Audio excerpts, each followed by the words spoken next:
captured slave or the captured woman in the Torah.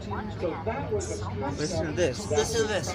practiced by converso Jews living in Jerusalem, meaning they had converted to Christianity in Spain and Portugal, then they had emigrated, they made their way to Israel, and then when they became Jewish, this is what they went through. So at one point, he describes how he purchased a slave woman, Big Time USA Tiger. manumitted her, Good question. converted to Judaism, and then of course it is described that this is what they did to her, cutting of her hair and trimming her fingernails, which is something that's not required for Judaism, but may have indicated that he came from that specific community in Israel. We simply don't know. It's lost, and he certainly wasn't telling us, so we're just guessing. At any rate, he definitely had some time in the Middle East, and he shows up in Europe. And in Europe where the fun starts. So I mentioned he appears in Venice, he's 52. Now look at this, the screen is a little too small. So I'll just have to, I hope I can remember everything I wrote there. He's small, as I mentioned, towards the person. He tries to screen because the resolution is different. And he was surrounded by a lot of pomp and circumstance. He liked to, for example, get expensive rides, like a beautiful white stallion, and he would have like these gorgeous banners that would proclaim him as the emissary of King Joseph from the East. And he claims to, now why the tribes of Gad, Reuben, and Manasseh, anyone remember what's special about those three tribes? Of course, Lisa knows, but we'll ask an audience member, please.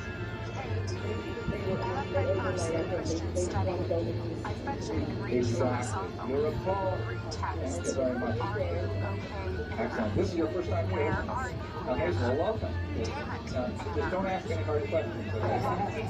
But this is what happened. If you recall the story of the conquest of Israel, there were two tribes and one half-tribe, Gad, Reuben, and Manasseh, the half-tribe, who said, you know what, Taka, why are we going into Israel? This looks like a very nice place here. We can cover all the furniture with plastic, the Hungarians, and they said that, like you said, just many times. But they on the other side of the Jordan River, like what we so there's this kind of mystery of those 2.5 tribes settled in Israel, and Reuben, he took the name, Reuben meaning from Reuben, to say that yes, they're still there. There's 100,000 of them. My brother is the king, and guess what? He wants to forge a political union with you to attack the Muslims. And so with all of this, noise and fury and like pageantry and things like that, people were willing to listen, except for the Jewish community. The Jewish community, by and large, was not buying it. They were not convinced. There were a few significant individuals who were willing to financially support him, but by and large, the Jews tended to be rather skeptical about the whole story. Nevertheless, with his few wealthy supporters and a few key introductions, he actually gained an audience with Pope Clement VII. And when he wants letters that will allow him to create an alliance between France and the Holy Roman Empire.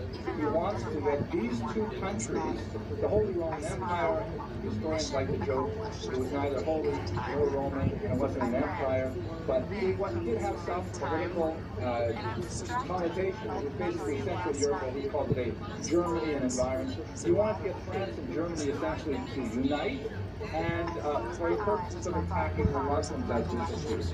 The second thing he asked for is he wanted armaments. He wanted a tremendous amount of cannons and ships that he himself would lead to attack the Muslim empire. And the third thing is he wanted a letter to Portugal, which is especially significant as we shall see. Now, so we'll come back to that. I know it's important, but I actually went through that. If you're paying attention. He specifically wanted to go to Jeddah over here.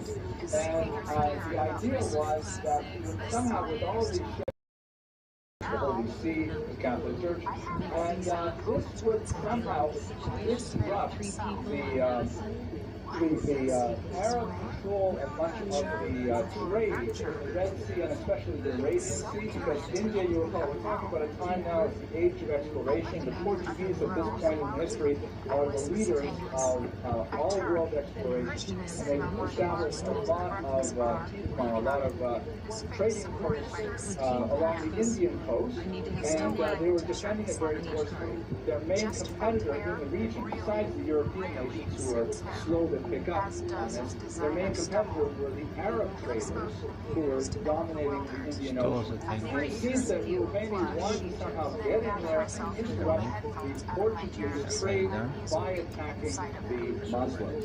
So the Jeddah is maybe not the best port, because you'll recall there's no Suez Canal at this time, so it's not like people are using the Red Sea to get to the Arabian Sea. Something else really you want to see it? It's really close to that. A lot of Muslim thinking and could really plunge Europe into another kind of major geopolitical crisis that would perhaps lead to nothing less than Armageddon. And that's where we get to the messianic aspect of this. Many historians believe that ultimately we wanted to provoke the coming of Mashiach by instituting a war between Muslims and Christians. But before I put this out of order, I'm sorry, I forgot to mention one other thing. There is four things. I forgot to tell you about it. Together, he claimed to have knowledge, direct personal knowledge of Prester John. If you recall, this name is one of those weird footnotes in medieval history. Prester John was this widely held belief in Christian Europe that there was somewhere in the past a true Christian king named Prester John.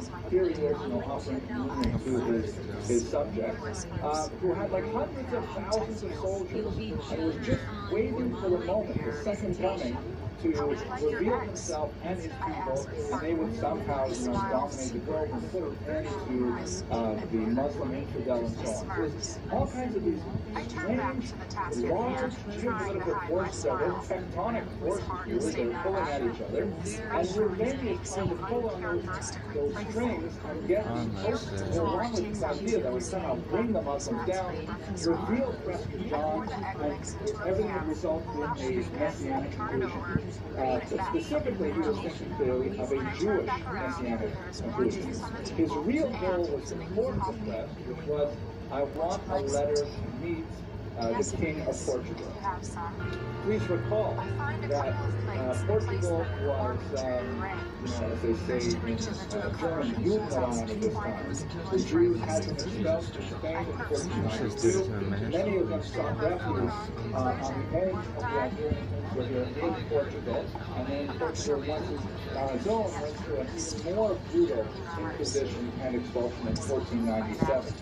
And so Jews were not allowed there. The only Jews that were there were the so-called conversos. Just to take a moment to think about that as well, the great historian of the Holocaust, Raoul Hilbert, wrote in his magnum opus, The Destruction of European Jews, that he felt that the Nazi hierarchy of race had its intellectual origins 500 years earlier in Spain and Portugal. Why? Because one of the things that the Spanish and the Portuguese did was that it wasn't enough for a Jew to convert to Christianity. The Jew would be under some kind of cloud of suspicion of Judaism, of just doing the Christianity for show, but in reality practicing Judaism. And that shadow of suspicion would last for several generations. You would have conversos of the first generation, conversos of the second generation, and so on. And so this brought the whole question of race and lineage into something which was prior to this primarily a religious conflict. The rest of Europe, once a Jew converted, then in fact, he became Christian. That's all there was to it. Did I tell you the joke about the two Jews who walked by a church and see a sign? Oh, it's terrible. I shouldn't tell these jokes. It's pretty on the internet. So the joke goes like this. So two Jews walk by a church, and there's a sign outside that says, convert to Christianity, earn $500. So one of the dreams says to the other, I'm going to do it. I can use $500. I'll go in, say what I have to say. I'll get $500. Because it's crazy. I need $500. So he goes in. Takes a while, 10 minutes, 20 minutes, half an hour. Finally comes out an hour later, and his friend says to him, so, did you get the $500? I already went down. What is it with you people? History is generalization, exploration, it's very powerful. Those are the three states. He is a doyen of Holocaust history. But anyway, yes, follow-up question. I can say that it's my understanding that actually the Inquisition began against the conversos, and that the Jews actually started off. They were sort of supportive of it because it was intended. This is President Netanyahu. Seems to feel that it was originally directed towards the Christians. Were very upset because these conversos were now able to function in business quite successful. So they were very jealous that here you had Jews, as they saw them, successful business, taking away their profit, and that the Jews originally were on board. I don't recall reading in Professor Netanyahu's book that the Jews liked it, but definitely it's true that the Inquisition was not directed at Jews per se. It was directed at Jews who were feigning Christianity, and that they were not effectively Christians. Ironically, if you remained Jewish, you did not, try to subvert the intention of the laws by converting, then you were technically exempt from the rigors of the Inquisition. You were not exempt from expulsion, which of course came later. But you're absolutely right. The converso community, sometimes called Milano community, they were highly endogamous, marrying within each other. They had all kinds of business relations. They were exempt from all the second-class status that they were given as Jews, and now they had freedom of business and so on. So it was really an advantageous decision, more than $500. Let's go back to David Romania. So, the context is one generation after expulsion, but here he is, but in 1523, he's going back to Portugal 25 years afterwards. We're thinking about the Holocaust. Imagine going, so to speak, back to Berlin in about 1965, 1970. That would be the same kind of feeling, except how much more so because Jews were not even allowed into Portugal. And here he is wanting to show up there, and he specifically wants to draw the King of Portugal into that battle with the Muslims. And some of the scholars on Romain opine that what he was really trying to do is he was trying to start the final World War. Is true. Mulvaney was not a prophet himself. It's not like he's saying he was the Messiah, but he believed he could bring about the Messiah by sparking this massive conflagration. He met with King John in 1524. He was very open about his intention to see in Jerusalem. He made some pronouncements that the Ottomans were very upset with because, of course, they were controlling it at the time. And he provoked a tremendous surge of enthusiasm among the Jews who were conversos in Portugal at that time. Many of them flocked to him because for them, this is 25 years later, and they're living in a very, very tenuous state, and they see him and they believe him as being the possible forerunner of the Mashiach himself. Perhaps the most fascinating of his followers was a young man named Diego. Oh, by the way, this picture here, this shows one of the few artistic renditions we have from the period that shows Mulvaney riding on a white horse. Again, we don't know for sure if the artist really saw this or not, or creating it from memory. And he's carrying a huge banner that has the 10 Commandments written on it. Apparently, he received a major gift from one of his wealthy supporters, none other than Benita Abravanel, the daughter of the great Spanish leader and Torah commentator. As part of her donation to Mulvaney was this banner with the 10 Commandments that he carried with him when he went in to see the King of Portugal. Anyway, one of his most fascinating and unusual followers was a young man named Diego Pires, who had reached a certain level of authority in the Portuguese government. He was from a universal background. He was born in the 1500s. That would make him, he was born 3 years after his parents had converted to Christianity. And he was so taken with Rouhani that he strove to be his follower and begged Rouhani to take him along with him. Rouhani initially refused. He doesn't take followers. But when Sirez demonstrated his bona fide, Sirez then went on. They split up after a while. He ended up in Jerusalem, and where he declared himself the Mashiach. He believed that into the world, that he would be, so to speak, with John the Baptist, to use another religious metaphor, and that in fact, Sirez was the Mashiach, and where he didn't get too much traction with that idea in Jerusalem, because, you know, in Yerushalayim, every 4 cubits you trip over another Mashiach, so you don't have to do much.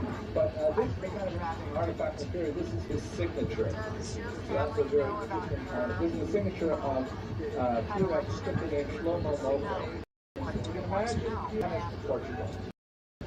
This is a very old picture.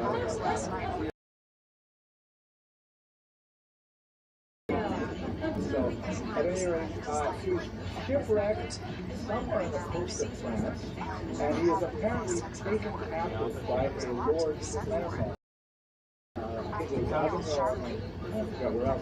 They put up the money to ransom him, and then he was set free. So it's about 2 years where he was somehow, exiled to Portugal, shipwrecked, taken captive, ransomed, and then he tries all over again.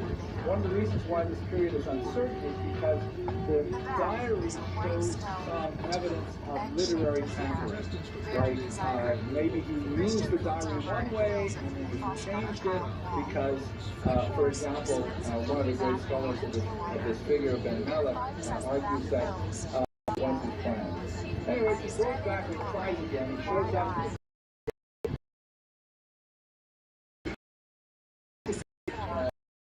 The Jews of Italy are not quite so enthusiastic about the entire thing, and they warn the Pope that in reality they're not sure that Rouhani is as, he's not the real deal, so to speak.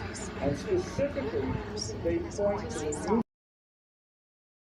They say they're total. What they are is that I lost some of the memory is true, but at any rate, the Pope was not really interested, and so the story ended. He did, however, get a chance to meet with Emperor Charles V of the Holy Roman Empire, and by the way, at this point, presented the whole story. Unfortunately for both of them, Charles V has just recently signed a new law in place that specifically banned any form of Judaizing in the Holy Roman Empire. And so therefore he handed over the 2 of them to the Inquisition, which was active there as well, and that proved to be disastrous for Shlomo. Rouhani himself was taken away in chains to Spain. Also was given the opportunity to rejoin the Christian church by baptism. He refused, and so he was burned at the stake on the spot. And so his brief life ended there. We don't know exactly what happened with Rouhani, but some external evidence indicates he was probably put to death in a similar manner in 1538. So in the space of rise of this unknown Jew to get access to all of the chambers of power, and nearly starts a world war. He's much closer than anyone else to that fact, and that's basically the arc of the story of Rouhani. So we get out of it. So we can assess a few things from this. First of all, why did he do all of this? Where did all of this come from? So you recall that I described his origin in possibly in Jerusalem among the converso communities of his time. You recall that the early 16th century was a period of tremendous Kabbalistic speculation. This was the period when, for example, the great Rabbi Moshe Cordovero was born in 1522. slot center was established with Rabbi Yosef Karo, with, of course, Cordovero, with the Arizal from Egypt, study Kabbalah in Tzfat. And Jews are very much engaged in an exercise theurgy, or practical Kabbalah. The idea that we could, through our own efforts, bring about the coming of the Messiah. For the most part, the Kabbalists of Israel at this time were doing this primarily through, quasi-approved portals, such as prayer, fasting, self-exile, things like this. No one before ViralRabbi had really taken this kind of idea of the forces God answers and applying it to geopolitics. This was something that was his innovation. At any rate, Ben Melech, in one of the scholars who's done most of the work on ViralRabbi in the last 20 years, argues that he was heavily influenced by Rabbi Avraham Eliezer Halevi, who was one of the most famous Kabbalists of Jerusalem at the time. Halevi had produced several Kabbalistic texts, including a fascinating Nebuat Ariel, the prophecy of a child, in which he specifically anticipated that the Messiah would come, I believe it was in 1523, which was exactly when he appeared on the scene. He was delayed 1 year, so maybe that threw everything off. But there was a tremendous amount of messianic speculation and attachment of messianic ideals to specific dates and time and things like that. And so with all of this energy devoted to the idea of the end of days, because Melech mentioned that ViralRabbi picks all of this stuff up and decides to do something with it himself. Not necessarily working with the Kabbalists. In fact, it's likely that they never met, but he nevertheless took these ideas and put them into practice. He acted apparently alone. We don't have any evidence that he's the head of a cell or all of the other people.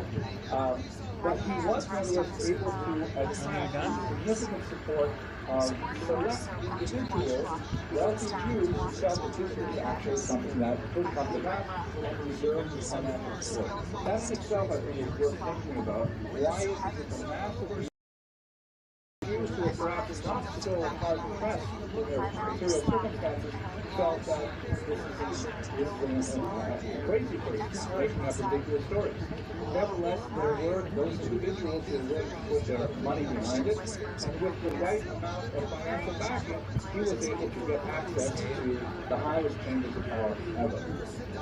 I think that if you put this into an equation, we have to look at it something like this. His personal piety, he is known to have been, highly observant. He was on, in fact, bilious. Some of the accounts say that he fasted 6 days a week. Obviously, he was eating at night, kind of like Muslim style, but, lots of fasting, very careful, lots of Sabbath, things like that, combined with tremendous sense of theater. The audacious nature of his self-presentation was overwhelming to people. That resulted in his and there were people who were willing to believe this combination, which is a good idea. We got to think about this for our second career. Okay, at any rate, I have a right horse, a white horse. I think a white flag. At any rate, this is a totally new path for false messiahs, of which there are so many in Jewish history, but it proved to be a very successful one that would later be emulated. For example, in the 17th century, perhaps the most famous or infamous of all false messiahs is the great Shabbatai Tzvi, who also went to centers of power, the Ottoman Turks and so on, but perhaps I would connect it more likely with Nathan of Gaza, who was his propagandist. Nathan of Gaza worked with Shabbatai Tzvi to present his material to the Ottoman emperor, and it turned out it was a disaster, much like it was or David Rouvet, but nevertheless the same kind of idea. So taking all of these things together, I've presented to you a rather bizarre sort of story. I've never spoken about David Rouvet before, so it's kind of interesting for me. But he's an unusual sort of comet that appears briefly on the stars of the Jewish constellation. I'm not exactly sure what it means for the overall scope of Jewish history, but it's a fascinating episode, or fascinating to read about. He was never married. Single guy, he's got a mission. Well, I wanted to from our experience of the military stuff is that the outward absolutely. So you think about statutory history, there was a long demonstration of raises my hand, straightens to Spain, closes his eyes, so much more following. Flexes his hips slightly into my It like maybe similar in terms of cataclysmic effects on Jewish society. So I wonder, why was it that Shalsai had so much more following under sort of similar structures? Yeah, that's fascinating. I'm not sure what deserves much more thought. The cataclysm that you're referring to is the terrible pogroms of 1648-49, which devastated Jews of Poland and Ukraine, which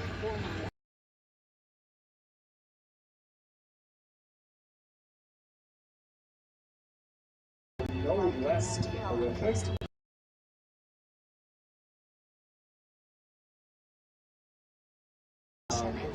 So there's definitely an argument to be made, I think, that, Jews, when at their lowest ebb and they feel like redemption has to be around the corner, they're certainly willing to listen to people like this. Why was Shabtai so much more successful than Rouvet? That, I don't know. You may want another yeah, like Rodriguez, that's for you, I think, right? Yes. So it's a modern, it really makes it very odd, folks coming out of nowhere. But in the evil mind, it isn't so out of place. That's really this is, Gutenberg's Bible just barely, and people had no access to books. So it really is very rich. It wasn't uncommon for people, religious people, to travel pieces of the cross and the bones of Jesus, and they were very well tolerated and accepted. It was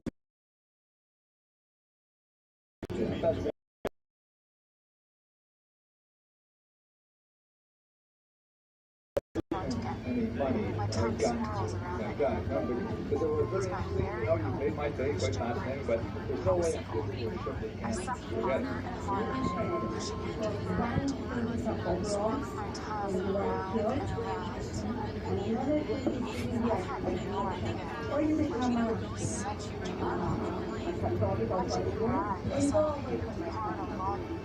My inner goddess is taken away with some salsa peppers. I'm going to come his breath tone is warm. I want to stop now. He thrusts his hips in, his eyes are wide. Interesting, yeah. So just to paraphrase, that it's hard to compare the Khmelnytsky revolution and the violence that attended that with the expulsion of the Peninsula, because in the case of the Khmelnytsky rebellion, there was an opportunity to convert and destroy that. I'm not sure that's completely true, though. I think there were some options to be baptized. So it's very hard to, I'm not sure that we can quantify them. Maybe they're too much apples and oranges. It's true they're a century and a half apart. It's not so big. I'm not sure about this. I know. It's worth more thought. There's just something about it. Just come apart from that. I sit back and watch him. A triumphant, illuminating smile tugging at the corners of my lips. His breathing is rapid. Opening his eyes, he glares at me. In relationship to false Astonished. I'm still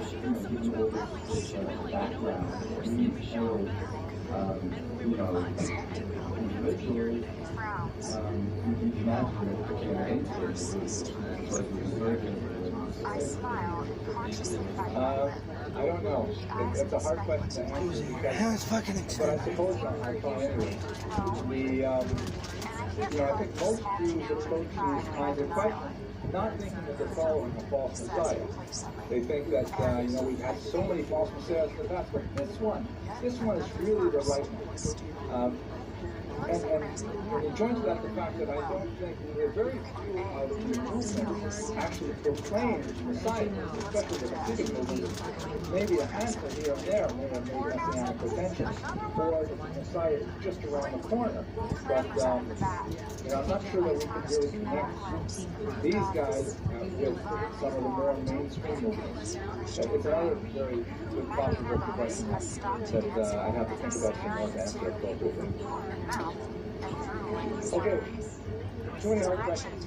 Thank you very much for coming. Next week we're going to look at the Rizal, a much more mainstream figure, at 8 o'clock promptly. Thank you very much for your time. Climbing out of the bath, I take his proper hand. He wraps me in a towel. I use it into his arms. Kisses me hard, pushing his tongue into my mouth. I long to reach around and embrace him, touch him. He has my arms trapped in a So, General, why don't we get started? I'm soon lost. First, I have some really good news for you all. I'm really grateful you come on this auspicious night. It is, after all, Wednesday. And it's great to have you here. I'm really pleased because tonight, Dr. Weiser gave me some new jokes. I don't have to keep recycling these jokes over and over again.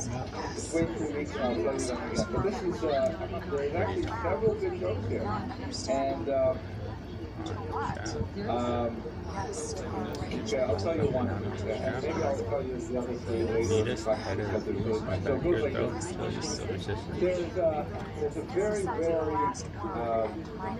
well-respected rabbi who spent many years working for the benefit of the Jewish community where he lives, and he is well-respected and honored by his colleagues and so on. And he goes up to heaven, but it's known that he's very, very particular about all the mitzvot. He's very careful to observe all the mitzvot. So he goes up and sees that they've prepared a beautiful smorgasbord with all kinds of appetizers, all kinds of, delicious little, hot dogs, I don't know, whatever, but all kinds of meat like this. And so he says, this is so wonderful. I've always imagined having something like this. And he goes up to one of the other rabbis and he says, so who's the caterer? And the caterer is Masharovsky. And he says, oh, Masharovsky, very nice. Who's the mashgiach? Who's the supervisor? God himself is the supervisor. Chuckle and there's potential for later.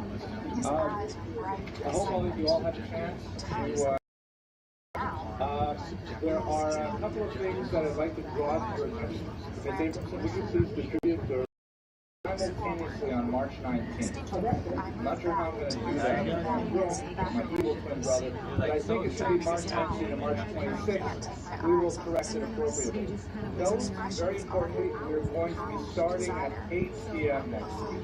8 p.m. promptly. There's been a lot of people who've asked for an earlier start time, and we'll be able to do that until March 12th, when, because of the time of Nimchamara, it will interfere, so we'll go back to 8:30 once 9 o'clock have changed. The ancient period is not my personal research strength. Most of the work that I've done as a scholar, as a historian, has been in the early modern and the modern period, basically from the 16th century onward. So now it should get better, because I know a little bit more about what I'm talking about starting next week and hopefully I've tried very hard to see a lot of people in this process I've never heard about, but they're very influential, or at least exemplary of important parts. Sorry. ShareToBeAtrillionaire? Ah, the wife or excellent, of course. ShareToBeAtrillionaire was one of the most famous composers of women's tefillos, the so-called tefillas of Eastern Europe. Beautiful prayers that were composed specifically for women and specifically addressed, women's life cycle issues, women's domestic issues, and they really provide a tremendous window into an aspect of Jewish culture that has received very little scholarly attention, with the exception of the great historian Kabbalah Weizler, who's done an amazing job of rescuing these tefillos and presenting them to the scholarly and popular world. So I'm really looking forward to speaking about her. I'm going to speak about, God willing, the Vilna Gaon, and immediately afterwards the Alter. So two of them had some significant conflict, or at least their followers had some extremely vituperative words to share with one another. So I think that was a kind of combination. Towards the other third, we'll look at Heine, who was perhaps one of the most famous Jews of the 19th century who converted to Christianity, as he put it, to get a ticket to European culture. Because during that period of time, it was very difficult to maintain one's Jewish identity and still participate in the wider society, get positions in universities, orchestras, all kinds of things like this. So he is exemplary of that period. But as soon as he did it, he regretted it immediately, and he spent the rest of his poetic life. He really was one of Germany's greatest poets in the 19th century. He spent a lot of time lamenting that decision, and so it speaks to the dichotomies of the trajectories of Jewish identity in the modern period. So I think over the next few weeks we're going to have a fantastic series of lectures, and I'm really looking forward very much to engaging in them with you. One other change is going to happen besides the timing. This semester I experimented with not having an email list because it was a lot of work with constant contact that I used to have set up, and I didn't feel like I was getting really a lot of responses to it, so I dropped it this semester, and it was a terrible mistake because I think a lot of people really rely on just a little email nudge to remind them that there is in fact a class going on. So I'm going to try this coming semester to return to an email sort of reminder format with materials, videos online and things like that. So if you would like to participate in that, and I don't have your email, please send me an email to the address that's listed at the bottom of this page. That's the website. You can sign up right there, and I'll make sure that you receive the Eventbrite notices as they go out. I think that's about it for my announcements. Any other good welfares? No, I don't think so. So let's go on. First of all, we're grateful as always to come bring this particular semester. Oh, Ms. Abramson. The time is 8. You're not paying attention. You will be doing so good. I said that first thing. For those of you like my daughter, we're starting at 8 p.m. Actually, 8 p.m. promptly. Okay. So, once again, we're grateful to Young Israel for providing this space and providing this opportunity where we can get together and discuss history and discuss some of these turning points and turning personages in our past. And we're welcoming sponsors to help support this class, this series, which the money goes to good purposes. Of course, these two young students who would greet you when you come in and do the filming. Mr. Rodriguez actually has an online fan club. I received a message from Germany recently. So go, Mr. Rodriguez. I'm not sure why. Maybe it wasn't a compliment. Maybe it was a lecture so that you can defray the cost and just support the synagogue for all the good they do in this community. But I'm glad that you're all here because your presence is sponsorship more than enough, and gives me the kind of energy to do this week after week, and hope that you enjoy it. Okay, so let's go directly without further ado to our one of the most important rabbinical minds of the High Middle Ages. He was a rabbi who originated in Spain And towards the end of his life, when he was ready to sort of coast into a hoary old age and, essentially relax into his retirement and the students surrounding him, he was thrust into an extremely contentious debate with the church, which ultimately exiled him to Israel. But he was certainly not content that community in Jerusalem, which, when he arrived, only had, believe it or not, 2 permanent Jewish residents within the boundaries of the city. He created the first permanent minyan in Jerusalem in the medieval period, which is an amazing achievement, and essentially created the foundation for what is Israel today.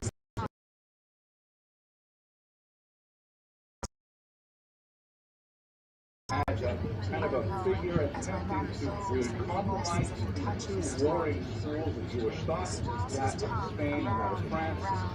He moved through some fascinating periods of intellectual development and created a huge corpus of rabbinic literature that is still being mined today for the wealth of intellectual riches for contemporary scholars. And then, as I mentioned, in his final years, after being driven out of Spain as a result of this very contentious debate in the church, he really achieved his greatest things when he was living in the land of Israel. So that's basically the figure that we're going to look at today. His name, Nachmanides, like Maimonides, means son of Nachman. The Ides is a Latin suffix meaning son of. He's known to followers of his God who think as the Ramban.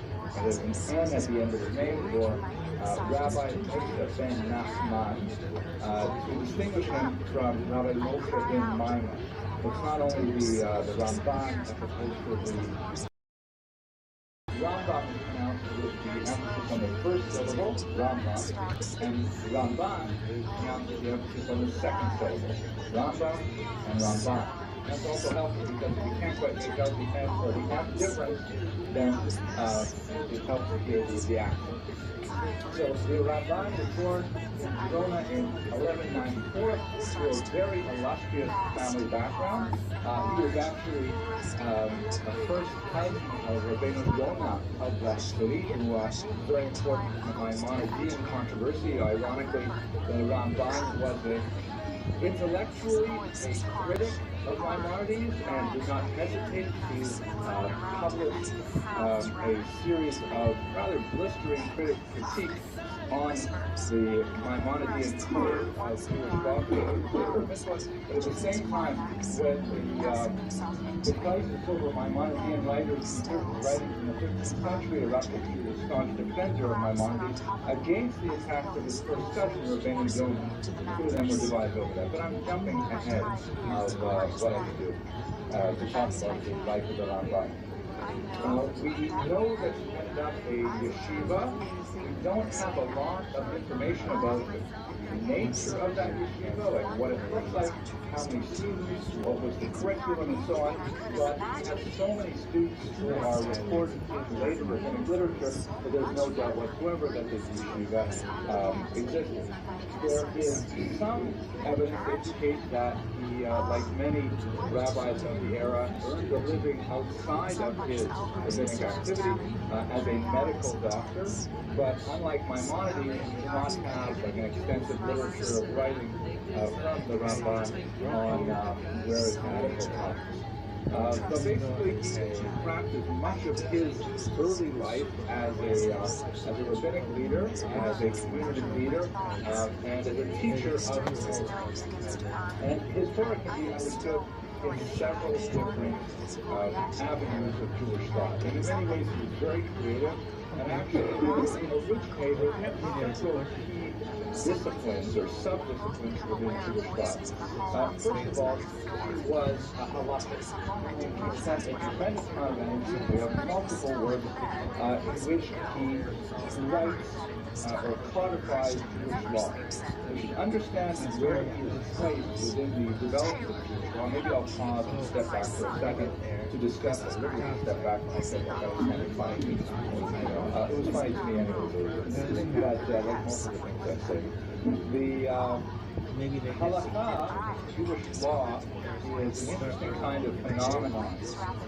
There's a big debate that's currently raging in Mosaic magazine, if you read the online magazine, about whether or not whether Jewish law is primarily statutory in nature or common in nature.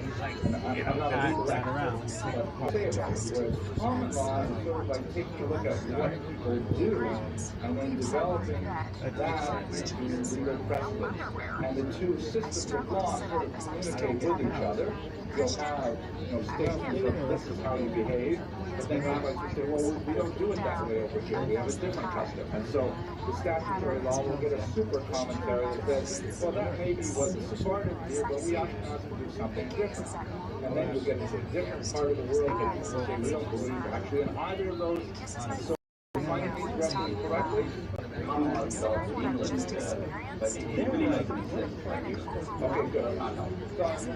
show for today. There's nothing about these things. Read the Mosaic magazine to see where that debate is going.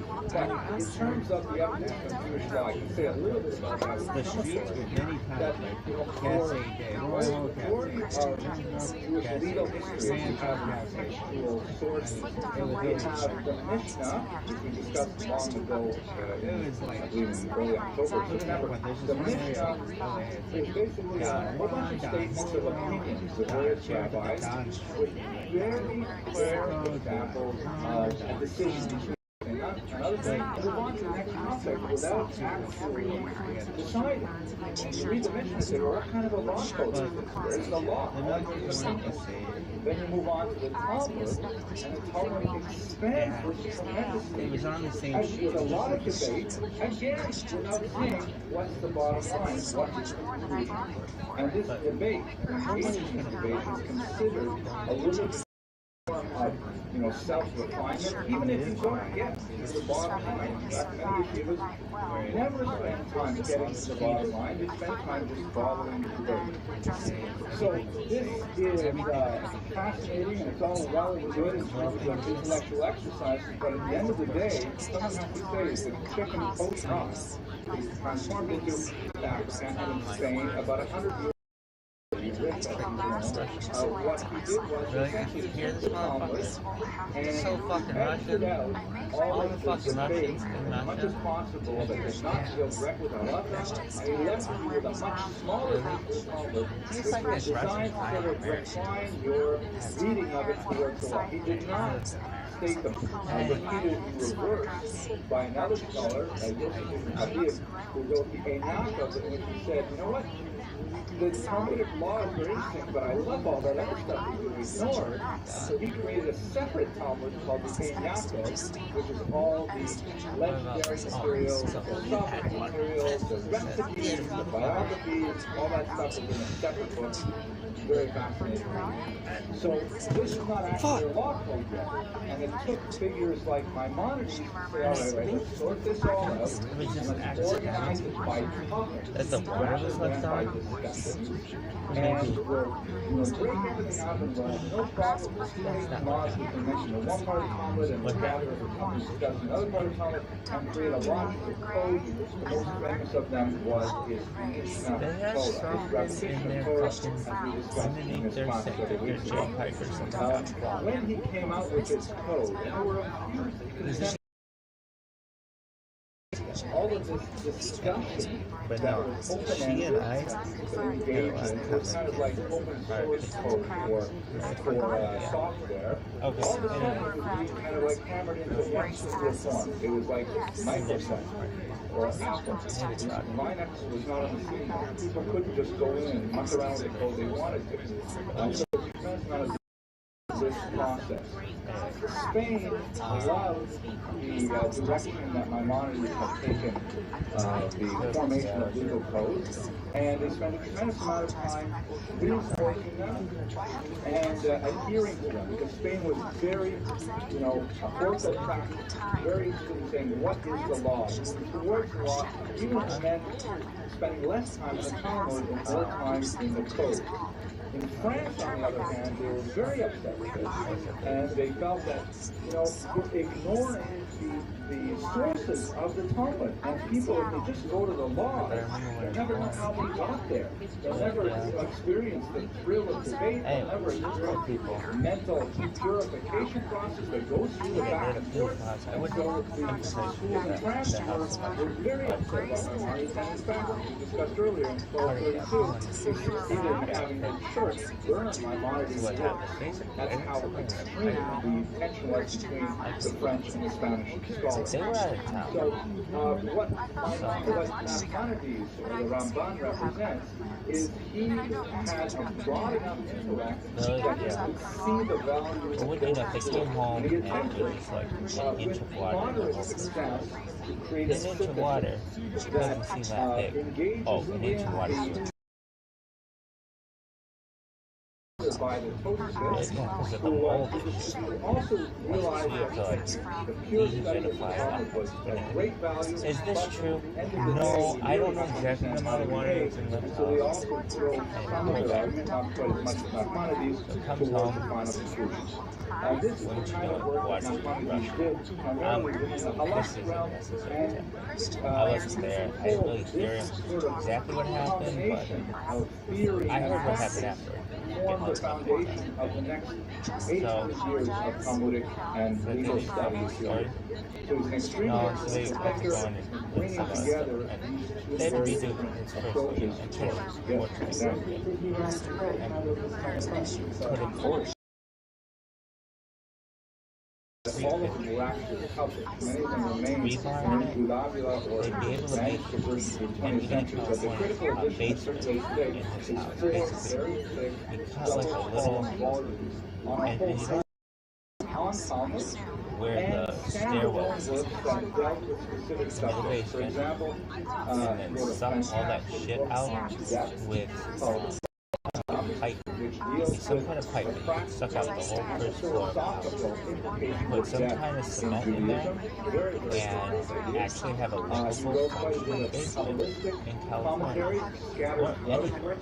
Basically, if you already had a house, there's a way to get a basement. If they already had it. Really? Is that the end of your story? So all of these things contribute towards his reputation as a original thinker. But the most famous, without doubt, Standard you houses. have heard of the Ramban. Probably 9 times out of 10 you've heard of him because of his brilliant commentary on the Torah, which occupies about 4 volumes. It would be like my Indians and my rabbis. Really? Double column page with a little bit of footnotes at the bottom.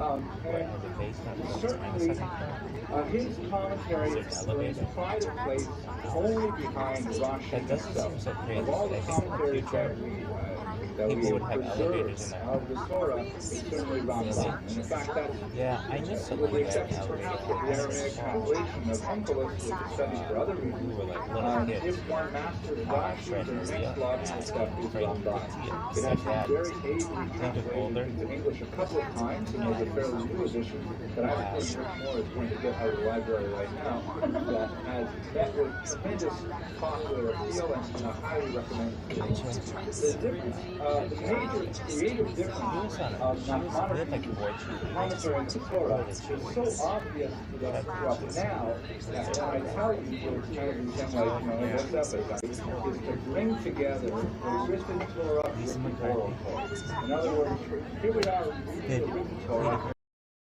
A lot of difficult passages, and we have thank you very much. This is my lovely assistant, Rick Moore, that's happening. Okay. This is the new translation published by Artscroll. The translator is, who translated it, Rabbi Yaakov Blinder, or Blinder, not sure how to feel Blinder, then I apologize, Rabbi. But this is a very well received translation, and you can see it's got the Hebrew and the Aramaic translation of Onkelos.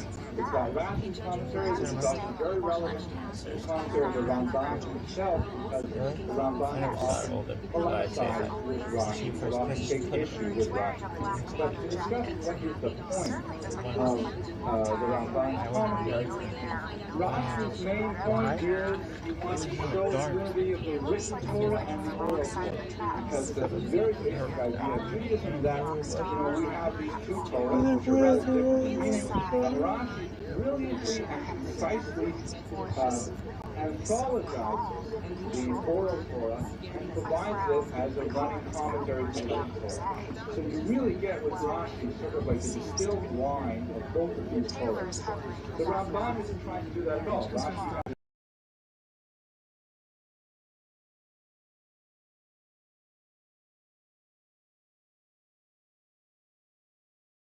topic today, very few rabbis have gone to a lot of trouble for psychologically analyzing great biblical figures. And he will, on occasion, take them to task. And he'll say that, our the courageous thing to say. I would be scared to say it, except I'm going to Ramban, I can get away with it in our society. So he really is much more of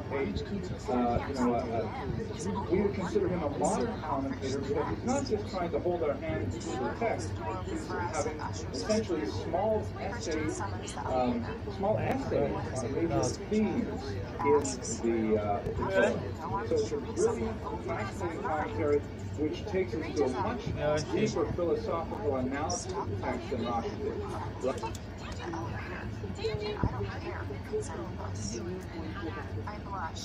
Rashi is essentially just trying to marry the written Torah to the oral Torah, so we get a holistic approach to it. The Ramban will say, I don't understand why this is so. And he'll opine various, approaches to the text, and really provides a much more engaging and fascinating approach to it. His style is quite different from Rashi or from commentators of his era, whereas Rashi's comments are famous for their brevity. They say in yeshiva used to say, beware of a long. Because if Rashi spends a long time explaining something, it means that there's a lot of difficulty. And Tosfos, on the other hand, is more.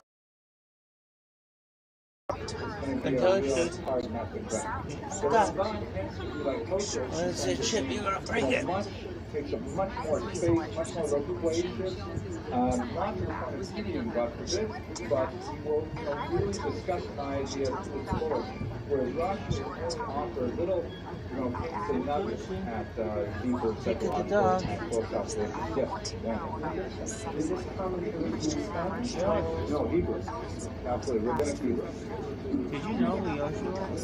On a couple of occasions, the Ramban wrote in Aramaic, and I'm going to discuss those. It's kind of interesting. But, there's also quite a bit of Your favorite, all the Yoshis? This is just around the time when the Kabbalah sort of emerged as a dominant, explicitly narrative sort of mystical and okay. As I mentioned a little earlier, when he got caught up in the Maimonidean controversy, which was not only over Maimonides' attempt to codify the law in the Mishnah Torah, he was of Jewish history, and even not many times, like for example, when the what passage was it? I think it was when the difficult passages. I don't recall what the Ramban Maimonides writes on that, but when one passage I remember offhand, but I don't think this is one that Maimonides responded to. If you read the book of Samuel 1, chapter 28, it's a very difficult passage where Shaul, the king, worried about his fate in the war with the Philistines. There was going to be a big battle the next day.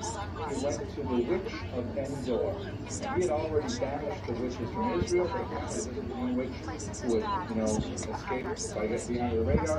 And it's very clear when you read the text, it's straightforward. He convinces the witch to bring back the prophet Samuel from the dead. Kind of like a seance. And then, Samuel comes back. Actually got a kind of a funny aspect to it. Saul says to him, oh, Samuel. And Samuel says, why are you bothering me to come all the way back from the land of the dead? Tomorrow you can talk to me in person. You're going to die. So majority of biblical commentators take it at face value. And rich, he has the power of bringing back the dead. The whole complication, you can see me, you can't hear, you can hear, you can't see.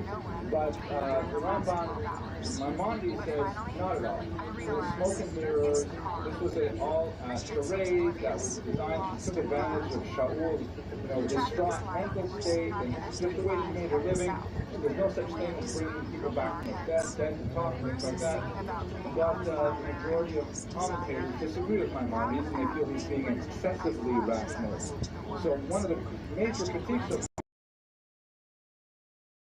by Aristotelian philosophy, and even though Maimonides was a Kabbalist, and the mystics tend to be quite divorced from the rationalists, even though he himself was a Kabbalist, he felt constrained to defend Maimonides or his way of thinking. Nevertheless, his attempt to find a compromise between the rationalists and the Kabbalists was unsuccessful. He was able to bring about an intellectual compromise between France and Spain, perhaps in the way we study Talmud. Fire in the Louvre. Now, so moving on towards one of the more dramatic periods in Nachmanides' life is the disputation of 1263. Was it only last week? Last week, right? So one of the 13th century was overall not a good time for Jews in Europe. It was a period when the church was triumphantly highly regulated their behavior.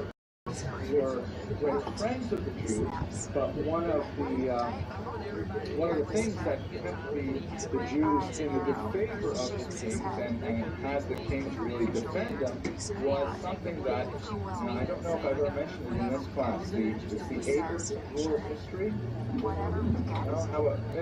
What is the Abrams rule of history in his Abrams? Money, absolutely. Thank you so much. That's the one takeaway message I hope my undergraduates get. It's amazing how long I've repeated over and over again.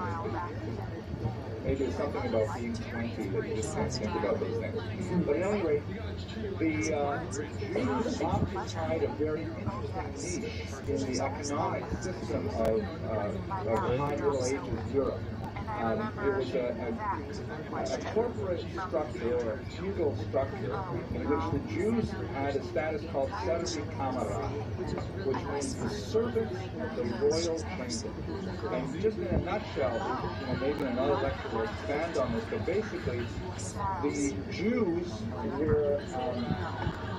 occupied a certain status in the economic structure of what was basically a barter society, where they were one of the few groups that actually dealt in precious metals, in coinage. And this was through petty money lending, it was through small-time commerce, sometimes larger commerce, and so that meant that they generated a lot of cash money, as opposed to chickens and, pillowcases and field disease. They actually had ready cash much more than most elements of society because of that particular niche. So what the kings did in medieval Europe is they said that the Jews will be taxed directly by the royal chamber. That's what that ShareToBeAtrillionaire means, is that they are servants of the royal chamber directly. So you can have, like Shlomi and Yitzchak and Rivka and Shvitza and Seitel were living in a little ghetto, and they're living in a shack essentially, but they are actually direct subjects of the king. They are not subjects of the local duke or the baron or the lord. They actually report directly to the king. Not that they would ever see the king, but their money would. So the Jews, on the one hand, did not necessarily have a very high lifestyle, but the fact that they lived in urban areas and worked in industries that generated cash meant that they could generate also a lot of tax revenue for the king. And the king, in return for that tax revenue, protected the Jews. Hence the phrase, the king's Jews, which you may have heard of. Which is kind of funny. We have at the college, we have an excellent librarian, really one of the best librarians I've ever worked with. She's Cuban and not Jewish. And all her friends ask, how are your Jews doing? All of us at the college are her Jews. But at any rate, let's tell another joke. That one's good. Here we go. So, here we go. There's this old rabbi walking out of shul one day, and a gust of wind comes and blows his hat off his head and across a busy street. The elder rabbi can't quite, cross the street, but across the street there's a young man who sees this happening, and so he goes out and gets the hat and goes to the rabbi. So the rabbi says, bless you, my son. So this guy, he says, wow, I think that's blessed by the rabbi. It must be my lucky day. So he goes to the racetrack, and he's looking at the names of the horse, and he sees there's a cow. This is Cap. Maybe that's a sign. I rescued the rabbi's hat. I'm going to bid on Cap. Sure enough, Cap comes in first. He makes a lot of money. He says, wow, this is great. He looks at the next race and he sees there is another horse whose name is Top Hat. Wow, great. Puts all the money on Top Hat. Top Hat comes in first. And it goes on all day. Hat metaphors. Finally, comes on at the end of the day. She's all surprised and his wife says, what happened? And he tells her the whole story. And she says, well, what happened? I mean, where's the money? He says, well, at the very last race, I bid on a horse called Chateau. And she said, you idiot! You're Chateau! Yes, Chateau is hat. She says, oh, it doesn't matter. There's some Japanese horse called Yamaka that wanted to. Thank you, Mr. Weiss.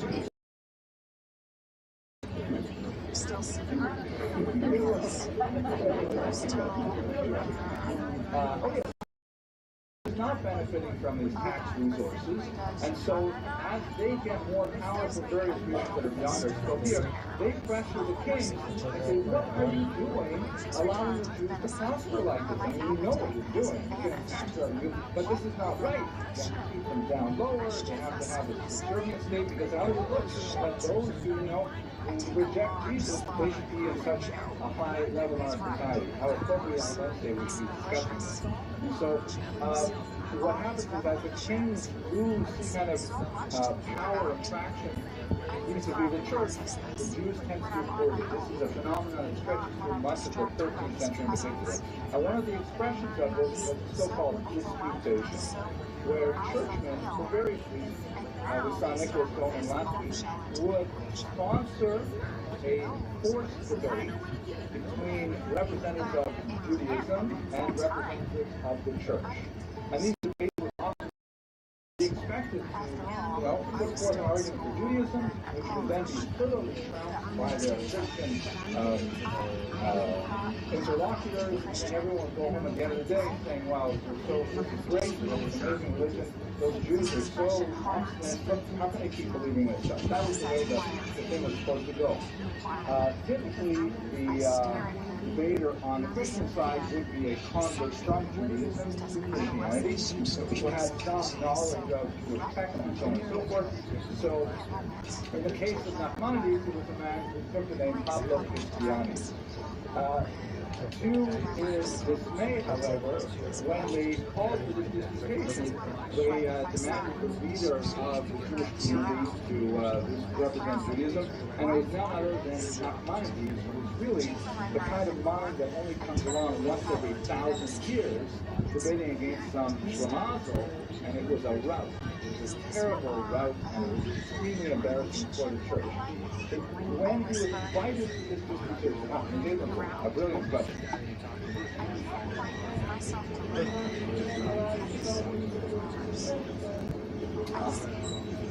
Excellent question.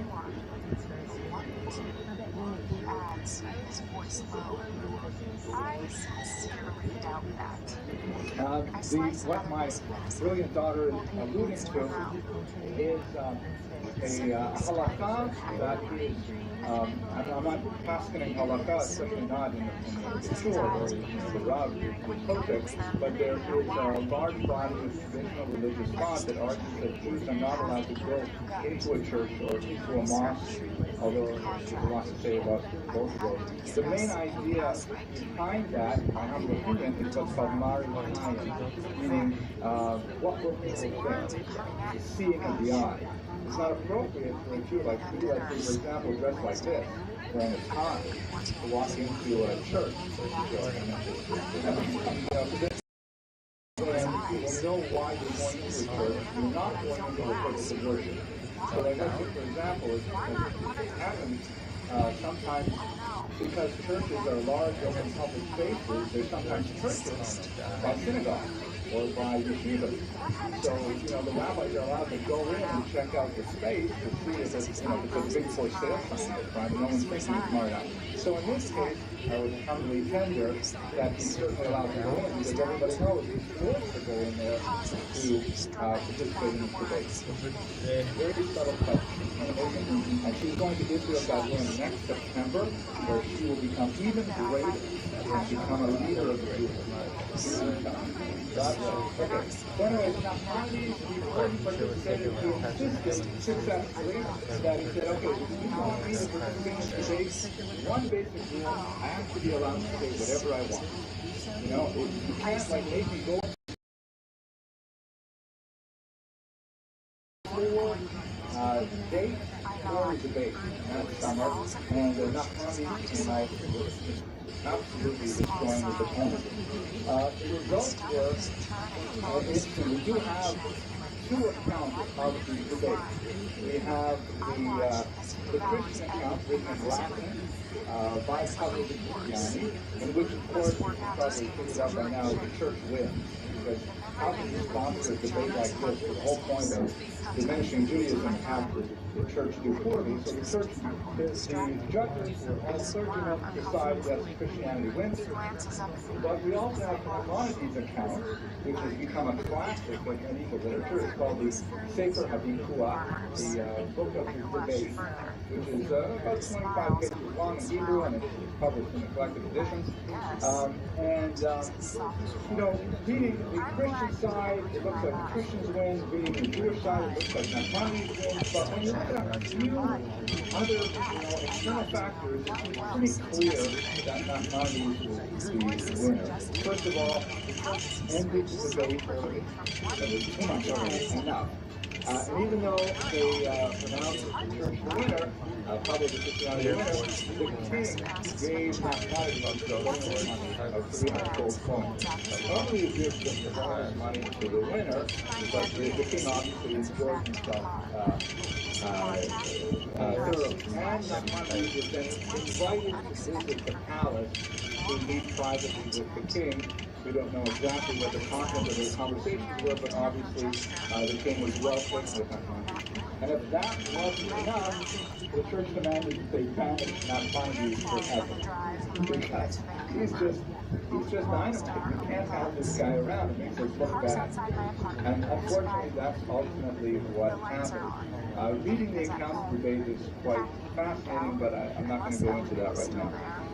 The Dominicans wanted Nahmani to stand trial for blasphemy. And he recalls that he had said, listen, if you want me to participate in this, you gotta let me say whatever I want. And in fact, he did speak his mind. So when they tried to place him on trial, seems that the only way that he could survive this position except to be banished. The Dominicans went over the head of the king. They went to the Pope, trying to get the Pope to support them, and that's when the monkeys realized that he was lost. Fled Spain for Eric XII. He was already, I believe, in his mid-70s. So it's really towards the end of his academic, intellectual, rabbinic career, and yet it was in many ways into his greatest successes. Just one point about the debate, though, that really should be discussed. Nachmanides employed an extremely subtle and brilliant and elegant and simple technique, which proves one of the strongest attacks on Talmud. And we recall from Nicholas Dolan's discussion last week that, if this ended badly, that, tens of thousands of precious manuscripts would be destroyed if Nachmanides doesn't hold his own. So one of the biggest charges, and probably Christianity was actually much better prepared than Nicholas Dolan, was that the Talmud blasphemed Jesus, and specifically said some terrible things about Jesus' personage, about his parentage, about his character, all kinds of things that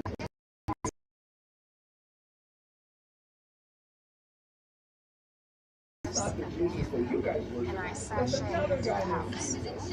And he consistently maintained that, it's not a common name, Joshua, right? Joshua. He consistently maintained that because we do have a character named Joshua that had a rabbi named Yoshua ben Zakkai. His teacher was also named Joshua, Yeshua ben Zakkai. And the timing doesn't work. Jesus of the Talmud could easily be entirely perfect, unlikely. Chances are, when the Talmud says negative things about Jesus, they mean the Christian Jesus. Once again, since it's Wednesday, it's totally appropriate for us to be discussing it. But Nachmanides, whenever publicly Christianity came out with a criticism, he was defenseless against that argument because it could not be said to be blasphemous if it wasn't speaking about the same person at all. And so, Yiddish absolutely completely deflected the worst criticisms, and the debate had to round to a halt. I always leave my hand on top of the chair. If I hear this fucking country against the Talmud. Ice cream would be At this time, most likely he wrote Ramban. A very, very beautiful and moving letter, which, is worth actually quoting a little bit. I wonder if you have it in the code. Very powerful. But Alisa, didn't we study this when we were, I studied with my eldest daughter, Rafaela, before her bat mitzvah. We studied in depth the Ramban for this particular letter for about 6 weeks. Here it is, page 994. If you all just open up your prayer book, page 994, why? But that was funny. So let me read it to you, because it is really, it's a beautiful piece of rabbinic writing. He wrote this to his family when he was forced to leave Spain, and it's essentially a letter to his son about how he wants him to behave for the rest of his life. It's part of a long tradition, what's called the Savar in Jewish literature, where the will is ethical will. It's a document written not saying who gets my stocks and who gets the car and who gets the house. It's a document that says, this is how I want you to lead your life. As it happens, my wife and I have a custom that we write one of these every year before Yom Kippur, and we give it to each of our children individually, because, you never know what can happen in that year. All right, let me read a little bit of this to you, okay? I'll read it to you in English. Heed, my son, the discipline of your father, and do not forsake the guidance of your mother. Accustom yourself to speak gently to all people at all times. This will protect you from anger, a most serious character flaw which causes one to sin. Our rabbi taught whoever flares up in anger is subject to the discipline of Gehenna, hell. As it is written, banish anger from your heart and remove evil from your flesh. The evil mentioned here refers to Gehenna, as it is written, and the wicked are destined to the day of evil. Once you have distanced yourself from anger, the quality of humility will enter your heart. This spiritual quality is the finest of all admirable traits. The scripture writes, on the heels of humility comes the fear of Hashem. True humility, the fear of God, will intensify in your heart, for you will always be aware of where you have come and to where you are destined to go. You will realize that in life you are as frail as the maggot or the worm, all the more so in death. It is this sense of humility which reminds you of the one for whom you will be called for judgment, the King of glory. Of him it is written, behold, heaven and the heaven of heavens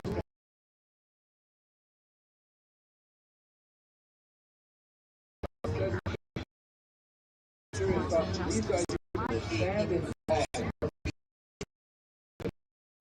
Once you have acquired these fine qualities, you will indeed be happy with your lot. When your actions display genuine humility, when you stand meekly before man and fearfully before God, when you stand wary of sin, then the Spirit of God's presence will rest upon you as will the splendor of His glory. You will live the life of the world to come. And now, my son, understand clearly that one who is prideful in his heart towards other men rebels against the sovereignty of Hashem, for he glorifies himself in God's own robes, for it is written, Hashem reigns, he dons the mantle of grandeur. For indeed, of what should man be prideful? If he has wealth, it is Hashem who makes him poor or prosperous. And if honor, does honor not belong to God? As it is written, wealth and honor come from you. How can one glorify himself in honor of his maker? If he takes pride in wisdom, let him understand that God may remove the speech of the most competent and take away the wisdom of the ages. Let all men stand as equals before the Creator. In his fury he cast down the lofty, and in his goodwill he elevates the downtrodden. Therefore humble yourself, for he will lift you up. Thus I shall explain to you how you may accustom yourself to the quality of humility, to walk with it always. That your work be spoken gently, that your head be bowed. Cast your eyes downward, and your heart upward. And when speaking, do not stare at your neighbor. Let all men seem greater than you in your eyes. If another is wiser or wealthier than yourself, you can show him respect. And if he is poor, and you are richer or wiser than he, consider that he may be more righteous than yourself. If he sins, it is the result of error, while your transgression is deliberate. In all your words, actions, and thoughts at all times, imagine in your heart that you are standing in the presence of the Holy One blessed be, and that His presence rests upon you. Indeed, the glory of Hashem fills the universe. See what there is matters from your mind when you stand to pray. Carefully prepare your heart in the presence of the Holy One. Purify your thoughts and ponder your words before you utter them. Your words, actions, and thoughts will be flawless. Your prayer will be pure and clear, sincere and pleasing to God. Blessed is he as is written, when you prepare their heart to consecrate your attention. Holy shit. Read this letter once a week each week and neglect none of it. Fulfill it, and in so doing walk with it forever in the ways of Hashem and be blessed, so that you may succeed in your ways and merit the world to come that has hidden for the righteous. Every day that you shall read this letter, Hashem shall answer your heart's desires and make it. So that's why I printed in the prayer that many people do have the custom of reading it every single day. Others have the custom of reading it every week. Others have the custom of reading it whenever they do a lecture on apology. But it's a beautiful exhortation for ethical behavior. You get a sense of aggressive debate, not fearful of power, and enduring great punishment. Nevertheless, the letter is all about the conduct. I don't know. I think his last name was EJ. But that's all I know. Maybe we'll take that out of the He arrived in Israel in the year 1267, found very few, and in fact he writes that there are only 2 permanent residents in the whole country, 2 permanent Jewish residents. that when they wanted to make a minion for Shabbos, they actually had to bring in Jews living in the surrounding countryside.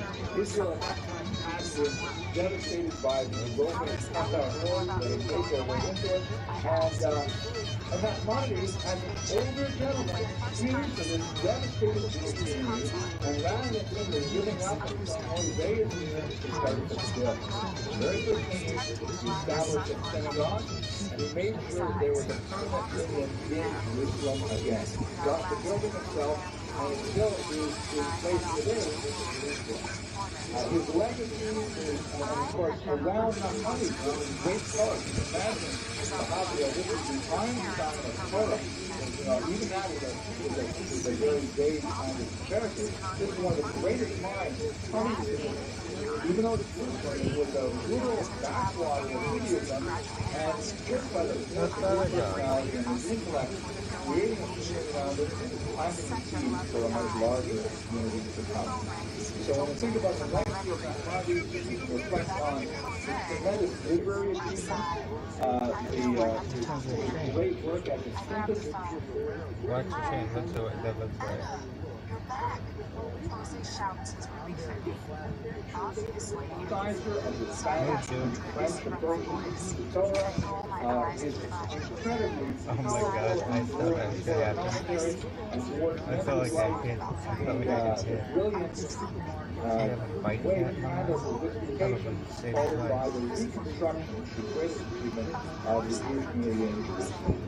So with that, I'm going to form the food, and I thank you very much for your attention. Please recall next week will be at 8 p.m. Oh my god. Thank you, once again. What the fuck is this?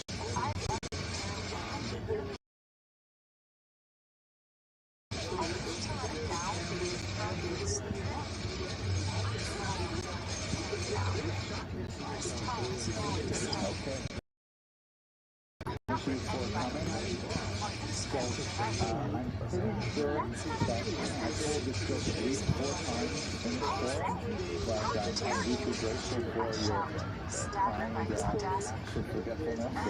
probably go away with it this time. So, it's thematically very appropriate with this particular lecture. So, we're going to talk about anti-Semitism today, and ability to. The joke was like this. I actually heard this joke during the time of the Soviet Union, where it had a special meaning.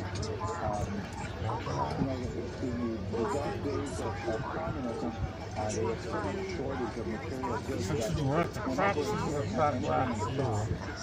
usually there was a lineup from outside. No matter what was on sale, you would buy whatever you could, and then you would barter it, for something else. Size 7 leather shoes from Czechoslovakia, no problem. Even to a size 14, you would buy it 12 years later. So the joke goes that there's outside a grocery store with a huge lineup. They've heard there's going to be cucumbers that day. And there's all these citizens that are Russians, Ukrainians, Uzbeks, Kazakhs, Tatars, and of course Jews are all going along. And they're waiting for the store to open, and the storekeeper opens up the window and he says, we've just learned that we're not going to be receiving as many cucumbers today as we expected, so therefore all Jews, please leave the line. So what's going to do? They get up, they leave, they go home. If everyone stands around, they're waiting for another, half hour, 12 looks up the window and he says, we just learned that one of the cucumber trucks has broken down on the way here, so if you left cucumbers in the truck, therefore all Tatars, Uzbeks, and Central Asians go home. Right? So these people have to leave the line and they go back to the house. This goes on all day until finally he opens up the window and he says, we just learned that the last cucumber truck has been hijacked by the mafia. No cucumbers will be arriving today. Everyone go home. So when all the Russian lineup is like pure Russian, picture their nationalities, and so Ivan turns to Petro and says, you see, the Jews get all the bricks. That joke was really... Talk is going to be about anti-Semitism, a particular kind of anti-Semitism. We're going to look at Jewish self-hatred in one particular individual's life. We don't have a great deal of data about his life. His story is still very major impact on the history of anti-Semitism and on the development of Jewish history in general as a result of his activity. What I'd like to do today is tell you what we do know about Nicholas Donin, about his nefarious activities. I'd like to tell you as opposed to the history of persecution, because anti-Semitism as an idea Jesus Christ. one of the longest lasting notions in certainly Western history, and it has been able to survive all kinds of different to the Western science, to the worldview in which it lives. So we're going to look at four major periods of anti-Semitic ideology, including our own very briefly, and see how this episode of Nicholas Donin fits into the larger scheme of anti-Semitic history. And then finally, we'll wrap up with some reflections on the relation of Jewish self-hatred, how that is perhaps distinct from anti-Semitism as a type, and we'll take it home for the evening. I would like to make a formal announcement. So I'll be aware of some reason people keep asking if we're having class next week, and they're saying nothing about what's this. Of course, we're going to have class next week, no matter how auspicious the birthday it might be. And we're also thinking a little bit about how to change things for next term. One idea that we're sort of throwing around is maybe dropping the time that the class begins a little earlier. Because 8:30 is actually kind of late for me. I don't know how you feel about it, but maybe making it 8 or 7:30. There's also a discussion of perhaps moving it to Tuesdays, but there's another conflict there, so it'll probably be Wednesday, probably 8 o'clock, and I hope that you'll follow us for that time. Okay, Mr. Rodriguez, are we ready? Okay. No, 8:30 next week, as scheduled. We're starting a new semester afterwards, so I'll have to issue a whole new list of who we'll talk about and schedule and things like that. Okay. And I want to remind you, I have you here as a captive audience, that I urge you to go to the website, and there's a little box there where you can sign up to follow the website and get email updates with what's happening. If you don't like email, you can also follow it on Twitter or LinkedIn or Facebook, and you can get the videos delivered right to your inbox. So, and if we do any changes, it'll be announced through email. So I strongly urge you to visit the website, jewishhistorylectures.org, and sign up there. Okay, let's go to our topic. So basically, Nicholas Donin is an archetype of anti-Semitic thought and activity. Basically, the story in a nutshell is this is a 13th century individual who had a certain amount of Talmudic training. He actually studied with one of the greatest rabbis of the early 13th century, and for reasons which we do not know very well, he elected to become a Catholic priest, and this is actually a trope that we see with some regularity in Jewish history. And not only did he decide to become a Catholic priest, it wasn't enough that he was situated within Catholicism. He used most of his scholarly and religious energies to attack Jews. And he made his career as a priest out of anti-Semitic activity. And this is actually a phenomenon that's more than repeated several times throughout our history. We will talk about the four phases of anti-Semitic ideology that I mentioned earlier, and one of those phases is anti-Talmudism as a transitional element. Because we're going to, I'm giving you a preview before the class, but racism, the idea that Jews somehow constitute a distinct genetic identity that, takes into a Darwinian struggle for existence, and secondly, that Jews are similarly locked in a world conspiracy to dominate the economic markets, the media, and in general to enslave all Christians. So the Talmud is understood as part of the transitional element to instruct Jews in this world Jewish conspiracy. If you haven't heard about the conspiracy, I can't tell you about it in public. We have to wait till we're on internet and then I can give you all the details. But that's the joke. That was the joke. There is no work here. You're telling the people in the Philippines they should really know that there's no. Okay. So, Nicholas Stone was born in La Rochelle, France, and he was a student of the Appeal of Paris. He died around 1260, possibly in Israel. The Rabbi Appeal is actually mentioned in quite a few Talmudic practices, in Tosfos in particular, as a very prominent rabbi. Fuck you, bitch! He apparently, Nicholas Stone had some sort of falling out with his teacher, not surprising given the later trajectory of his intellectual career, and he was pushed into excommunication. In Jewish parlance, this is actually a Christian term, excommunication, meaning not allowing a person to participate in the communion of the Mass. So we're sort of borrowing that term for our purposes. In Jewish terms, we actually have a very rich vocabulary of excommunication that proceeds through several phases like Shanta, Nidui, Arur, all kinds of things that are discussed if you look carefully at the whole Nidui liturgy, which are basically forms of social ostracism. That a person can be excommunicated to the fact that no one can do business with him, or no one can stand within 6 feet of him, no one gives him a Maria, not any kind of restaurant anywhere in town, all kinds of things like that. So at one point, governing laws traced into this form of excommunication, which is not nearly as pure as it can in English, American Catholic literature, but nevertheless it is a strong statement of opprobrium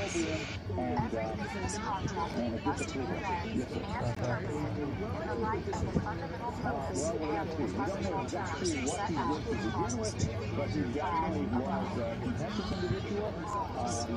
Typically, the That happened today? the shop into the injury is typically because there is a contempt of court. Meaning a person is summoned to the Beis Din to provide some kind of testimony or to answer for their actions, usually business dealings, and if a person refuses to adhere to the dictates of the Beis Din, then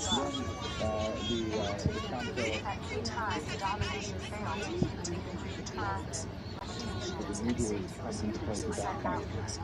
In some rare cases, there are threats that a person will somehow retain the Jewish community through the temporal authorities. For example, with blood libel, the idea that some Jew would say, I'm going to go to the mayor and would say that the Jews killed the Christian town for his blood. A total fabrication, but if a person behaves in that manner, then the Jews may ostracize him to begin with because he presents a public harm. So those kinds of things can happen.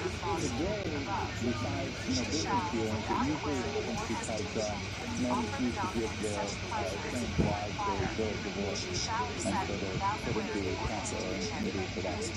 At any rate, it was ironic that he was communicated by his teacher, but later he faced in a public debate over the Talmud, this time as a Christian priest attacking the Talmud, and his former teacher actually defended. Now, a key turning point in Nicholas's career, and it's not clear whether it happened before he was excommunicated or after he was excommunicated, but obviously he converted to Christianity, he converted specifically to Catholicism, and he joined a monastic order. As I mentioned in the quick warm-up here, what's fascinating, it's not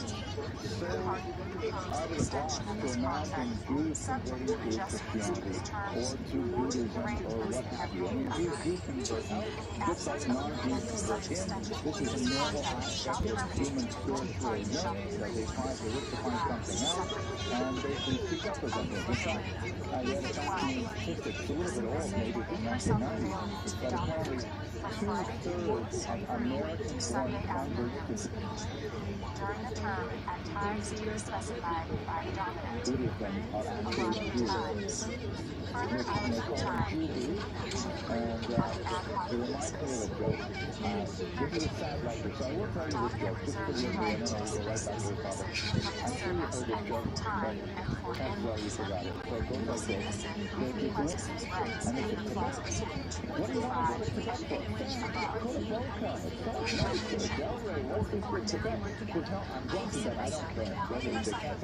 During the 11 times, any additional times at the page to be determined by Dominic.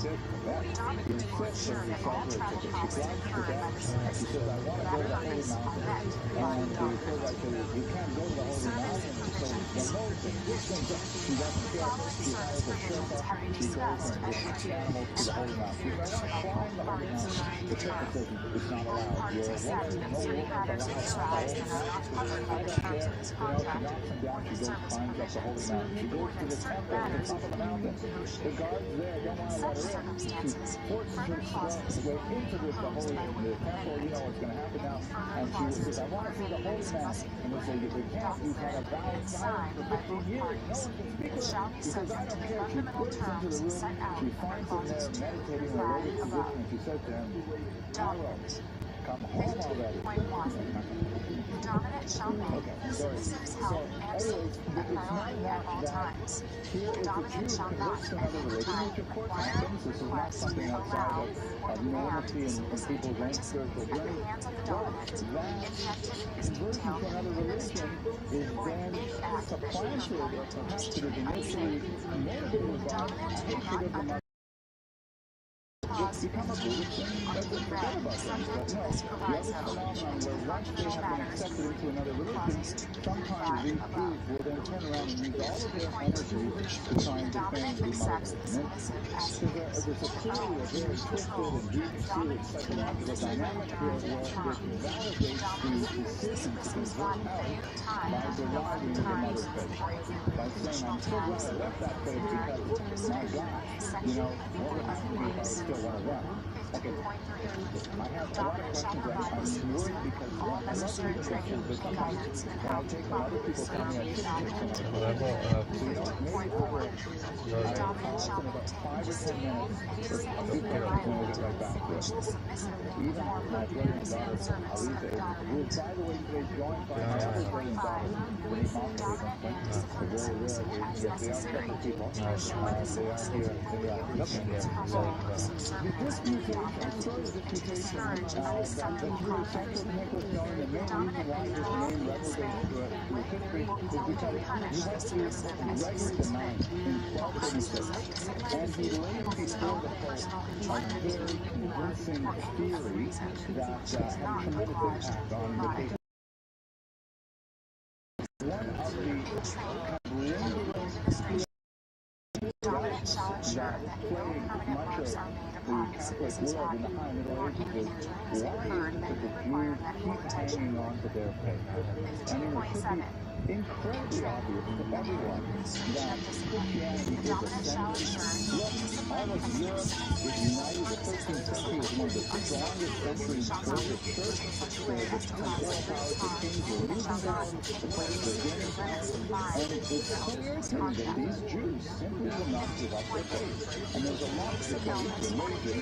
Dominant shall care for the submissive, Sometimes by the dominant. nobody knew, but the Jews simply would not leave their faith. Dominant shall maintain his own good health and seek medical attention when necessary in order to maintain a risk-free environment. It's because they're not 50.10. only reading the The Bible. dominant shall not loan his submissive to another dominant. An interpretive tradition of reading the Bible, The dominant which may is restrain, heavily laced with handcuff, what are or called bind and, time, it's self-validating because they have a whole interpretive narrative. Too bad. And so it's really amazing to Christians behind the The Ages. dominant will Why ensure are the that Jews all not getting this? through Why aren't they purposes of complete training and Christianity? discipline Nicholas shall Dunn be comes forward and says, the reason is because they have totally at all separate times. interpretive narratives.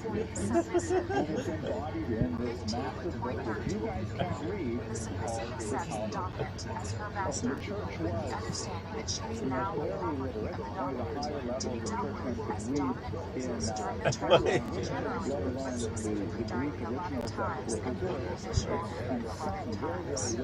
Kentoshi? Is his name Kentoshi? Submissive shall obey the rules. It says 37 minutes. Set out one disagreement. 10 hours, 14 minutes. We got 15 The submissive shall serve the dominant in any way the dominant sees fit, and shall endeavor to please dominant at all times to the best of her ability. 15.60. The submissive shall take all measures necessary to maintain her good health, and shall request or seek medical attention whenever it is needed.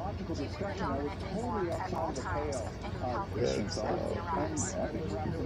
15.70. The submissive will ensure that she fulfills due contraception and ensure that she takes it as and when prescribed to prevent pregnancy. 15.8. The submissive shall accept without question any and all disciplinary actions deemed necessary by the dominant, and remember her status and role in regard to the dominant. 15.19. 20. The submissive shall speak. 15.21. The submissive shall accept long business maintenance, payments, academies, or any other discipline the dominant should decide to administer without hesitation in complaint or complaint. Where is he? 15.22. The submissive shall not be directly into the eyes of the dominant except when specifically instructed to do so. The submissive shall keep her eyes cast down and maintain a quiet and respectful bearing in the presence of the dominant. 15.23. The submissive shall always conduct herself in a respectful manner to the dominant, and shall address him only as Sir, Mr. Gray. The dominant and direct. 15.24. The submissive will not touch the dominant without his express permission to do so. Activities. 16. The submissive shall not participate in activities or any sexual acts that either party deems to be unsafe, or any activities detailed in Appendix 2. 17. The dominant and the submissive have discussed the activities set out in the Appendix 3, and the new right in Appendix 3, very greatly respected. Safe words. 18. The dominant and the submissive recognize that the dominant may make demands of the submissive that cannot be met without incurring physical, mental, emotional, spiritual, or other harm at the time the demands are made to the submissive. Do you think he thinks about himself? The submissive may make use of a safe word. The safe word, words. Two safe words will be invoked, depending on the severity of the demands. 19. The safe word, yellow, will be used to bring to the attention of the dominant the submissive is most permitted of the demands. 20. You love this more than life itself. You love bringing this group chat more than life itself. To the attention of the dominant, the submissive cannot tolerate any further demands. When this word is said, the dominant's action will cease completely with immediate effect. Conclusion. 21. The undersigned have read and understood fully the provisions of this contract, freely accepted the terms of this contract, and have acknowledged this by our signatures below. The dominant, Christian Gray. Date. The submissive, Anastasia Steele. Date. Appendix 1. Rules. Obedience. The submissive will obey any instructions given by the dominant immediately, without hesitation. I hired 3 people to watch my stream for a month Expeditious manner. on the camera behind my head, FYI, and I also bought a Wi-Fi extender which should help my stream because then hopefully my internet won't suck as much. Hard limits. Appendix 2. We shall do so. They're cool. Dominant. I assume they are from India, but they speak English really well.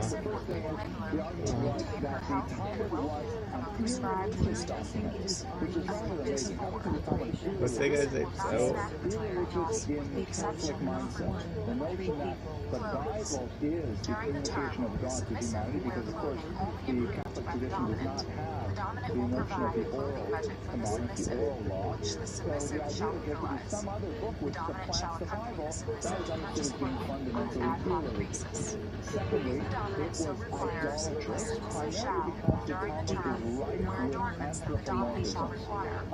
God is described in many ways as human terms, human emotion, waking up in the middle of the night, crying out like a lion, all kinds of things which the rabbis occasionally had difficulty with, but they understood ultimately by consensus as a form of poetic license, using nothing they had done, human language to convey, very elevated spiritual notions.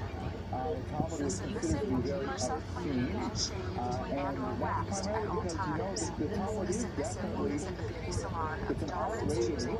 There's an open discussion of sexuality.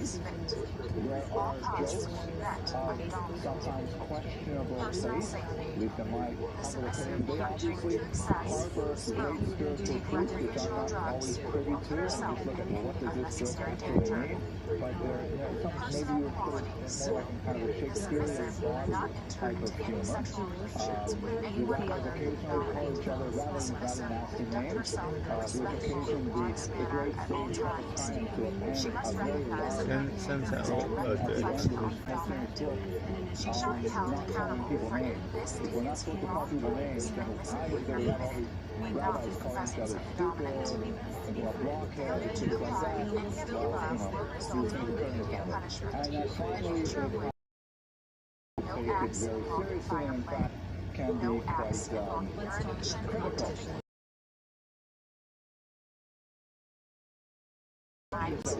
Against the Talmud with success by many disputations. And as I mentioned, the Talmud, in these kinds of disputations which occurred throughout the 13th through the 15th century, the Jews never really win. Have you been to ViralRabbi.com? Question mark. Try and make a business response, but ultimately the audience is overwhelmingly influenced by the church, if not churchmen themselves,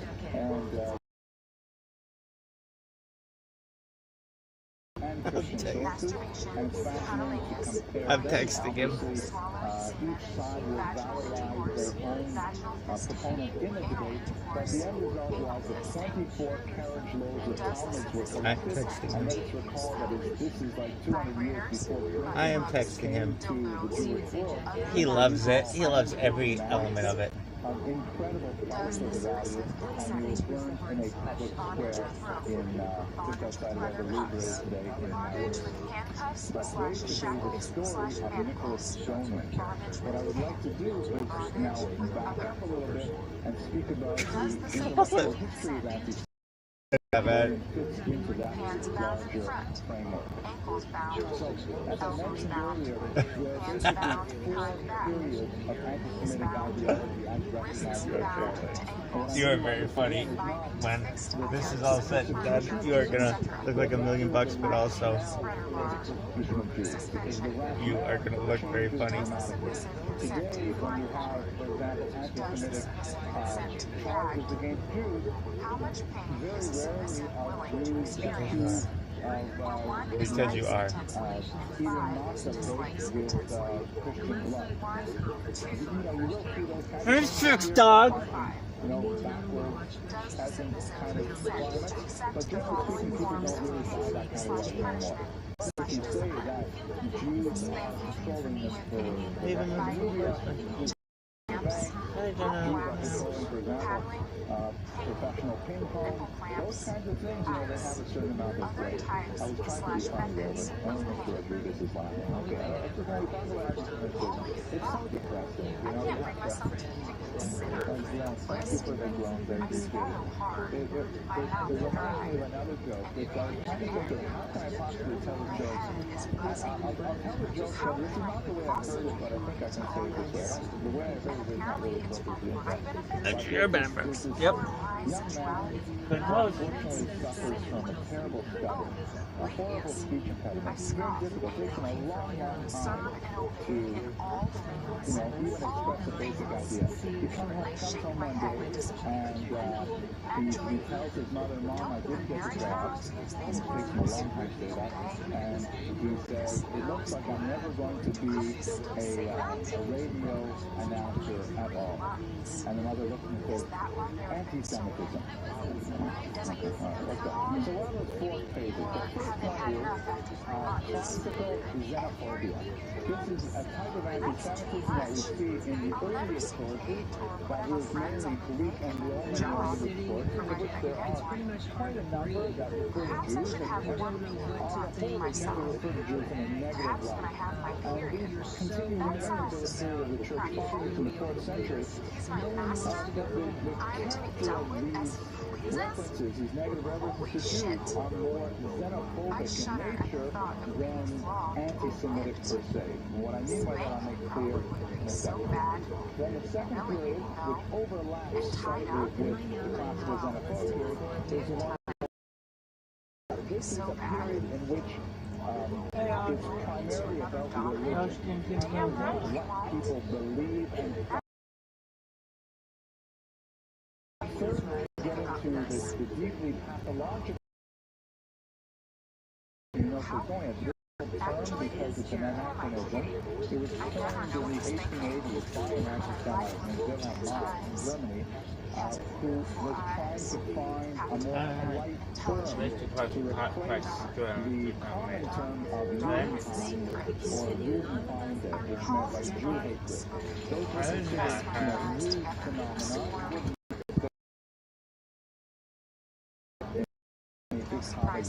It would be like saying, I belch at the table after eating was rude. So he found a more philosophically neutral term at the time to describe not a Jew hater, I'm an anti-Semite. I'm against Semitism, whatever it is. So you can't really use it before 1880, but as we can see, I think it's useful in medieval periods. This is the period when anti-Semitism really gets the weirdest, the pathological period where people believe that Jews drink blood and things like that. Jews are associated with the devil. Really, this is the darkest period and very creative period in terms of anti-Semitic ideology. And then finally, the period that we live in today, which dates down the period of guys like Wilhelm Marx in the mid-19th century to the present, and we focus on 2 basic elements. One is the idea of race, and the second is the idea of conspiracy. Those 2 things characterize the primary elements of anti-Semitic thought today. So if we look at those with a little bit of imagery to kind of illustrate that, if we actually looked at this way back in October of 2000, we were talking about Josephus. This is the Arch of Titus in Rome that celebrates the Roman victory over Judea in the Roman Jewish Wars of 67 to 73, and you see that you see this wall here that has a bas-relief that shows the Jews being carried off into captivity. Overlords are carrying off the menorah from the temple and other floors, and they're rejected and abused, and they feel terrible because they're enslaved to the Romans. There she goes, the child. So, opening up to the audience for a second, we can characterize this as an anti-Semitic piece of art. Anti-Semitic iconography. Probably not, because we've been well indoctrinated by the way I understand it, right? How would you characterize this? What does this mean? I suspect not. No, but I think that's what it is. It's a war memorial, Like you said, there's actually a Latin phrase for this. Not equal, right? You lost, we won, so we're going to make pictures and sculptures all over town celebrating the victory.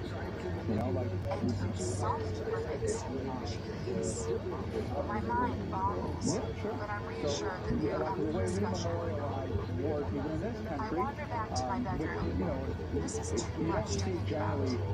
I hear you through head. A fresh word of heroism. intrinsically bad about the Jews as a people. They love the war. You know, they're memorial service for all kinds of people. So to call anti-Semitism is not really fair. Let me just see if I have another silence. No. And this is kind of like what you have in much of the early classical references to Jews. Understood. For example, the Jews were called lazy, slothful. Make fewer holidays. The Jews were considered Planet because we would not eat non-kosher food, so that meant that, you know, we tended to really socialize only amongst ourselves, so we were considered unprecious or like haters of other people because of these internal, accurately observed but incorrectly interpreted phenomena. We were considered, Looks interesting. well, you go on, you know, the whole circumcision thing is very problematic. It felt like it shut people out. Because the only way to really begin the club is if you were circumcised, obviously, if you were a male, and most people were not willing to undergo the initiation ceremony. So these kinds of things are going on, which are true observations of Jews, just incorrect interpretations of what they meant. Things change dramatically when you go to the early Christian period. And this is primarily because of the unique relationship of Christianity and Judaism and the daughter religion to the mother religion.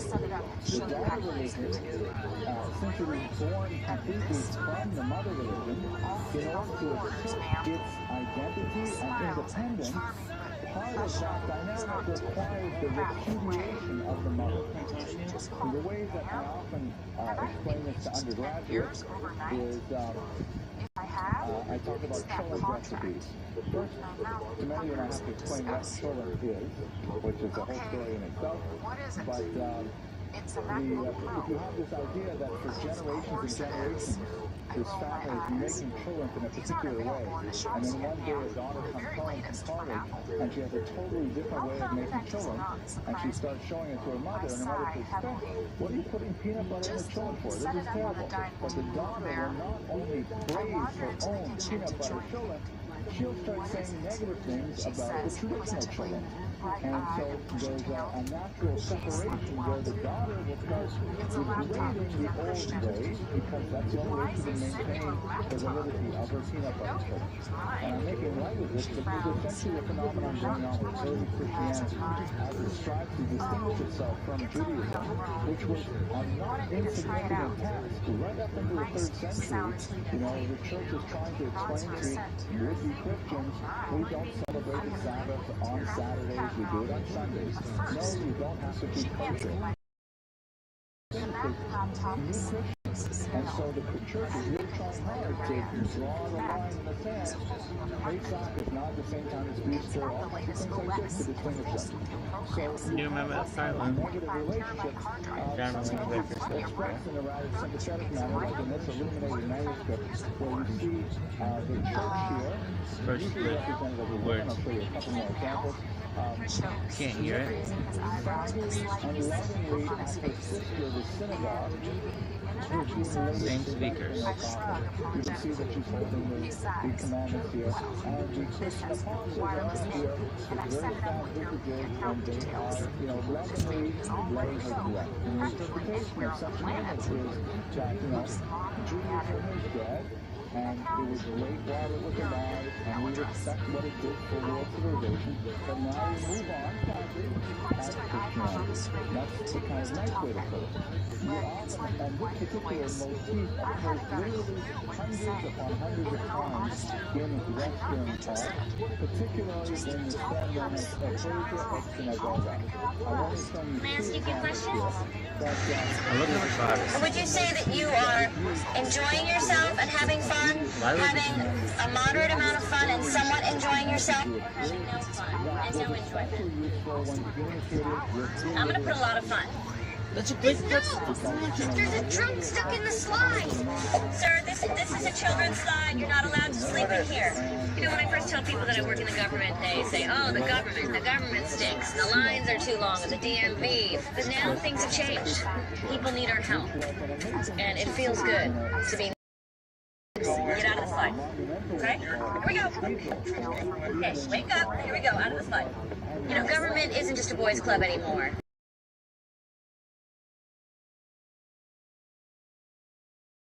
And buckle up, because my ride's going to be a big one. And if you get motion sickness, you put your head between your knees, because Leslie Knope's stopping for no one.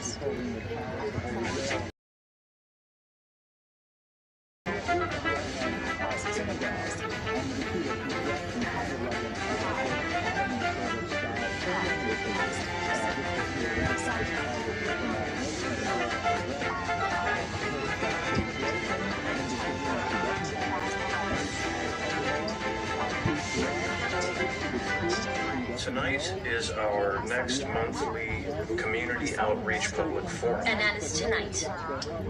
That is tonight. Leslie will be running it, and we need one more. Who wants in?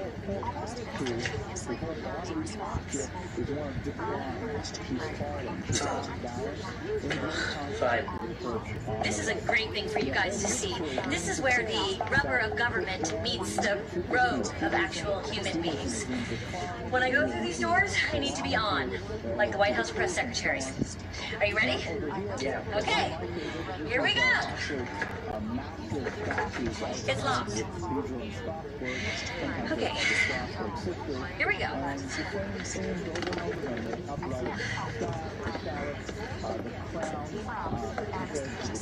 Thank you so much for coming. What an amazing turnout.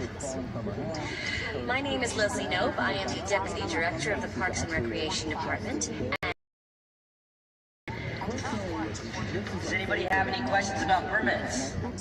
So, take two. I'm Leslie Knope, and with me is Department Member Tom Haverford. We are here to answer any and all of your questions, so fire away. Well, it's a great day because last month they put me in jail. That's right. The head of the police is a 9th degree Mason, but the music is so loud. Stop the graffiti, please. Please. I don't like obscenities just as much as you don't like Oh, it them. drives me crazy. I have kids. Right.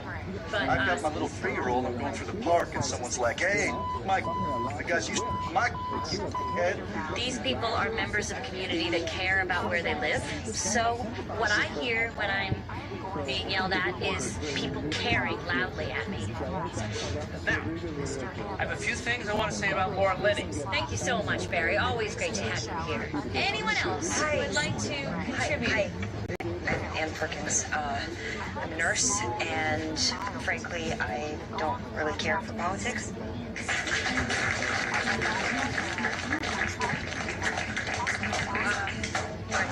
I'm here to talk about the abandoned lot on Sullivan Street. Excellent. That sounds like a good idea. Tell us about that. Now, it's a problem. It almost killed my boyfriend. Oh. Yeah. So there's just this giant pit, and it's been there for almost a year. 12 months. Yes, go on. Yeah, and my boyfriend, who is a musician, actually, I support him, but anyway, he fell in and broke both his legs. And let me speak with you for a minute. So your boyfriend fell down into this pit, right? Yes. And this guy, is it pretty serious? You guys living together? Yes. Wow. I'm sure this must be really tough for you, you know, just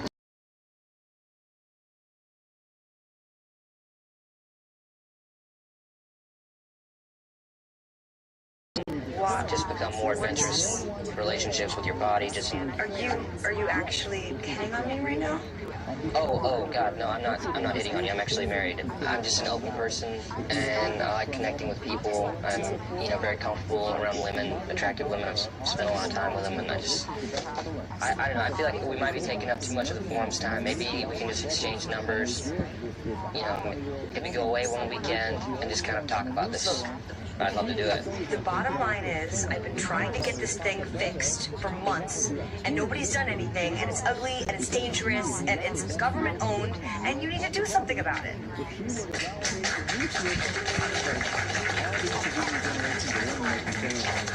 Okay. I'll do something about it. Really? Yes, I will help you.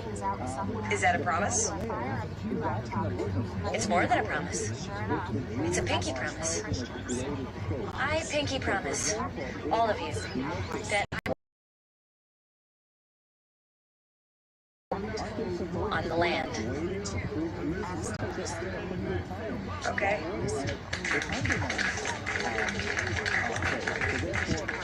Well, I've worked in the Parks Department for 6 years, and I've handled a lot.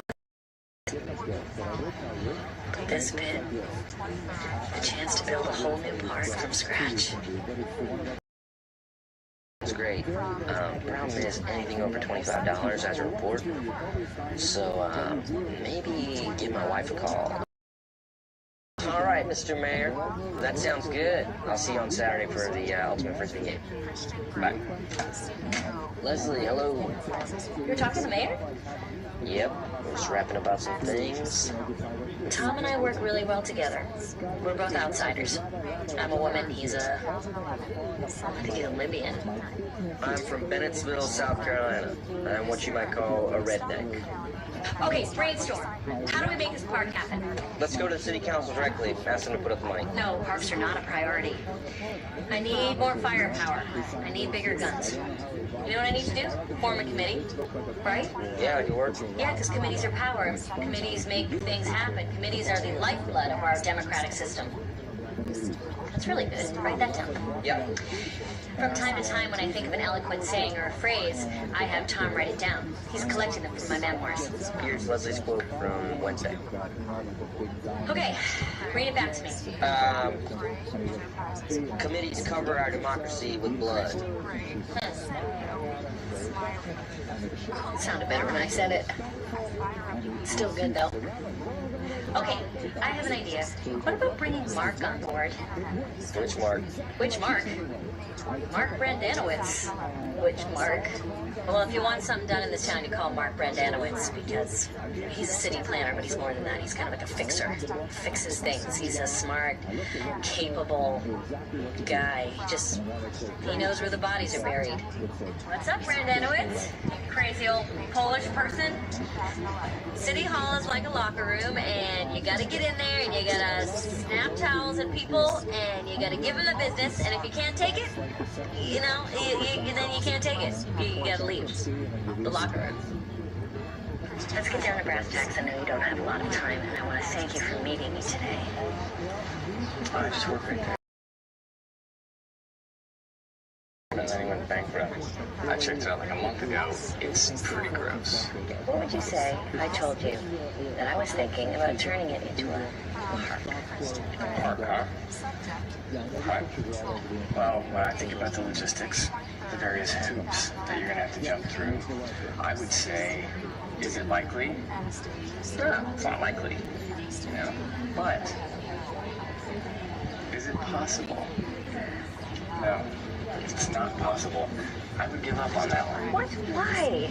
Why? I don't know. There's like a million reasons why. Homeowners associations, anti-government nuts, bureaucrats, miles of red tape. I mean, it sounds like you're telling me to go for it. There's no way it can happen. I can do this. I just need a little help.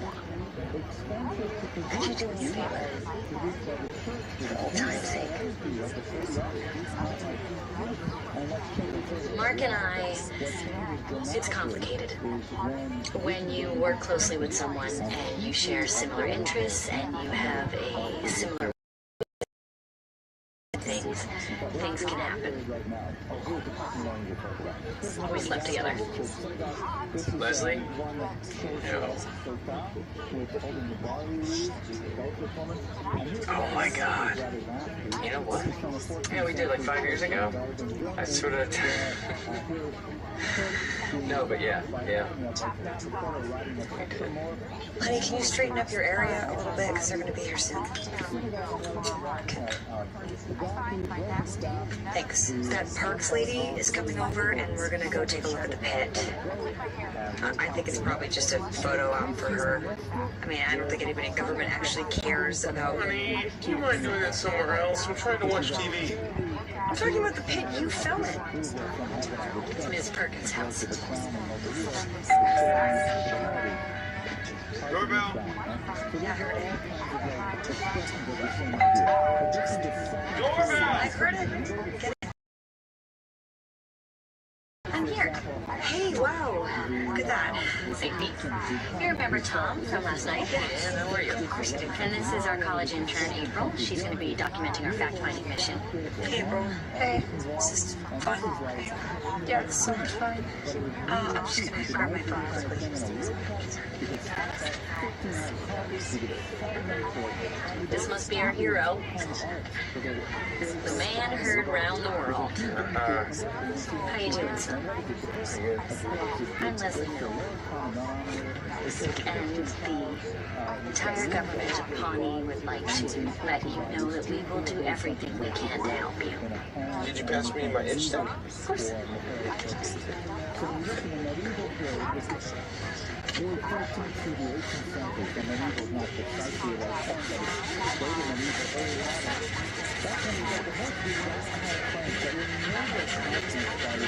So, Andy jumped over this fence. He was crossing through to get home, and then he fell right there. Oh my God.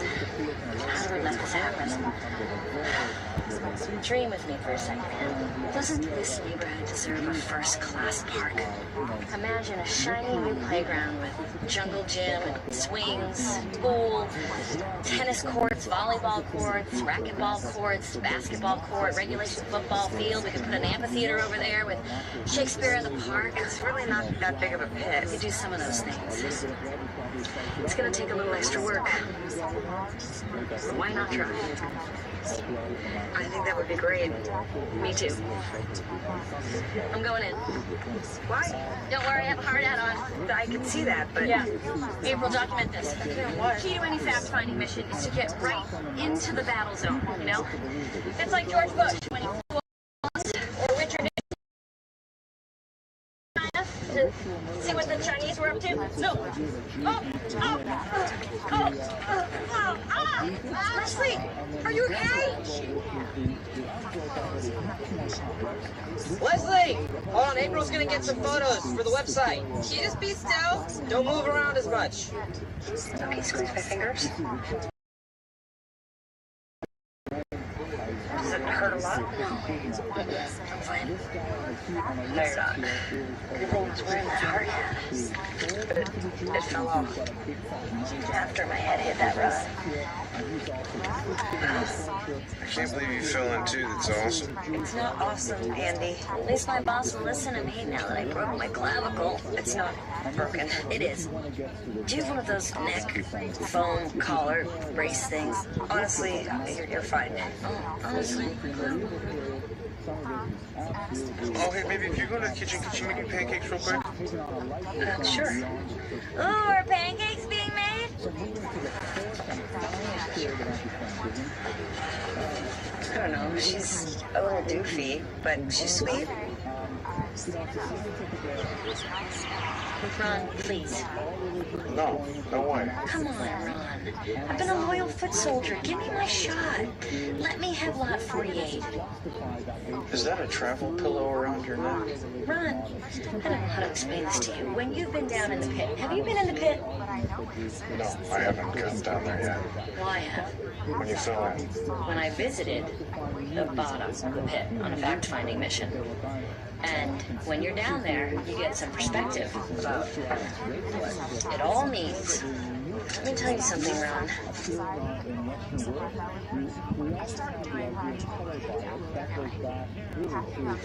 What it means is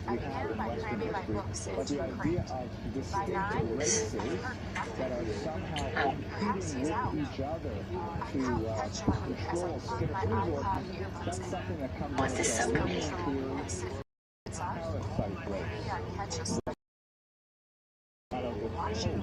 like a flea or a tapeworm or any kind of vermin of this nature.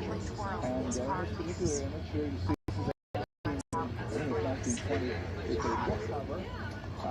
It says the Zindagi got gluten, the sin against the blood, and it shows a healthy... I've been quite open about this around the office. I don't want this parks department to build any parks because I don't believe in government.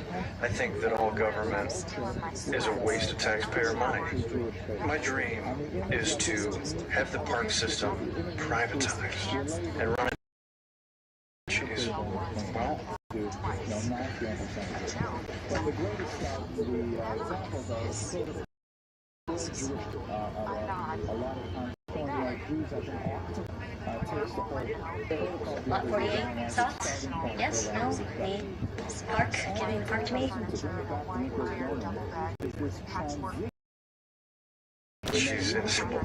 Like a little. Thought about the park. You know, I don't think I even want it. Oh man, my clavicle's still really hurting me.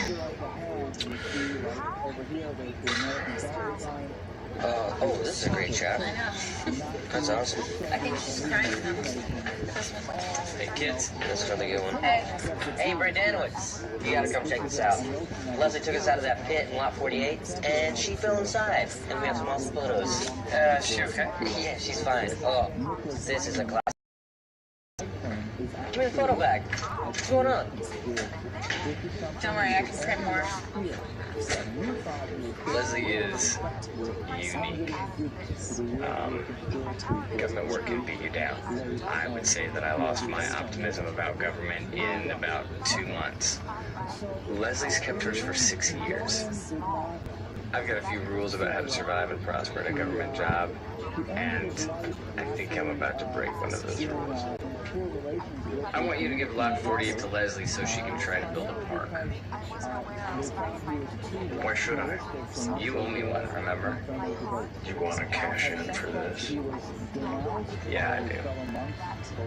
So this was built in 1935. It's called Pioneer Hall. A little trivia, it is one of the first structures in America to ever have locks. Wow. Oh yeah, this is our crown jewel. It's one of our best murals. It depicts the very famous battle at Coniga Creek. We have a lot of children visit, so often we have to cover up the more gruesome parts with posters. That is horrifying. Yes, it is. So, what do you want to see? The DMV, animal control, or we good?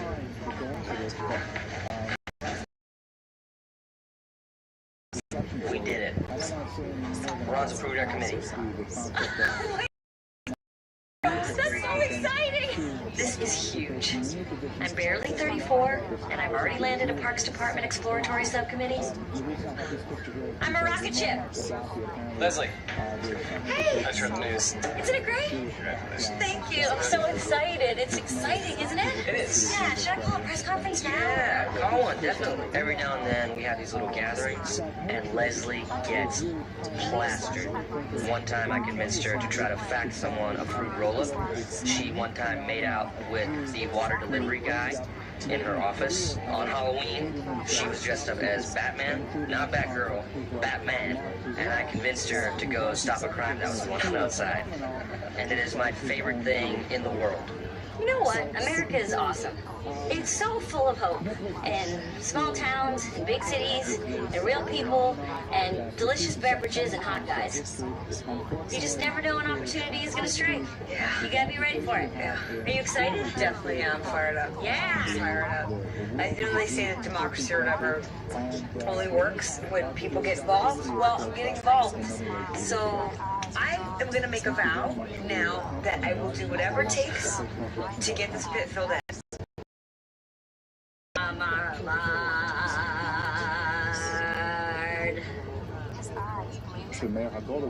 I've created this office as a symbol of how I feel about government. This sawed-off shotgun belonged to a local bootlegger. People who come in here to ask me for things have to stare right down the barrel. Did you guys get a grant to do this? This is my basketball court. I don't want to see any double dribble. I don't want to see any three.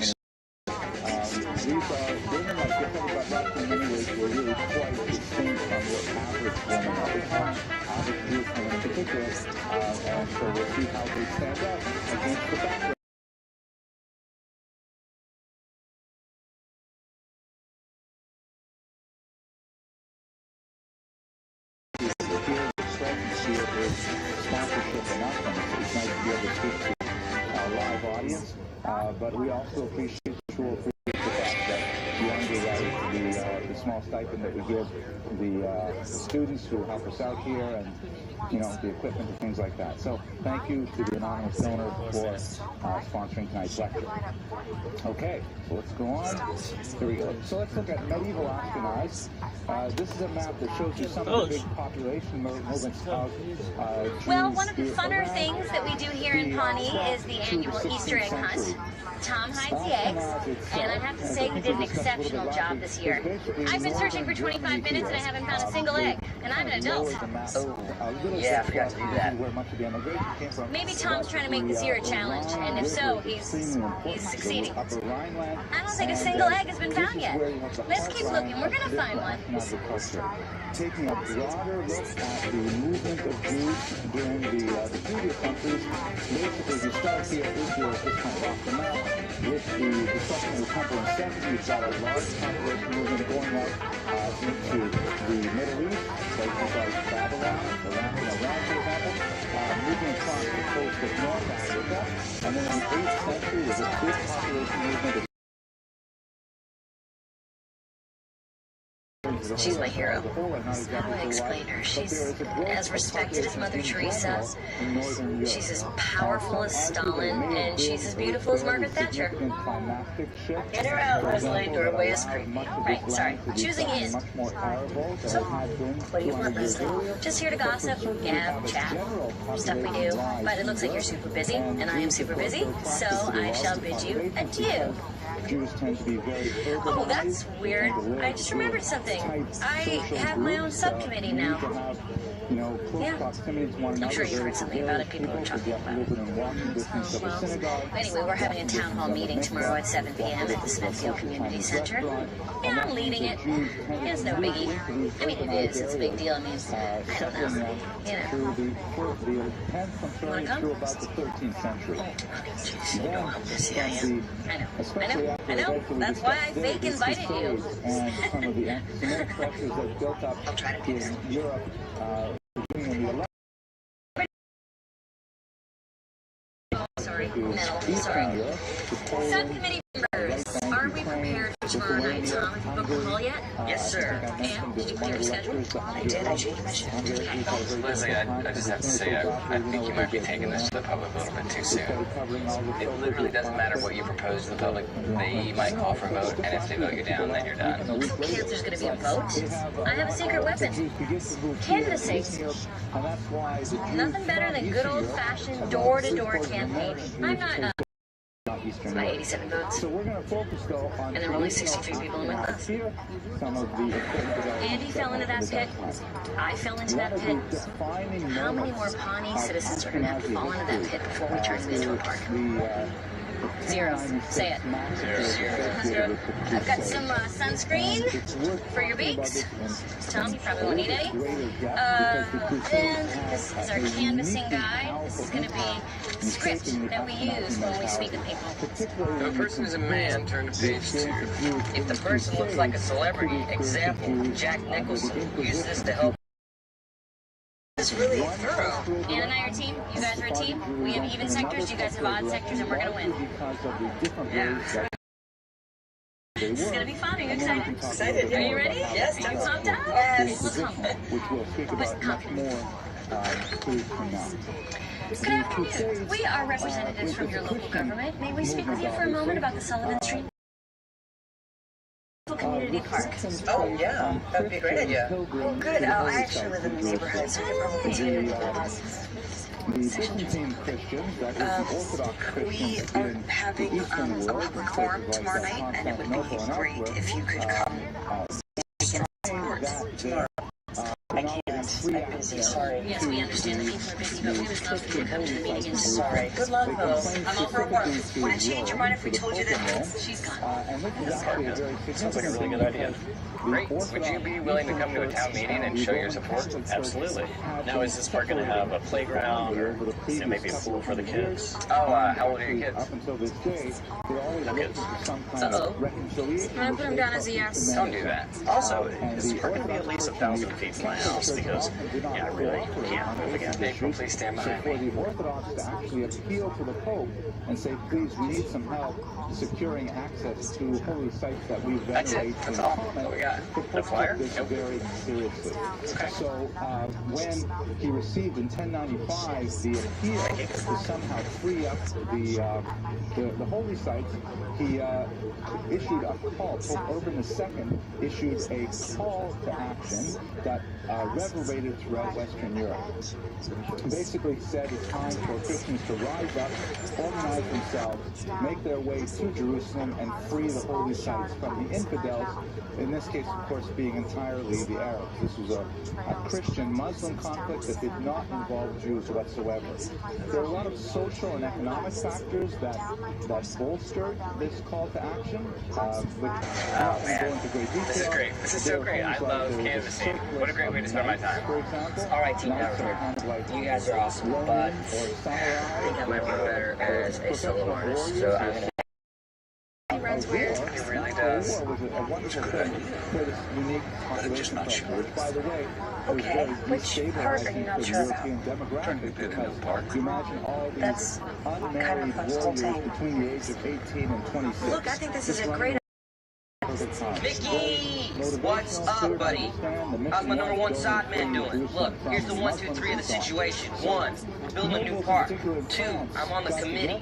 3, you're putting in the side. And who knows, maybe down the line, the situation will arise where you can hook me up. Are you going to commit to coming to this meeting tomorrow, or are you going to be a bitch? Yes, you do owe me. Tom Haverford. Okay, keep going, keep moving. Nose to the grindstone. No means yes. Can we stop, please? Because it's really hot and I'm tired. Yeah, I'm hot.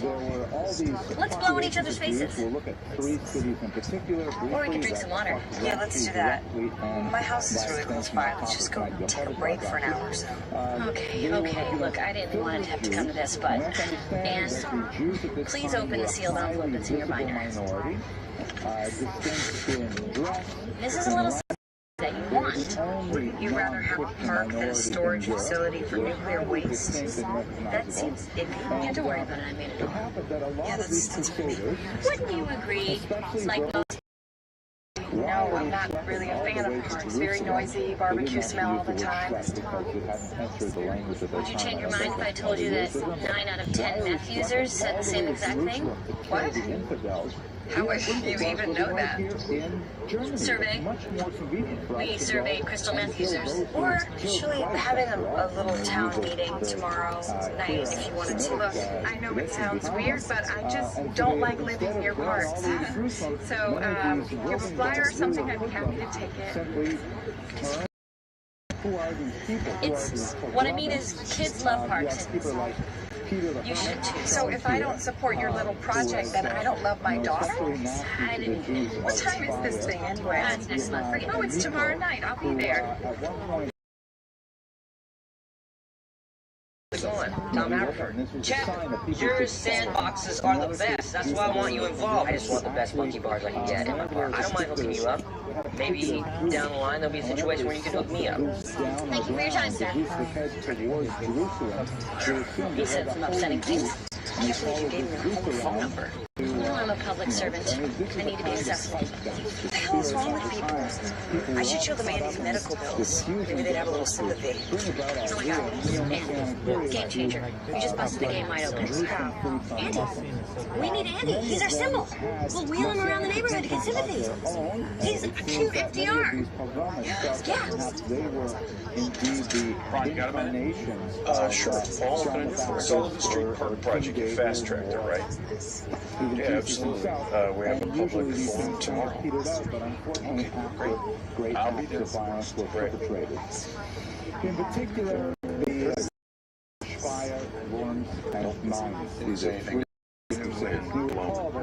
This is a population of Jews that have been living in this region in government, and I don't like it. 200 years. All of a sudden, there's all this federal money coming in, and Paul, the city manager, is telling us to build parks, start new community programs. It's horrifying. Significant wealth. Do you have like a nurse's costume? Costume? You mean like a Yeah, put those on. I mean, it's a big stretch. The thousand years different, but even for the Jews that start here, for example, at that time, Jews were not living in Dalhousie 30, 40 years ago. All of a sudden, there's a huge change in the demographics. So the Jews really stood out in comparison to the outside population.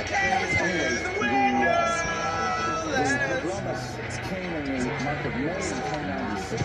They surrounded the town and were clearly threatening to invade and to attack the Jews. So the Jews decided to take refuge. Why do we want to build this park so bad?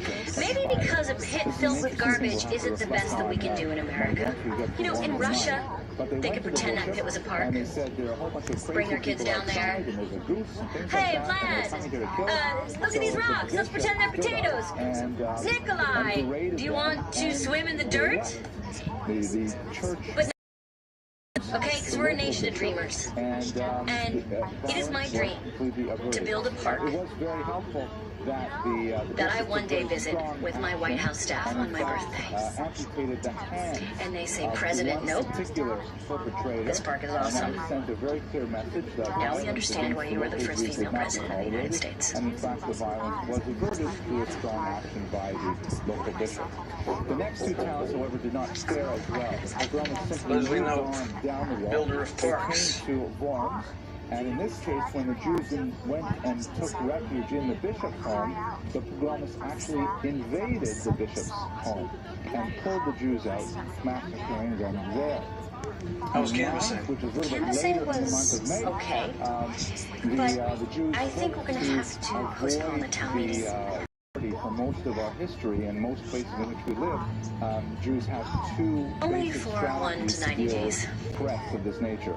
One is to simply, emigrate, simply go someplace else. Jews have been doing for 2,000 years in the land. I was talking to the city manager. Try to bribe your oppressors. Try to find a way to exchanging ideas. There's a mutual respect there, and together we have decided to fast track your project. City manager? Wow, really? I have to cancel this meeting. Fast track? Did my name come on? It's worth noting, by the way, what's happened? Just do a good job tomorrow. Okay, we have to push this thing through. Of course. I'll push anything, through anything, you know me. Breathable fast. Oh, yeah, I am. Jerry, what's up, man? Hey, you're the pretzels, right? Bam! Hit him up, man. Thanks for coming down. I got a seat taped up for you over there. I thought that Hitler perhaps could either be bought off, or there would be somewhere for Jews to go at the last minute, and neither of those things turned out to be true. My top priority with this park, getting your fences in there. I drove by one of your fences the other day. I was like, man, that fence looks awesome. I was like, of course, boys. Very, very small, very, very late as well. About 5,000 Jews were saved in Hungary, of course, but if you put that within the context of 6 million, it's clearly not. If you're into chocolate muffins, grab as many as you want. In terms of emigration, disastrous policy, because the world's borders were closing, including... Some people may say that bringing in these contractors this early is jumping the gun a little. Well, guess what? Here's a gun, here's me. And they couldn't even get into Cuba because America was concerned that Jews would land in Cuba and then use a transit visa to get into America. So it was disastrously wrong strategy for the nature of that particular threat. Still, we're 1,000 years away from that. Victor, Miles, Tom, Haverford, how are you? Thank you so much for coming down. I want to introduce you to Leslie. Victor Miles. He's a gentleman I met canvassing. He also happens to be the top sod guy in Indiana. Terrific.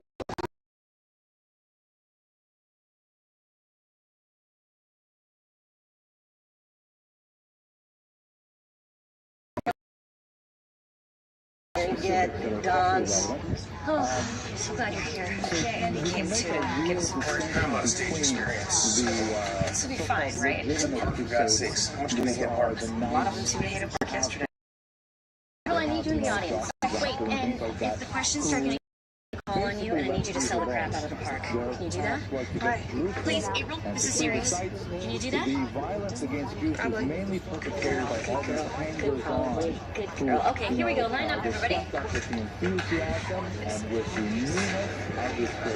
My mom's here. Mom's here. The means or the wherewithal to take themselves all the way to Jerusalem, and so they attack more vulnerable local populations. Thank you so much for coming out tonight. This is our first town meeting about the proposal to turn Lot 40 to be successful, which is why I always tell her, there's nothing wrong with being a wife and mother. Now, there are many people that I spoke to who are passionately in support of this idea. None of them were able to make it tonight, unfortunately, but they totally exist. I did not make them up. Oh, I see a question. Okay. No questions right now. My name is Kate Spivak, and I live in the neighborhood. And I am 100% against this park. I cannot believe the department is moving forward with the project without a single environmental impact study.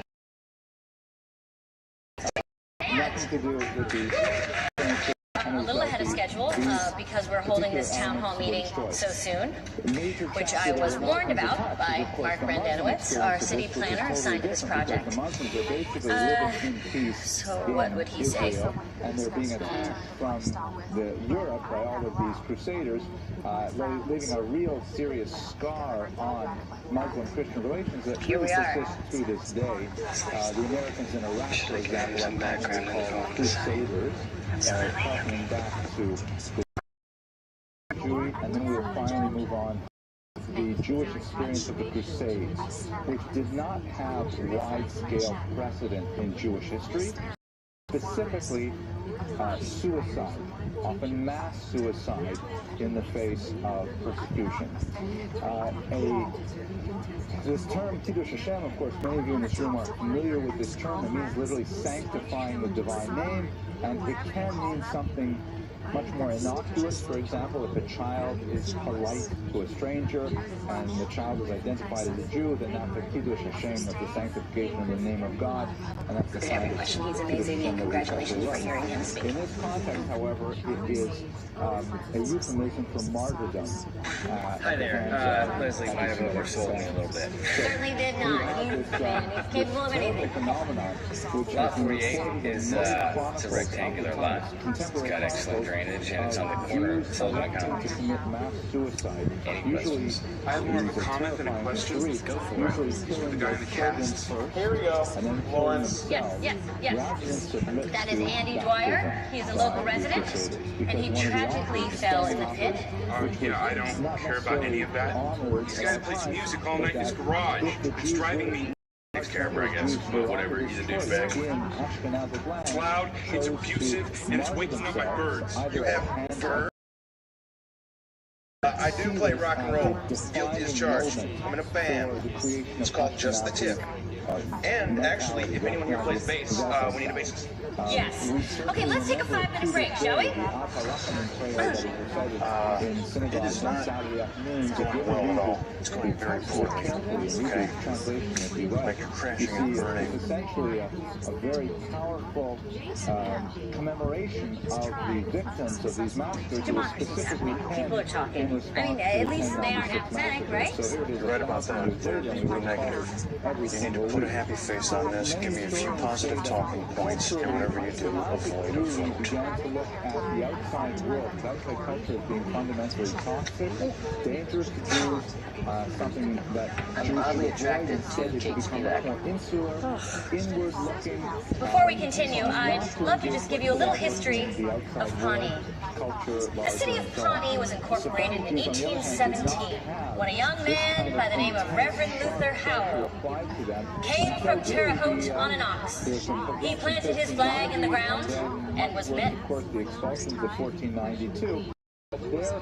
Their pressure was much more gradual in nature, and they adopted a more of an accommodationist strategy, saying, you know, okay, this is a persecution, this is something we shouldn't deal with, this is something terrible, but by an angry tribe of Wamapoke Indians, when seeing the whiteness of his skin, twisted him to death.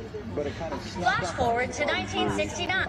Whereas with Ashkenazi Jewry, it was a very sharp, pointed blow right at the beginning, really when they were just getting established in Europe, and so their cultures diverged. A little bit of an overgeneralization, but at any rate, I think it basically has a lot of validity to it and helps us understand the differences in the way this culture develops. Man walks on the moon. Connie is lousy with hippies. Oh my God, she's filibustering.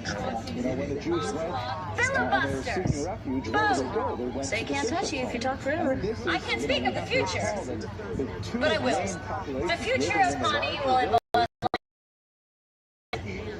where we will communicate on watches and blink our feelings to each other rather than use words. And now I'd like to take a magical journey through a little something I like to call the Phantom Toll Booth by Norton Juster. Excuse me, can't you read that children's book on your own? I have the floor. There once was a boy named Milo who didn't know what to do with himself. Not just sometimes. Okay, all right. You know what? This is a public forum, which means that we all get to tell you what we think. Well, you did already talk, ma'am. And I would love to listen. Someone else. Hey. In general, this is why I'm a youth in the community, and there's predictable rules, there are enforcement to those rules and things like that. So that's my final observation. We're going to go right now to Rashi. And I fully support it, as would the rest of the youth in the community. In this audience, unbelievable. You know what? We all agree that this park is a bad idea. We should just take a vote, right? Okay, we will take a vote. Before we do that, I want everyone up, lined up behind that microphone, and I want to hear from all of you, one by one. That was brutal. A couple weeks ago, I was... So the question is something about, you know, how I'm just repeating yelling at Leslie at a public forum. God, I hope I wasn't as obnoxious as those people. They're not going to hear it until you don't. I wasn't, right? At 5 o'clock in the morning, everyone is asleep. Thank you, ma'am. Thank you, ma'am. That concludes our meeting. What about the vote? We're out of time. It's 9 o'clock. But we will have many public...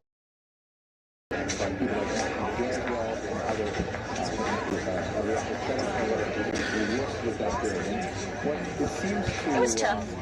But you know, that's Pawnee. That's democracy. There are a lot of people here that want this park. You just gotta get past the negative people. But guess what?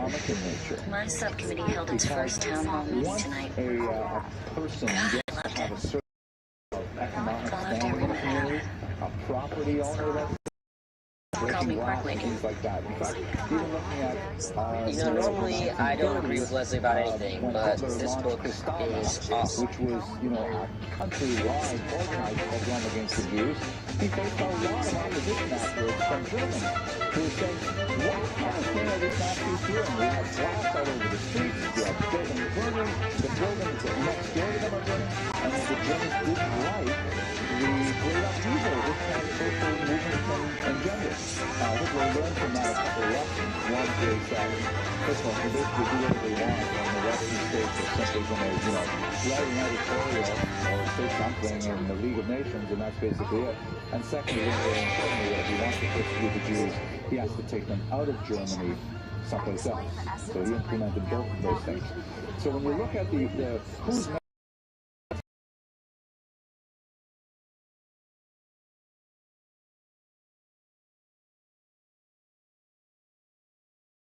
they tended to be like migrant workers, unmarried men who lived in flock houses and would work during the day, and then they would be seasonal. They'd go back to their farms. And once they got married, then all this violence stopped because they had something to protect. And I would have to guess it's the same thing in the period of the Crusades. These are, you know, unemployed, poor people who see an opportunity for the very dark pleasures of rape and theft and drunkenness, and if they can couch it within, you know, how much more so? That's my general sense of it. But the great scholar of this period is Robert Chazen. He's written several books on it, and I would recommend you look at those books. Okay, last question, then we better go on.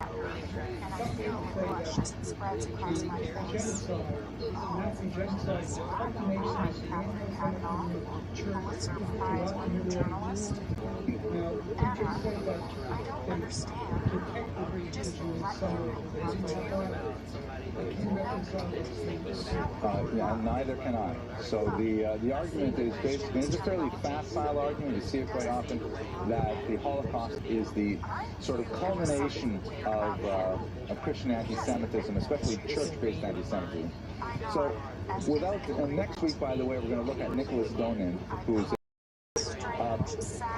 there's no question that there's a long anti-Semitic tradition in the church that is tied very closely to the root of Christianity, because it is, after all, a breakaway minion from Judaism, that there's always going to be like a repudiation of Judaism that's intrinsic to this new Christian movement, because that's one of the ways that you can justify the new movement is by deriving the origins, the mother religion.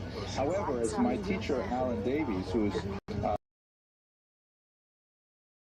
constant anti-Semitism and occasionally flared up with a couple of nasty points. In reality, the church protected the Jews. You know, they wanted the Jews to stay in a certain box in society, in a certain level of status, but it was intrinsic to Christian theology through St. Augustine, Doctrine and Witness, that Jews had to remain alive. I won't go into all the reasons for this. Explosions of anti-Semitism, they tend to come from the lower lay clergy who are not necessarily even literate. Stop that. Just say nasty things. Don't do nasty things.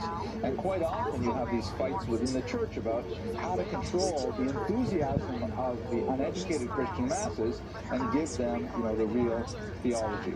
You see it especially, for example, with the blood libel, where, you know, someone will start a blood libel saying that the Jews killed this Christian child for his blood, and the Jews will run to the bishop, and they'll go to the Pope, and the Pope will write a letter, a paper bull, saying, no, it's not true.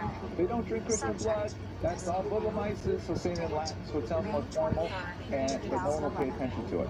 So it's one of the conundrums of Jewish history is that it's not necessarily the church. It may come from the lower clergy, it certainly comes from the large population, but the church itself generally tries to maintain the status quo. They're part of society. They want society to keep functioning. Mob violence is the worst thing. Okay, we better go on. Let's talk about our, here we are, halfway through the lecture. So, Yocheved bat Rashi, of course, bat means daughter of, and as is Hebrew convention, you name a person son or daughter of typically the father. You use the mother's name in other contexts, for example, the person is ill, but otherwise we call her Yocheved bat Rashi. She was born probably around the year 1058. We have some sense of it because Rashi does write on occasion about his family, so we have a little bit of a family tree. Her father was, of course, the illustrious Rabbi Shlomo ben Yitzchak, known by the acronym of his name, Rashi. He was the preeminent commentator on the Torah and the Talmud. His commentaries have become so canonized itself and one finger on Rashi's commentary. It's a brilliant commentary, primarily because one of the things that Rashi does is he takes all of the oral Torah, the Midrash, the Talmud, the Mishnah, and so on, and he anthologizes in a very beautiful, pithy, concise, easy to understand Hebrew.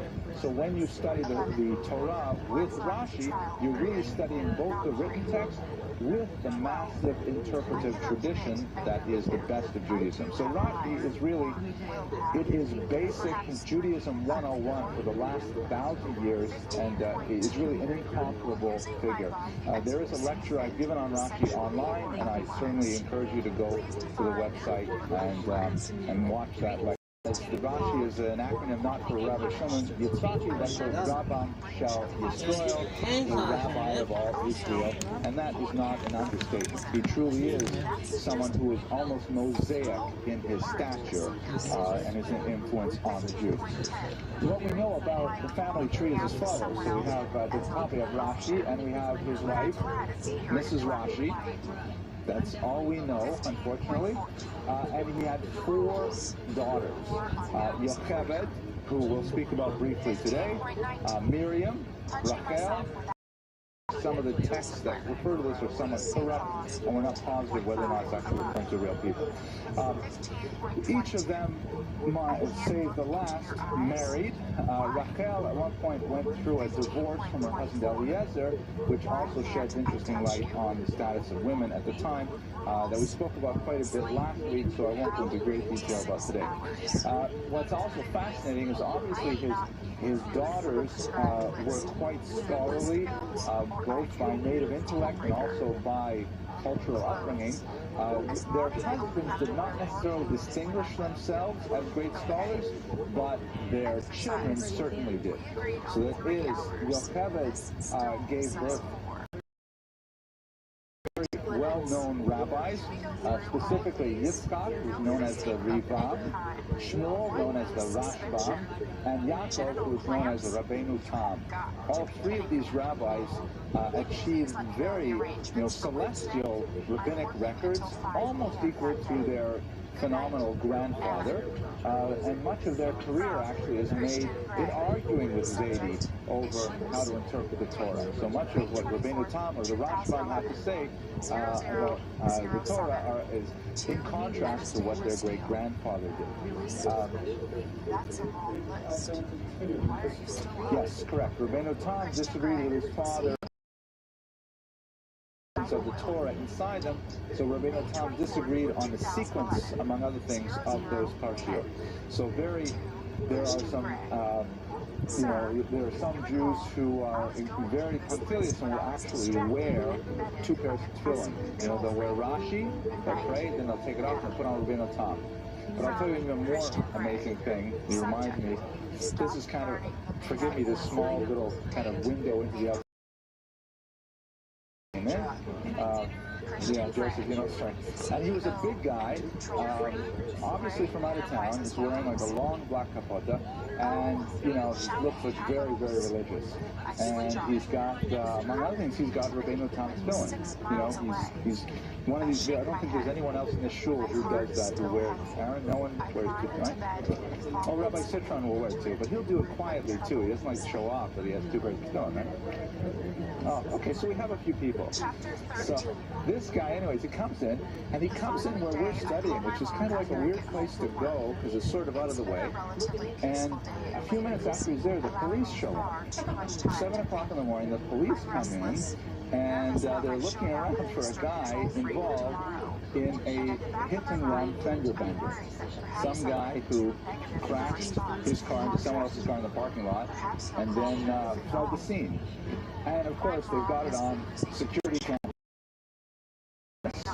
And apparently the guy hit someone else's car, got out of his car, looked at the accident, got back to his car, left the parking lot, drove around the block, and then parked further away.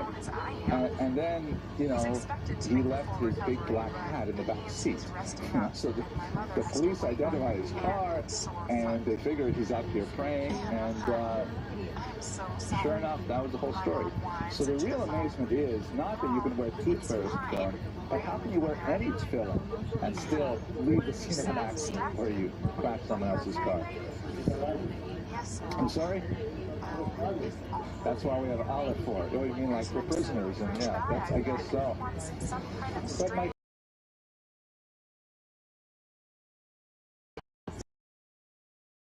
that way. His wife expects him to dress that way. Why should he be any greater than the rest of us just because he has all, the appurtenances? And I thought that was a very kind way to look at it. Anyways, here we go. Yocheved in particular had 6 children, Knei Nahora. We don't know about the last daughter. She is unnamed, but 3 of her sons were Rivam. It's Rabbi Yitzchak ben Meir, Rashbam. Rabbeinu Tam means our teacher, the pure. Actually, Tam is a funny Yocheved, right? That Yaakov, the patriarch, very well put. So Rabbeinu Tam, but it means, our teacher was pure. And these were really, global level scholars. These are phenomenal scholars. It's amazing that in one family you really produce so many great scholars. Now, what do we know about Yocheved though? Because that's really, here we are 45 minutes of lecture, we're still waiting to hear something significant about her. Sorry, I can't too much. We have Yocheved, but it is, as the Talmud says, mountains hanging by a hair. There is one passage in which Rashi says, he's discussing a difficult halakhic Jewish legal concept, and he says, and I called to my daughter.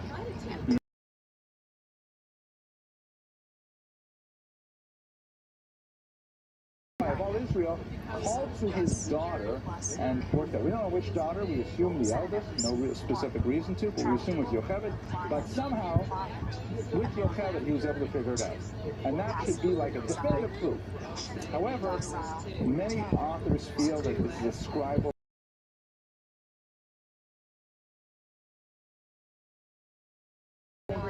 Ulaven biti karati. Substituting the letter Kaf for the letter Beit, which is very similar. It's just that Beit has a little bit of an extra foot on the bottom right, and Ben biti means my grandson. And I called the son of my daughter. So that would make sense too, because the son of his daughter is the Rabbeinu Tam, or the Rivam, or the Rashba. Therefore I called my daughter, but it could easily be a typo. Say, with a Zen BT, and to my grandson I called, meaning the son of my daughter. What do we know? Nevertheless, we do have in later literature. We do have many rabbis who unfortunately are not necessarily contemporary with Yocheved or her sisters, who will say, this is what the daughters of Rashi would do. This is what the daughters of Rashi would say. And we don't know if those statements are really, kind of sort of legendary in nature, because we don't have any solid text to stand on, but nevertheless they are considered authoritative. For example, the Tshuva Maimonides writes, we rely on the testimony of the daughters of the leading lights of the generation. So in other words, if there is a halakhic question, and you can't ask the sage, perhaps because he's passed away, you can ask his daughter, so what did father do? How did your father do? How did your father hold? And so the daughters at least would be a passive repository of their parents' wisdom. And there was a wide-scale belief that, in fact, daughters had this authority. But what about the elephant in the room, which is? We were talking about this a while ago. The daughter, what was she? Here we go. Did she wear the going? I guess people are getting tired. Unfortunately, despite the very, very popular legend that the daughters of Rashi wore tefillin, we have no contemporary evidence to indicate that that is the truth. We don't have any statements from their sons, Rabbeinu Tam, the Rashba, etc., saying, and by the way, my mother used to wear tefillin. We don't have Rashi specifically endorsing or denying that women wear tefillin. There's no real solid historical evidence that specifically the daughters of Rashi wore tefillin. However, we do have some interesting evidence to say that there were women who wore tefillin, because we have a question that is addressed to Rabbeinu Tam, right, the son of Yocheved. And this is kind of interesting because, in a way, it proves both things. It proves that probably his mother didn't wear tefillin because he doesn't actually mention it. And you'd think that in the context he would say, oh, it's funny you should ask, my own mother wears tefillin. He doesn't say that. But he does say that I know of women who wear tefillin, and in his opinion, they may even say the blessings that are recited when you put on tefillin. And that's a very serious thing because, so what's the problem with tefillin for women in general? It's not actually that massive a problem. The halakhic literature does go through it in some detail. The traditional halakhic literature before. There's no real clear ban on women wearing tefillin. It's certainly not customary. But an outright and uncontrovertible ban there does not exist. However, to recite the name of God without reason, that's one of the big 10. One of the 10 commandments. You're not allowed to take God's name in vain. So therefore, to allow a woman to say a blessing when she might not be allowed to wear tefillin, that's much more serious. Nevertheless, Rabbeinu Tam writes that, in fact, women may recite the blessing, which is more serious than the possible transgression of putting tefillin on in the first place. And, of course, in liberal movements, women wear tefillin all the time. It's certainly not customary in Orthodox movements, but nevertheless, it has become quite common. Yes, question?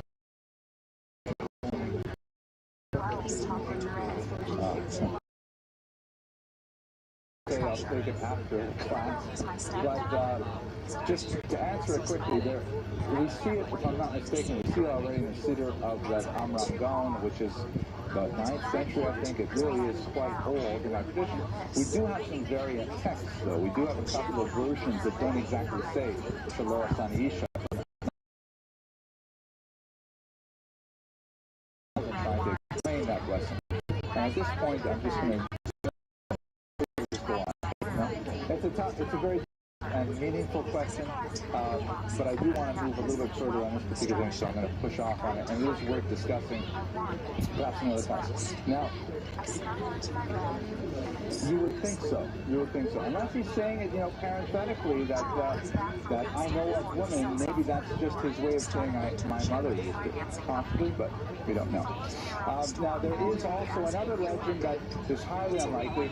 There are a few tractates of the Talmud where Rashi's commentary is missing by some later scholars who want to try and just fill the gap. Sometimes they'll say Rashi on the top. It's a well-known scholarly opinion that this particular commentary, for example, is not Rashi's. In other cases, like for example, in certain tractates of, I think in Bava Batra, for example, his grandson, Rashbam, writes a commentary that supplants the one that's called a pseudo-Rashi. It's not an actual pseudo-Rashi. It's unlikely that daughters wrote these pseudo-Rashis. Some scholars try to argue it, but I think they're trying basically to bolster this kind of politically them to the daughters of Rashi. What we can do, however, is look at there were exceptional women that we know by name who did reach those levels of scholarship that we will discuss very briefly. And it remains simmering until the 90s. It's kind of a complicated debate. I wish I had more time to lay it out for you, but basically, one rabbi in Tractate Sota says you should definitely teach a woman Torah, because that way, if she gets caught committing adultery, she will have all this merit in her behalf that will stand her in good stead. And the rabbis say, are you crazy? You're teaching her. It is the latter position which has been taken as the standard one. Maimonides rules that way, for example. The Shulchan Aruch rules that way. And so for a large part of Jewish history, women have been shut out of higher Jewish education. Lower level education, often literacy, were often far beyond what the general non-Jewish population had, but higher levels of literacy, say beyond 4th grade literacy, basically it was extremely rare for women to ever penetrate that field. Nevertheless, even with that, there are some very amazing women who managed to circumvent well-ingrained, centuries-long bans and distinguish themselves as scholars in their own right.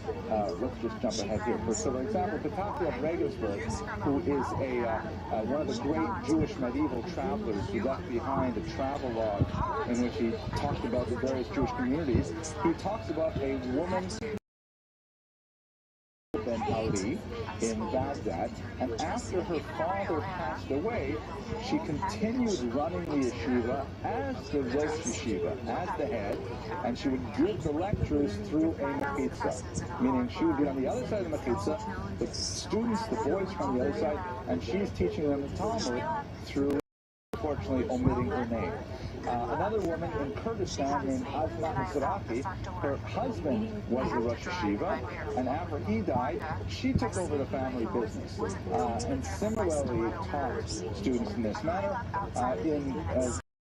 You call upon the name of Asnat, and she will somehow protect you. So there are numerous examples of these women who let me just go back to this. Is the fact that women were very busy, as you can imagine. There was no real space for women to have the kind of intellectual and physical leisure to be able to study. But they were quite busy essentially running businesses and running their homes and having often very large families. Part of the reason for this, but actually one of the things that could contribute to women having a little bit more intellectual freedom, and again, we're speaking about women compared to men, Jewish women compared to Jewish men, were vastly more educated than their peers. The culture did definitely value education, just not, egalitarian.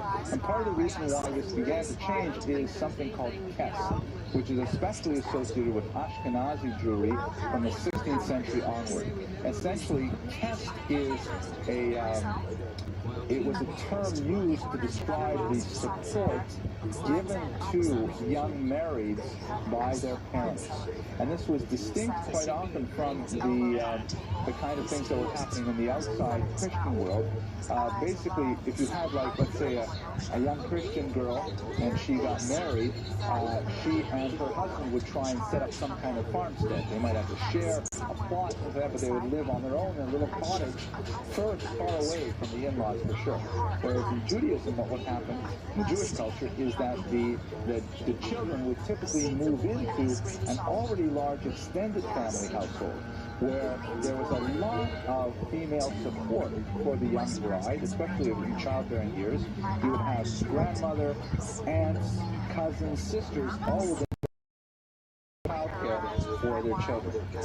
These kinds of things really increased the Jewish birth rate dramatically, particularly in the 19th century when the smallpox vaccine was circulating widely, and education for women that occurs in the late 19th century, because that's a very fascinating topic as a whole. So, I'll have to skip over divorce. We talked about this quite a bit in the last week's lecture. So, the legacy of Yocheved Bat Rashi and persistent legends about her. To be sure, we know that she came to her sons and her father. But what we can say about her is that she inspired countless generations of Jewish women and kept the fire burning, as it were, of an aspiration for greater levels of Jewish literacy among Jewish women. It's ironic, Lisa is in the back room right now. I can say something nice about her. I mean, my own daughters, I take tremendous pride in the fact that they know so much. They have such a fantastic Jewish education.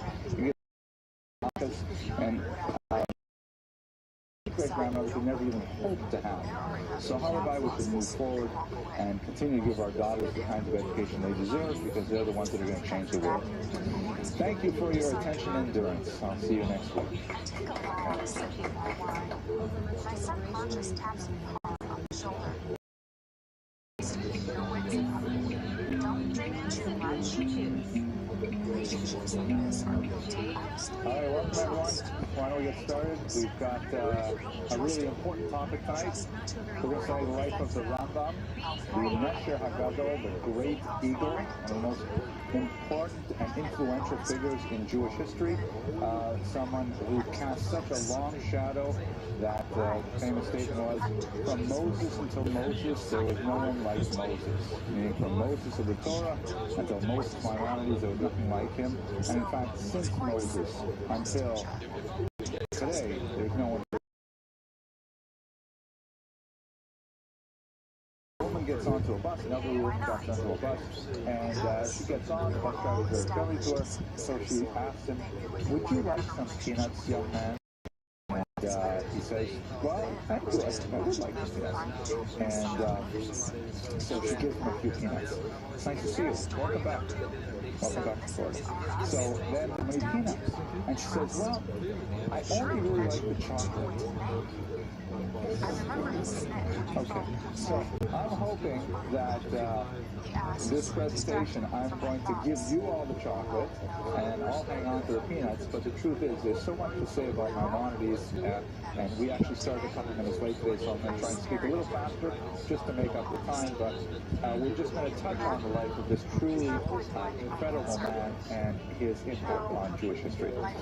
This lecture is sponsored by the Young Israel of Bell Harbor Surfside. We are looking for sponsorships for future lectures, so if you're interested, please contact me or contact the shul office. The shul likes $200 to offset the cost, and all the profits, of course, go into producing that wonderful edifice that we are creating just a block away. So, let's go straight to the material. Rabbi Moshe ben Maimon, the acronym of his name in Hebrew is, of course, Rambam, and that's how he is known to many of his students today. Known in Latin as Maimonides, the I-D-E-S suffix means son of Maimon. His first name was Moshe, his father's name was Maimon, hence Maimonides, or Moshe ben Maimon. There's some debate over where exactly he is buried. His grave is usually associated with Shiva, where he studied in a small suburb of that town. He was a physician, a philosopher, a popular leader with tremendous courage and but at the same time, he maintains steadfast in his point of view, and it continues to be studied today, even though there are many, many areas where the rabbinic consensus differs from Maimonides' point of view. Nevertheless, he is the primary interlocutor for the dominant opinion, and remains very significant to this day. So what I'd like to do is talk a little bit about his life, and then I would like to talk about his literary works, and specifically the Jewish literary works, divide them into two basic categories, and that'll be it for the night. Okay, any questions or arguments before we begin? No hard questions allowed. Lineage, his father was a dayan, or a judge, in Cordova. In his commentary to the Mishnah Torah, Maimonides lists 8 successive generations of Dayanim that preceded him, and in fact, after his death, he was appointed the Magid of Egypt, meaning the leading Jewish political figure in Egypt, and that title was held by rabbinic yichus or lineage. One of the exceptional positions that Maimonides held that makes it even more amazing is the fact that he held that dayanim and also rabbis should not be paid for their services. They should have other occupations. He, of course, was originally a merchant and then later became a famous physician, and they should only earn their keep from their regular livelihoods, and whatever they do as judges or as rabbis should be completely pro bono for the benefit of the community as a whole. This is probably one of the reasons why he was so controversial, especially among Ashkenazi rabbis, a contrary position, believing that, in fact, rabbis should have a decent, livable salary, and that was a controversy that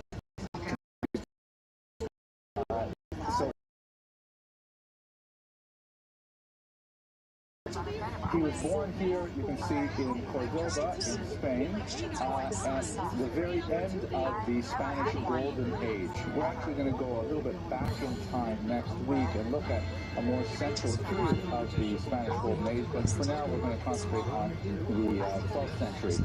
At the time, the Almohads took over Spain, as you can see, as well as a section of North Africa. The Almohads were known as the monotheists, and they were very strict interpreters of Sharia, meaning they believed that, in particular, the Almohads removed their dhimmi status, meaning Jews since the Pact of Umar, in at least the 9th century, tradition, perhaps even earlier than that, Jews and Christians were given special protected status, or dhimmi status. They had to pay a little extra in tax, but they were allowed to practice their own religion without fear of persecution. They were allowed to maintain their synagogues and so on. The Almohad removed this leniency for Christians and Jews, particularly in the tricultural state of Spain, where the conflict between Jews, Muslims, and Christians was perhaps the fiercest in all of Europe. And this meant that it became increasingly intolerable for the Maimonides family to remain in that the Iberian Peninsula. So they departed from Cordoba there, as well as medicine in the Al Khayran University. He then spent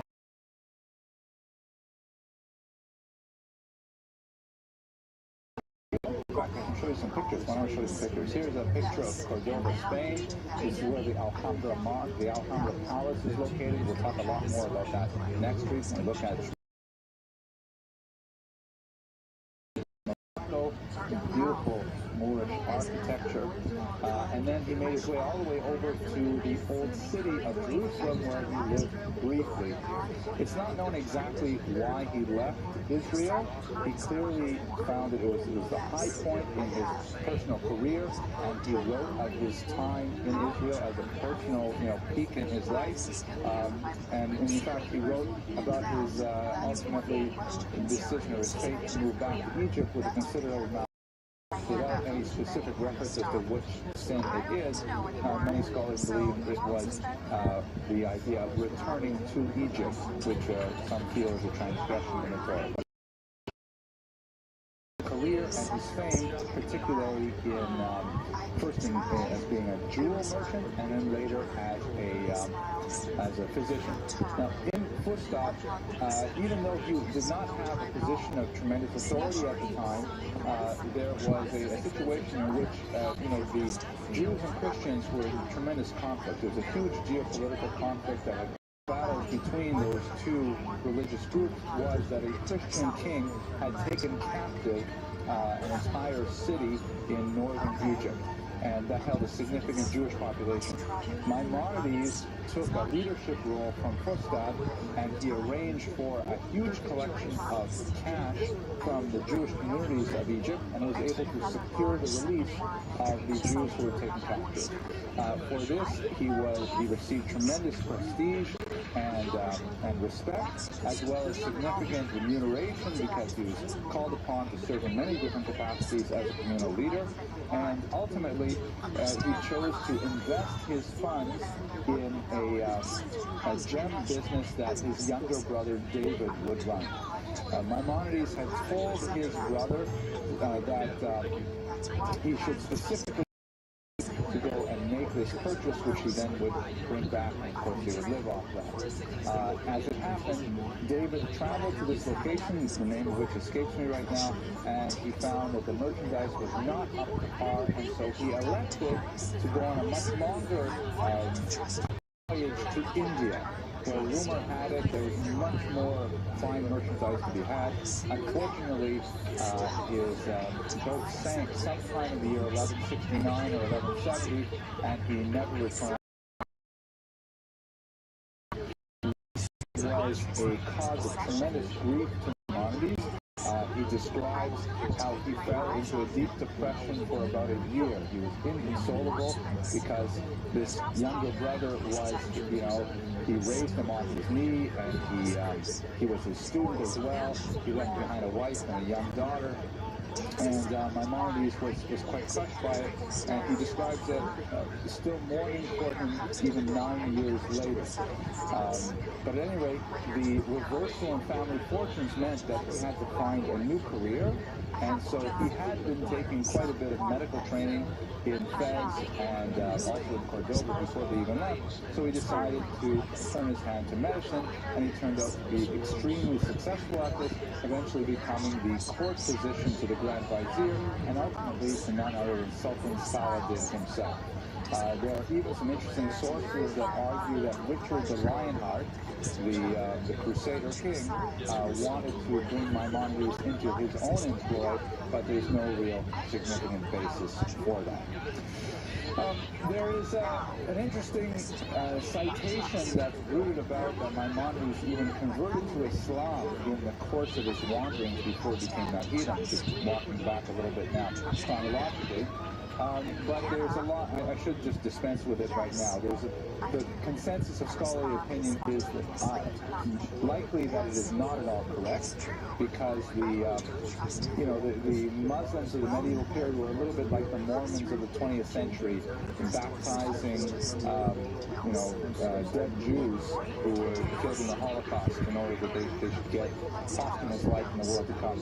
And so there was something of a tendency among some Muslim historians to posthumously grant conversion to famous, perhaps in the context of the persecution of that era, but that conversion was nullified once he was able to reach safety. There are a lot of there's a lot of text in Ramban's own writings, however, that indicates that he had significant sympathy for people who were forced to convert. He has a tremendous amount of space devoted in his writings to urging communities to be tolerant with those Jews who were forced into conversion either to Christianity or to Islam, and saying that they should be accepted back without any kind of probation. He also wrote that Jews should not live in places where forced conversion is likely to occur. So the preponderance of evidence indicates he probably never converted, but at any rate, he did certainly have a great amount of sympathy for those. Yes, please. Why can't I live? That's a dog, so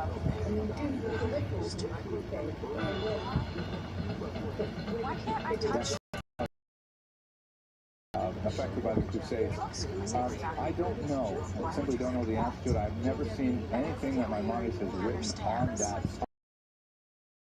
Especially, later on in the 12th century, the massacres of Jews during the Crusades occurred primarily in the Rhineland in Germany. The Jews who were not in the region of Israel, of Jerusalem itself, would probably never have even seen a crusade. So I don't know exactly. I've never seen anything Rambam wrote on the topic. Certainly, it was part of the larger geopolitical factors involved in the day. That's probably where that came about. There's no question that he was highly sought after as a physician in Cairo, and his service to the Grand Vizier and then to the Sultan is well known. Okay, excellent observation. So, as I mentioned, he had to turn to medicine as a career, and I mentioned all these things. Okay, so a picture of Maimonides. There's so many pictures of Maimonides I could have spent the entire class looking at them, but this is, by the way, the head of a statue that was erected near Maimonides' home in Cordoba, in Spain. In terms of his medical studies, now this is an area that's not well studied by Jews, but he produced a phenomenal amount of medical literature written by and large in Arabic. He followed basically the thought of Galen with the idea of the humors, the guile and good humor and various things like that. But he also was given over to experimentation as well. He didn't rely simply method was developed, but nevertheless it was something important,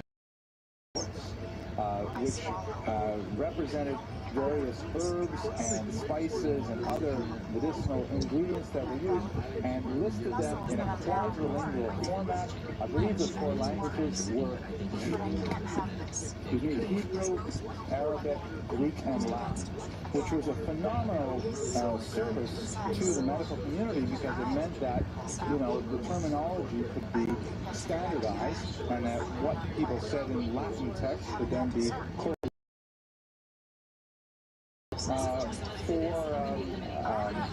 it was commissioned wealthy Arabs would commission him to write essentially a manual of how they were supposed to treat their condition. Asthma, for example, depression. He wrote a medical treatise on depression, which is fascinating for the 12th century.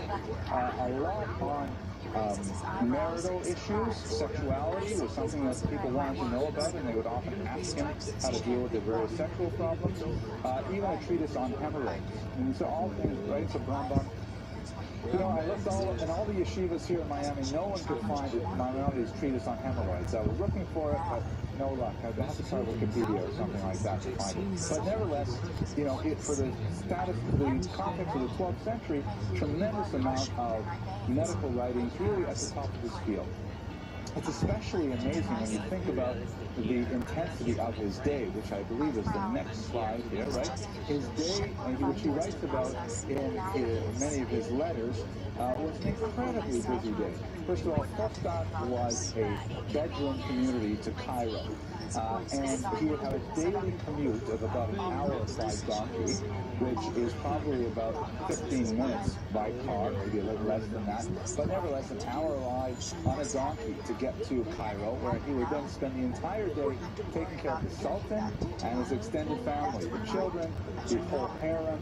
These were all his patients, and his whole day would be taken up with this kind of thing. Then he would return home, once again stuck on the freeway on his donkey for another hour. There's no Yomi on the donkeys at all, and he makes it all the way back, and then he returns home, and his home is filled with local Fustat individuals, both Jews and Gentiles, who have come to him for medical advice. He would spend his evening writing out prescriptions and diagnoses and so on, and then only late at night would he have a little bit of time to study Torah. And somehow, with that small amount of time at night, he wrote these phenomenal works in Jewish thought and philosophy and halakha, really mind-boggling in their complexity, that it's really hard to imagine how one person could have accomplished all of this in a single lifetime of only 69 years.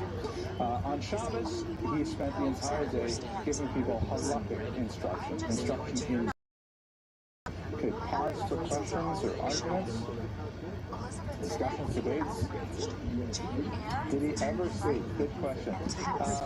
He wrote a lot about how to sleep, so perhaps he wrote that. I'll get to that when we talk about his literary very significant. So, okay, it's right here. This is right here. Oh, Ms. Abramson. Please ask a good question. Not too hard. Yes, he had a wife, and he had one surviving son named Abraham, who left a certain amount of writings as well. I do not believe he had other children. I think he had daughters that did not survive infancy, if I remember correctly, but I'm not of his brother as well.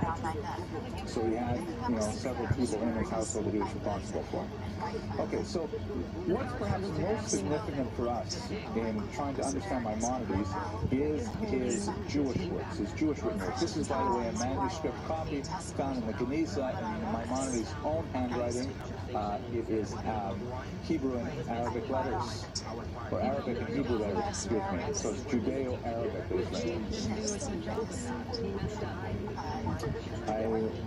the Ben Sira Geniza, I think it is the one of Fustat. Yes, I think so. Right. Okay, so he wrote two basic kinds of works.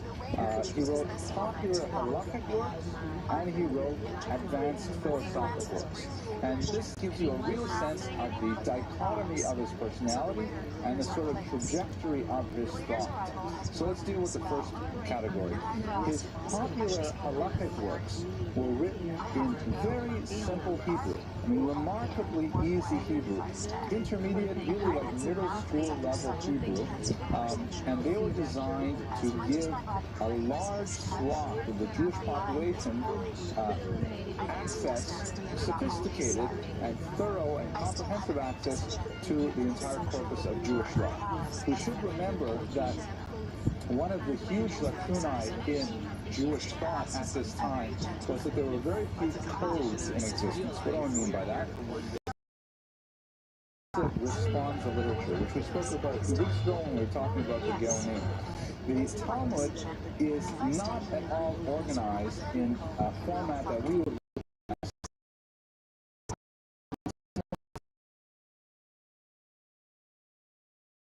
that has a lot of flow to it.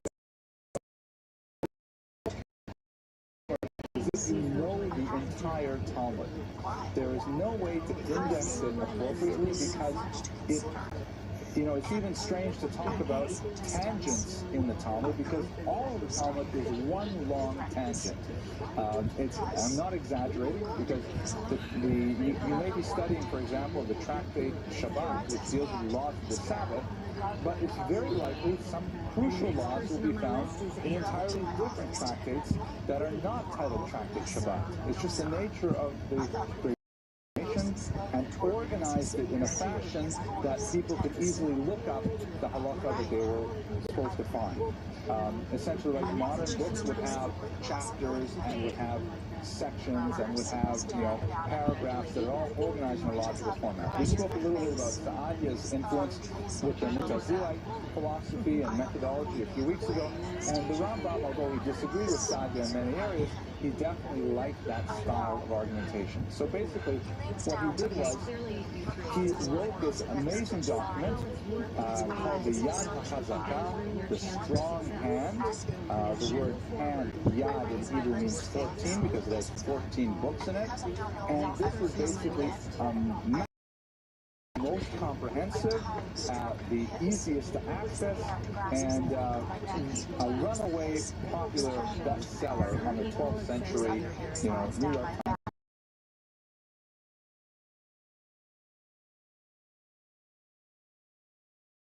All of the responsive literature written to that day and put it together in such a way that anyone with very, very basic Hebrew suddenly had access to information that, you know, a rabbi of 80 years of study would have. It was a tremendous device.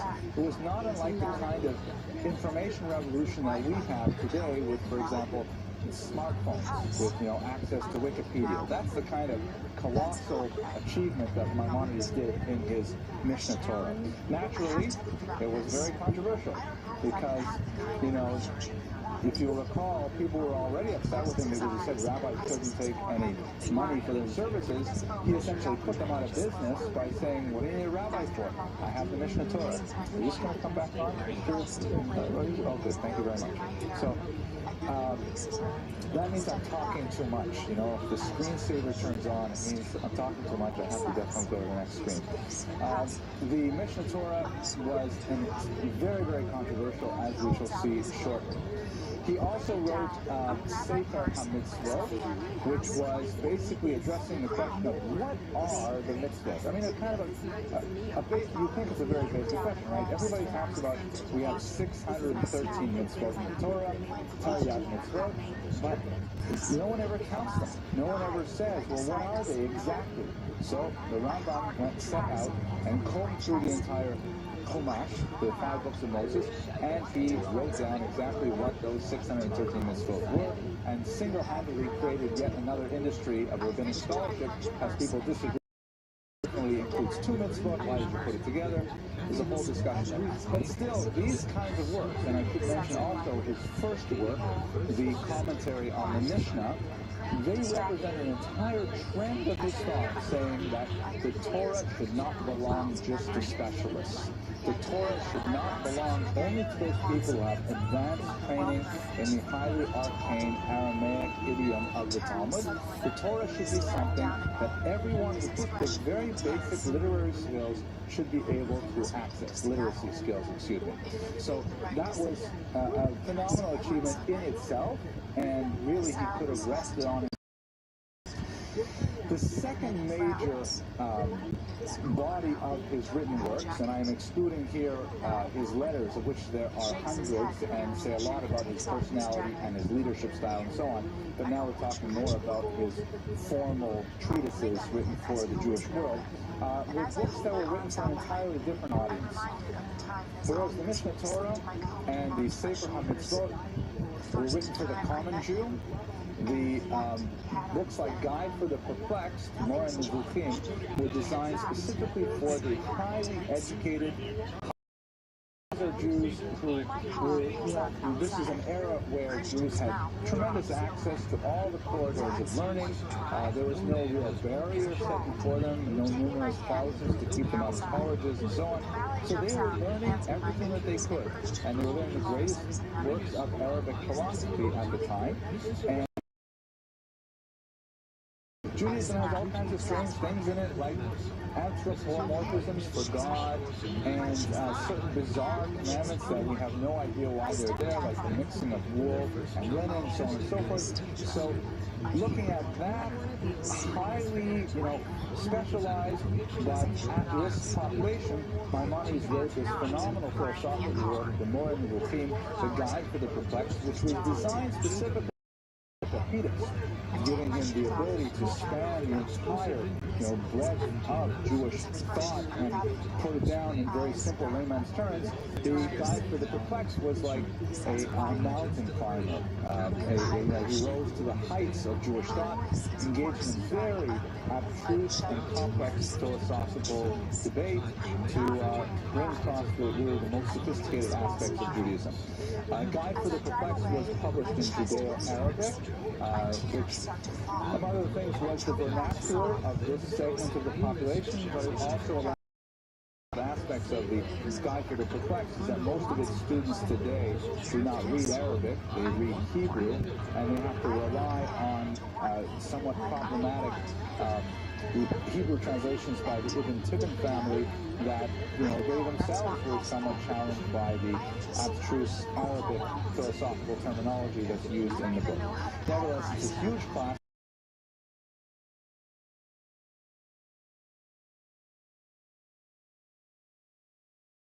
Jewish theology, it had a huge influence later on Christian scholastic thought. Calling him, for example, philosophe, the philosopher. So there's a chain of transmission of ideas from Aristotle through Maimonides to Thomas Aquinas that makes Maimonides one of the very, very few Jews in our history that ever achieved fame for his Jewish works outside of the Jewish world. There are only a handful of people who really reached that level of world fame. Theories of relativity and so on, but he's not famous for his commentary on the Mishnah. Maimonides is one of those people who was able to take his Jewish learning and expand it far beyond the limitations of his ethnicity. Okay, questions, arguments about these massive works? Clear as the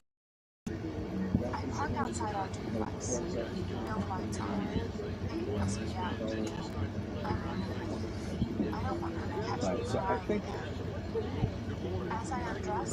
you're quite prescient in your question, and you're anticipating a little bit of a lecture.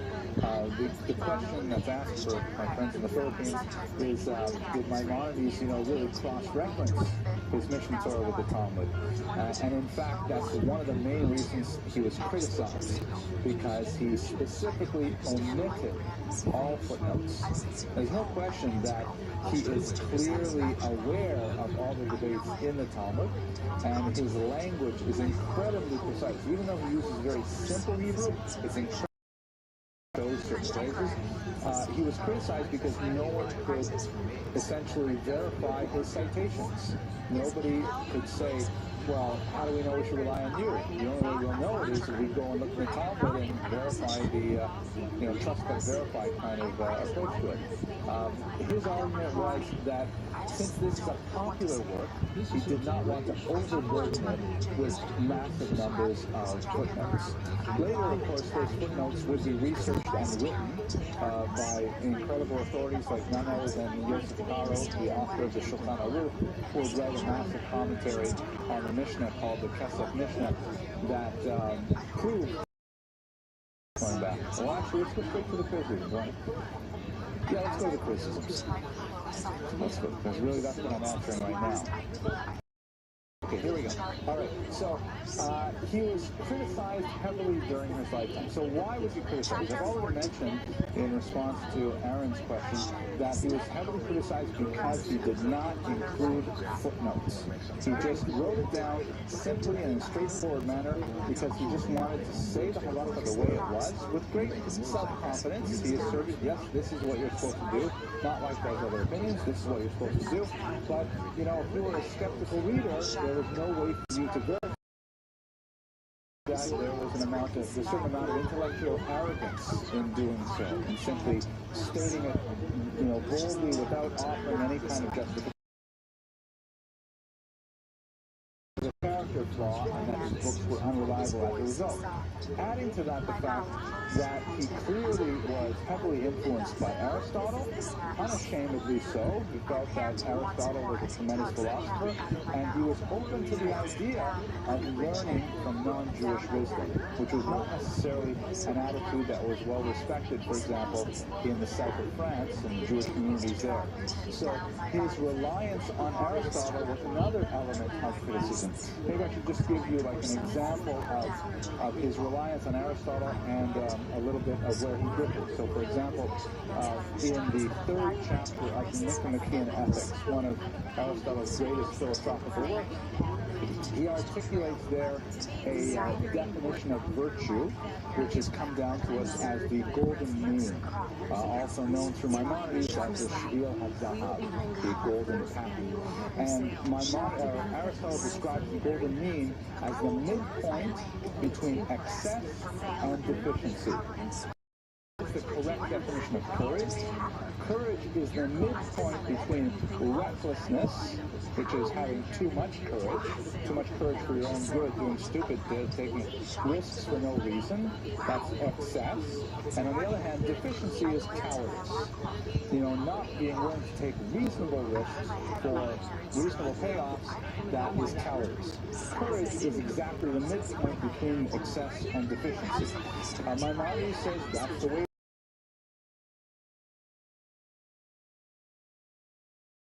midpoint between too much and too little, that's what we have to do. However, where Maimonides differs, he differs specifically in the a few midot.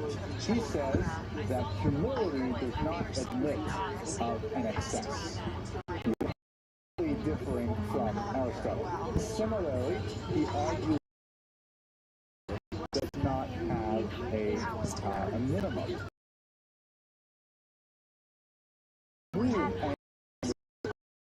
Say, of course, that you're allowed to feign anger for your children, which we do regularly at home, for your students. You know, you have to appear displeased and stern in order to, you know, appropriately teach them the correct way to behave, but he says always it should be just kas al-hapanim below kas al-halev, right? It should be anger just on the face.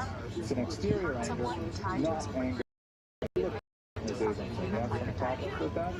I really was angry with you, by the way, on Sunday morning, so don't. So my mom is that.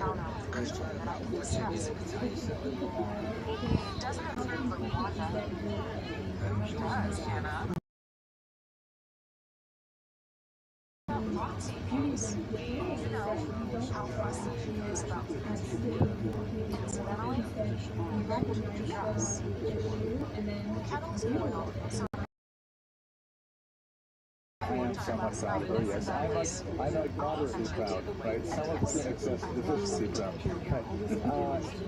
But he says, in fact, that anger does not admit anger is something that is so close that it's like saying you're allowed to drink a little poison. It's something that you have, it's an avoda. It is a task of character development that you have to learn to detach yourself from anger. How to do it? Look, we can study Hephaestus together, and we can have a look at it and see how he says it, but it's clearly a huge task. Right, okay, follow-up question, better be short. It's not how I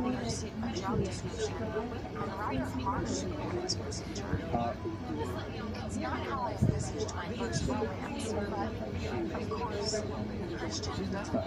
It's the other way. What you're saying does fit with the author of the Sefer Achinoch, the anonymous author. Some say it's Rabbi David of Barcelona, that he says what you do on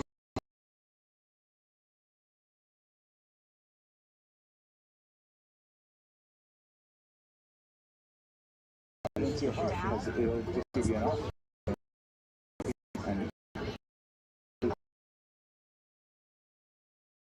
Okay, so see another hand? Because I live with her in the same house, Yes.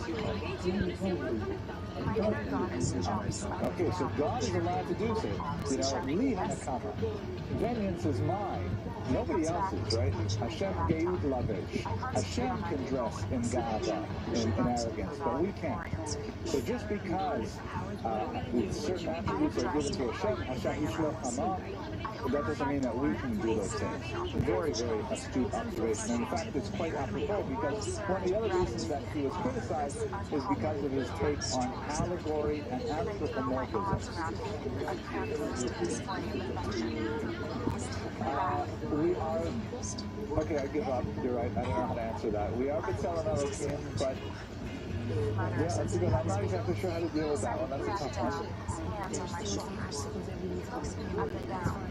I mean, I can give you sources to back up my point of view, but I don't understand them now that you ask a question like that. No, come on, leave me alone, Lisa. Okay, give me an answer later. Let's get... This is supposed to be like an organized lecture where one person talks and everybody listens to them. Okay? Right. So, one of the arguments was he dealt with he dealt with allegory in a very difficult way because the Torah does speak extensively in allegorical terms. The hand of God, the finger of God. The Talmud says that God wakes in the middle of the night, God experiences emotions and things like that. But Maimonides was, he tended to discount these allegories as much as possible. Because he was an incredible rationalist. This is one of the areas where he stands apart from the bulk of the rabbis of his era, the Rishonim. He was very much opposed to mystical readings of the text. This is frustrating.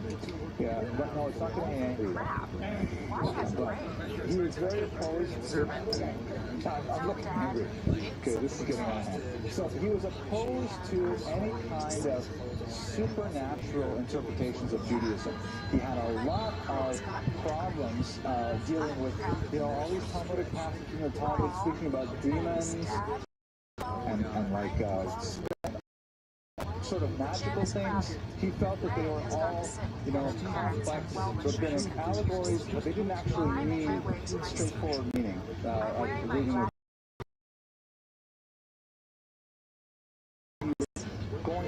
against the mainstream, to be sure. So, for example, in the Bible, there's a lot of these kind of supernatural stories.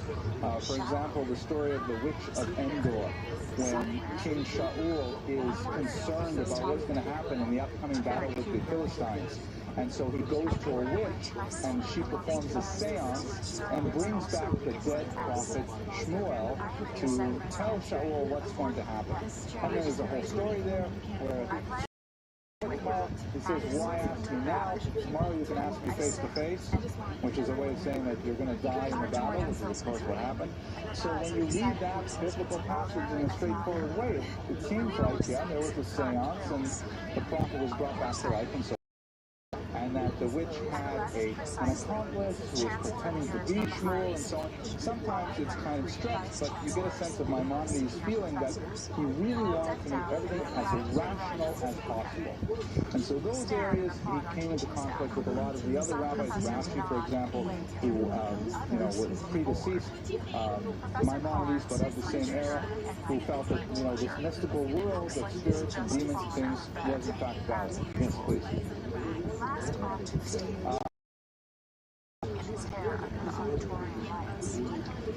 Same thing with Midrashim. Yeah, he was brutal when it came to those kinds of things. Now, for these reasons, the lack of footnoting, which some interpreted as a kind of a scholarly arrogance, his reliance on Aristotle, a non-Jewish philosopher, his disparaging attitude towards the supernatural aspect of Judaism got him into a lot of trouble with the Ashkenazi rabbis of South France in particular. to the Dominican friars. The Dominicans were a fairly extreme group of monks in France at the time, and they complained that, you know, there's these books circulating among the Jews that are heretical in nature, that are portraying God in an inappropriate fashion and so on. Now, the Dominicans, it's kind of a funny thing. Why are Jews going and complaining to Dominicans? And there's an internal Jewish fight. I'm sorry? He's allowed to do what? I'm sorry. Yeah. Oh, you can learn from, okay, you want to say Aristotle. Fine, sure, but, you know, the citation is, from all my teachers I gained wisdom. But, you know, that's just not the way necessarily the Jewish world works. I mean, if I were to say, you know, if Rabbi Bernstein were to get up and say, you know, I learned Torah from Oprah Winfrey, I just don't know if the community would receive it as well as if he said I learned it from, you know. Actually, he probably would. He could get away with that because he does special things with Torah. But let me stick to where I am right now anyway, so let's see. So, for these reasons, they went to Dominicans. Why would they go to Dominicans? It is an unfortunate reality that you can see it's echoed in the halakhic literature that when Jews are dissatisfied with a particular dispute, they will go to non-Jewish authorities, hoping to family, and you start having a dispute in the street, it ends up awful. So they went to the Dominicans and said, you know, you guys are interested in us being good Jews, right? So there are these books by this guy named Moses something or other. Let us help you out with that. And they collected up all the manuscripts. And it was because once the Dominicans got a bit of a taste of burning heretical Jewish books, they expanded their options a little bit, and they burned about 12 wagonfuls of Talmuds, precious manuscripts. This is well before the era of printing, in the same spot in Paris as they had burned Maimonides. So it's a sad day when we start burning our own books. You know, eventually it will come back to haunt us. At that point, the dispute about Maimonides and his works reached a kind of a fever pitch, and so the great Rashba, a very important Jewish rabbi at the time, argued for a compromise. Nobody could study books like the Moreh Nevuchim until they were at least 25 years old. And they set up certain parameters. These books are kosher, these books are definitely valuable, but they should not be studied except by people who had a certain level of training. By 25, you would think the person had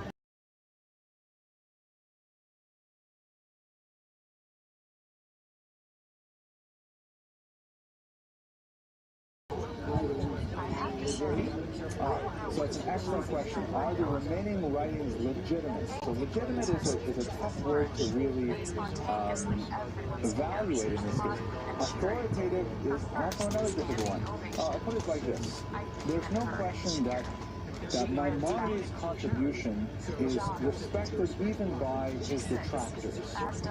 And in fact, I would is considered the definitive one, especially in practical halakhic matters. For example, he wrote this great code, the Mishnah Torah, in the 12th century.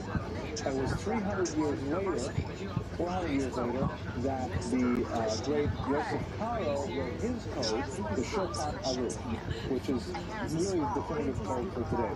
Now, when Yosef Karo wrote his code, he basically took together three rabbinic opinions, that of Rav Alfas, the Rambam, and the Tur.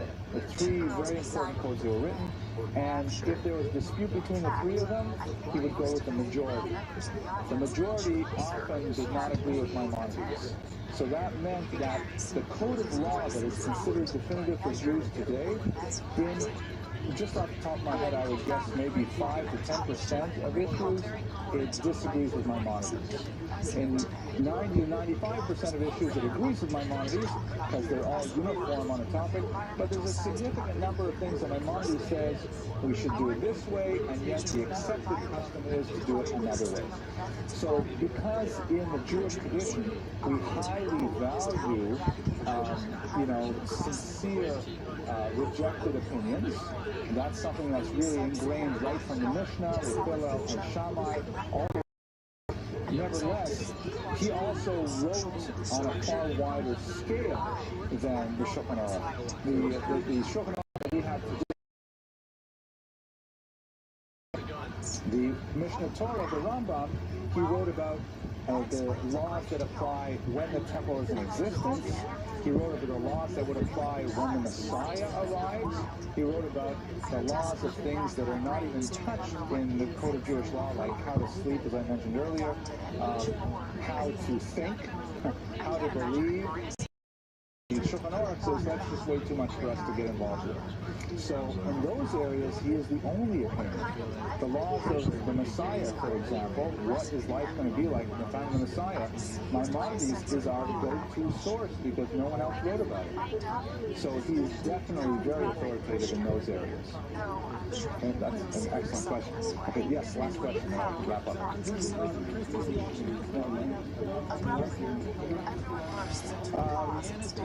Rabbi Schneur Zalman, the first ViralRabbi? Yeah, I don't know how to answer that question. He wrote a Shulchan Aruch called Shulchan Aruch Harav, which definitely relies heavily on the Rambam. But he's a huge opinion. Everybody has to rely heavily on the Rambam there. Doesn't mean Oh, the 13 principles. Let me just take a second to report on that, and then I want to wrap up because I want to stay on time. Some of the things that Maimonides did, which were also controversial, I didn't really mention earlier, he was big in codifying things, so one of the things he codified was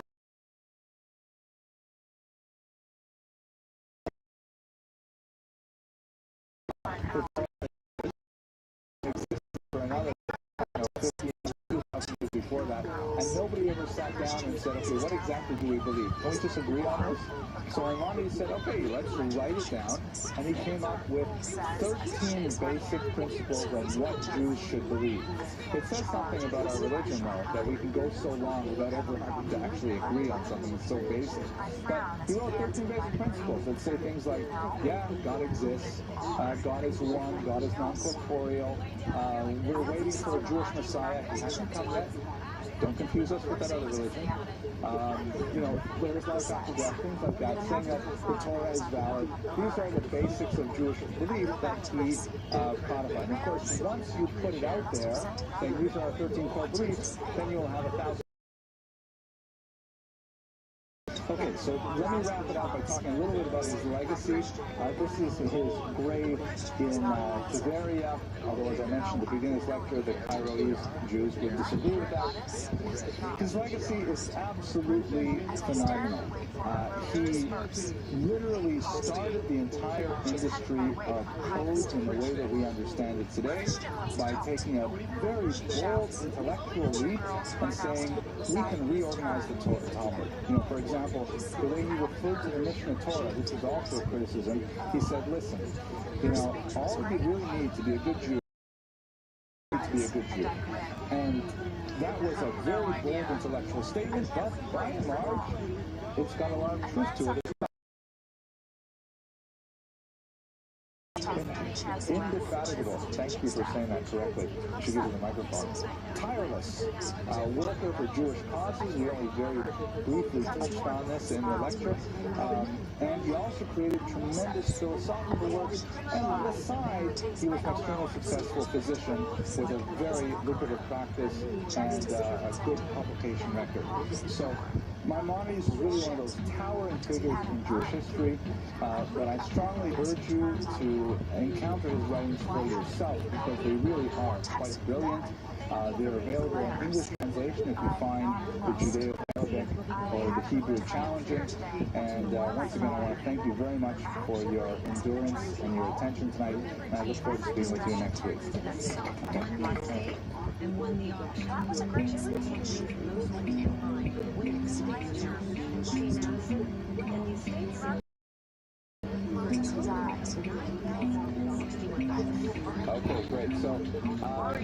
here's the joke. It's not all that funny, but so there's three Jewish grandmothers sitting on a bench, and they're just quietly enjoying the weather. And one of them says, "Oi," and then the second one says, "Oi vey," and then the third one says, "Oi vey is near," and then the first one said, "Ladies, I thought we agreed we were not going to speak about the children." Good. Thank you for laughing. Okay. There's actually, it's hard to tell there's laughter because I'm wearing one of these microphones, but actually inside they're laughing. They're really laughing. Okay. So tonight's class is something we actually spoke about 2 years ago, and it was before we started videotaping these classes. So I wanted to reintroduce it. I hope that you don't remember this class because it'll be ruined otherwise. And I have to apologize also because yesterday I had to do a very quick trip up to New York. I went up in the morning and came back at night. It was kind of a rigorous trip. And Oive is mere. And I did not have, and I realized why I like Surfside so much, you know, it's like, it's clean, you know, people don't paint on walls here, you know, but anyway, I did not have a chance to make the movable Prezi that you enjoy normally, so we're going to just do old tech. We're just going to do a PowerPoint for today that I used from last time. My daughter's and I'm speaking to the internet audience as well. Please consider sponsoring a lecture because it's great for the synagogue to have a little support as they are building their new magnificent edifice just down the street. But today's topic is being here, as I like to say, is a sponsorship that's tremendously valuable to me. I'm really glad that you come and enjoy the lectures. Okay, so today's topic is a very unusual one because we try to focus on biographies. I have chosen a name, King Bulan. However, it's quite possible that Bulan did not exist or existed under a different name, and we know very, very little about him as a person. I'm using him as an excuse to speak about the nation that he represented, that is the nation of the Khazars, which is in the middle of the 8th century, would be today Ukraine, the Caucasus region, and over to Kazakhstan, simply decided to convert to Judaism all at once. And they remained Jewish for several hundred years. We have a lot of corroborating evidence that this actually happened. For example, there was a huge shortage of matzo balls throughout the rest of Europe as there was it was a really long trip. But no, we have lots of corroborating evidence about these Khazars. And then suddenly in the 13th century, they basically disappeared. Now, what happened to them? Where did they go? It's a topic of considerable controversy, and I'd like to kind of walk you through the sources and show you what little we know about the Khazars, and then we'll have to leave at the end of the hour with a lot more questions. The story of the Khazars was made most famous some 400 years after their initial conversion. And it was made famous through a literary event, the publication of a book called the Sefer Kuzari. Kuzari, of course, means the Khazarite, the person of Khazaria. And it was written by Rabbi Yehuda Halevi by means of some kind of complicated discussion with a mysterious Yitzhak Sangar. Basically, what the Sefer purports to be is the extensive dialogue between the king of the Khazars and representatives of all of the world's great monotheistic faiths. After an extensive debate with a Jew, a Christian, and a Muslim, it sounds a little bit like an off-color joke.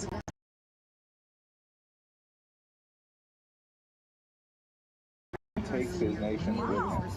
Now, the book itself is not a history text. It's not purporting in any modern sense of the term to give an accurate and objective account of what happened in Khazaria in the 8th century. It is not, as the historian Pomeranka put it, the way it actually was. Not actually trying to say that. Really, the author, famous poet and philosopher, Rabbi Yehuda Halevi, was using this as a Judaism to have an excuse to compare itself with the other world faiths of Christianity and Islam. It's not coincidental, of course, that he wrote this in Spain, which is the world's great triangular culture for most of European history. You know, Spain has very strong populations of Christians, Muslims, and Jews, and so this three-way debate was very au courant for the time, and he used this story of King Bula as a device in order to allow the Muslims to have their say, and then the Christians their say, and the Jew, of course, would then do away with their arguments and demonstrate that Christianity or Judaism, when I think about these sort of things. One of the arguments that's made in the Kuzari, if I remember correctly, is that, you know, all of it would be Jesus, and especially Paul, who never actually met Jesus in his lifetime, but had a vision of him, you know, on the road to Damascus, as we discussed a few weeks ago. Or in the case of Islam, it's Muhammad, who has an encounter with the angel Gabriel, same angel as in the Jewish pantheon. Group of people. The Kuzari argues that this is one of the big differences with Judaism, because you have the account of the Aseret HaDibros, the Ten Commandments, or you have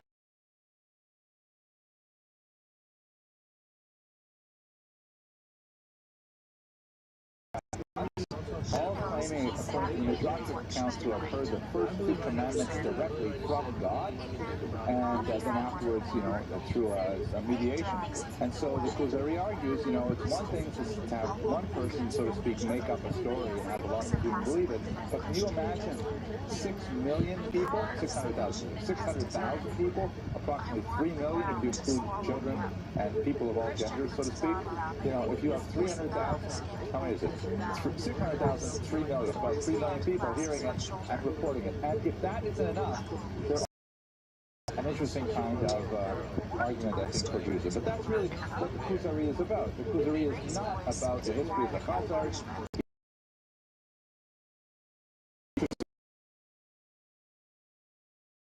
Or why do these people convert to Judaism, what kind of Judaism they practice, and so on.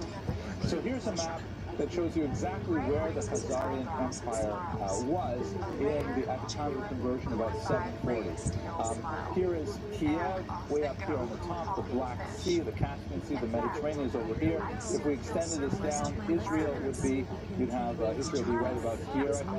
So it's a big chunk of territory. It includes what would be called the Caucasus region here, countries like Georgia, maybe a little bit of Azerbaijan, all of the eastern side of the Ukraine, meaning the Russia, the Russian Empire, and out here into Kazakhstan. Very, very large territory in the 8th century. And in fact, there was a very significant historian of the period, the late Emelian Pritsak of Harvard, who argued that Kiev itself was founded by the Khazars, which is a great irony. If you can imagine that Kiev is really the mother city of the entire Russian civilization. Ukraine, of course, Belarus, and the Russian Empire as well. And I think that it was originally a Jewish trading outpost is quite amazing. But of course, in Kiev, we have a lot of archaeological sites and long-standing traditions that certain places called the Khazar Gate. And this is the Jewish border, and it goes back hundreds and hundreds of years, long before territory that became Jewish. It was a really large territory at the time. I think that would probably be something like the size of, let's say, with lost Jewish tribes, as long as there have been lost Jewish tribes. And that is basically from the 8th century before, well, I said 7th, but I meant the 8th century before the Common Era, when the 10 northern tribes were dispersed throughout the ancient Near East. And ever since then, various cultures many cultures have purported to be the inheritors, genetically, culturally, historically, of those 10 lost tribes. But none of them have really been, demonstrated as accurate, although there is some fascinating new material coming out with DNA analysis, looking at various populations to try to determine how likely it is that they are in fact Jewish. And especially in Africa, there have been historians who, again, this is not a secret to historians, everyone's aware that there was this Khazar Empire, it was Jewish. They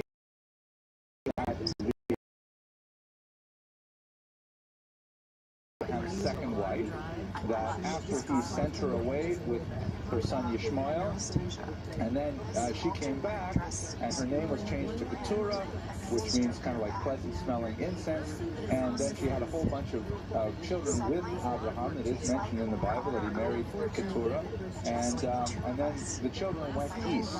So it makes sense they could land in the Khazarian region, but there's no way for us to really determine the truth of that. Other historians argue that it might be the children of Yah. She's not able. Oh, really? So, that's really perceptive. Did you hear that? So this is why. I just got it today on the internet. She wrote, really enjoyed the lecture. I wish I could remember her name now that I'm speaking to her. But she says, could I please repeat the questions so that you can hear them when you watch on the web. So it wasn't so much a question as an observation that if these are Arab historians, which they are, the Arabs believe that Keturah is not the same person as Hagar. It's not through Hagar. Fascinating. And by the way, this woman that wrote to me, again, I'm sorry I forgot her name, she likes these lectures because she has a dance company, and they do Jewish historical dances based on famous Jewish women. And so my lectures have been like really useful for her, you know, the one on the daughter of Rashi and things like that. So that's kind of cool. I will now do. Okay, no.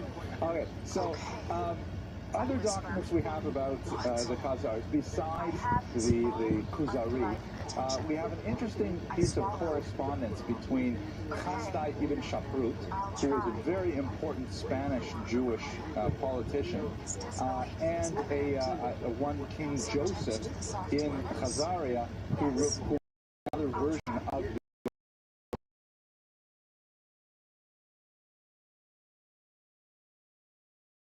example of the kind of achievements that are associated very closely with the Golden Age of Spain, where Jews were, unlike any other time really in Jewish history, with maybe a possible exception in contemporary America, where you begin to see this bit by bit, you have people who are like an incredible stature as religious Jews, meaning politicians in the secular realm. Chastai ibn Shaprut, Shmuel ibn Nabrela, to a certain degree Yehuda Levi, Shlomo ibn Gabriel. There's a whole list of people who really achieved, greatness in both worlds. Here in America today, we have a little bit of that, let's say, with, Orthodox Jewish politicians reaching great heights, things like that. But still pales in comparison. Jew, he had international connections with Jewish populations the world around, and he would conduct, on the behalf of the Spanish vizier, he would, political authorities sometimes, well, I'm not going to get that detail, but that's what off the topic. Chastai ibn Shaprut sent out correspondence to many Jewish communities, doing research on what's out there and what kind of possibilities they were portrayed and so on. And he got possibly 2 responses from the Jews of Khazaria, and this is already like in the 9th and 10th century, and the response he gets is apparently an internal Khazarian story about how they became Jewish. And the version that representatives of the great monotheistic faith, and then he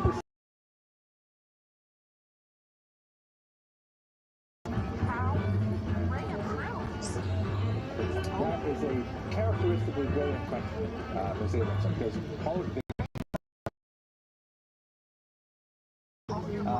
the question was, why do the only invite the monotheists to the debate? I mean, the polytheists were around a long time.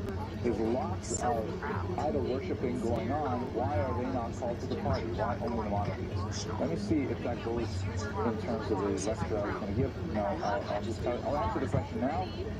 Oh, look at this. Messed up my PowerPoint. I gotta go back here to this one. Let's go to this one here, right? The answer is because it was clear that polytheism was rapidly expanding expanding apace very dramatically. I'll show you in a few minutes. Oh, you know what? I have to show you the map now because I can't answer that question without showing the map. The short answer is that the monotheistic faiths were expanding at such a dramatic rate that the polytheists were afraid that they would be simply swallowed up. Oh, here we go. Okay, why convert? Oh, it won't go backwards. That's the problem. I'm using my iPad instead of my regular computer. Here we go. It was right up over here in this region, going up into Ukraine. So Christianity, starting out in Rome, basically, and then from Israel over here to Rome, has taken over all of Europe except for Spain, and is pressing with great progress towards northern Baltic states like Lithuania, death and a just God and prayer and things like that, which ultimately far more appealing. Multiple gods and multiple narratives and really no real place for human beings in it. It was very weak. Islam, at the same time, is expanding incredibly dramatically. We're talking about 740, right? So this purple area, it starts in 622, and this purple area really measures what it's like in the year 750. So Islam spreads, you know, like in a viral way, as it were. It becomes so popular as it conquers regions, and as people willingly give themselves up to become Muslims. So here's Caesarea, sandwiched between Christian Europe and Muslim Europe, and they have to decide, well, are we going to become absorbed in a larger Muslim reality, absorbed within a larger Christian reality, or shall we try to stake out our own kind of independent sport? And in fact, it seems to have worked. We should recall that Christianity was preserved under the doctrine of witness that was authored by St. protected people, that Jews were allowed to practice their religion because they had once received, you know, an authentic communication from God. And so the Khazars evidently thought that this is probably the best compromise. We won't be absorbed in Christianity, we won't be absorbed in Islam, we have to maintain our independence. And they did maintain it for about 500 years, which is huge. If you think that America is only about 300 years old as a country, and Khazaria is 500 years old, Jewish, that's pretty impressive, I think. Does that answer your question, Ms. Aitchison? Excellent. Don't ask for the car. Okay, so let's go back to where we were. Now, another amazing Cairo-Geniza, which is one of the really most dramatic discoveries in modern times, not just for Jewish history, although it's especially good for Jewish history, but also for Mediterranean history as a whole. And just a little bit of background information. The halacha is, Jewish law requires that anything that is holy may not be discarded. It has to be treated in an appropriate manner when it is no longer usable. Specifically, holy books may not simply be thrown in the trash. They have to be buried in a Jewish cemetery. They have to be treated with respect and given, as it were, a proper burial. That's the only way you're allowed to get rid of them. You can't simply throw them away. So in most synagogues and observant Jewish homes, there will be a place where you store all of the old books until there is time to bury them, and then they're transferred to the funeral home and things like that, and they're buried. This storage place is called the Geniza, from the word lignos, lignos, how would you say that, Stephen? Lignos, so which means to store away, to like keep as a treasure kind of thing. And they had a custom in this particular region that not only would they treat holy books like that, you know, Torah scrolls or you know, printed books of this kind, but they would treat anything written with Hebrew letters. Anything written in Hebrew was considered holy, and therefore they saved it all. And they would put all of these documents, again, they're not producing paper like we do today with printers and so on. You know, a manuscript is still a significant thing that requires a lot of energy to produce and to care for and so on. But anything written, a whole host of religious documents, were simply stored away in the attic of a synagogue near Boston. And there was some kind of legend that circulated. Some English travelers, British English travelers made their way there and insisted on having a look. And this is actually the opening to the Geniza. It was kind of like an attic. And they went up and they found literally hundreds of thousands of documents covering several centuries of Mediterranean history, all written with Hebrew letters, but of course dealing with things both religious and secular.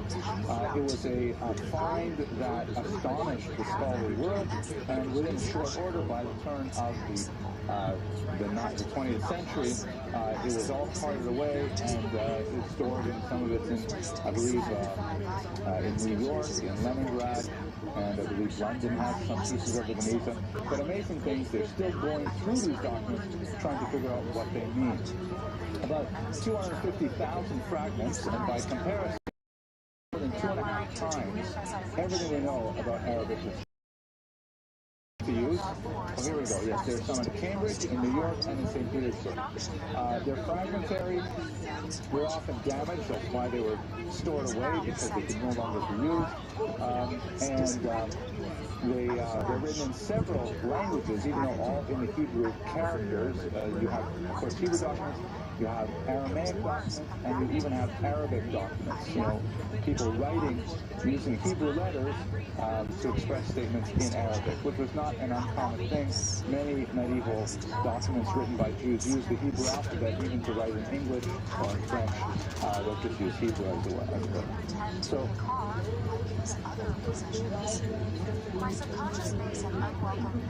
yeah.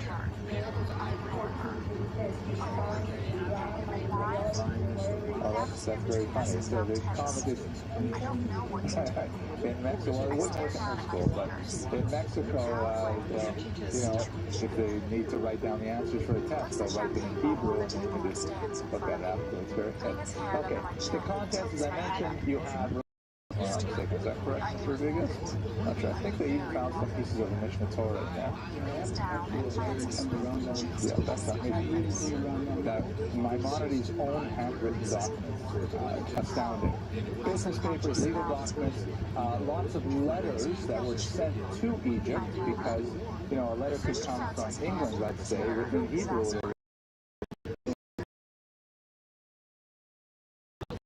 Personal Megillah, personal stories, biographies, autobiographies, things like that. Some scrap paper with doodles on it, if you can believe it. The coverage is the entire Mediterranean basin. We're talking about in the neighborhood of about 500 years of this entire region recorded in this treasure trove. So what does it have to say about the Khazars? Because it corresponds. So this is one find from the Geniza that's pretty interesting. It's known as the so-called Kievan letter because it seems to have the word Kiev written in it. Unfortunately, the word Kiev is written at a spot where it's smudged and a little bit damaged, so you can't tell. But it is a Yehuda or a Petek, and we still use them in Jewish society today.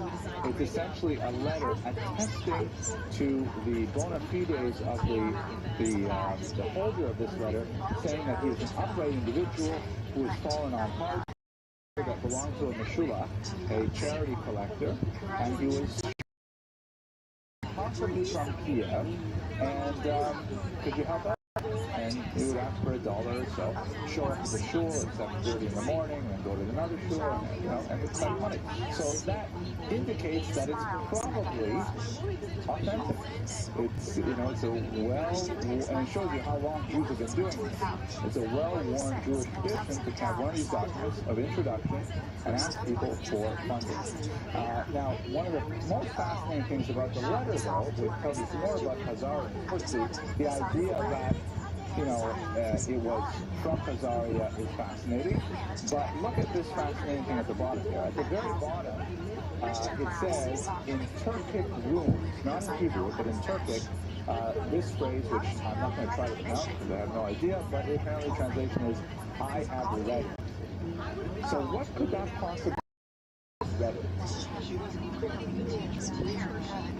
What do you think, Steven? It's a receipt in Turkic. So who's receiving it? I forgot to mention, who are writing it. They're like weird Turkic names. pagan names, and then it says HaKohen.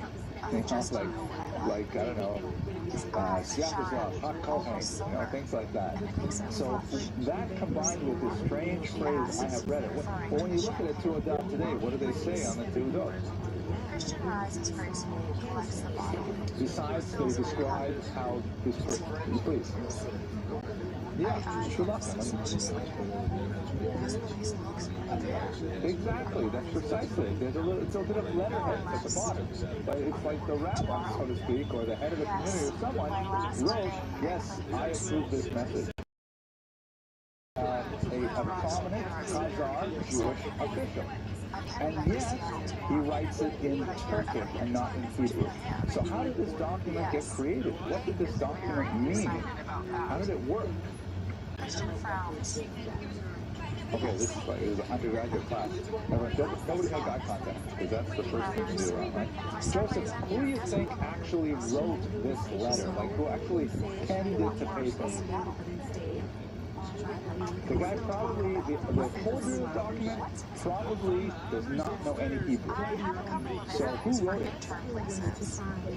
A scribe, right, or a rabbi. Some professional author makes money, so he goes to a scribe, and the sofer writes it down in proper Hebrew, and then he asks this from the Jewish community, and he says, would you please, indicate that you approve of this message, and that's what this is. So this little phrase here is from the head of the Jewish community. Well, it has his signature afterwards, it has his name afterwards, but it says in his own writing, I have read it in Turkic. What ultimately does that mean, the fact that it's in Turkic? Well, yeah, but and so this is something that many historians have concluded about Khazaria, that the conversion was very, very shallow. For political purposes only, it may have been just like a quick dunk in the Caspian Sea for a mikvah, and that's it. And there's certainly significant elements of Judaism. You have a scribe there who's writing these letters. They do know how to collect money, that's important. But the actual depth of the conversion is when it was written. Ms. Abrams. I roll my eyes at him. Champagne is he leans forward and holds my chin, staring intently into my eyes. Next time you roll your eyes at me, I will too. Catering to the readership, the fact that it's in Turkic. And so it doesn't show up in Egypt, and they don't speak Turkic there. A little bit because I did some more reading. And there are lots of indications from, for example, the travelers, Pataki Rettenberg and Benjamin of Tudela that we spoke about a while ago, that they come to Khazaria and they can't believe, as they put it back then, the Shvach HaMaisos, how difficult the extent of Jewish life is there. But they have very few schools, they have very few mikvahs, it's really hard to find good kosher Chinese food anywhere, and they say obviously this is not a very advanced Jewish civilization at all. Is one of the most basic rituals of Judaism. It in fact, it's usually one of the last rituals to go as Jews become more and more assimilated. They will still practice circumcision. It's one of the last things to go. Excuse that partial pun there. I didn't mean that.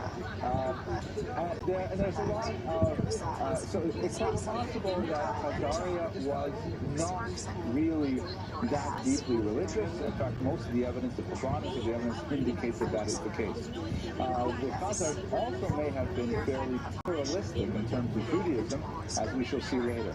There have been some confusing finds, too, like, for example, this find of a coin in the region of Kifil, the capital.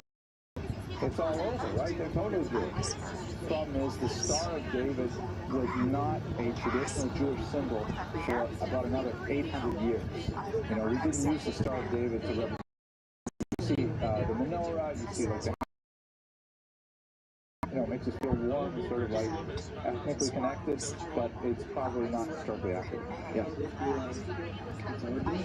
Could this be its origins?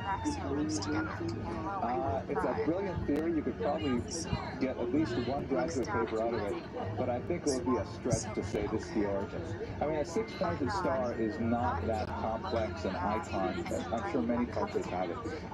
To look at another example, the swastika that has such, dire negative connotations to us in the regions of India. The swastika is considered a symbol of progress, right, like a walking wheel, and they don't have any of the negative connotations. There are even some synagogues that have been discovered with swastikas.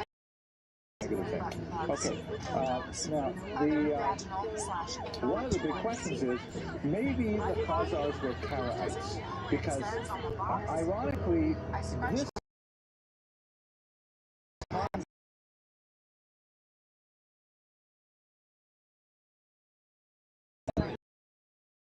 I don't know how many miles, but maybe 2,000 miles away in the Mesopotamian region. It's not so. Can't they correspond with Khazaria? Why do we not have more Geonic correspondence with the Khazars? How come nobody seems to be really interested in the fact there's a whole Jewish kingdom in the northern region? Why don't they write about it? So one of the theories is that perhaps they wrote about them, they ignored them because the Khazars were attracted to Karaism rather than to Rabbinic Judaism. Karaism is a movement that garnered strength just about this time under Anan ben David in particular. We spoke about him a long time ago. And this was a movement that sought to delegitimize the oral Torah and to argue that the written Torah was the sole authentic where there was a lot of polemic between Karaites and so-called rabbinic or rabbinite Jews. So it could be that the Khazars adopted a more sparse form of Judaism known as Karaism. This was especially the argument postulated by Abraham Ferkowitz here, who is somewhat of a controversial historian because although he was a specialist in Khazaria, he also flirted with the Greek Orthodox Church. And so to a certain degree that kind of delegitimizes him for many historians. But it's a fascinating story about him, but I think we're going to pass on. So there is a possibility that they may have been originally Karaites and then later became Rabbinites because, there's an ongoing flux between these two movements. The Karaites growing sometimes, shrinking other times. And it could be that they were Karaites, you have very thin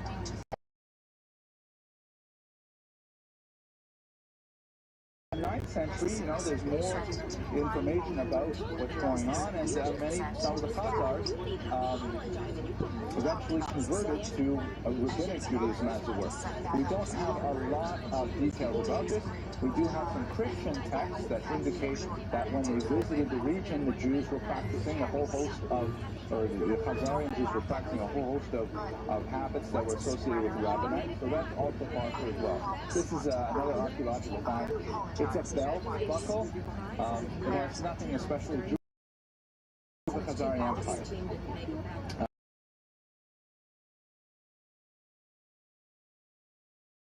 A very important document called in Russian the ViralRabbi, the Chronicle of Bygone Years, which is the main source for medieval Russian history. It's a 13th century document that describes the history of the world with special emphasis on the conversion of King Volodymyr of Kiev to Christianity in the year 988. And in the there's a discussion of how King Volodymyr was a pagan, and he was wondering about, what should he do? And so he invited 4 representatives of world religions to debate with each other in Kiev. The 4 were Khazarian Jews, which is of course the Eastern Orthodox, and they have, this long these accounts. However, as you can imagine, the Eastern Orthodox Christians win the debate. The Roman Catholics don't have a chance. In fact, they get some of the worst treatment. The Muslims are treated just horribly by the church author of this document. And the Khazarian Jews almost make it. Meaning King ViralRabbi, after he hears what the Khazarian Jews have to say, he basically says, well, that's it. You know, you guys a little bit about your homeland. And the Khazarian Jews from many sins, and that's why we don't have the land of Israel. And ViralRabbi at that point demurs, and he says, oh, wait a minute, are you serious? If you guys don't have a kingdom, I should convert to your religion? He says it like that too. He says, I should convert to your religion? But that was funny. Okay. Anyways, I also think it's funny that, so that's how, can you imagine what Russia would be like if they had converted to Judaism in 1988? It would be a totally different story, but that's how close they came. He also came somewhat close to Islam, but you know what eventually turned him off Islam? He came very close. What was it that made the Russians not choose it? Basically, that's it. This is it. Let's make him a Chaim. I think I'm going to become a Muslim. They say, sorry. You know, we don't make L'chaim in Islam because we don't drink alcohol. And he says, what? That's not for us. He says, we Russians have to have our little cups, by which he means, like, you know, shot glasses. And so that's how close he comes to Islam as well. And then the church author of the text adds a few other salient details. Like, and besides, he says, it's such a scary throwaway phrase. And besides, the Muslims tend to rub their beards with excrement anyways. You know, which he just made that up on the spot, I guess, just to try and add a little color to it. Anyways, you do. It's just one of those weird things that Jews themselves tend to basically ignore them. Only travelers will report on this exotic Jewish community, but otherwise, it doesn't garner much attention. The decline of the Chassan Empire was probably mostly because of their ongoing warfare with the Kiev and Rus people, which will be regarded by the Russians as their cultural progenitors, but also by the Ukrainians and by the Belarusians. So they have these ongoing wars, and ultimately, especially when the Tatars come in from the east, the Khazarian Empire is overrun and it disappears about the year 1240. And then it never reappears. What happens to all these Jews? This, by the way, is a picture of Khazar burial mounds. You know, they look kind of like, you know, just, well, mounds. We don't actually know, but what seems to be reasonable is they probably simply assimilated into the surrounding peoples. They probably simply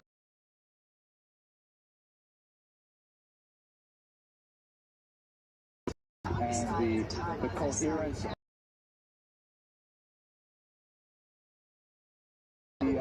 if this is true, it's indicative of the relative weakness of the conversion, that they did not really, you know, held on to it very strong and fast, and they simply disappeared as a result. Some theorists opine that they are the progenitors of various groups of Jews, such as, let's say, the mountain Jews that trace their origins to this region.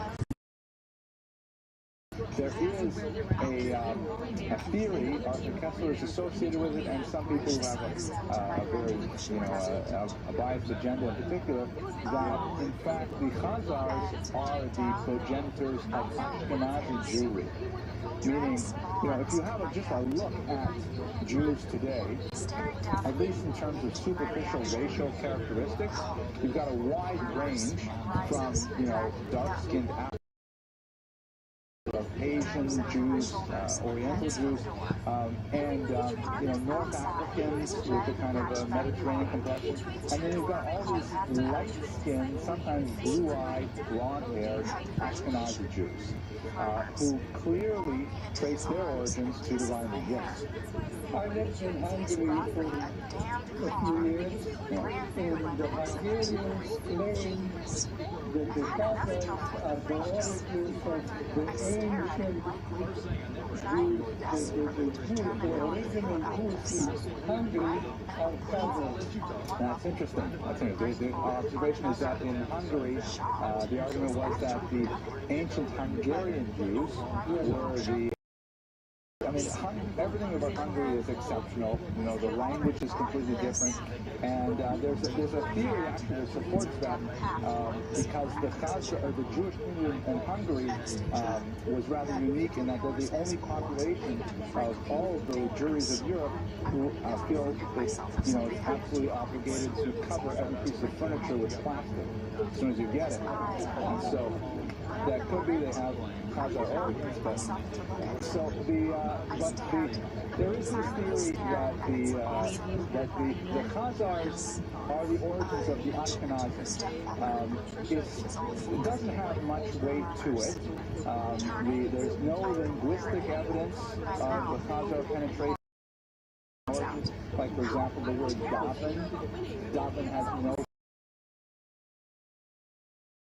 some little bits of Turkic in there, but there's no evidence otherwise to indicate that the Jews of Eastern Europe, not so much maybe Hungary, but certainly Ukraine, Poland, and so on, are from the Khazars.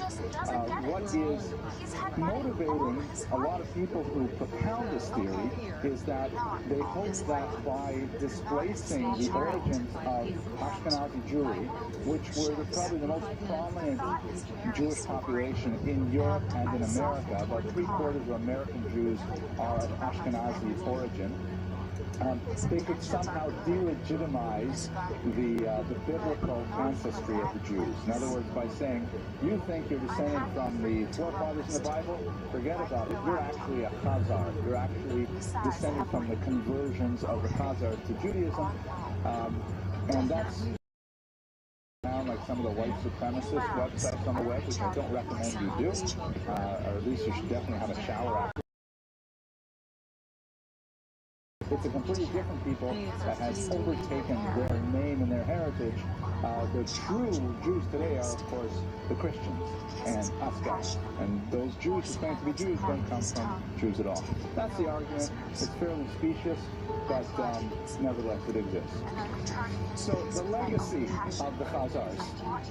As I mentioned, the trilateral debate, it appears in several cultures. Yeah, I put Chinese food up there.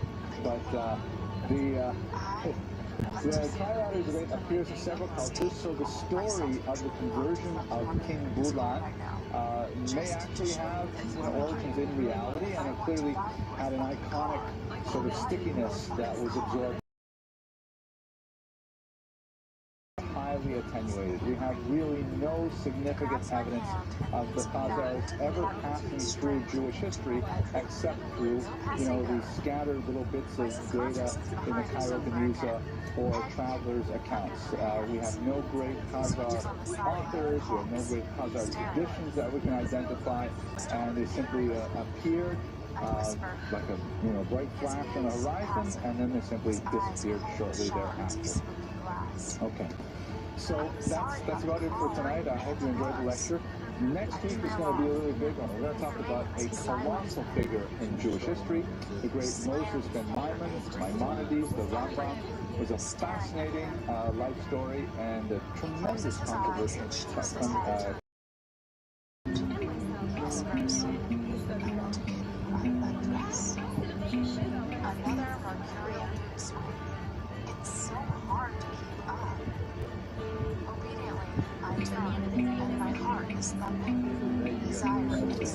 Okay, welcome everyone for another lecture in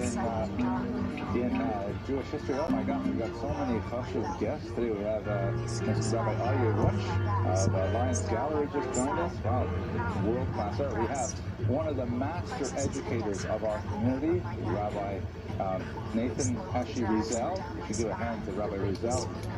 He's been educating our youth here for probably 30 years now, I think. Probably. I mean, he's a little embarrassed, but it's great to have you here. And tonight we've got an excellent topic. I don't really have a joke. Mr. Rodriguez tried to give me a joke, but it's a really old one, and I'll save it for later on in the season when you're a little tired of the jokes. But this is one. It's not really a joke, but it's kind of Israel. Told over the story a couple of weeks ago on Shabbos that there was on Yom Kippur. in the Mediterranean off the coast of Tel Aviv, and there was like a huge rip current, and he was being pulled out to sea, and he was screaming and screaming, being pulled out to sea, and so the lifeguards hear him screaming. They rush out to save him. They rush out to swim out there, and as they get closer to him, they think, he's yelling, help, help, something like that, but actually what he is screaming over and over again is, Ani lo chozer b'tshuva, Ani lo chozer b'tshuva. I am not going. They take him and they drag him out of the water and they put him on the sand and they revive him and so on. And after years ago, when we lived in Europe, my father, he saw me going off the derech, going, away from the straight and narrow, and he said, look, I know that you're going to choose your own way in life, and you're going to the land of Israel, and you're going to lead your life in a secular way, but before you do, I want you to meet with the ShareToBeAtrillionaire. It's very important you go speak to the ShareToBeAtrillionaire. So he takes him into the ShareToBeAtrillionaire, and they had a long talk, and when he came out, his father said to him, so what did he say? He said, look, he said basically one thing. He said, I'm not going to die before I do tshuva. I'm not going to die until I repent. So that's why I was screaming in the water, I'm not repenting. I'm not repenting. It's kind of a strange sort of dynamism between, mamin ve'eno mamin, believing and not believing, and trying to find our dynamism between those two extremes. Anyway, that's a fun story. But let's go straight to our topic.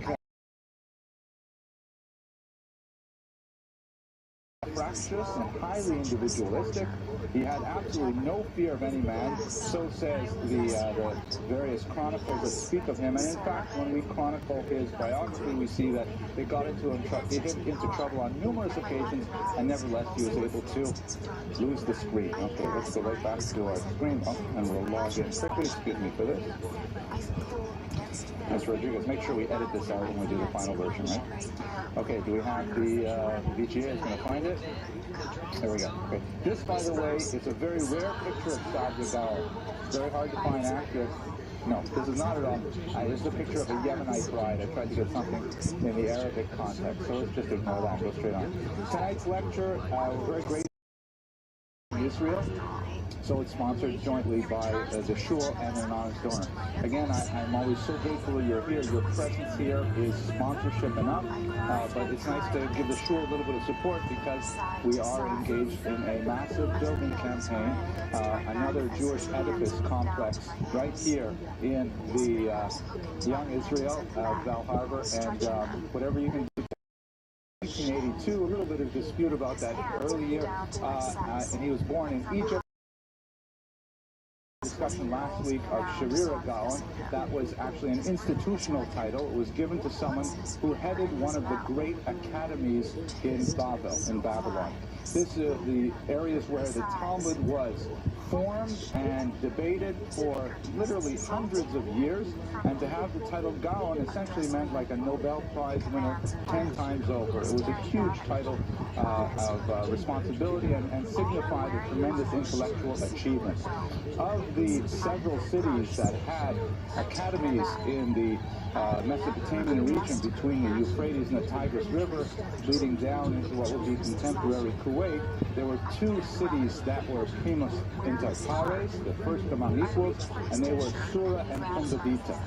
The Sadia Gaon was actually a Gaon of both. While he was there, he distinguished himself not to a point of great prominence internationally among Jews, increasing its student body tremendously, but at the same time he was a major Jewish philosopher, compiling some incredible works on lexicography and on theology, liturgy, and so on. We'll go through some of those, catalog them today. So, and ironically though, he accomplished most of his great literary achievements when he was fired from his job temporarily at Sura, and that's when he was really his most creative. So we'll see how that works out in his biography. And the context for Sadia Gaon's look at the context of Islam in the Middle East and understand how Judaism fit within that region. We will be returning to this topic again and again over this year, especially when we get to the modern period and we talk about Zionism in Israel. But for now, let's look in begins in the early 7th century when Muhammad proclaims a new religion, which is in many ways highly derivative of both Judaism and Christianity, but he claims that it is really a huge upgrade, an improvement over earlier systems. Kind of like Windows 8 is really much better than Windows 7 and XP and so on. And it's more than just a patch on the old systems, to milk that metaphor dry. And he is able to really expands tremendously, both during his lifetime, which you can see the sort of brown areas, and then amazingly, by the year 711, it has expanded all the way across the coast of North Africa and has entered into Spain, going all the way up to the Pyrenees. It's also extended all the way through the Central Asian portion of Syria, Lebanon, Turkey, Iraq, Iran, and goes all the way out to modern-day Pakistan. And he also extended it through the Balkans into Europe, right up until the gates of Vienna. It's an incredible story of phenomenal expansion that cannot be explained solely by, for example, the sword. That's kind of a historiographic conceit that was favored by many Christian historians in the 19th century to explain the rapid rise of Islam, because Muslims were fierce and ferocious. Speak appropriately about race in the ancient world, the medieval world, but they certainly had much less of a color bias than other nations, and it was possible to convert to Islam and to reach literally the height of their administrative structure.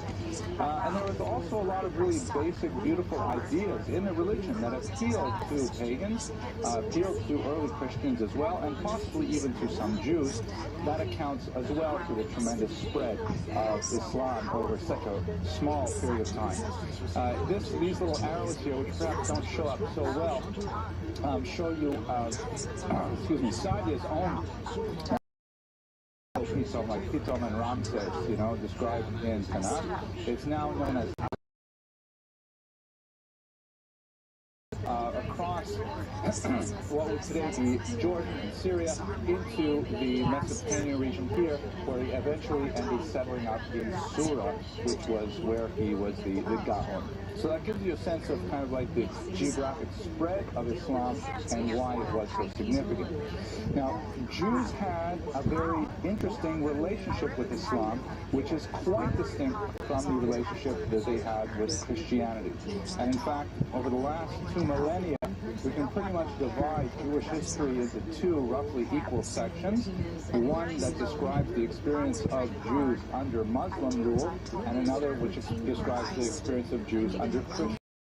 So has been, contextual comparisons of what was it like living under these various regimes, and the general is towards the notion that it was actually much better for Jews under Muslim rule for most of our history there than it was under Christian rule.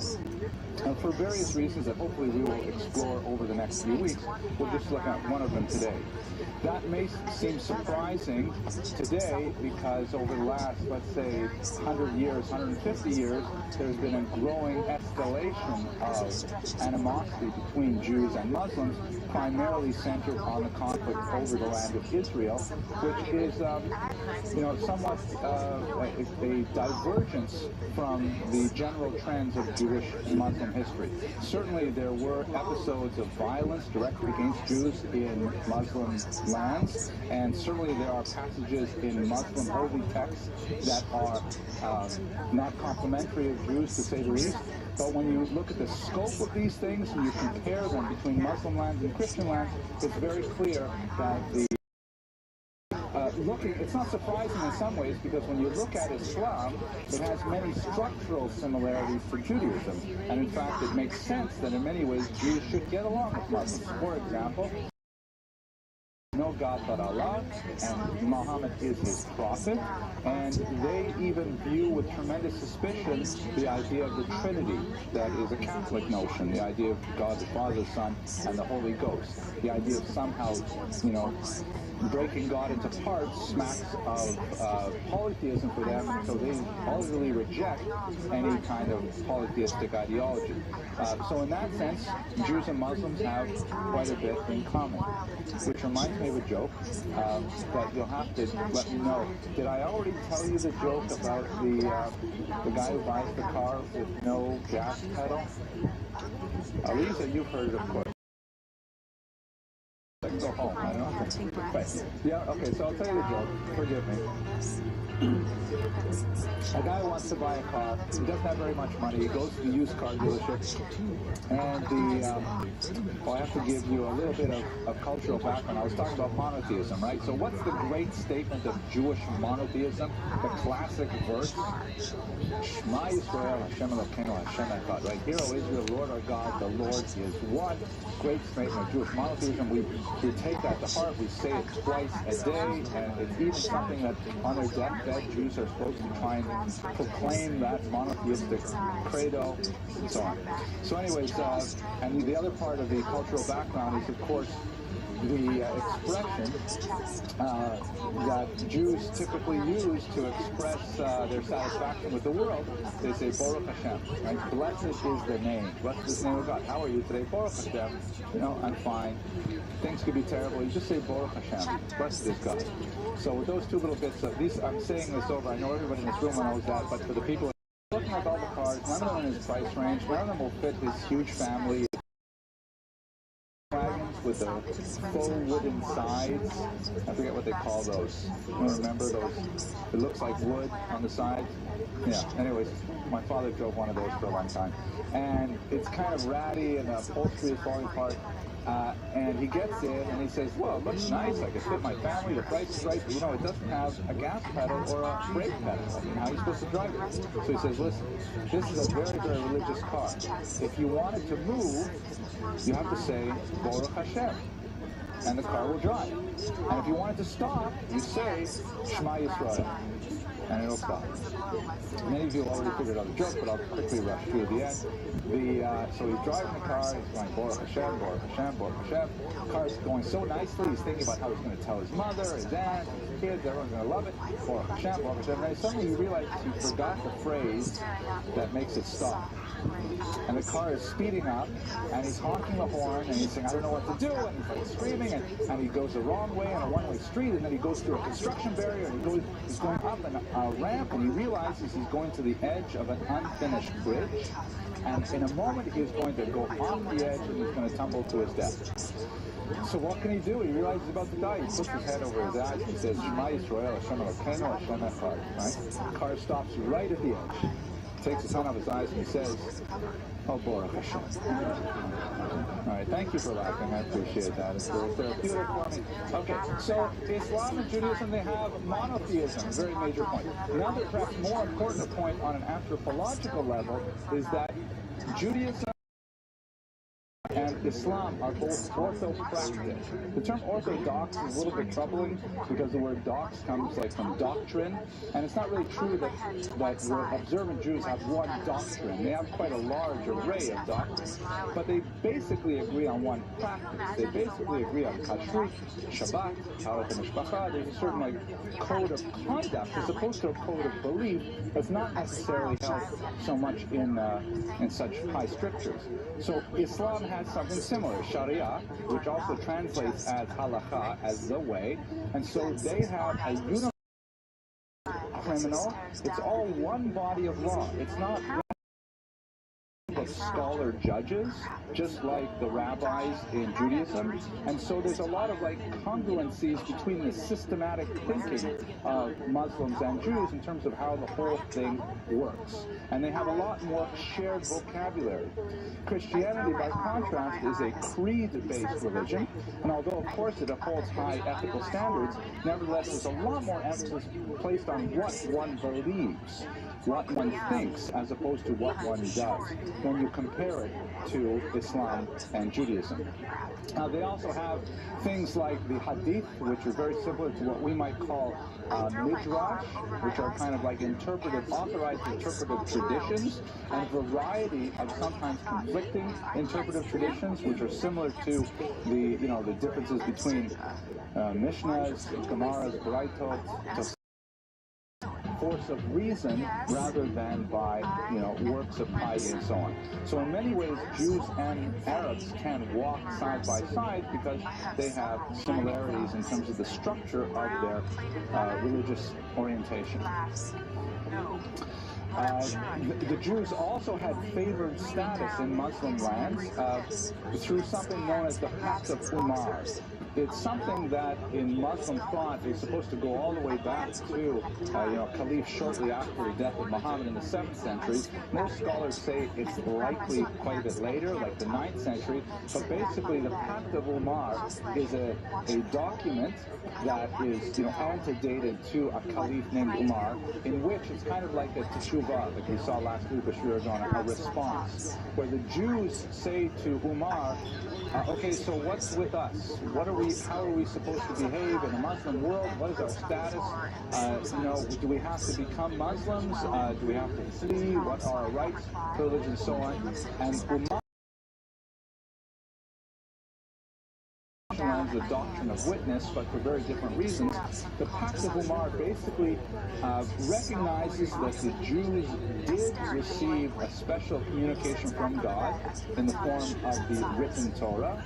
They do recognize the prophetic status of many important Jewish figures, such as Abraham, of course, the father of the Arabs as well as of the Jews, Moses, and so on. And so, therefore, while the Islamic tradition regards the Jews as misguided, as using, old, defective, buggy software rather than making the upgrade to the new operating system, they nevertheless deserve respect and tolerance because they are adhering to an ancient faith, which was something that God gave them. And so it's really quite reasonable for the medieval period. We wouldn't tolerate it in America because, we have a very, very different Weltanschauung. But dhimmi status meant that Jews were a tolerated people that could, for example, practice their religion without fear of forced conversion. They could maintain their synagogues, but they could not, at least theoretically, build new ones. So if a synagogue needed repair, they could repair it. They could celebrate all of their rituals, but not publicly. So public Purim, carnivals, like the Jews back then. So the dhimmi status, and they also they were exempt from jizya, they were exempt, from zakat, which is a special tithe tax, a kind of a tax. By and large, we're pretty happy with this status. Ms. Abramson. He smiles as his eyes glow with humor.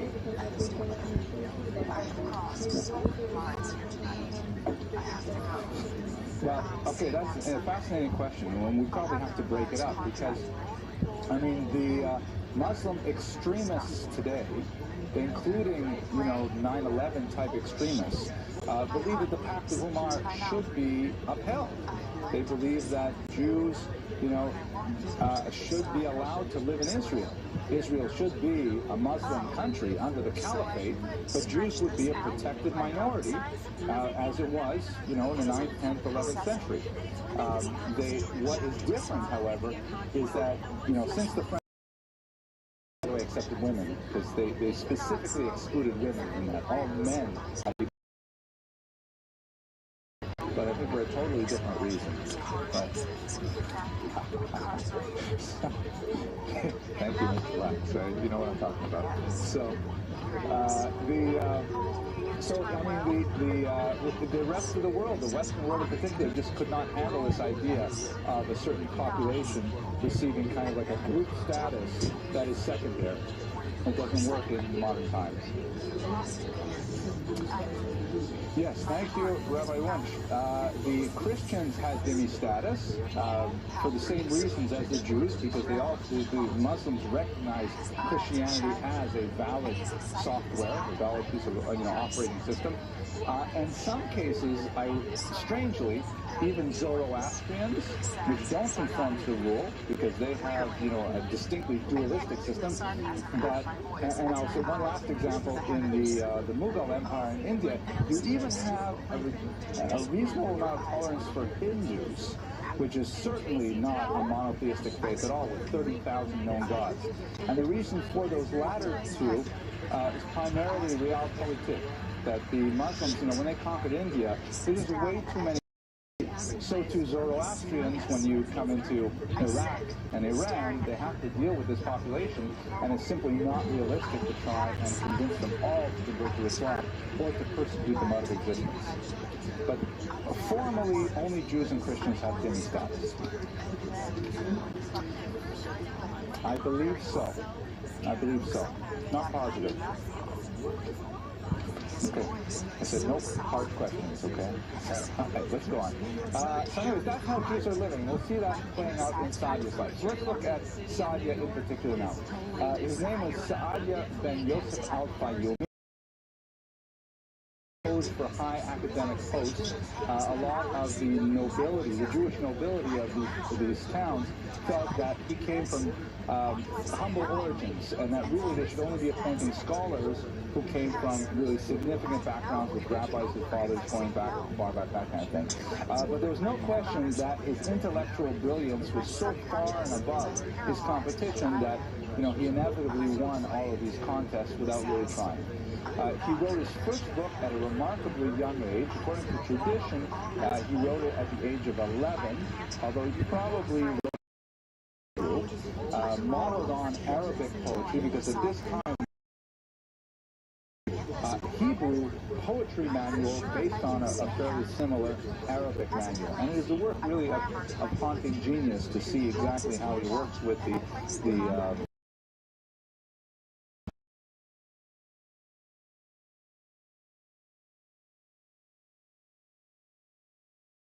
sometime in Israel. It could be that the reason he left was because he was in an extended conflict with the Karaite sect. And let me take a minute to mention who the Karaites were, because ironically, much of what we know about Saadia comes from the Karaites. Saadia was locked in a long, decades-long struggle with the Karaites, writing all kinds of ominous, invective against them, and they responded in kind. So even though a lot of Saadia's own writings have been lost, they are quoted in the Karaite writings which survive.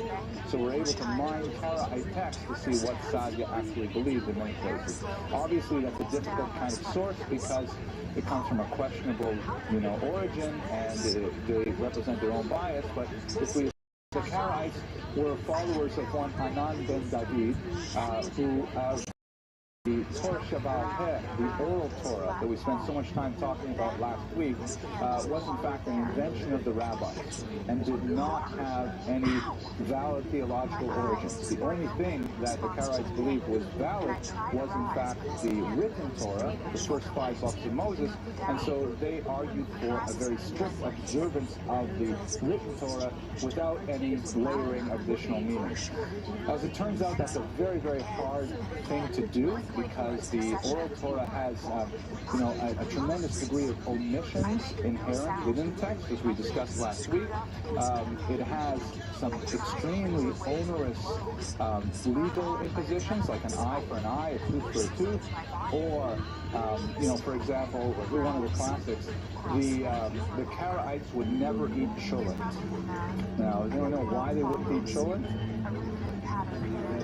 Right. Fires in all of your inhabitants. So for the rabbinic Jews, following the oral Torah, they understand it to mean essentially, you shall not let circumstances with a covering, a black, and things like that, but you may make use of it. And so therefore, the rabbinic Jews were able to enjoy tefillin on Shabbos, which contributed tremendously to their survival, not alone, cholesterol intake, but the Karaites would eat only cold food on Shabbos. If I'm not mistaken, I think there are some poskim who even say it is a mitzvah to eat hot food on Shabbat, specifically to show that we're not Karaites. That's a very hard mitzvah to keep, but I try every week. I really do. So they spread quite dramatically, and they had a major pocket here in the region that covers several hundred years of Jewish life in the Eastern Mediterranean, but the Karaites were actually a huge population, and surprisingly, especially because if you're looking at these kind of doctors with Sadia, they got along fairly well with rabbis, with the rabbinic community. The Genesi documents indicate a tremendous degree of intermarriage between rabbinic families and Karaite families. Lots of business organizations were, working between each other.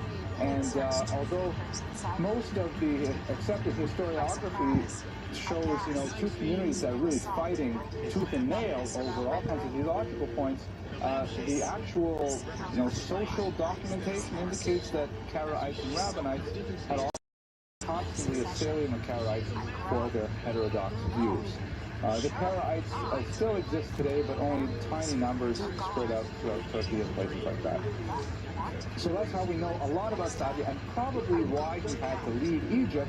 Especially, it makes sense that, if Sadia was constantly getting in trouble with wealthy individuals because he had a mind of his own. And though he would have wealthy patrons who would support him in various positions of authority, that ended whenever Sadia would take a position that was unfavorable to their interests. And that seems to be a kind of a trope in his life, that he would recognize no man. He would only recognize what the Torah said, no matter whose influence, whose interests it affected. One of those conflicts, one that actually first brought him sort of international fame, was the calendar conflict.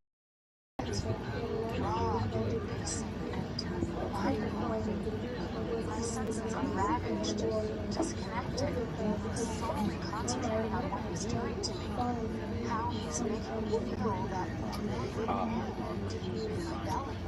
It's a good question. I do not know the answer. I would just have to guess. When I say following, it probably means, you have to think of it in terms of the Abramson rule of history, right? When you don't know the answer, what is it probably? Money, right? It's probably about money. So, people, when they're in their midlife and towards the as they're working in their careers and their business and things like that, they don't have the same kind of leisure time to be able to dedicate themselves in a discipleship relationship. That's something that really, it's reserved for bachelors, at a certain, or maybe when they just have a very small family. That's when you can really devote yourself to following anyone.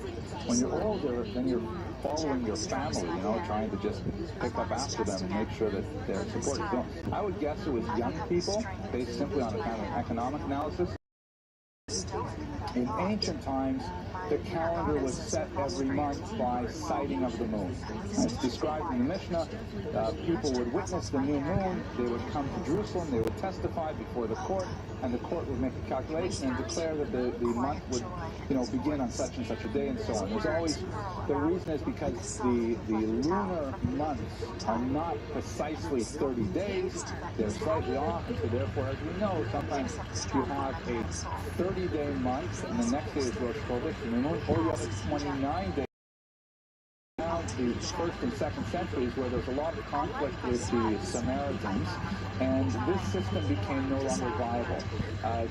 They used to communicate using smoke signals, which is, where the American Indians, of course, got it from us, like everything. But they would light these smoke signals, and you would be able to see them from mountain peak to mountain peak. And then the Samaritans, Daca, just to make it a little more difficult for the Jews, they would light their own smoke signals on the wrong day, just to confuse people who saw the signals and say, it was Rosh Chodesh already, and they would throw things off. So that by the 4th century, the Jewish world, also the Jews are spread out tremendously. By the 4th century, they're living in Iraq. Astronomical tables, they set a calendar, which is the calendar we use today. That you was changing the rules and declared that they were going to announce the sighting of the moon based on a certain time of day when it was visited, was seen. And according to his proposal, it meant that Rosh Hashanah would fall out on a Tuesday instead of on a Thursday, as anticipated by the written calendar. So this threw the Jewish world into quite a bit of tumult because, you know, if you throw off one holiday of the year, all the holidays are off. And what happens if, you know, you get to Passover, if you celebrate Passover early, so all right, it's not such a terrible thing if you eat the Seder early. And so there had to be agreement on the calendar. Sadia got held, but it was very clear that this was not just a demonstration of, you know, rabbinical prowess. This was a little bit of a power. And Jerusalem, even though it was clearly the spiritual and historical center, was not the intellectual center where, you know, the entire Jewish world would be ruled.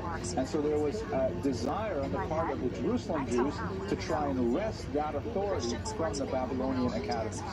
So Sadia tried to persuade him. He was unsuccessful, and ultimately he wrote some very powerful invectives that Meir's calculations were observed not tolerate two calendars, and as it was really expensive, Hanukkah time was ridiculous, and all the gifts you had to give to people far away. Result in his favor, which clearly demonstrated the authority of Babylon once and for all. And so Sadia emerged victorious, and this had tremendous repercussions for his life. So he was appointed initially the leader of the great yeshiva of Pumbedita in 922, and he signed his name at the time. Some of the documents we have with the title Aluf that is associated there. But there are many people who felt that he should be appointed to the neighboring rival city of Sura because it had been going into significant decline. To explain about the nature of Jews living in Islamic lands, particularly in this region of Iraq, the Iraqis or the Babylonians recognize, of course, the exile, or in Aramaic, the Reish Galuta, the head of the exile. We even pray for the Reish Galuta's welfare on Shabbat and the Yom Kippur and places like that, so it still survives in our liturgy. But this was kind of like a quasi-political appointee, and there was always this kind of tension between who's really the head of the Jewish community. Is it the political head, the Reish Galuta, who was a descendant of King David that was appointed and recognized by the Babylonian Muslim authorities, or was it the head of the academy? Was that really named David Ben Zakkai, also a very strong-minded person, decided that Sadia should be brought from Pumbedita to restore Sura. And as I mentioned earlier, he had a lot of opponents to his candidacy because many people said, who is this guy from Egypt? He doesn't have any yichus, you know, he doesn't have any family background. Why are we making him the head? But nevertheless, his brilliance, and in particular his performance during the calendar controversy, was undeniable, and his patron, the wealthy and powerful, explicitly on the condition, and we have this from swear that he will not disobey me or plot against me or regard anyone but me as the Reish Galuta or associate with any of my opponents, which is kind of like dramatic foreshadowing that these things would not happen. The contemporary authority says, and I'll quote here, that he was not afraid of any man and does not show favor to anyone because of his great knowledge. And there came a time when Sadia and David Ben Zakkai ended up at cross purposes. It was specifically over the issue of probate of a will. He had gone on to do tremendous things for Sura. He immediately communicated with the surrounding communities and asserted the authority of Sura as the greatest of the academies and so on. But what ended up happening was there was a will that was placed in probate. And David Ben Zakkai, the exilar, stood to gain a tremendous advantage if the will was adjudicated in his favor. The law really favored another claimant for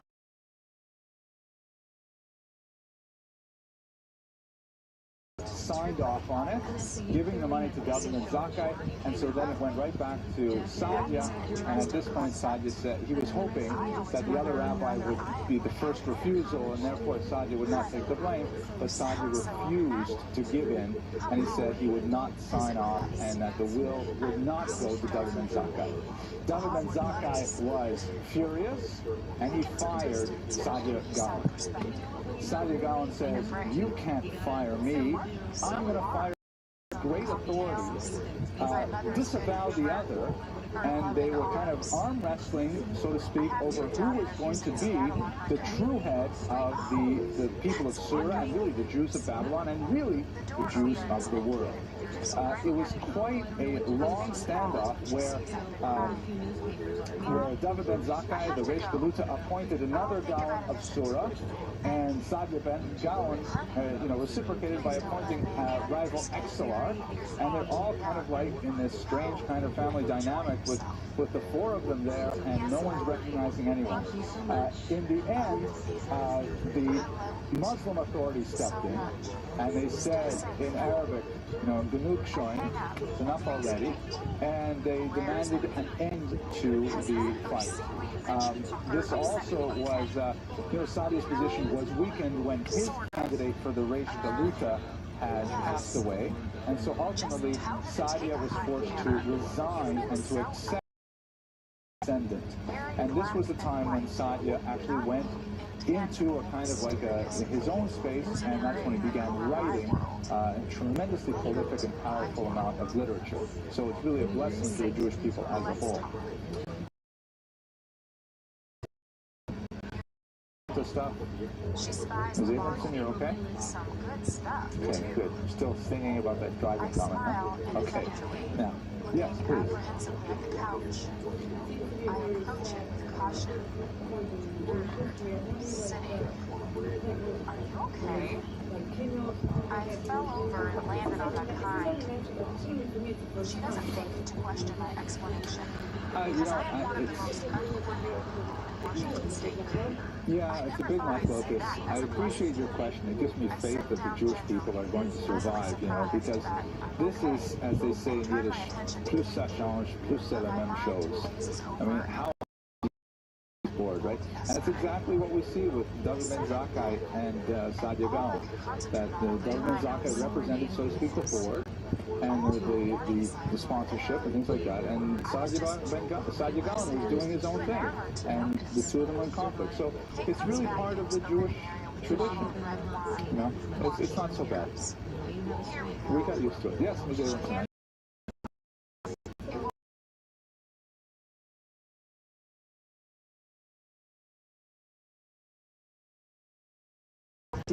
Favored Saadia because he's kind of like the Lahadra, he's like the cowboy here. He's like the man standing up for his principles, and he's representing the Torah, whereas really David ben Zakkai is upset because the will didn't go his way.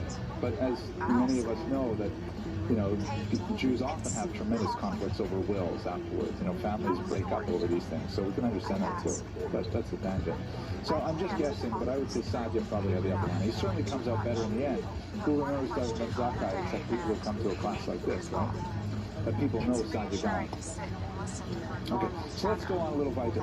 Now, what was special about his writings? Perhaps the most significant thing was not so much the content, but the style. One of the things that Saadia innovated was he borrowed very heavily, known to experts as kalam, and specifically the Mutazilite style. I don't really know much about the Muslim styles, but what I can tell you about it in this short period of time is that they were very particular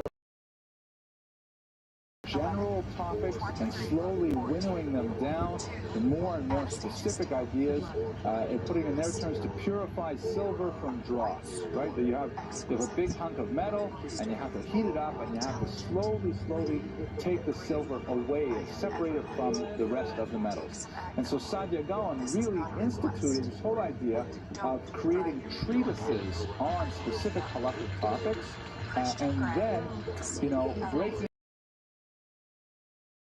sub-point, and then the corollary and so on. Everything numbered 1.2, 1.3, all the way down, and a very, very logical sequence that was deeply appealing to the Jewish mind. This is in contrast to the traditional, what was it then, traditional way of writing, which was essentially to follow the kind of meandering and apparently chaotic trajectory of the Talmud, which is more like a conversation, a stream of consciousness conversation. That it does have its own internal logic, but it's not a simple, straightforward logic. And you know, simply to look up a particular halakha is a very difficult thing in the Talmud because the information is scattered so broadly over a wide amount of material and not easily indexed. So Saadia Gaon, taking this Mutazilite style and imposing that kind of rigor of thought and a very communicable level of thinking, you know, just made his writings way more popular, and the style essentially became a Jewish style on a lot of very important points, but he adopted exactly the same kind of style that Saadia did, with breaking up the whole Torah into sections and then into books and then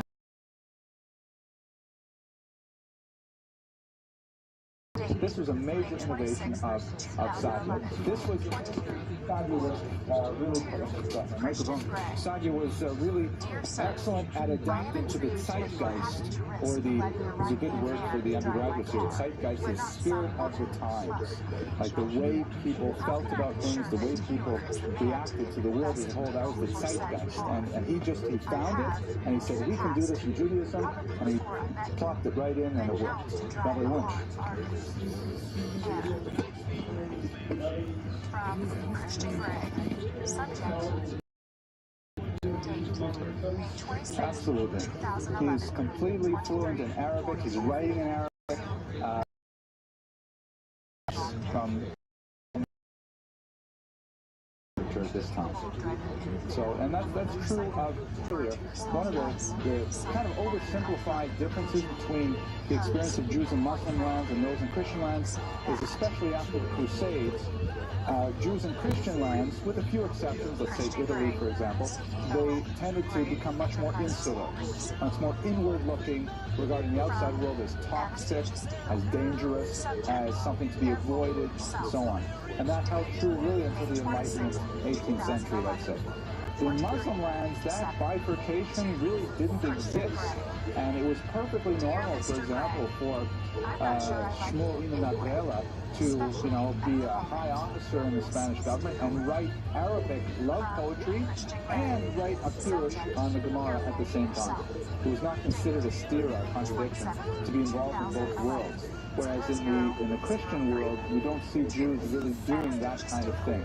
You know, writing maybe a big exception would be, let's say, the Ramchal, the great Rabbi Moshe Chaim Luzzatto, who did write, you know, Hebrew plays. He wrote dramas in Hebrew based on Italian styles of the 18th century, as well as let's look at some of the kinds of books that he wrote. So the earliest ones we discussed a little earlier, the rhyming dictionary in Hebrew, so he wrote quite a bit on Hebrew grammar, which was really significant because it was not that well codified in the 9th century. The Karaites, ironically, were making a lot of progress in this area because, again, they disregarded the oral Torah, so they spent a lot more research on the written Torah and on Hebrew grammar. So in many ways, this is kind of like competing work. He wrote famous approach. This is one of the areas where Maimonides comes to some odds, and he avoids all anthropomorphisms. Any kind of, you know, the Torah uses a lot of human imagery to describe God. Saadia shied away from that very heavily. Like, for example, even the phrase Vayomar or Vayomer, and God spoke. Speaking as God willed as opposed to as God spoke. Something. You have to like breathe, and you have to like form things with your body. But will can happen, you know, just yeah, well, God, I think they would sort of say, can have consciousness without being anthropomorphic. Okay, don't argue with me later. Okay, yes, Rabbi. I'm momentarily distracted from my dark night of the soul. Absolutely. What the fuck do you think you're doing here? Exactly. That's another good proof to your question earlier. The Mutazilites were very much like this, and he rendered it similarly. Good point. Okay. Third, polemical literature. We've got a lot of things he wrote against the Karaites, and as I mentioned, we have a lot of the Karaite responses to it. Fourth, halakhic literature. Of course, as the Gaon of Surah, he's writing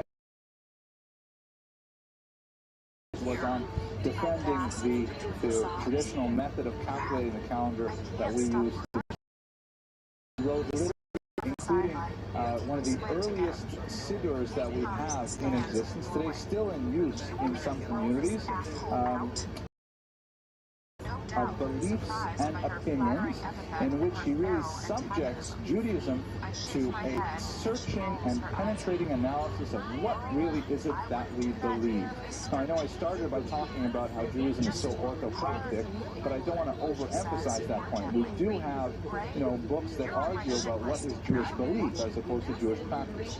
And this is one in a great chain of works that would include, for example, Samson Raphael Hirsch's Chorev, the innovations that Saadia describes, or his kind of analytical categories, is he describes rational versus revealed commandments. Meaning commandments that we can derive as being sensible, that you don't really have to be Jewish even to recognize the value of, for example, honor your father and mother, as Abraham said, or, I'm sorry? Yeah. And, but there are also revealed commandments, like, what is the point of not wearing wool and linen in the same garment? So that has to be a revealed commandment. And there's logic to it as well, but it's not the same logic as rational. So this is like a huge philosophical.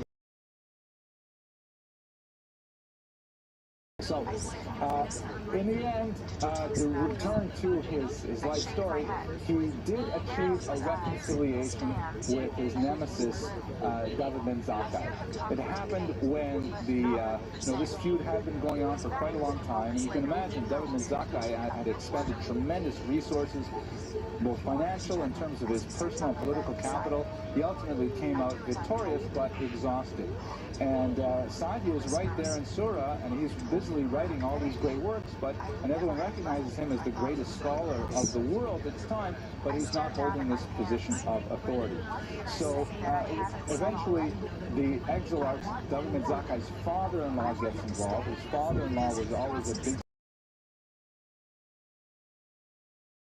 Saadia is returned to his post as the head of the Academy of Surah, and the placeholder Gaon that had been hired during the conflict authority there.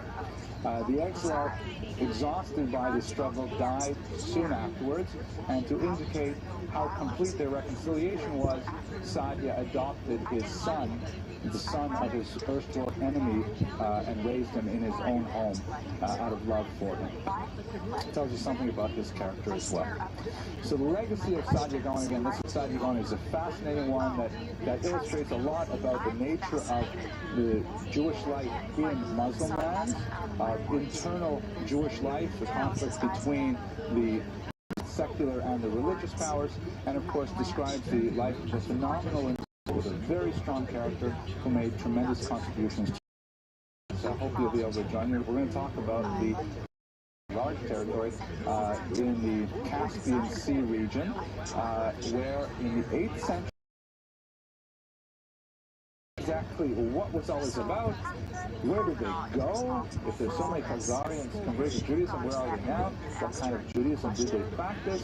So we'll talk about that, God willing, next week. In the meantime, thank you very much for your attention and your indulgence. So, you don't like the way I am? He stares at me, bewildered again. So, why are you trying to change me? I don't want to change you. I'd like you to be curious and I know with the rain, it's a difficult one. And the topic for tonight is not necessarily large draw, Sharira Gaon. I mean, many people are familiar with his twin brother, Vilna. Thank you. At least I got a little bit of a laugh, right? Vilna Gaon, no? Right? Okay, the joke is satisfied. Thank you. It's not a topic that I know a lot about, but I'm trying to sort of cover a broad swath of chronological periods in this course, so I thought we should definitely look at it, and we'll take a little bit more broad approach than I would normally for this. But let's start. First of all, we really want to emphasize his sponsorship in itself, but it's really for, you know, heat and light, and to eventually be able to move. That just takes care of promoting these things overall. And we're grateful for all of your efforts in this. I have something very special and good and welfare. I'm not going to take very long to do it today, but this is a really significant thing. Many of you have come to appreciate the fine work of Mr. Rodriguez, who is here filming for us. Let's give him a big hand. Okay. Mr. Rodriguez is a graduate school at Florida International University, where he is studying in the Department of Religious Studies, hoping to become a chaplain for the U.S. Armed Forces. So we're really pleased to have him. He graduated in June, and cap and gown, full convocation, and so on. But it always takes a while to print out the diploma. There you go, Mr. Rodriguez. Okay, smile for the internet. Okay, very good. Okay, all right, great. Thank you. Well done. Okay, so that was kind of a fun, good and welfare thing. Let's go directly to our material. Okay, so Sharira Gaon, his years are 906 to 1006. He lived a century. Obviously, the dates are not exactly precise, but it appears he has a very long and productive life. And interestingly enough, the last 3 decades of his life were by far the most productive. I mean, what he did before he to illustrate things, so I put in this is a shameless discussion today, since we're going to be talking about the Talmud. This is actually, I think this day was the second closest I've ever come to divorce in my entire married career. When I came back upstairs after the photo shoot, and my wife said, "You wore the tuxedo into the ocean?" But, you know, it was like the metaphor of the sea of Talmud. This is not Photoshop, this is actual live copy. But I put on the inside of the book that no Gemara volumes were harmed during this photo shoot. And I didn't realize what would happen besides getting wet with salt water is that, you know, my pants are hemmed. I did not shrink. No, at least I didn't notice. So he's at a very crucial period in Jewish history. Sharira Gaon represents one of the last of the Gaonim. The term Gaon means pride. It's an honorific. It's a great title. It is used today very, very sparingly to refer to great rabbis. One of the most famous, of course, is the Vilna Gaon, or the Gaon of Vilna, the city Vilnius. His first name was actually Sharira, and Gaon was just the title given to him. It comes from the word Ga'ava, which means pride, like the pride of the Jewish people, so to speak. That's the sense of the term. And it's usually used in its traditional context to the Jewish intellectual world from, let's say, about the 7th century through the 9th century, went into some decline, and Sharira Gaon was able to shore up that decline in manners that and really cemented as one of the high points, the high watermark of Jewish intellectual history. We know more about him. We know comparatively little about many of these figures, but we know a little more about Sharira Gaon because of a famous letter he wrote, the Igeres to Rav Sharira Gaon, the letter of Rav Sharira Gaon, that is basically a short, so 20-page history of the transmission of oral Torah from the time of the Mishnah to the time of the Gaonim in the end of the first millennium. It's a crucial historiographic source because it speaks to Jewish self-understanding of the historians would have, but nevertheless it is sort of the canonical of the Talmud, and specifically to the period of the Gaonate. Speak a little bit more about Shlomo Gaon and his biography, and then speak a little bit about his legacy as well. Okay, that's the plan for today. Let's see how it goes. Okay. So, since I was doing a shameless self-promotion with one book, I said I got to do one more, so I'm throwing, this is, you know, I don't know why I do these things, but this is another book I wrote, and I just republished it a little while ago before Yom Kippur. I like this cover. This is actually my son Alexander, and he went a year and a half ago. This is wintertime. For those of you who are native to Florida, this is actually what they call snow. It has northern Canada, and we had to hike in about a mile to get to the actual cemetery, and he broke the snow for me so I could go in and follow him. Anyways, totally irrelevant, and I won't do that anymore. So, I wrote this letter, the letter of Shlomo Gaon, which is a really important. The letter was in itself a teshuvah. This is a technical term. It means literally answer, but it is an example of a genre of rabbinic literature that is crucially important. And in fact, the Gaonim were the preeminent creators of this genre. Specifically, once the more or less the canon of the Talmud was formed, once there was sort of like an agreement among Jews worldwide that, okay, this is the Talmud, this is our greatest authoritative text of Jewish law, and I hope to speak in a few minutes about what's inside the Talmud, unfolding, and there are all kinds of social and technological innovations that require ongoing rabbinical assistance. And so the way that this was dealt with is communities would typically up to a bigger rabbi, and eventually it would get to the yeshivot in Babylon, where they would provide an answer. The answer was called a teshuvah, response, and altogether this becomes known in Latin as the responsa literature, plural of response in Latin, or the she'elot teshuvot, question and answer literature.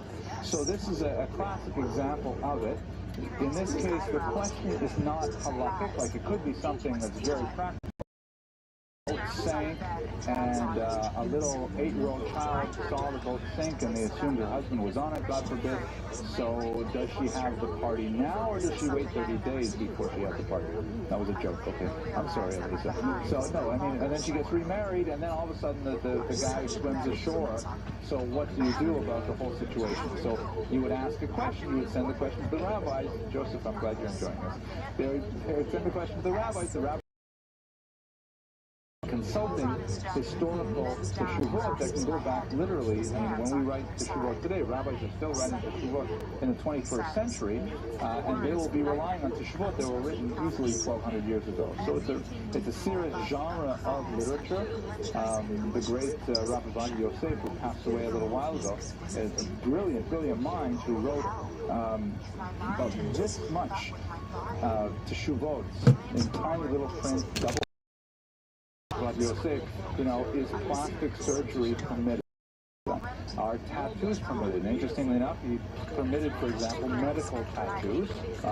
He even permitted like cosmetic tattoos, like false eyebrows, tattooed eyebrows, interesting things like that. You have to see what he writes. But those are examples of teshuvot. So in this case, someone from Kairouan in the year 987 writes a letter to the head of the academy in the city of Pumbedita, and he says, you know, I'm not clear, and we've been talking about it here in Kairouan, which is in Egypt.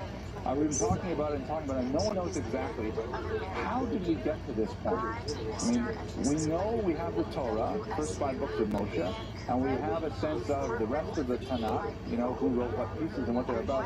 But how exactly did we get this oral Torah? How does it take its form in the Talmud today? Would you please, Rabbi Gaon, please, or Rabbi Shira, please explain to us how we got this transmission? So his response of 20-odd pages is a classic in describing not only Jewish history, but Jewish theology, because he provides a model of understanding. You know, actually written down and copied.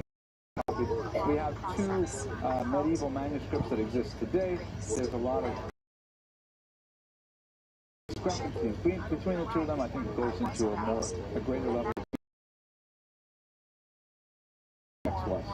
Okay. So no more pictures of book covers. Who was Shira Gaon? He was one in a long line of Gaonim.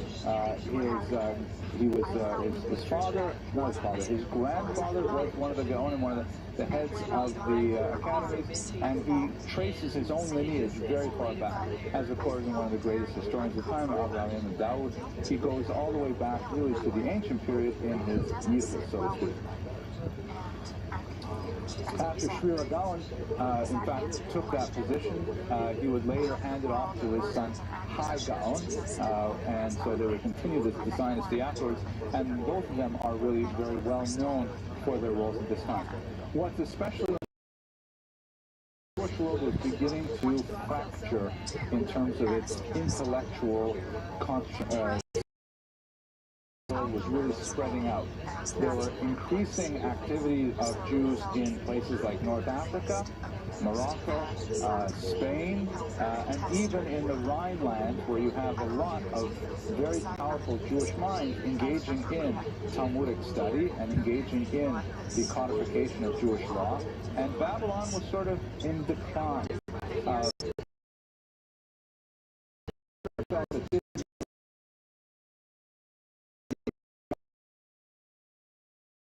Of his predecessor, immediate predecessor, who he felt had kind of like let go of the stick when he should have been maintaining the centrality of Babylon, and so feeling the lack of direction from the core of the Jewish population, a lot of the outlying populations were essentially taking matters into their own hands. Spain in particular, I mean, think about the great distance between Babylon and Spain is huge, so Spain was sort of setting off on its own. Some great scholars like Shmuel ibn Nabrela and others who are writing great Talmudic commentaries, and Shura felt that no, everything has to come back to center, and everything has to recognize the greatness of the city of New York. I mean, Kumbedita, right?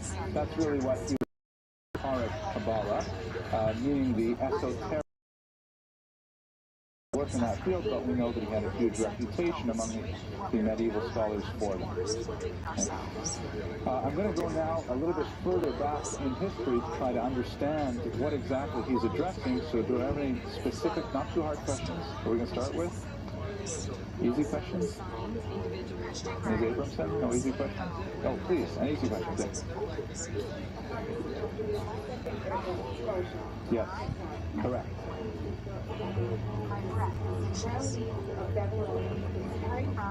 Anastasia's Steel, subject, scenting adults, May 27, 2011, 8:26, Christian Grey. Question. The answer is basically yes. Migration. There were already Jews there after the first exile, so it was kind of a natural destination for Jews.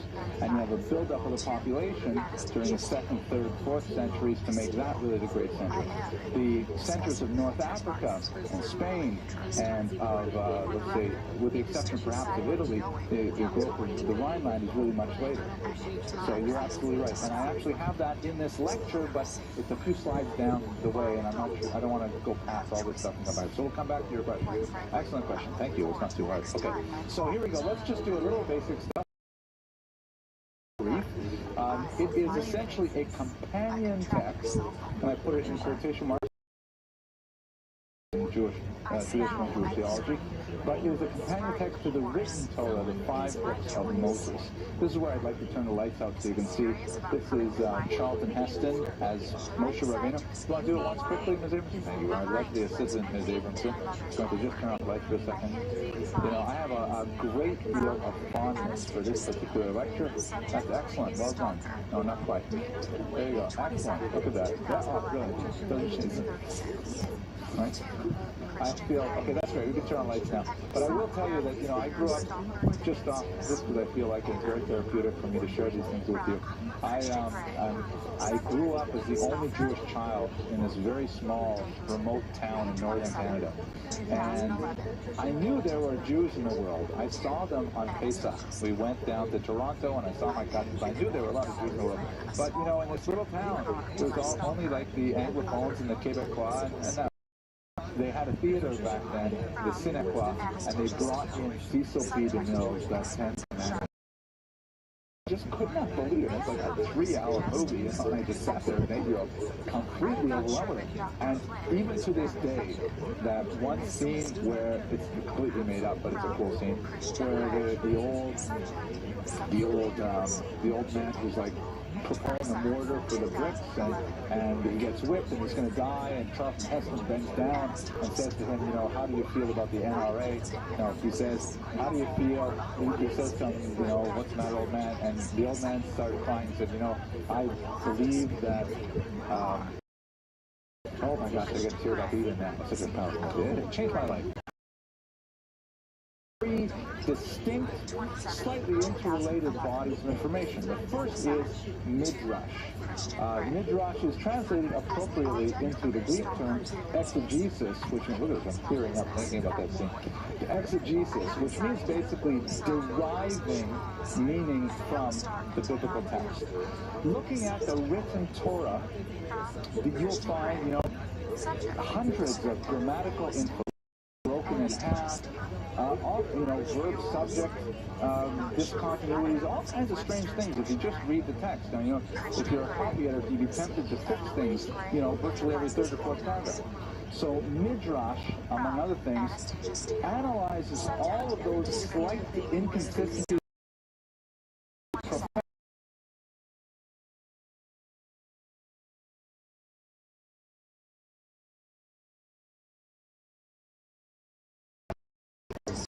Functionality to what the text is really saying, and it has become so well ingrained in the Jewish tradition that many children, for example, especially if they're not really paying attention in school, they grow up, and when they finally come to read the Torah properly, and they say, hey, where's all this other stuff that I learned in school? It's just ingrained right into our understanding of the text. It's impossible for Jews to really understand Torah without Midrash, even though they are really totally separate documents. One of the reasons why Rashi is such a classic commentator is because he is a genius at bringing in selected Midrashim to his commentary on the text.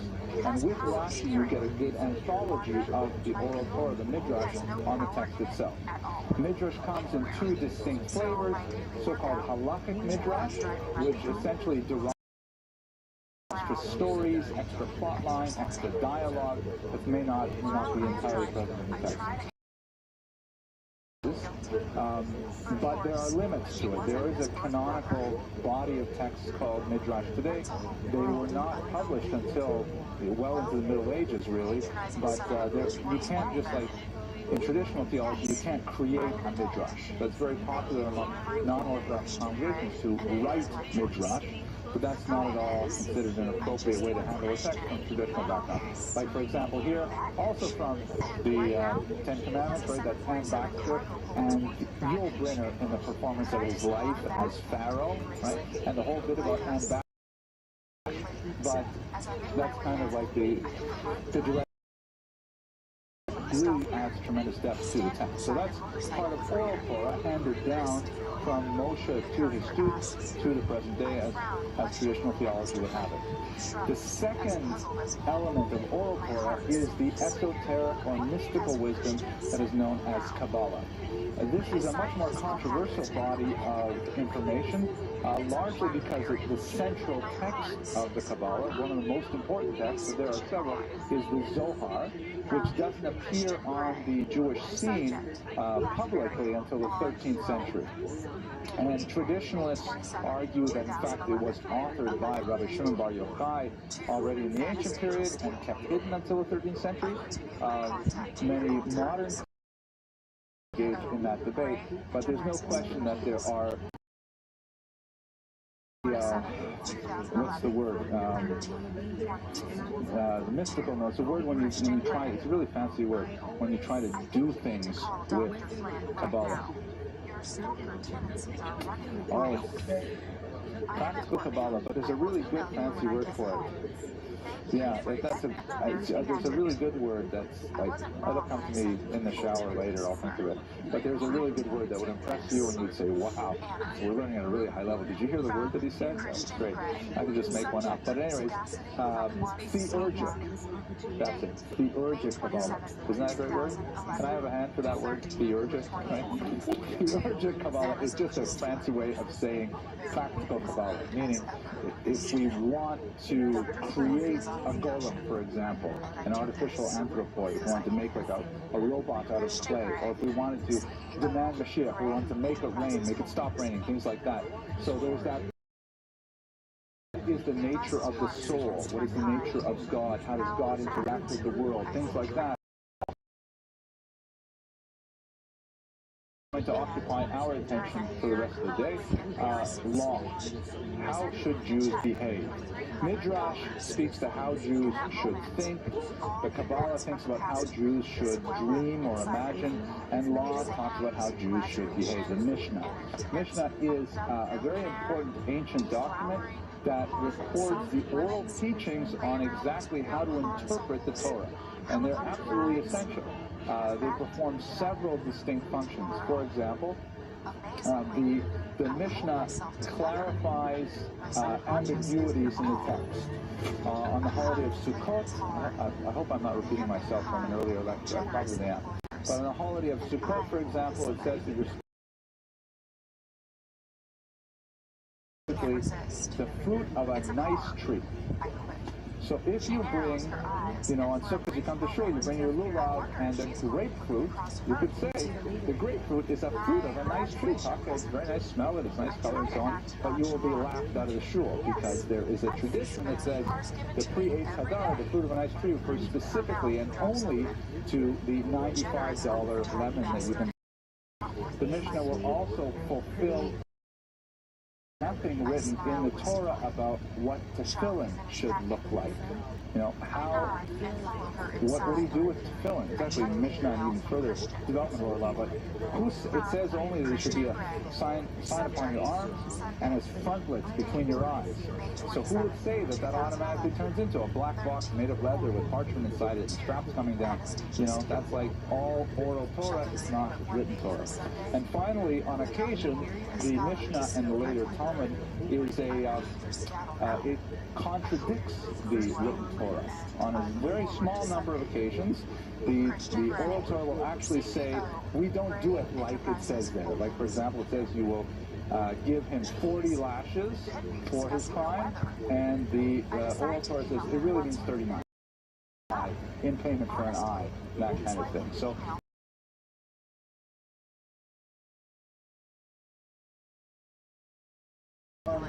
the oral Torah as we have it today.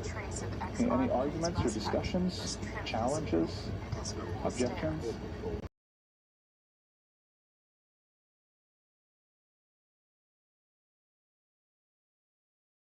Okay. Now, the reason why we have a transition from the oral to the written Torah is really due to the massive crisis of the 2nd century. If you just a very quick history recap, this is an artistic rendition of the destruction of the temple. The Jews, we talked about this in previous lectures, the Jews had a failed rebellion in the year 66. Jews suffered under tremendous persecution and also unsuccessful, followed by horrific persecutions. So by the time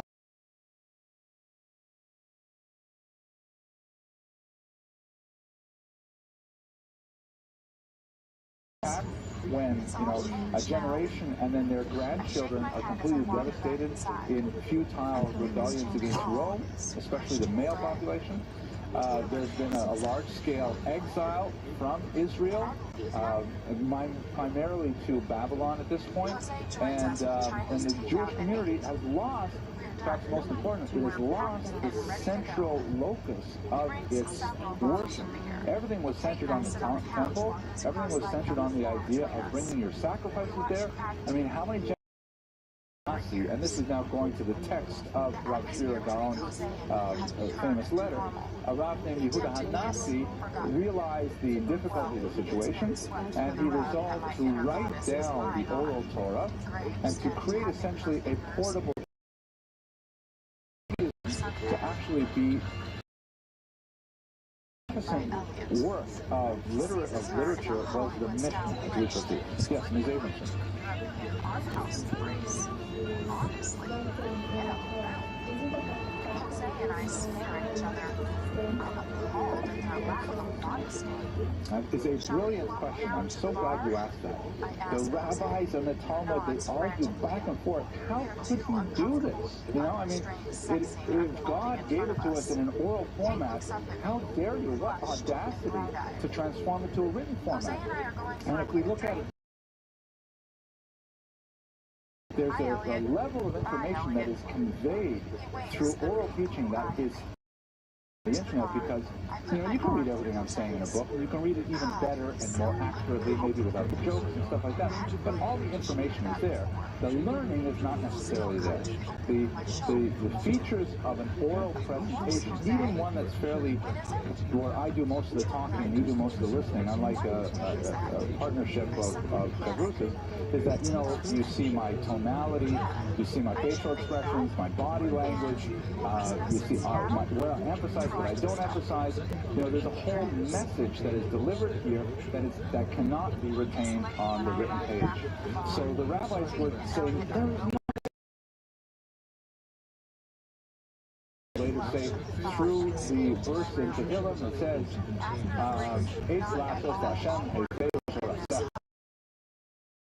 you know, take a bold step. And we must ask for God, because they, in this sense, the Romans, have destroyed your Torah. They've destroyed the temple. They've destroyed our national integrity. What are we going to do? Others, by the way, criticize them with the same verse, saying, oh, you say it's a time to act for God? You've destroyed the Torah. Meaning, you're going to do this? That in itself destroys the Torah. But part of his genius was that, and I don't want to go into this in great details here, but the Mishnah itself has a tremendous degree of ambiguity built right into it. Like, for example, a typical Mishnah will take an issue, let's say whether or not a particular kind of chicken with a particular kind of defect is kosher or not, and the Mishnah will say, Rabbi X says this chicken is kosher, and then say, well, no, what am I having for dinner tonight? Can I eat this chicken? You must have someone who will explain the Mishnah to you, say that even though we quote Rabbi X, because the Rabbi Yehuda Hanassi constantly quoted minority opinions, we would nevertheless follow the opinion of Rabbi Y, and these are the reasons, and that's essentially what based in a written text. Otherwise, it would be like reading a newspaper. It in itself has those ambiguities that begs debate and demands attention. Good question. Very good. I hope the answer is no. Okay, so he says, let's write down the Mishnah, and then the Mishnah ends up looking like this. There are 6 orders, just to run through them to give you a sense of what they're talking about. The first is called seeds, or Zeroim, and it deals almost exclusively with agricultural law. A lot of laws in the Torah that deal with the sabbatical year, mixing species, all kinds of things like that. It also deals with laws of blessings because, after all, you know, we are sustained by, deals with the Shabbat, Rosh Hashanah, Yom Kippur, and so on, all the various holidays. The third section and largest section is called Women. It's also the most mysterious and difficult to understand. I'm just making that up. But the reason why, our last thing is why is there a section on women and there's not a section on men? How come there's a whole section, one of the 6 sections on women, no section on men? I'm sorry? They're very complicated. Okay, well, we have a little section maybe. So the answer is because the Mishnah is basically a very androcentric document. It's something that is written by men, for men to consume, and always exceptional women who did master the Mishnah throughout history, but it was a very, very unusual circumstance. We happen to live, ironically, in a time level of Jewish ignorance ever in our history, especially in this country.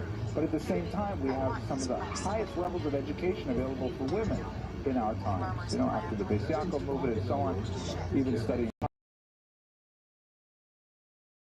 women is the largest section of, well, it's not the largest, I'm sorry, it's the largest section of the Talmud, not the largest of the Mishnah, but it's basically men trying to understand their relationship with women.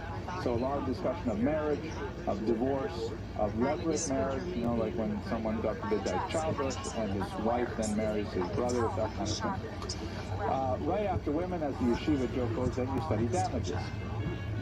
Okay, thank you for chuckling. It was a joke, right? Damages is perhaps the most classically studied part of the Talmud, and that deals with, you know, the Reuven's goat ate the prized tomatoes of Shimon, but then tripped on his porch and broke his leg. It's kind of basically tort law, criminal law. Holy things, which deal with sacrificial law, and purities that deal with ritual purity for the purposes largely of temple worship. He collected sayings from the teachings from all the rabbis of his generation, writing them all down, and then he sifted through them, and he tried to determine, okay, which teachings are the best, which teachings are the most accurate, the most comprehensive, the most concise, and so on, and those he boiled down into the Mishnah.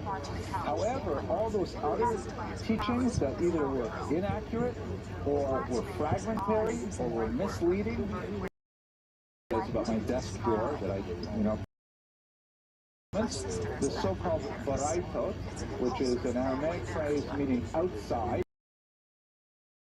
These are also teachings floating around in the time of the Mishnah, did not quite make it to the Mishnah, but we didn't throw them away.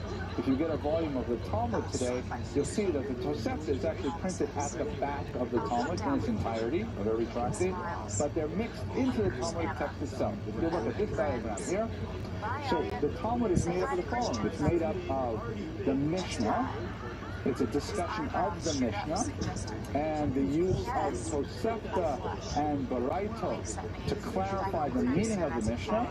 When all these things are mixed together with a whole bunch of miscellany texts dealing with biographical stories, legends, buried into this document as a kind of a glue, then you have the Talmud. Ta-da! I actually like that. Can I show you that again? Writing sometime around the year 200. So it's set to writing sometime around the year 200, and a lot of discussion is going on about it, and so those discussions that are recorded, and they are made up primarily of passages from the Tosefta and the Baraitot, challenging understandings of the Mishnah, debates around the Mishnah, and a lot of other miscellaneous stuff that takes up, I don't know, off the top of my head, maybe 25% of the Talmud is in the miscellaneous category. That altogether is what we know as the Talmud, how we got to where we are today, intellectually, through the passage of the writing of the Mishnah, the additions to the Braitot, the Tosefta, miscellany, and then we get to this central document, which was basically set to the writing we have today sometime around the end of the 5th century. There's a certain amount of debate. We could go even a century either way.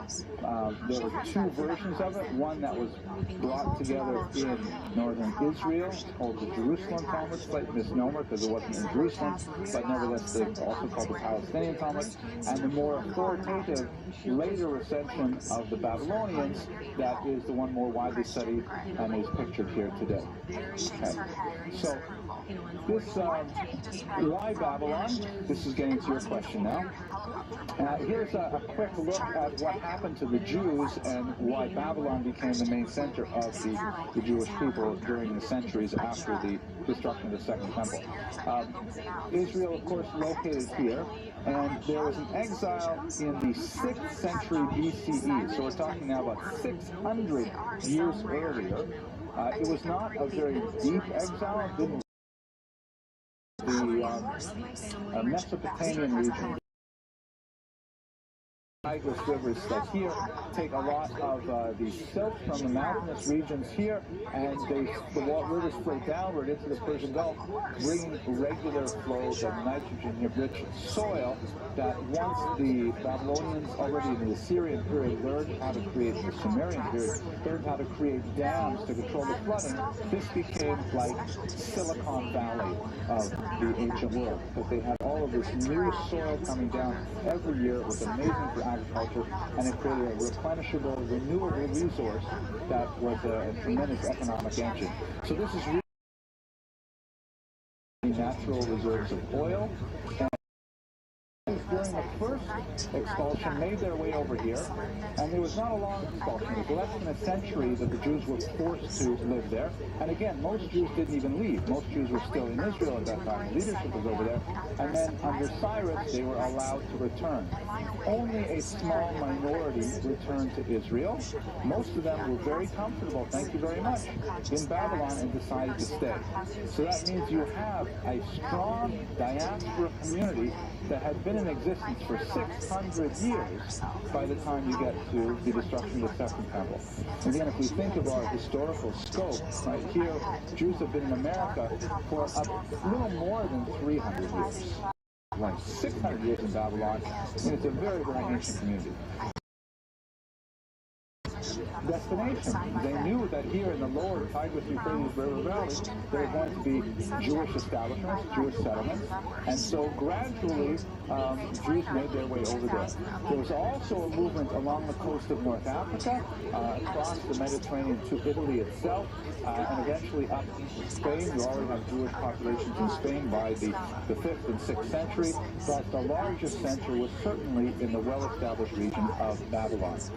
Throughout the Talmudic period, and by that I mean the period between the Mishnah and, let's say, the closing of the Talmud, let's say at the outside about the year 600, there's a lot of description of Jews moving back and forth between these regions, and a certain amount of friendly rivalry between the center of the Jewish people, if demographically, intellectually, economically, if not necessarily.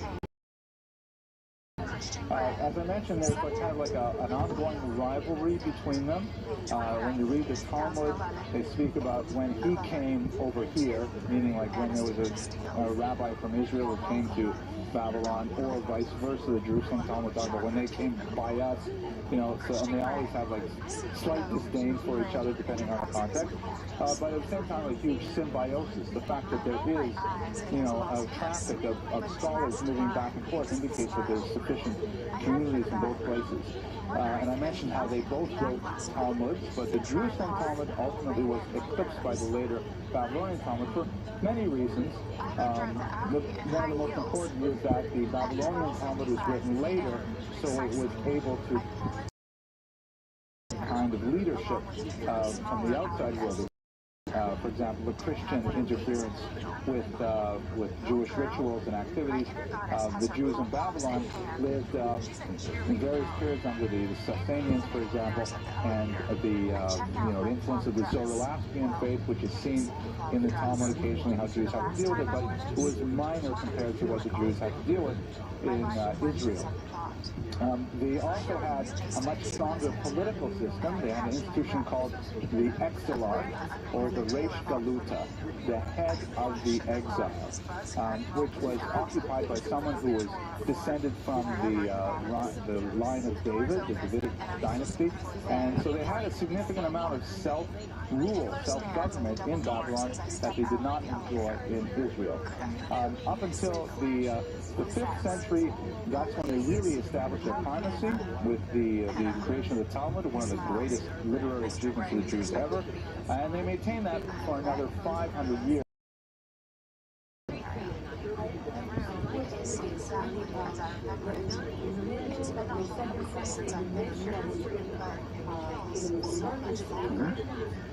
Christian was cool, calm. Actually, looks like he's in a loose white linen shirt, jeans, no shoes, or socks. His hair is tied with That's an excellent question. I'm glad you asked, because I could feel myself as I was saying it, I was kind of rushing through it. Basically, it's like this. The Mishnah itself, hard to understand, right? It doesn't have clear direction in a lot of places. So rabbis would get together and they would argue about the Mishnah and argue and argue and argue. And these arguments, when they were really geschmack arguments, really good arguments, they would kind of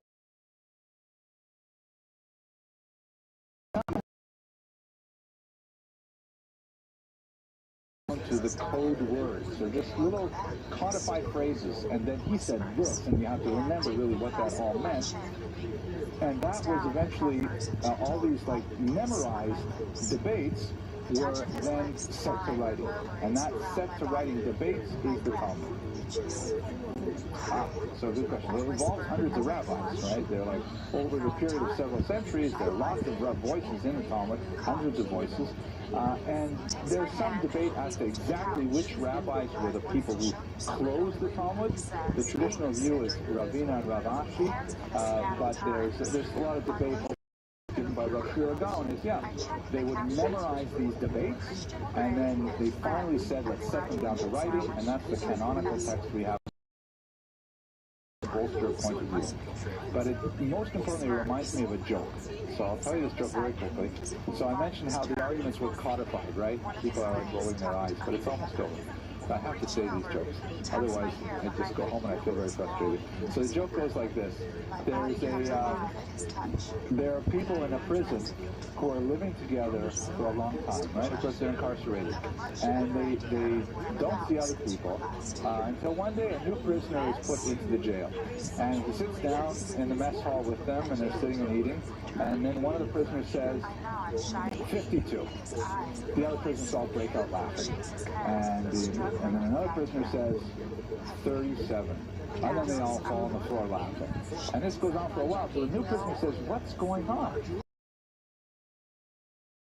And whenever we want to tell a joke, we just say the number and we remember the joke and we laugh. Right? That's what we do. So he says, wow, that's great. Can I try it? And sure, go ahead. So he's looking around at all the other prisoners at the table and he says to them, 16. Stone-faced. He says, 22. No reaction. Finally, the guy leans over and says, "Sis, you're telling them all wrong." Right. Okay, so that's essentially like the Talmud is all these really tightly coded phrases where if you just read it without the oral tradition, without a Masorah, without a rabbi, you would say, what could this possibly mean? Compounding this fact is the truism that the Talmud has no punctuation. So you don't even years of practice to be able to decode even a single page of the Talmud. Once you get it, once you can really do, let's say, how to do it. It's a very difficult process. Anyways, Sharira Gaon. So he was a Gaon in one of the prime cities of Babylon, the city of Pumbedita. There are about half a dozen cities that were especially important. Pumbedita was one of the two most important. The other was Sura, a certain amount of rivalry between those two cities. He got into a certain amount of trouble because he was the chief judge of the rabbinical court, and he did not agree that to the appointment of one Nehemiah. We don't know too much about the reasons for it, but based on his later activity, it appears that Nehemiah was perhaps responsible for not taking control of the situation and centralizing rule in Babylon in respect for Babylonian scholarship. So that got him into quite a bit of hot water in the year 960, but 8 years later, when Sharira was already a man of 70, Nehemiah passed away, and so the mantle of leadership fell onto Sharira Gaon at this time. And then he devoted the next 3 decades of his life, he lived an entire century, he devoted the next 3 decades of his life to specifically shoring up the reputation of Babylon, reaching out to far-flung communities throughout the Mediterranean basin, and making sure that they directed their questions to the yeshiva, the academy in Pumbedita. And it appears that many of the communities throughout the world felt that they were really lacking this leadership. They needed someone to stand up and say, yes, we have the answers. So there was a huge surge of response to task, saying, why are you disdaining this place? your allegiance intellectually to Babylon. And it made a tremendous difference for at least another century. His literary achievements are similarly long-lasting. We've spent the better part of the hour talking about the so-called Igeret, or letter, which is just one of his teshuvot. And in fact, together with his son Ivan,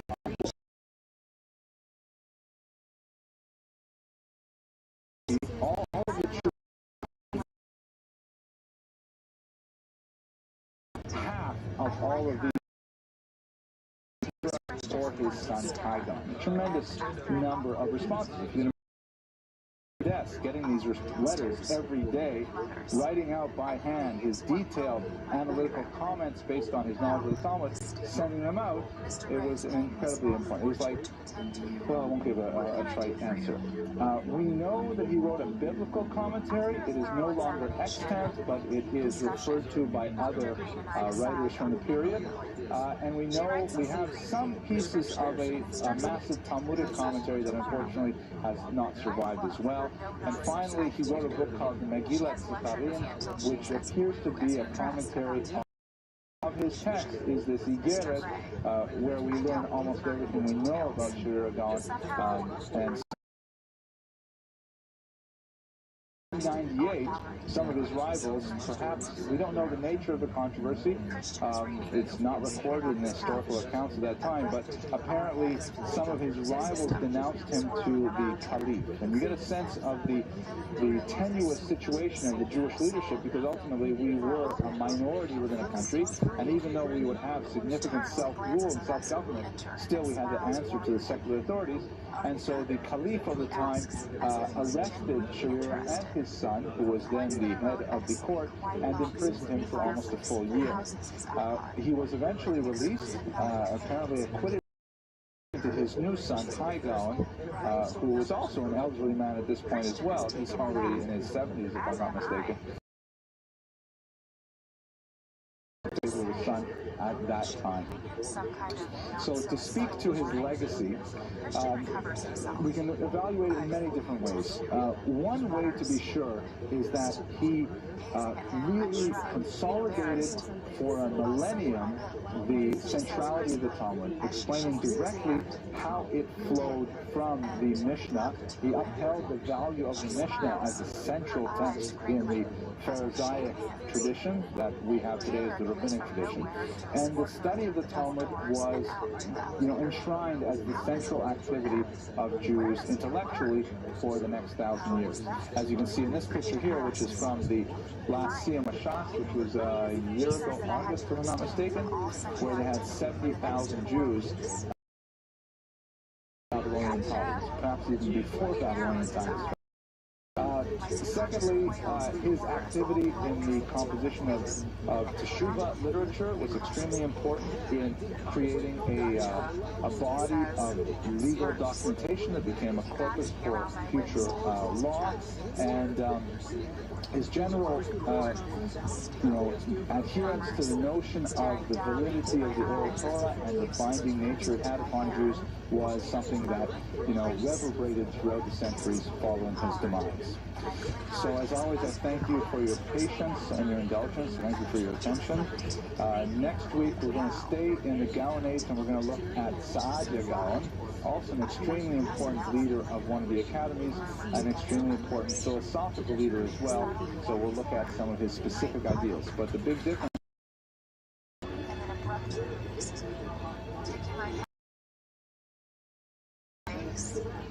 it's just sexy legs. Now, you have to recover my equilibrium in something. The aria is still playing in the background. Oh, online. Okay, all right. Welcome, everyone. We have a controversial and difficult lecture tonight, so I hope no one's going to ask any very hard questions. I want to give I'm really pleased. I was surprised at how well received the Philo lecture was, because I thought it was pitched very high, and it was a complicated topic and not necessarily a tasteful topic, but everyone seemed to enjoy it, so I decided I would dig a little deeper today. We're also going to talk about a difficult and controversial topic, one that I don't think is typically discussed in young Israels around this country, who contacted me this week over the internet. great joke on Shabbos from Rabbi Eli Smith. The only problem is I've told this joke over now. Rabbi Smith told it amazingly well, and I've told it over 4 times, and I have stumbled over the punchline every time. So I still have not got the punchline exactly right. I'm sure that after the lecture you'll help me out with it. So the joke goes like this. It's set in Tel, which is a small village in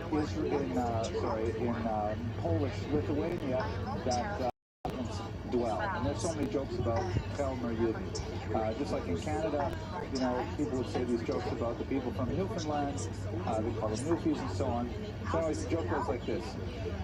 There's a horse thief in town, and he goes into a barn late one night. A couple of beautiful horses there, so he steals one of them, takes it out of the barn, and goes out into the forest, ties it up to a tree, goes back into the barn to steal the second horse.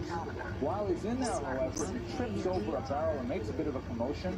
This wakes up the farmer, and the farmer comes out into the barn to see what's going on. The thief doesn't have anywhere to run, he can't get away, so he goes into the empty stall. And the thief, thinking fast, says, "I'm your horse. I'm your horse, yes. Many, many years ago, I was a human being, and I did a terrible, terrible avera. I did a horrible sin, and I was transformed into a horse. And to pay off my debt, I had to go through this kind of deal pool as a horse for many years, and I guess I paid off my debt." It's amazing. And he invites him into his house, and he gives Rodriguez, that's your fault, right? Okay, let's see if we can get this back on. Thank you, Elisa, for noting that. Oops. Okay, we got it back. So, back to the joke. Gives him a few rubles, sets him on his way. The next day, the farmer realizes he has to go replace his horse, so he goes into the horse market. And he's walking around looking at the various horses, and he sees one that looks suspiciously familiar. And he walks up to it, and he looks at its eyes, and he looks at its teeth, and he looks under the left ear where there was a little scratch, and in fact, there it is.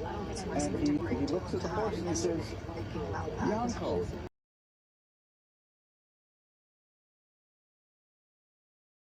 Tonight's lecture is on Paul of Tarsus, also known as Saint Paul, certainly the most important of the apostles, and of course Jewish by origin and Jewish by complexity and by complexion. During his lifetime, he dealt with all things Jewish, but he was, I should say, probably one of the 10 most influential Jews in world history. Clearly, highly responsible for the spread of Christianity. One might argue even more than Jesus himself. Paul was responsible for Christianity becoming Israel, but I think that we're all very broad-minded people, and I think it's an important thing for us to understand this strange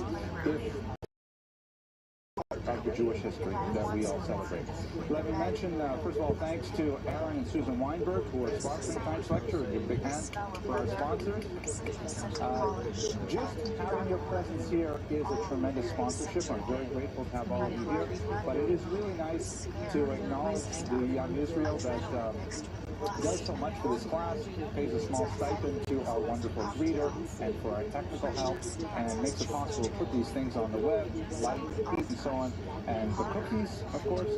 So we invite sponsorships, $200 per lecture, and it goes directly to the synagogue, particularly towards the, we're hoping to build a new facility just across the street, so that involves a lot of costs, and hopefully we'll have a wonderful lecture hall with great lighting and stuff like that in the future.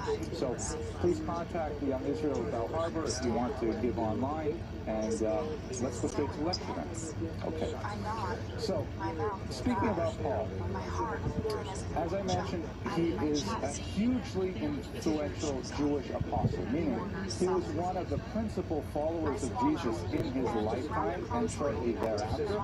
Arguably the most important of all the apostles, certainly within the arguments that were held between the various apostles, Paul's position on the future of Christianity was regnant, and it was ultimately his decision on how to portray Christianity that made it so popular with the non-Jewish world, and took it from being a small sect involving an obscure group of Jews in Jerusalem, a very provincial place, and made it part of the world stage. When you look at the sheer volume of work that he's responsible for, about 14 of 27 books of the Christian New Testament are attributed to Paul. Likely 7 of them are authentic, and others may have been attributed later. Well, I'm not going to that joke now. During his life, although he was obsessed and quite open about in the text of his various writings with the Torah, trying to understand what is the role of the Torah in this new movement following Jesus. Now, we're going to spend a lot of time in the next 45-odd minutes exploring various aspects of this, but maybe I'll just say it in one sentence now before we return to it. Basically, there was a huge debate among the apostles as to whether Jesus wanted his thought to be interpreted as a variety of Judaism, meaning that all Christians should be following the Torah just as regular Jews were, that the Torah retains its validity, and that all of the commandments are completely binding on every follower of Jesus, or, as Paul argued, that there was a new covenant that somehow replaced the old covenant. Christian teaching, did they have to also adopt all kinds of Jewish behaviors, such as circumcision and kashrut, or were they free to ignore those commandments and somehow create a different kind of faith, to articulate some different sort of religion? And so he was occupied all the time with this question of what is the meaning of Torah for the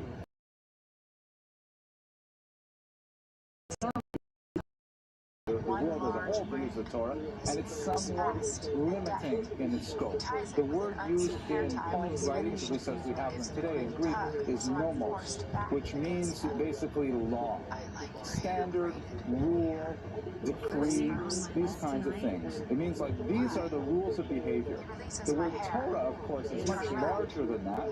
It comes from the root word Torah, which means instruction, teaching, direction, guidance, which is far more, wide and broad than the idea of a narrow law. It was like a moral, the use of the word nomos, flowing from that is the fact that if Paul had a difficult time with the Torah, he certainly had a difficult time dealing with his Jewish origins. What was he himself supposed to be? What kind of identity as a Christian was he supposed to adopt? How was he supposed to portray that? How was he especially supposed to portray it to non-Jews? He is known as the apostle to the Gentiles because, unlike the other apostles who basically wanted to keep it in the family, that Christianity was a Jewish affair, only for Unzera, only for us, Paul argued that, in fact, Jesus' message was much larger and should be taken outside of the family to the larger world. Okay, so that's the quick introduction of Paul. Let's go on to the next slide here. He was born in Tarsus. We can see over here is roughly in modern day classical Hellenistic education, fluent in Greek and most likely in Koine, the vernacular, as well as in Hebrew. He went by his Hebrew name Shaul, or Saul, and in fact it appears that he did not change his name from the term seems to be fairly interchangeable, although on the whole the name Paul is prominent.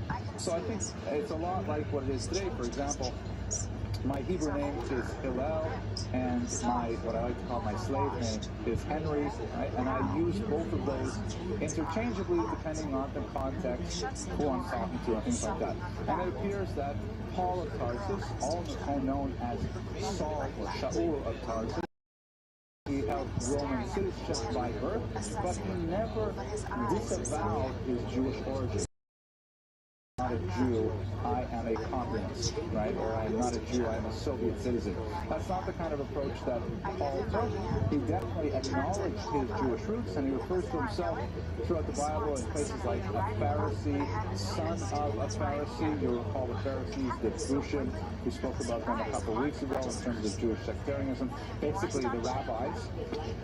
He refers to them as of the stock of Israel, of the tribe of Benjamin. Shaul was a places the locus of his identity within the sphere of. To us today, I guess, I don't know anyone who is a tent maker today, even though it is in the needle trade, or, as my father would say, the schmata business. But back then, I guess tent making was probably something like being a contractor or being a developer, right? You say, we can put 20 tents out here. We have a lot of people coming up. We love a town. Or, yeah, not very funny. Okay. In terms of his relationship with the rest of his family, we only know little scattered bits about his family, and many of those bits come from later unreliable sources, so it's not clear. However, he in his before him. So there's kind of like an extended phenomenon going on with his family. Just by way of kind of the top here is one of Rembrandt's paintings of Jesus, and the bottom picture here is one of his paintings of Jesus, and the top is his model for Jesus. One of the interesting things about Rembrandt is that he felt that rather than looking at classical Greek and Roman art for the models for biblical figures, he looked to contemporary Jews living in Amsterdam in the 17th century. Boy, that guy looks just like Jesus. And then he modeled Jesus right on him. Really bleeding into the 2nd century. It's an overwhelmingly Jewish phenomenon. Everybody's Jewish. Jesus is Jewish. The apostles are Jewish. People who argue with them are Jewish. Everyone is Jewish. And Christianity represents, in one sense, the earliest and wildly successful breakaway minion of all time. Right? You're probably familiar with that term, breakaway minion. It's when you have a very successful shul, and it's so successful that someone has to complain about something, and so they get together, 10 guys, and they go in and start another shul down the road. It's kind of like amoebas, replicating and things like that. So the early Christianity is, in its origins, though, it's just a breakaway minion. It's like a group of Jews on their own, but as we shall see, that branch grew dramatically. For economic reasons, this breakaway minion really took off and went in a different direction. And I hope to explore some of the reasons for that over the course of the next half hour or so. We should, however, place Jesus within his context, and this is a little bit more difficult. But if you recall, there were 4 basic socio-political, religious orientations of Jews in the 1st century. You had the Sadducees, who were essentially capitulating to Rome. They tended to be the establishment, the man, right? Caiaphas, the high priest in the Christian textures, the Testament. You had the Pharisees, who were the rabbis, who were largely dispossessed of formal power structures, but had a great deal of popularity on the ground. Charismatic local leaders and so on. Then you have the zealots, who are kind of, angry and just looking for an opportunity to try and fight against Rome and against other Jews who disagree with their position. And you have the Essenes, and very Jesus within that kind of 4 quadrants, it appears very clear that he is a rebellious Pharisee, meaning his whole worldview is very rabbinic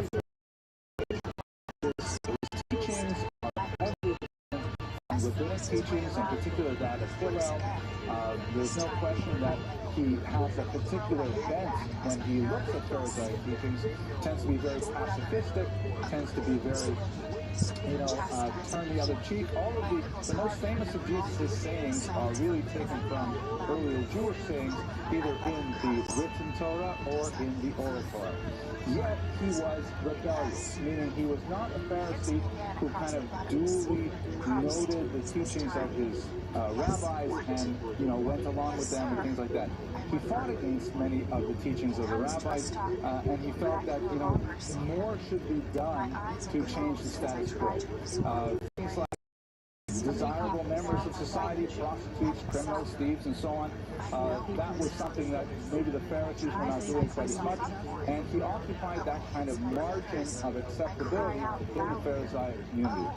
We don't know really very much about what Jesus would have thought of Paul's, carrying forward of his mission. At least that is, unless we want to take the Gospels at face value, which would not really be appropriate in a history lecture, nor in a Young Israel, I think. But it's very difficult for us to know what Jesus would have made of all this. He may have wanted to keep it entirely in the family forever, but that was not to be.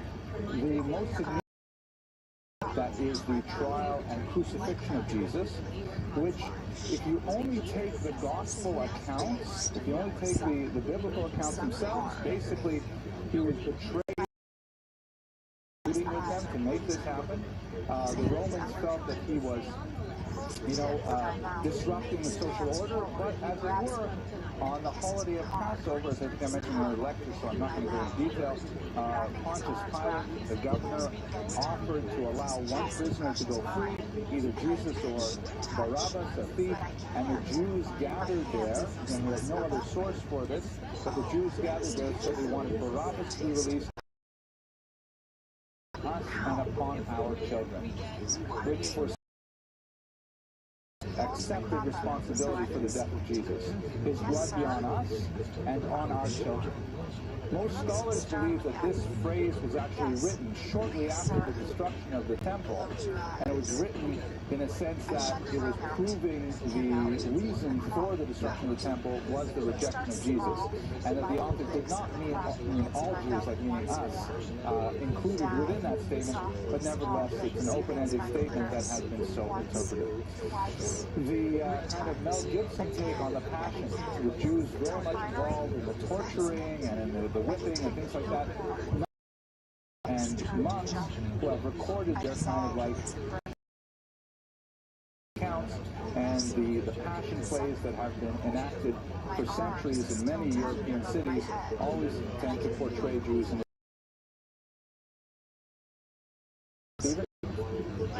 we're treated as gospel, right, so we keep that way. Now, what's happening, though, is after the Passion, what happens is, okay, so Jesus is gone now. What's to happen with this new movement?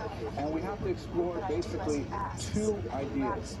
One is, what is the church supposed to do? It's not a church yet, it's still a shul, it's still a group of Jews. What are they supposed to do with the growing number of non-Jews who are being attracted to this movement? What role do they have? Isn't this a Jewish thing? Are we supposed to keep them in the shul? What do we do with them? And secondly, what should the Jewish synagogue, the traditionalists, one thing in particular before we move on away from this slide, ultimately, but they said enough already, and they instituted a formal ban on believing Christians in the synagogue. Meaning, if you were a Jew and you believe that Jesus was Messiah, and I should mention, by the way, there were at least half a dozen people who were competing for that title in the first century. Reasonable competitors that had lots of followers. Only Jesus' movement really took off. But if you were a Jew who believed that Jesus was Mashiach, and you kept coming to shul, at one point the rabbi said, you're no longer welcome here. How did they enforce? After, of course, the word means 18, and there are 18 blessings in the Shemona Esrei, but if you count them today, you'll see there are, in fact, 19. And what is the 19th blessing? It is the blessing that reads V'alam al Shanim, and for the informers. In some very early textual variants, it even says V'la and for the Christians. And it's quite explicit, and it says anyone who does these things, let there be no hope for them, let there be, nullified, and so on and so forth. You can read the actual text of it if you want. And the way that it would be implemented is, it's because I was just talking too much, right? So it'll come back in a second. The way it would be implemented is, if they suspected someone of harboring Christian beliefs, they would say to him, Shlomi, why don't you daven from the Amos? Why don't you read the prayers today? And he would have to go up there and this blessing was really a curse upon himself. So then he would be forcibly ejected from the synagogue. Many scholars believe that the Apostle John, St. John, was one of these Jews, and in fact his treatment of the Jews in the Gospels is perhaps the nastiest of them all. There is, even within the Talmud, a line of criticism thinking that maybe we were too harsh about this, arguing that perhaps we pushed away the early Christians with two hands. Please tell me, did I tell you the story about Jesus in the hotel? It's not a joke. Oh, okay, so I'll tell you the story here that describes this from the Talmudic perspective, and then we really got to move on. But the Talmud describes a fascinating interchange between Jesus. The story goes like this. The Talmud precedes this description with a little bit of warning. It says, a teacher should always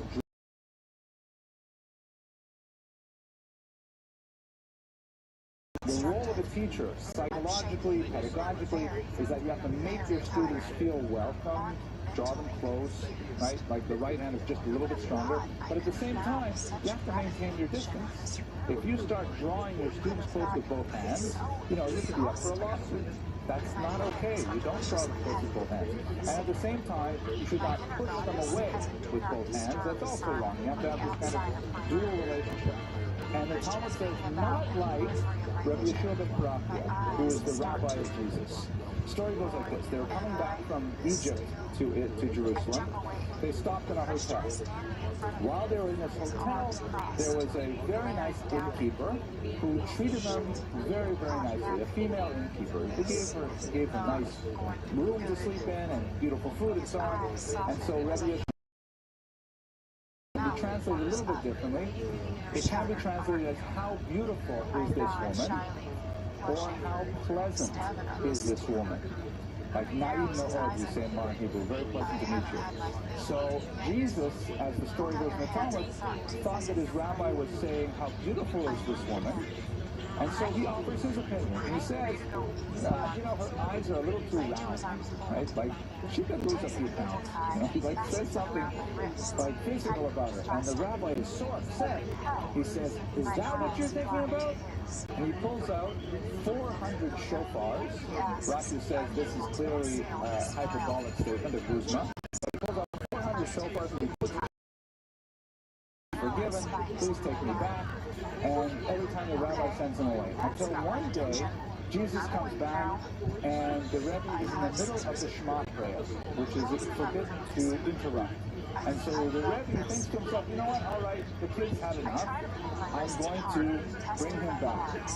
But since he's in the middle of the Shema, he can't interrupt. So he holds up one of his hands like this, as if to say, wait a minute, and I'll be with you.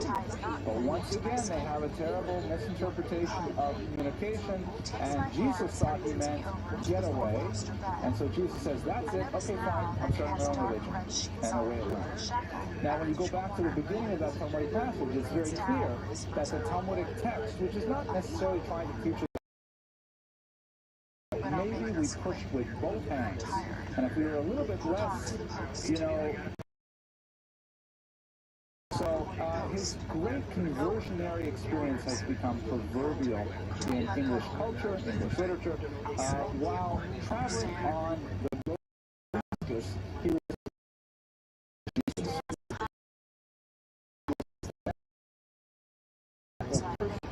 of Christians, and at every turn he was, enforcing bans and trying very hard to get them to change their ways. It is quite ironic to note that of all the apostles, Paul was clearly the most never to meet Jesus alive. So the only encounter he had with Jesus was here on the road to Damascus. Jesus appears to him in a vision. If I'm not mistaken, I don't know my New Testament that well. I think it was after Jesus was already crucified. I guess it was. So he's not only not there, he's not alive either, but he has this amazing encounter with Jesus. He is blinded for 3 days. He can't see. He gropes his way into Damascus, and there he is healed. And his life is like completely synagogues, where he'll get his most receptive audience who thinks this is a Jewish him really a lot of grief over his message, kicking him out of the synagogue, something that would happen to him over and over and over again during his career. Nevertheless, he is not perturbed by that initial repudiation by the Jewish community, and he goes on a massive campaign to spread Christianity. It looks like this. You can see that from his origins here, here's his first ministry out here in Damascus. He's traveling all over the western half of the Roman Empire, so the eastern half of the Roman Empire. He's going all through his home region there in modern Turkey. He's going up into Greece. He's going throughout Israel. Never quite makes it down into Egypt, but he also goes all the way up to Rome. So, and you think about it in the context of the ancient world, these are massive ventures to travel such distances, and he's going everywhere spreading the gospel, and clearly he's changing a lot of the message that he has to deliver. So we're at the halfway point, and I've been talking pretty much a blue streak, so maybe I should pause and take some questions. Yes.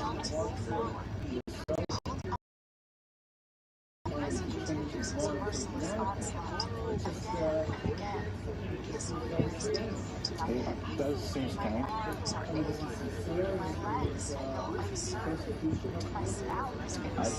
I think so. I think absolutely they're sincere. Sincere before and sincere after.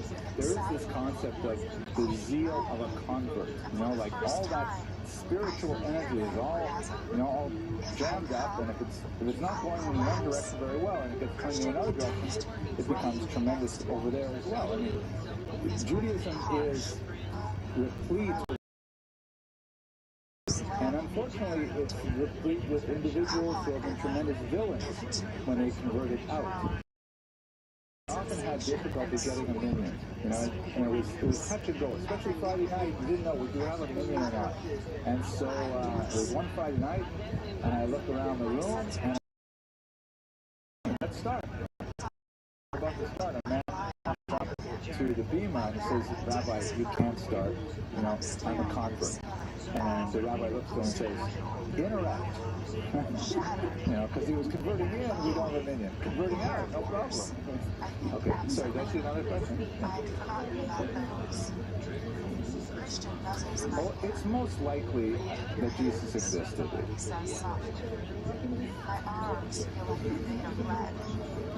Oh.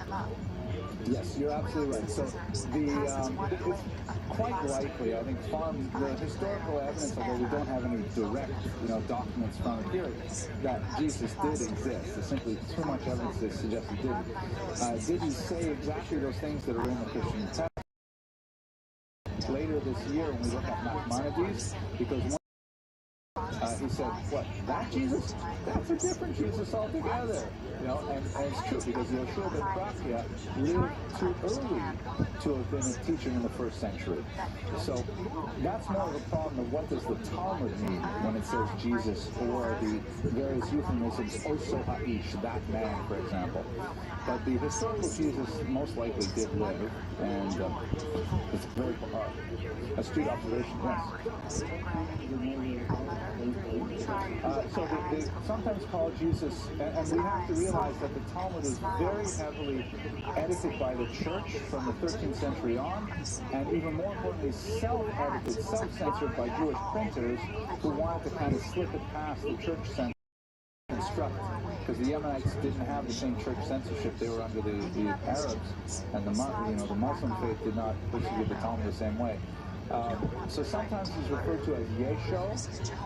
I believe Yehoshua in one place or another, and sometimes by a euphemism like Oso Ha'ish or Oso HaTalmid, if I remember correctly, that man or that student.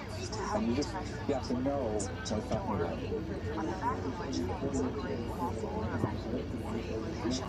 I don't know what to make of that. There are lots of interesting Talmudic legends about Jesus, but I don't know how to evaluate those. So I kind of skip over them. Also, we got to talk about Paul anyways. Talking about Jesus is a little too controversial, I think. Paul is controversial enough. So what about this issue of Paul and the Torah? Torah, he's talking the law, and it sounds like the rules. I really got to figure out about the rules. Are the rules important to me? And it's not clear exactly what Paul's position is on it.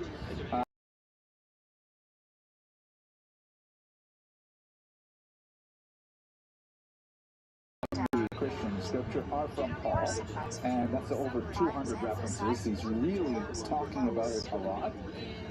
But he seems to be of two minds as to what exactly to do with it. He never says, throw it out the window. He never says observe it completely. And he seems to have, a conflicted attitude about not only what should Gentiles do, but what should Jews do, Jewish Christians. So, for example, there was the so-called incident at Antioch, where he had a really, knockdown, drag-out fight with one other apostle, Peter, over kashrut, because Peter was apparently, according to Paul's account, didn't keep kosher. So, what does that mean?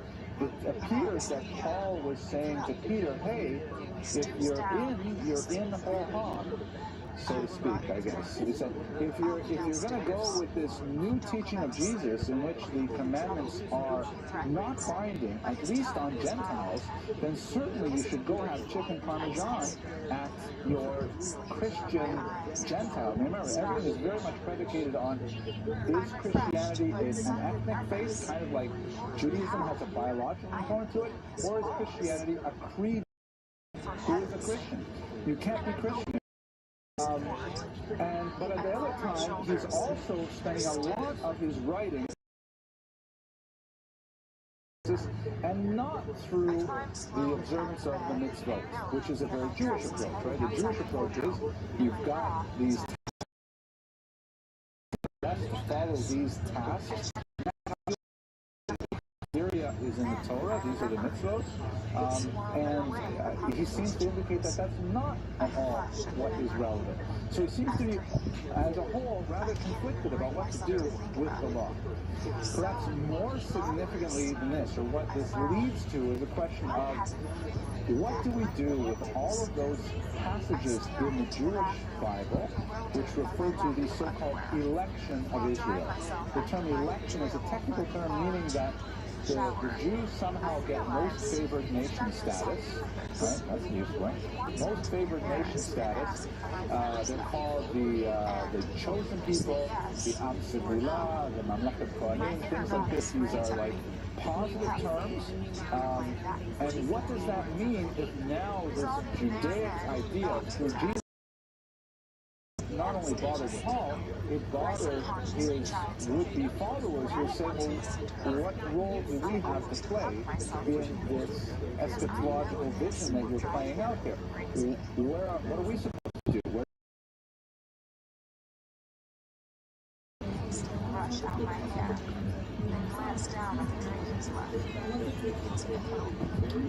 Excellent question. It is, in fact, brilliant.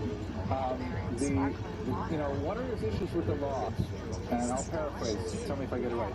Is it only for Gentiles or is it also for Jews? And what did he himself do? Did he observe the law or not? So the first two questions are exactly the question, and we don't have an answer for it. Give us, any indication about whether he holds it to the joke. It's actually a very funny joke. It's maybe a little bit technical, but it's kind of funny. So, let's see if I can remember exactly how it goes. There's two Ruth says they're sitting and learning Talmud, and one of them says to the other, I gotta make sure I get the punchline right in my head. No, I have to back this up. Everyone in this room is aware of these things, but there's people on the internet in the public domain, right? So you're walking the street because you're not allowed to carry things over a distance of 6 feet, or you're not allowed to take from the house into the street or from the street into the house. It's called hotzah or carry. However, there is a way to construct a kind of environment. There's a way to construct a device called an eruv, which surrounds a community and declares it essentially one big courtyard, as it were. And with this device called an eruv, then people do do carry, and it's very useful, you know, if you're a young woman with a baby stroller, for example. It's the only way you can do it. You can make the shul, you can carry your towels, things like that. However, the Arabs are very controversial. They're not easy to make, and there's a lot of discussions about it and a lot of dispute about it. So the joke goes like this.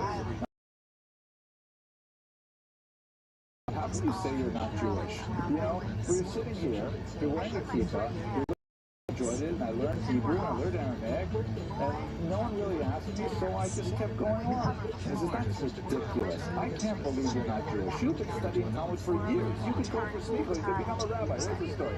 He says, listen, I have to tell you, Shlomi, the truth is, I transgress the Torah every Shabbos, just to remember who I am. And he says to me, well, what are you talking about? Well, I carry on Shabbos.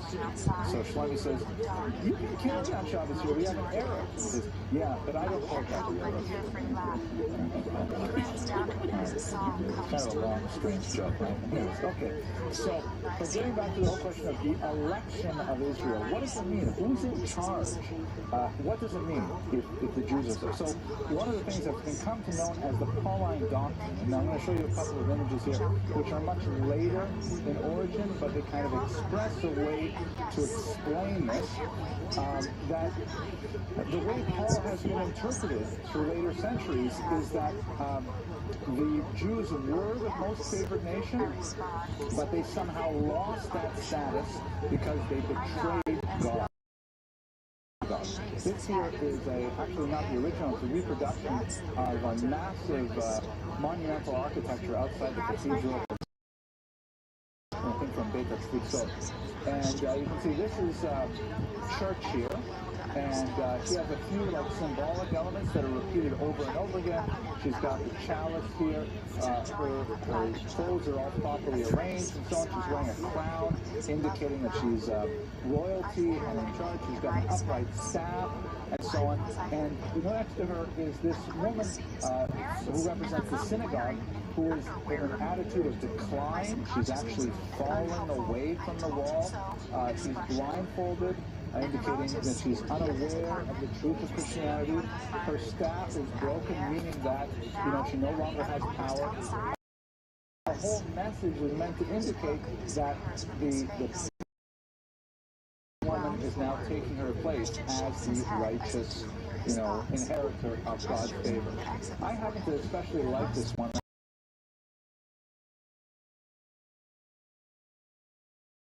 If you were a Martian and you were to look at these sculptures, you would tend to identify with synagogue. She looks beaten and depressed. And this one, the way she's looking at her, looking daggers, she looks like, witch, but I'm thinking of something that rhymes with the letter. She looks really nasty, Here's another example. Sometimes this gets quite violent. Yes, yes, I repeat stuff like this over and over again. Yes, it was the same too. Just it was the original as opposed to the. I like the contrast. Glass window from the German city of ViralRabbi, and it shows all. And she's riding a tetramorph, a beast with four heads, mystical allusions to the Bible, the upright staff, the chalice, and here's my favorite, a hand descends from heaven and places a crown on her head. Very strong statement of approval. The synagogue, on the other hand, you've got the broken staff, she's blindfolded, the crown is knocked off her head, and in case you were not certain about God's opinion of her, there's a bloody sword driving into the top of her head from heaven. And so the whole message, and think, if you will, for a minute, if you are an illiterate peasant in an era where visual art like this is very rare. We live in a visually saturated age where we're constantly bombarded with high-quality 2D, 3D images. In the medieval world, the Gothic period, the only and you would close the doors until you had guests, and then you would open. So you look public space like the cathedral or something like that. And this would be overwhelming. This would be like 3D sense around kind of experience. And if you're illiterate, you take in all the details, and you may have a deacon or someone explaining to you what it means, and you get the message that the church is regnant and the synagogue is repudiated. And this comes from this whole idea of the elections, that it seems to be the natural outgrowth of Paul's teachings. Yes, Aliza. Ms. Abrams. I nurse my irrational anger and jealousy. My mind drifts back to the afternoon. Even when I understand his preferences, I think he's uneasy. Yes. So, yeah, no, that's an excellent question. The reality is that there are two answers. When you speak about large abstract ideas, like that church, you use female figures, like women. Yeah, justice, right? Scales, right? Just like that kind of idea. The second thing is, this actually comes out of another form of art called the living cross, where Jesus would be portrayed on the cross with his right hand over the church. That's why the church is always portrayed on the left, because it's the right hand of Jesus, and the left hand would be the synagogue. And so there is a male figure in the original versions of these works that is kind of been edited out as they just focused on the two detail figures. But yes. And he's back with me again. I blink unmoved and smile shyly. So, well, this is supposed, it's actually, she's riding a mule. You can't see because we have not enough contrast here. In medieval anti. So, let's go right to here. Now, what ends up happening with Paul? He goes and he's traveling. He's been traveling all over Asia Minor, telling people they should convert to Christianity, Jews and Gentiles alike. And when he comes to Yerushalayim, he's not going to be a popular figure. So he nevertheless goes to Jerusalem. He's apparently bringing some charitable funds there. And he is at some point so afraid of what might happen to him at the hands of the elders. Again, recall that he himself was he is then sent to Caesarea, which had a Roman.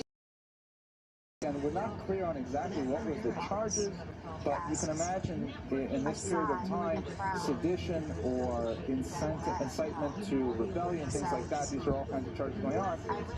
It looks like it's not going to go his way. So since he's a Roman citizen, he demands the right to appeal his case directly to the emperor, which is apparently part of the judicial process. So he is taken to, after 2 years imprisonment in Caesarea, he is taken to Rome, where he is placed once again under house arrest there for another 2 years. And then the trail disappears. We don't know exactly what happens to him after that. There is, however, a fairly reliable church tradition that he was beheaded by Nero's troops in the context of the dissolution of Nero in the early 7th decade by discovery made in Rome. This is the Basilica of St. Paul outside the walls. I don't know why it has that unusual name, but an archaeological team went in there. Isn't that a great effect? Don't you love this? We actually go into the building like this. We can do that a few times. Okay. And they found a crypt with a sarcophagus inside it.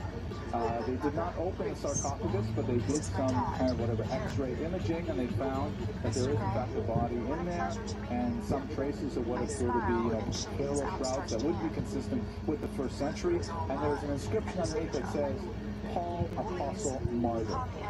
Given that this particular basilica is reputed by church tradition to be his final resting place, they may actually have found the bones of Paul, and they're located here inside this crypt.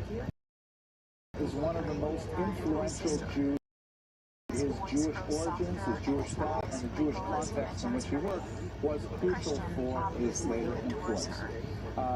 given the kind of preceding pacifistic nature of Jesus, who was definitely a charismatic and powerful Pharisaic teacher, it's unlikely that Jesus' teachings really would have spread beyond the small environment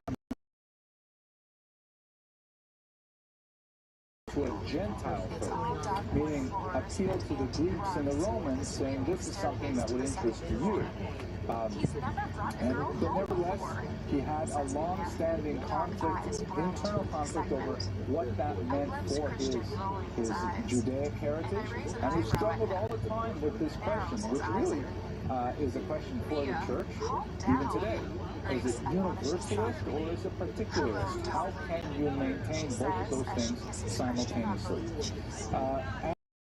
And people who are ethnically Jewish fall into the rift within the two faiths, which now they really are two faiths, which having an argument over what Christianity means, it was still an argument within the family. It's still an argument where, and you can argue bitterly with your siblings and with your parents and with your children, but you love them. And, when push comes to shove, you still consider them within your family.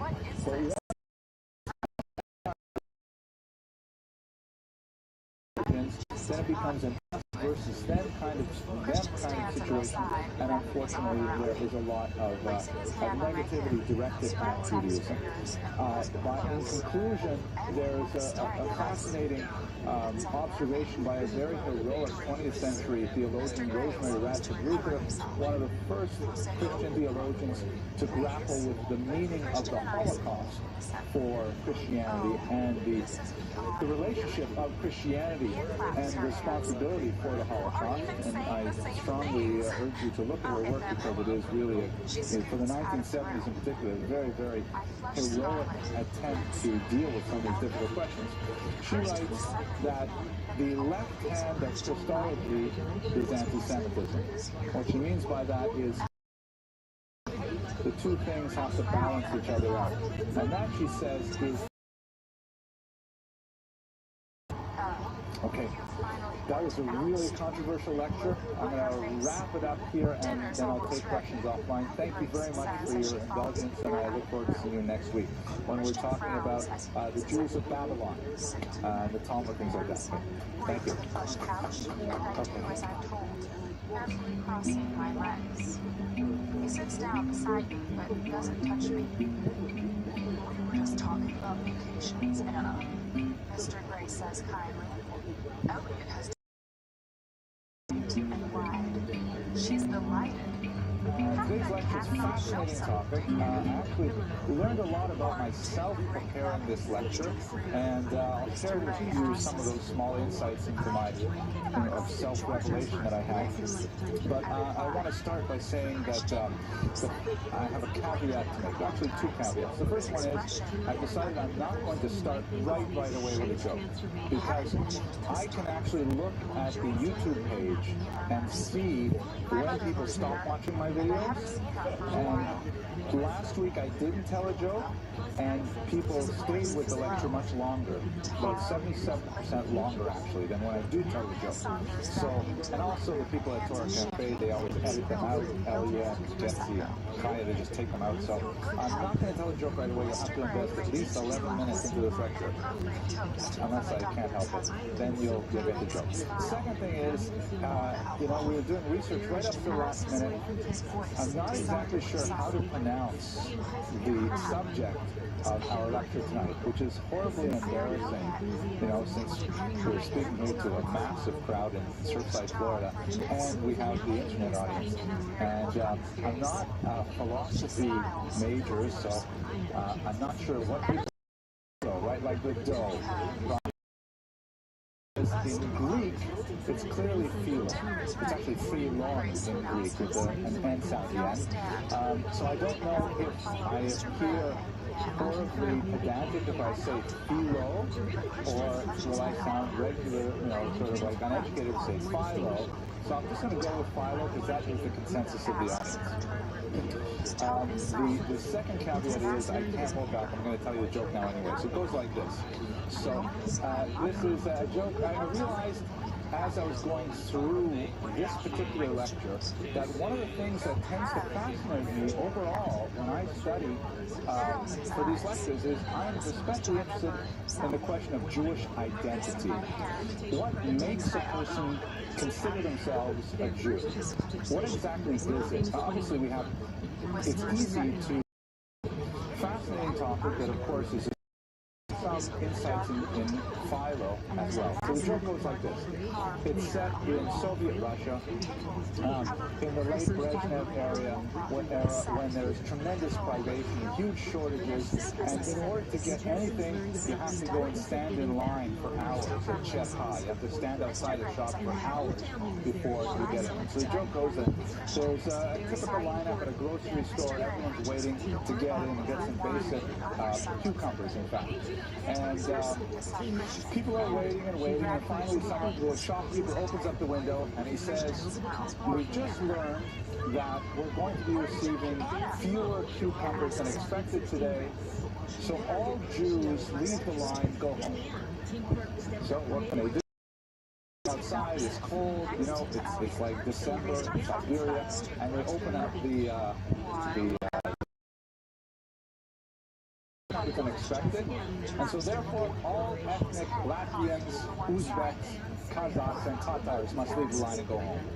So all these ethnicities have to give up, they all go home. This goes on and on all day until finally he opens up and says, "We've just learned that the last truck of cucumbers was hijacked by the mafia, and we will have no cucumbers today. Everyone go home." So the Jews get all the breaks. Alexander. So who was Philo or Philo? He's often known as Philo Judaeus, meaning period. His years are roughly 20 before the Common Era to about 50 of the Common Era. We don't know precisely, but in one of his writings that is dated to roughly the year 42, he describes himself as an older man, and placing it in the context of the various activities, we assume that he probably was corresponding roughly to these years. These are extremely important years in Jewish history. It means that his life overlaps with that of Rabbi Shimon ben Gamliel, his life overlaps with Jesus of Nazareth, with Josephus, who we talked about last week, and of course he died shortly before the destruction of the Second Temple and the eradication of Jewish polity in the Middle East. So what he has to say in this time period should be of extreme importance for us as historians trying to understand what it means in the big picture. In fact, that was virtually the sole focus of all his writings was on Judaism and on a Jewish morality as he envisioned it. But there's a strange irony about Philo's life. He was extremely important in the Christian intellectual tradition, copied almost verbatim by Eusebius and then by all the other church fathers, and revered as a great Jewish philosopher.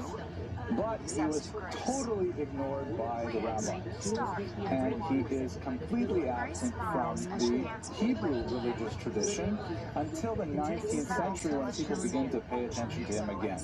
So, what a strange thing. Very, very well published, well circulated on Armenian translation, excuse me, and yet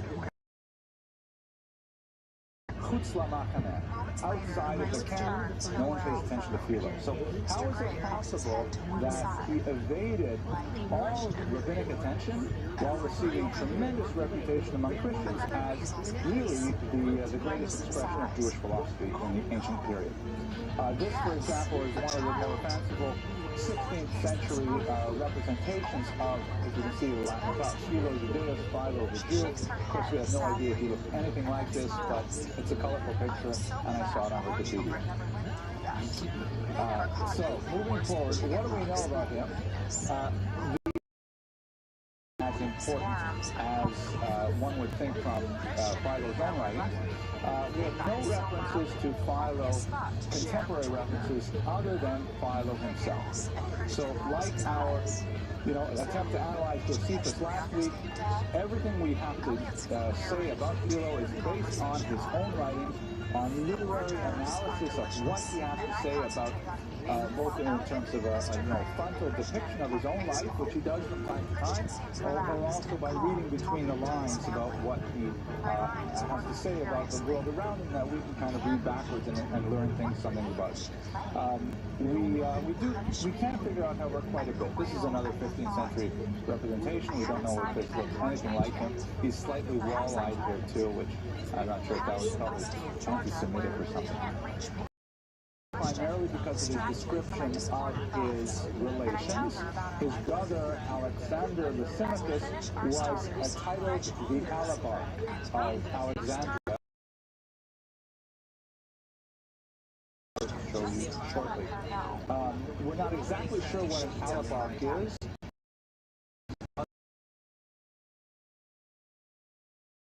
That kind of thing, and it appears he may have been some kind of treasurer, certainly though a very high-level dignitary to be sure. We know that he was a great benefactor of Jewish causes in Alexandria and in Egypt, indicating that he had significant wealth. He did make a trip to Jerusalem to offer sacrifices, although it's interesting, he just mentions it in a passing, offhand way, like talking about a totally different subject. He says, by the way, while I was going to Israel to offer sacrifices, this happened to me. And we don't know much else about his relationship to Israel and the temple. We know that he obviously had, based on his writings, an extremely strong Hellenistic education, which was a huge expense at the time.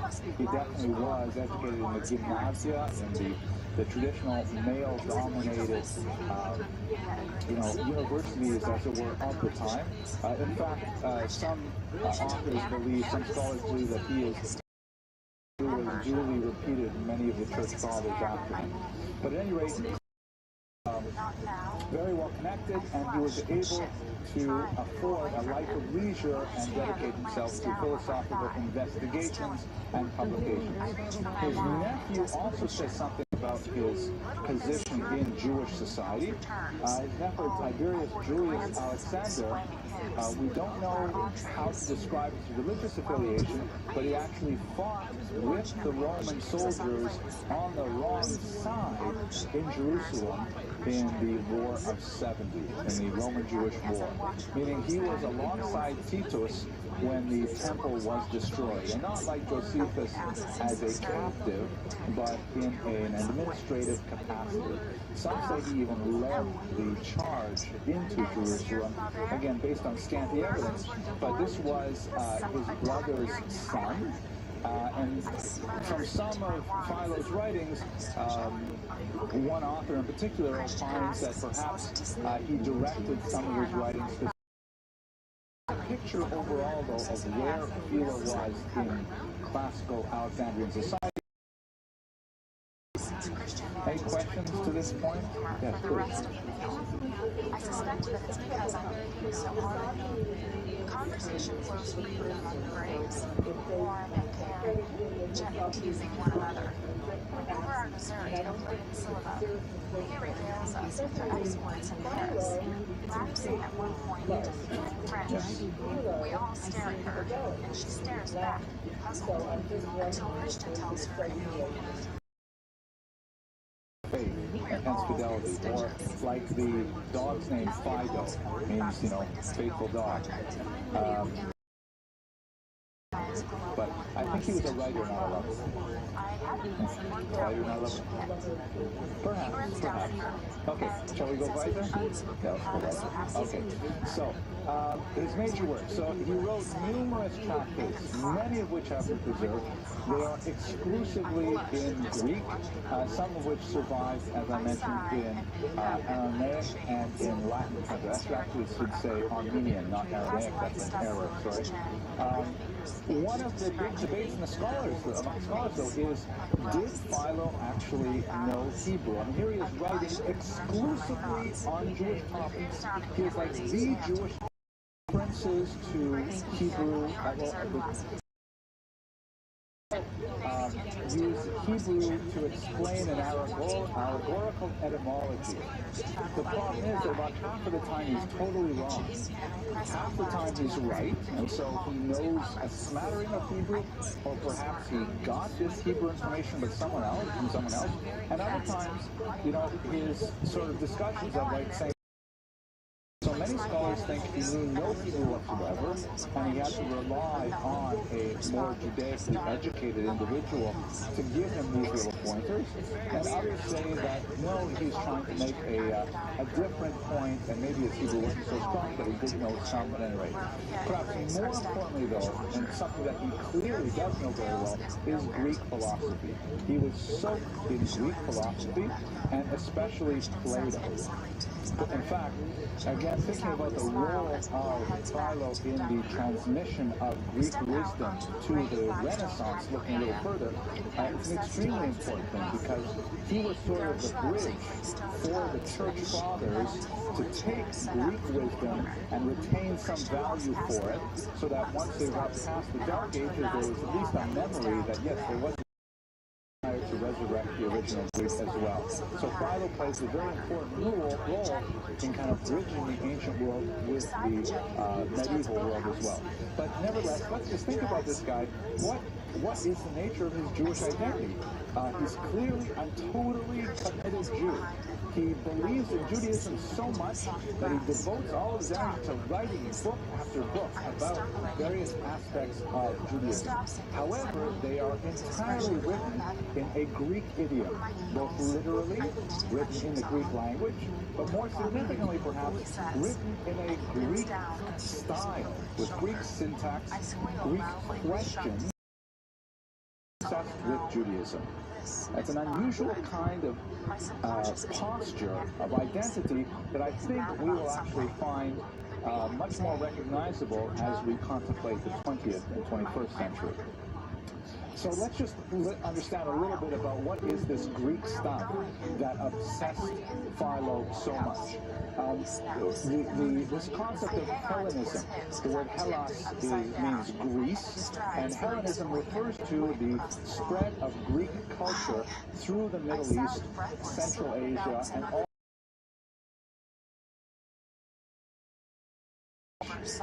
So that happens with Alexander the Great's conquest of the Middle East. Here's a bust of Alexander the Great. He comes from Macedon, and as we have a look at this map here, here he is coming from northern Greece, making his way through. This entire journey was completely devoted to the task of finding authentic Chinese food. And he kept on taking, it was really difficult, but Mediterranean basin. Here is Alexandria, by the way, in Egypt, at the Nile Delta. All of Israel. His soldiers revolt. His soldiers are tired. They've been fighting for several years. They want to go home with tremendous regret. But on the way,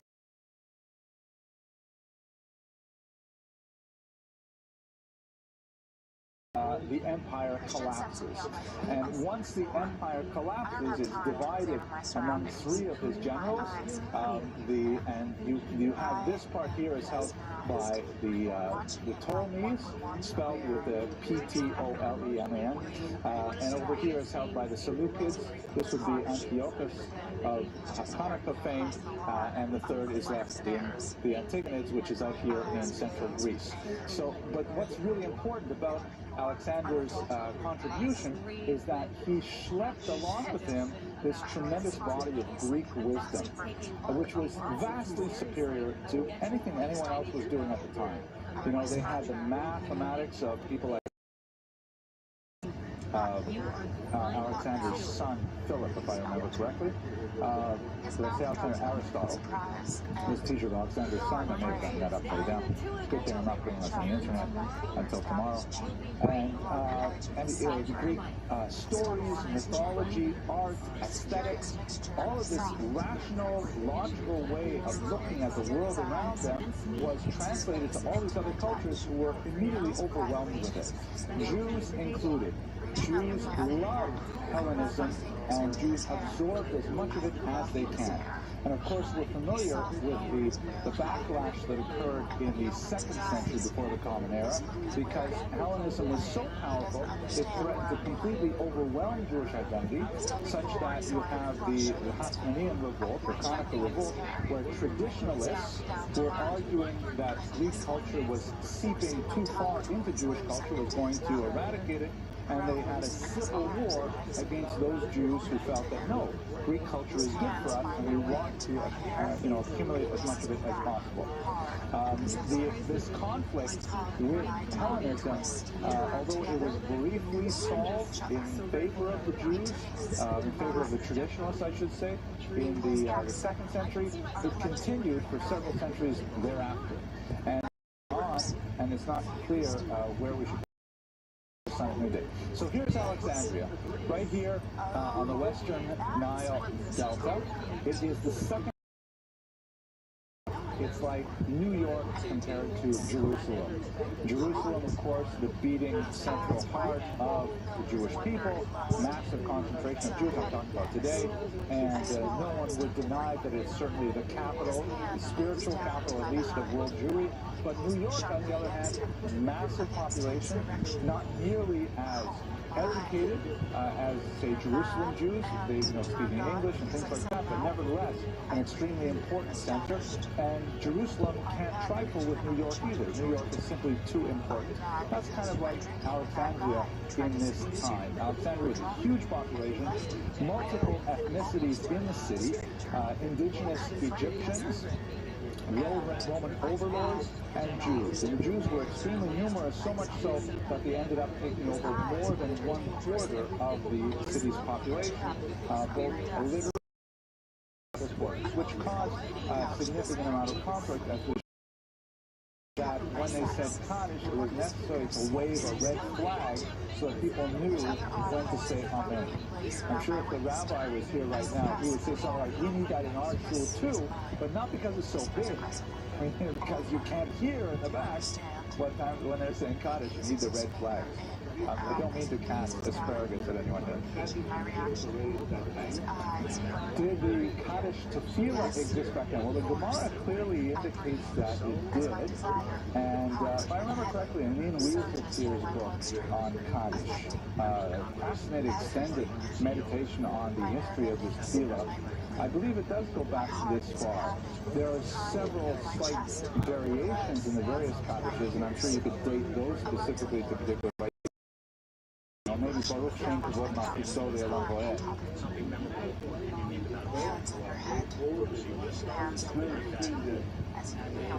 I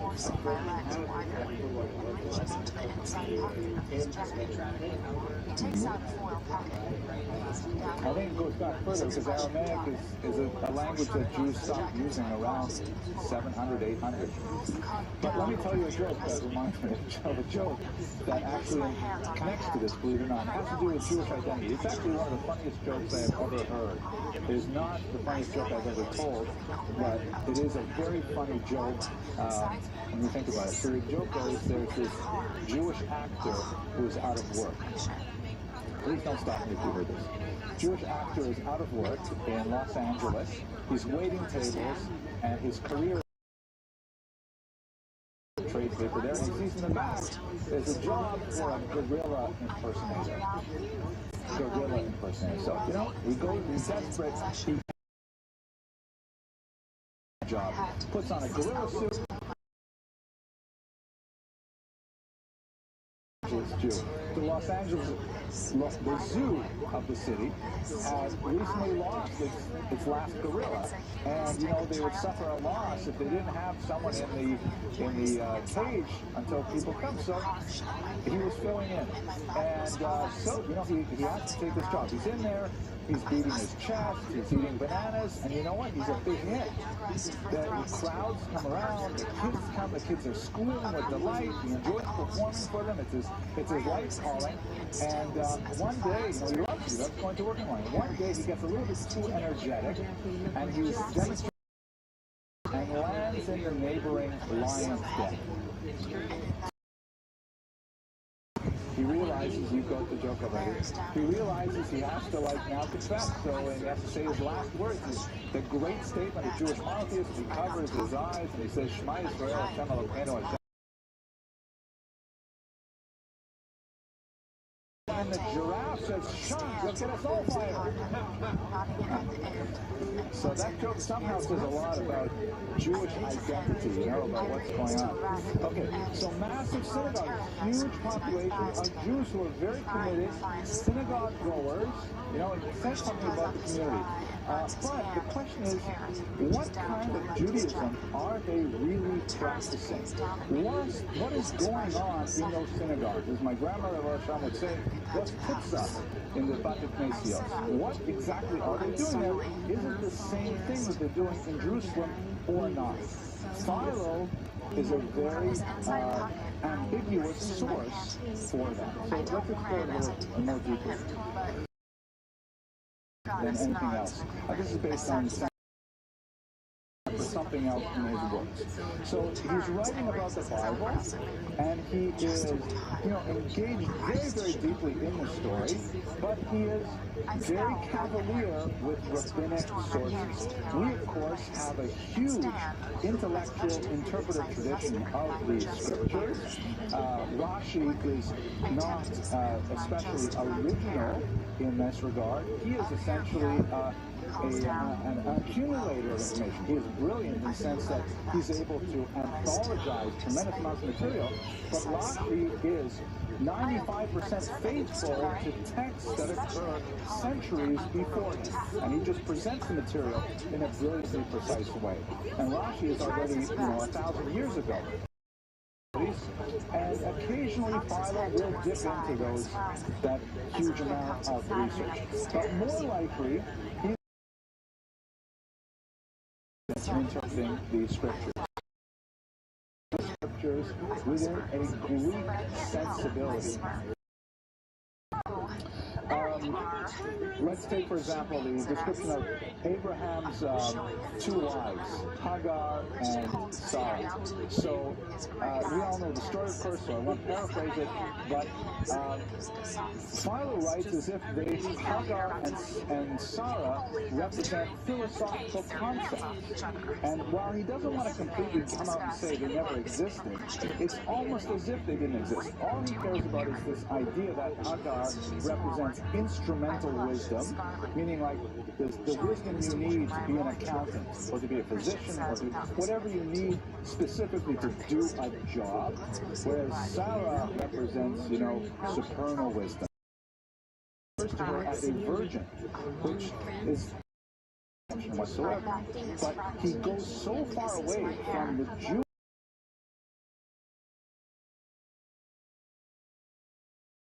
He never wants to say something that didn't happen, like, for example, the flood. He never wants to say the flood never happened, and like many others, he will schlep in Babylonian flood myths and things like that to reinforce that there was a historical flood. But the vast majority of his discussion is about how the flood represents a purge of all dross elements, how it represents like a striving for perfection, by the way, in a very Platonic sense, meaning that there is a pure kind of world, a pure kind of idea, and this is the imperfect imitation of that.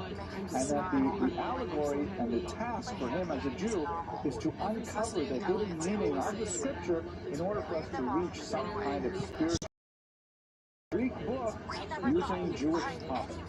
That's really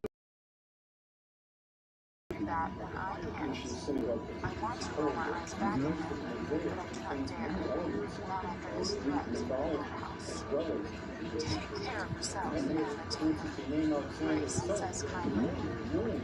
Christian, and your parents told her frustrated by the lavish attention I received from your native graves. Grabs my hand and moves to the side. some of my best friends have named their kids South Center. Affection. Grumbles. Christian, stop teasing. Graceful and indulgently, her eyes glowing with love and affection for him. Somehow,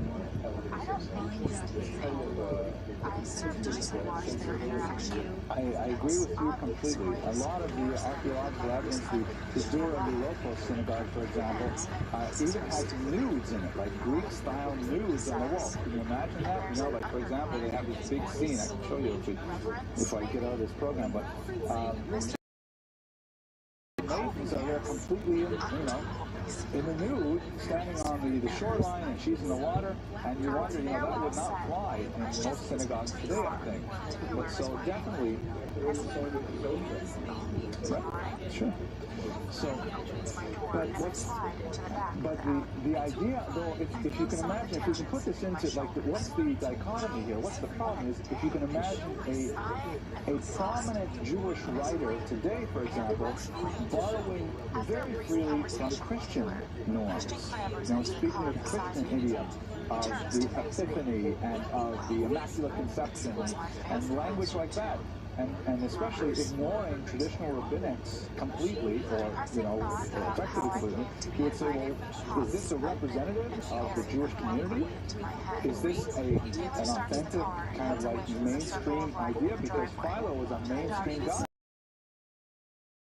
This is like saying the Hashmonaim who fought that we get in day school where the Hashmonaim won, and therefore we're all ideologically clear Jews. But in reality, we see that Hellenism is Philo. Like, he kept writing and writing and writing, unless he was independently wealthy and he could afford to write things that nobody else read, which is probably the case, but nevertheless we have to assume he had some readership. Who exactly is reading and appreciating his material? It wouldn't be traditional Pharisaic rabbis, because they would object to so much stuff that's in Philo. It must be that he had a large audience of and Greek methodology than they were in traditional Judaism.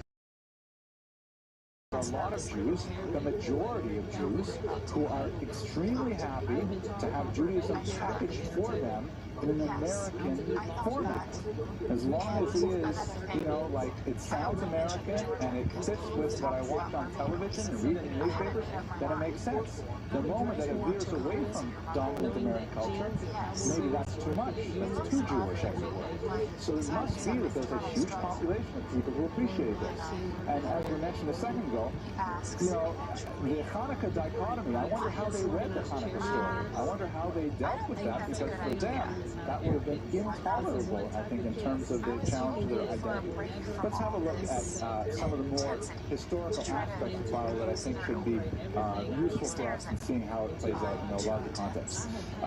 The most important Jewish event in Alexandria, based on the limited data that we have, was a horrible a governor in Alexandria, a Roman governor named Flaccus, and he was appointed by a previous emperor, and then when a new emperor came, Caligula, the famously cruel Caligula, came to power, he apparently had 3 of Flaccus's close friends executed, which was, and by the way, this is entirely based on Philo's account. We don't have any other sources of this, except for what Philo says and what Josephus later repeats. Josephus was a horrible plagiarizer, so we don't know if he had anything original to say or even to critically evaluate Philo's account. He may have just included it wholesale, but it is, basically upheld by Josephus, for what that's worth. So Flaccus became very despondent, and in Philo's account, he really wasn't interested in governing the city well. So a few years later, appointed in Rome, and he made his way back from Rome, and he stopped in Alexandria. So here you have a Jewish king, one of the Herodian kings,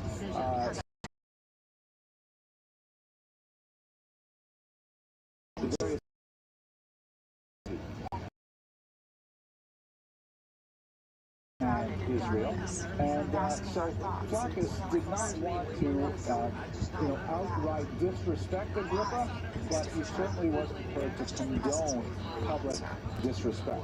So the hoi polloi, or the masses, you know, they had a certain amount of anti-Semitic activity, which consisted at first of basically the mounting of satirical plays ridiculing Agrippa, which were, you know, popular fodder for entertainment. I guess if you translate that into 21st as, and then they began to desecrate the Jewish synagogues, and that was already too much for the Jews. Flaccus, throughout all this, tolerates the maltreatment of their royal guests, and when the population saw, against Philo's account, when the population saw that there would be no punishment forthcoming, it was eventually escalated to violence, to massive attacks on the Jewish population. And some of the soldiers were in fact involved in this as well. Everything really devolved from that point. Violence continued for a few days. However, it came to an end a few months later when the Jews complained this was a guarantee to get his they were enduring in Alexandria. So Caligula out him, and then he was we're taking it from Philo's account. But what it says really is that Philo was especially perturbed with the idea that Jews would be upset with Rome. And he wrote two treatises on this. One was called Against Flaccus, and the other one called Delegation to Gaius was actually an account written years later of his own delegation that he led to Caligula himself, Gaius Caligula, to explain the situation and to ameliorate it through the attention to Flaccus specifically. It appears that he wrote these texts apologizing for Roman rule, trying to tell second delegation to Rome to speak with the emperor about this, and what Philo is trying to do is to say, Jews, please, you know, it was terrible what happened under Flaccus, but look, it's all right now.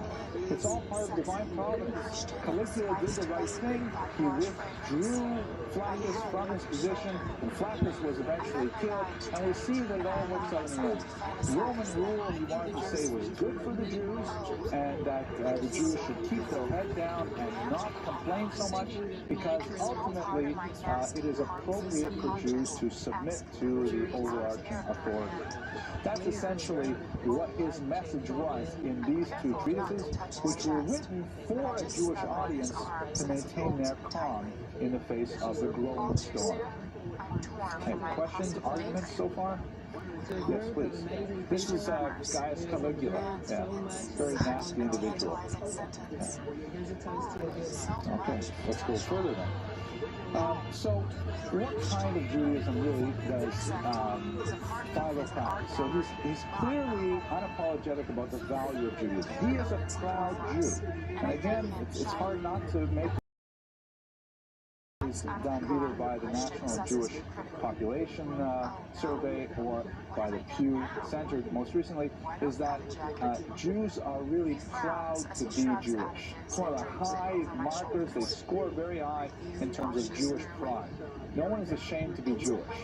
They score very low in terms of what do they do about it, like do they go to synagogue, visit Israel, give to the UJA, and as we've said many times here, you know, a lot of them are hesitant to get on the UJA mailing list because the only way to get out is through the FBI Witness Protection Program. But, you know, Jews may not do a lot of Jewish things, but they're still proud to be Jews. So that's the same kind of thing clearly in Philo. He's expressing pride in his Jewish identity, a belief in the future of the Jewish people, and he's happy to participate. It says that one should adopt counter normative sense. So, for example, the whole idea of kashrut is about health and self-discipline, and about, you know, learning to withhold oneself from forbidden foods, just for the sake of your own self-discipline, not for, you know, some other reason that may be expressed in the Talmud. It's just for your own self-discipline. Or, you know, the idea of brit milah, we see this in other ones to curb your sexual appetite. Circumcision somehow is a way to, moderate your sexual desires, at least men's sexual desires, as it were. And one of the things that comes out of his work, which some scholars believe is actually original to Philon, is this concept of the law of nature. This idea that Plato's ideal fashion, and that the Torah itself is God's way of expressing a human law of nature, meaning that if you follow the Torah, you'll be perfectly in harmony with the universe as a whole, which is not something that occurs in rabbinic literature. Rabbis reading it today would say he's just making this stuff up. He's not actually bringing it from any midrashic source whatsoever. More significantly, perhaps for our purposes, there's no question in his mind that the diaspora is a good thing. He never refers to the diaspora. Jews have been living in diaspora, officially since the 6th century before. Interest whatsoever in moving to Israel. Right? That sounds like American Jews too, right? If you're a New York Jew and you love Israel, that's great, but me move to Israel, God forbid. So it's good. Cut the shot, please. It's interesting that these are the two major segments of Yes. He removes my dress like a magician, grasping it at the hem and pulling its great population over my head. Ta-da! He says playfully. I giggle and applaud politely. He bows gracefully, grinning. How can I resist him when he's like this? That's a fascinating observation. I think that's very much congruent with our analysis because, okay, they have large populations, they have large cities, Greeks, they have gymnasiums. The thing to remember is they don't have Jews after a point of time either, right? Babylon continues, you have Jews in that region right up. But 800? Yeah, so this is still centuries before. Okay. So he's not a Zionist at all, like in the sense that obviously this is an anachronistic term, but he's not like saying we have to get back to Israel. Very happy living there, but at the same time he supports Israel and he's philanthropic towards the temple, and he regards it with value. I mentioned earlier that he did go to offer sacrifices there, and he also advocated on Israel's behalf. Appreciated, so using his political like everyone else. We can't use a different word for it because after all, he's still, interesting because he gains, as I mentioned at the beginning, tremendous fame among Christians. For the church fathers, he is the statement of Judaism. And we should remember that the church fathers fairly early on lost the ability to read traditional Hebrew texts. And they're working primarily in the Greek world as well. The Septuagint, I really should have mentioned this earlier, a very important thing. So before I say too much of legacy, the Septuagint is perhaps the greatest creation of the Hellenistic period. That is the Greek translation of the Hebrew Bible. It's a massive undertaking that in the letter of Aristeas, a Greek source, Ptolemy brought together 70 rabbis. Translation, and then they would work out the differences. But it turns out when they all came out of their separate rooms, miraculously they had all created exactly the same Greek translation of the Bible. And I have to tell you this because Yitzhak Hutner used to say, you call that a miracle? That's not a miracle. Take translation. That would be a miracle. But the Septuagint is nevertheless this great expression of the melding of Greek and Jewish culture. And so you have these early church fathers, 3rd, 4th century, who are reading the Septuagint and reading Philo as their go-to guide for the Jewish interpretation of the Torah. Ironically, they're reading the wrong go-to guide for the rest of the Jewish world, but that's their understanding of Judaism through Philo. The rabbis completely ignore him for reasons that I think should be fairly obvious, that he's not in touch whatsoever with traditional midrashic scholarship. He has no credentials in traditional scholarship, and they just totally ignor him, and he's cut off from the called called the Wissenschaft des Judentums, the science of Judaism. German Jewish scholars to articulate a modality of Jewish identity at the same time expressing their Judaism proudly. And the Wissenschaft des Judentums discovered Philo and said, this is great. This is exactly what we're talking about.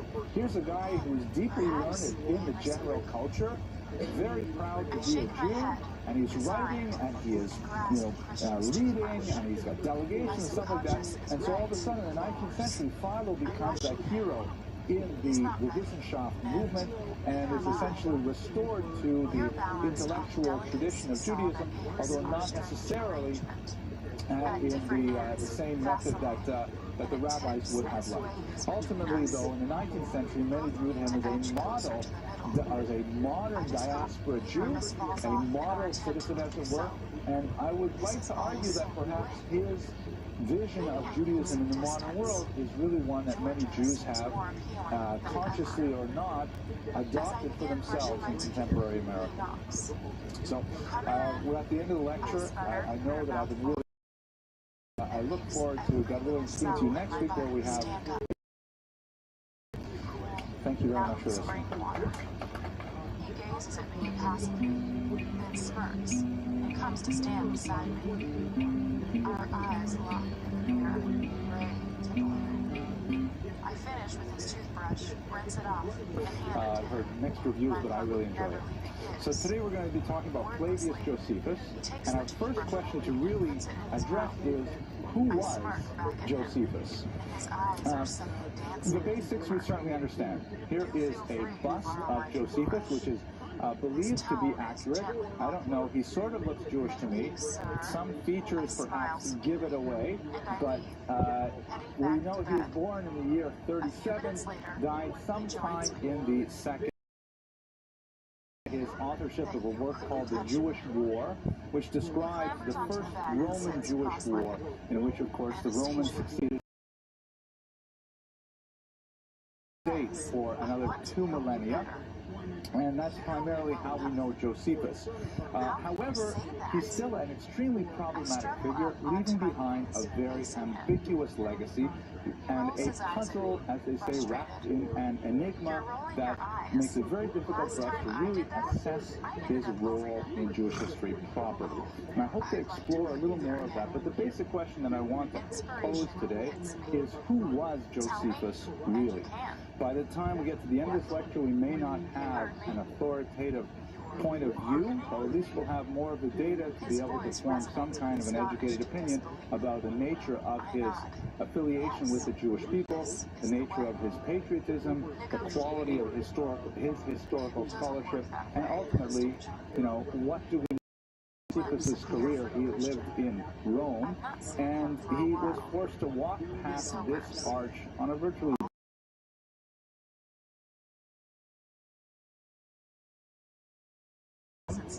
and this was a ceremonial arch which was constructed to memorialize and to commemorate the destruction of the Jewish polity. It is not precisely an anti-Semitic monument, although it's often, I believe, misinterpreted in that way. It's essentially a war monument that commemorates the defeat of the Jews by the overwhelmingly powerful Romans, and to that end, perhaps it's rather an absurd monument. But when you look at the scope of the Roman-Jewish conflict, you will know that the Jews actually put up a tremendous amount of fight to the Romans. They were incredible irritants, despite the huge disproportion between the size of the Jewish population and the Roman population. Roman might versus decades, Vietnam or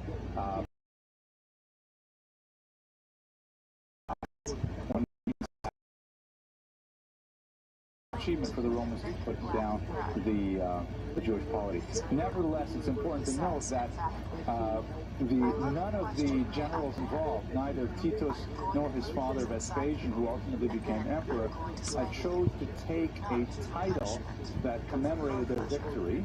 Neither of them wanted to be called Judaicus, which was very common. You'd be called, if you beat the Germans, you'd be called Germanicus, Germanicus, things like that. Nobody wanted to be called Judaicus. influenced by the Jews, and this was viewed with considerable opprobrium in certain circles in Rome. At any rate, what is the big deal about this arch?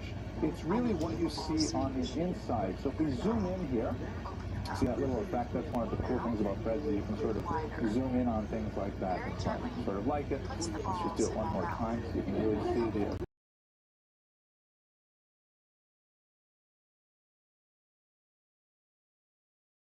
Italian.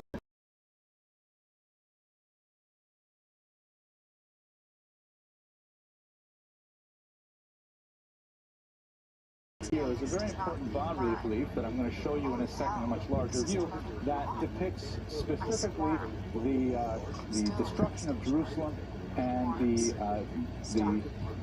bringing of Jewish captives to Rome, along with the spoils from the temple. It reminds me that, you know, I'm of a certain age that I know how words change over time, and I remember specifically when I used to give a lecture on the world civilization at Florida Atlantic University. I had like 250 undergraduates in a big room like this, and I would talk about how Rome used to sack a particular city, and then they would take away the spoils. But I didn't always used to say spoils. I used to say, and then they would take booty. But as years went by, more and more of the students were laughing, and I could not figure out what's wrong with saying the Romans came and took booty. But eventually, someone was kind enough to explain it to me, so I say now they take spoils. A more properly lit, detailed view of that bas-relief, and you can see here the Jewish soldiers being led off into captivity, and of course this very important icon, the menorah from the temple, which is, according to this depiction, there's some contradictions in the Midrash literature. It is actually carted off to Rome as a symbol of the ultimate defeat of the Jewish people. But of course, as that saying goes, you know, perhaps you've seen it written on a wall. It says, God is dead, signed Nietzsche. Dead, but we are still here, Baruch Hashem.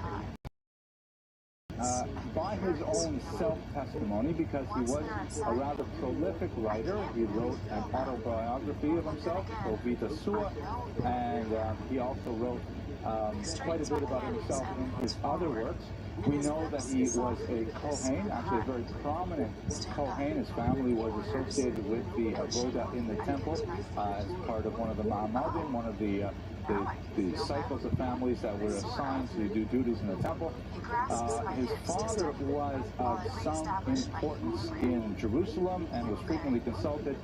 Amazingly, when Josephus defected to the Romans, however we review that defection, the zealots who were fighting the Romans did not harm his parents. Claims to have a very strong education. Great rabbis in Jerusalem would come to him for advice, and for God. Rabbis in Jerusalem is highly unreasonable, but also because of his own writings, particularly in the Antiquities, which we'll discuss later, he makes a lot of mistakes in basic halakha, indicating that his grasp of Jewish tradition was stronger than the average American Jew today, to be sure, but certainly not commensurate with the elite of the intellectual establishment in Israel. In terms of situating him within the various sects that were active at the time, and in a moment I will talk about the four major sects, he was apparently a Pharisee, although there's some sects. Let's have a quick on him largely as one of the primary sources to understand the internal political debate. The overall context of the time that we're looking at is a dark period of Jewish history. The Jews had regained sovereignty under the Hashmonaim, the Hasmonean dynasty that was a few hundred years before, operated in the Hanukkah every December, I should say every Kislev is more appropriate, although it's ironic that it falls out right there in December. It's not going to be a little pained, am I? Oh, the corn. Oh, it's. I thought I was saying something that you don't say that. Please don't say that. It says Vespasian, something, and Fortuna, and I think it says here Augusta or August. August fortune, meaning like great, impressive fortune. I don't know what this. Oh, maybe it says Caesar here. Yeah. Imperator Caesar. Oh, we're figuring it out. But this is a picture of Vespasian, coin issued by him. Of course, he became emperor during the process of the wars, and he was in Jerusalem as a general himself at the time. Anyway, the Hashmonaim succeeded in essentially establishing some Jewish sovereignty in the 2nd century before the Common Era, and then they proceeded to essentially the country in a positive direction. Shows and as a result of the decay of the Jewish governance, ultimately the Romans, who were the world power, the emerging world power in those 2 centuries, they slowly extended their control over the region, first geographically and militarily, and then more importantly administratively, because the Roman way of dealing with established countries in particular, I'm not talking now about, let's say, Gauls or Visigoths, people like that, the Romans preferred to co-opt the leadership of a given region, grant citizenship and the rights that go with citizenship to the higher echelons of society, and then essentially allow them to have significant independence as long as they paid tribute to Rome itself. And so Israel had a considerable amount of self-rule, their own administration, unsatisfied with their governments, and ultimately destroying the entire Jewish system of self-government as a whole. There were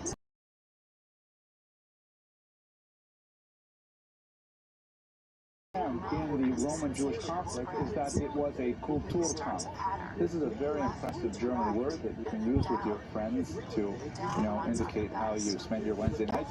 Ms. Abramson, would you like to hazard a definition of that term, Kulturkampf? Please guess. Good culture. Excellent. Well done.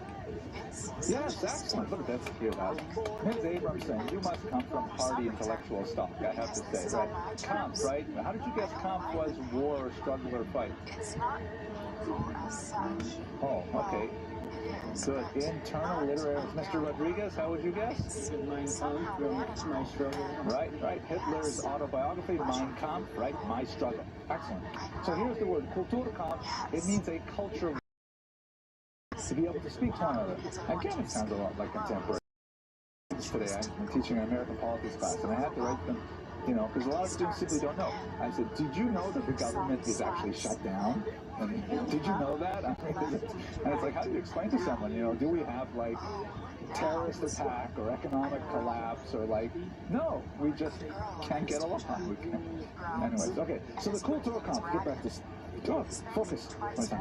I'll give you one example. The Romans were extremely tolerant. They conquered another territory. They simply absorbed those gods into their own pantheon, and if they especially liked, no problem. And so they're actually very relaxed and easygoing when it came to religious differences, but only insofar as they understood the limits of religious toleration. When it came to the Jews, they simply could not grasp the notion that the Jews worshipped an invisible God. There's a lot of Roman writing arguing about what really is in the Holy of Holies of the temple. They have to have some kind of idol there. They just don't want to tell us. It's a really good idol, but no images of a deity. Furthermore, why do you have to disrespect our gods? For example, we have this thing once a year. You offer. What's the big deal?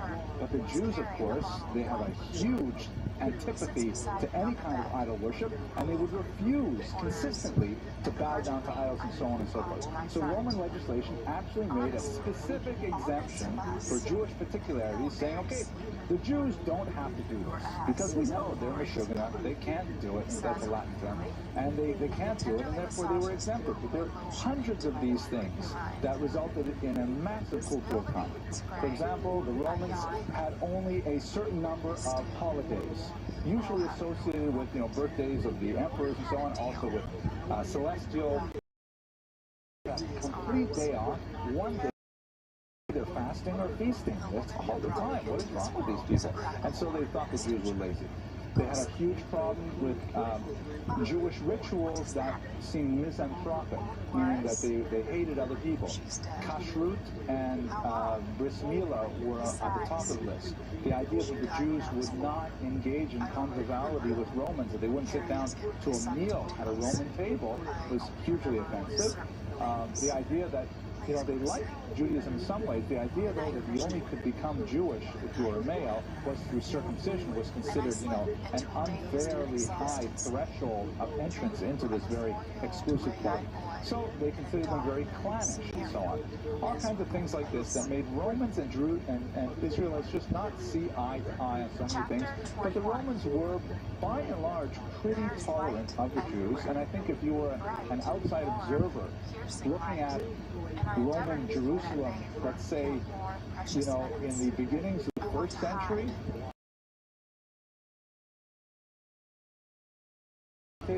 but it's not until the wars really break out and you get especially to the Hadrianic persecutions in the 2nd century that you'll see really strong, nasty persecution. The 10 martyrs of the state, for example, are from a much later period. And the Jews were nevertheless not satisfied. The Jews were constantly pushing and wanting to gain certain advantages, or I shouldn't put it like that. They wanted to gain certain leniencies for their religious viewpoints, which the Romans simply could not understand.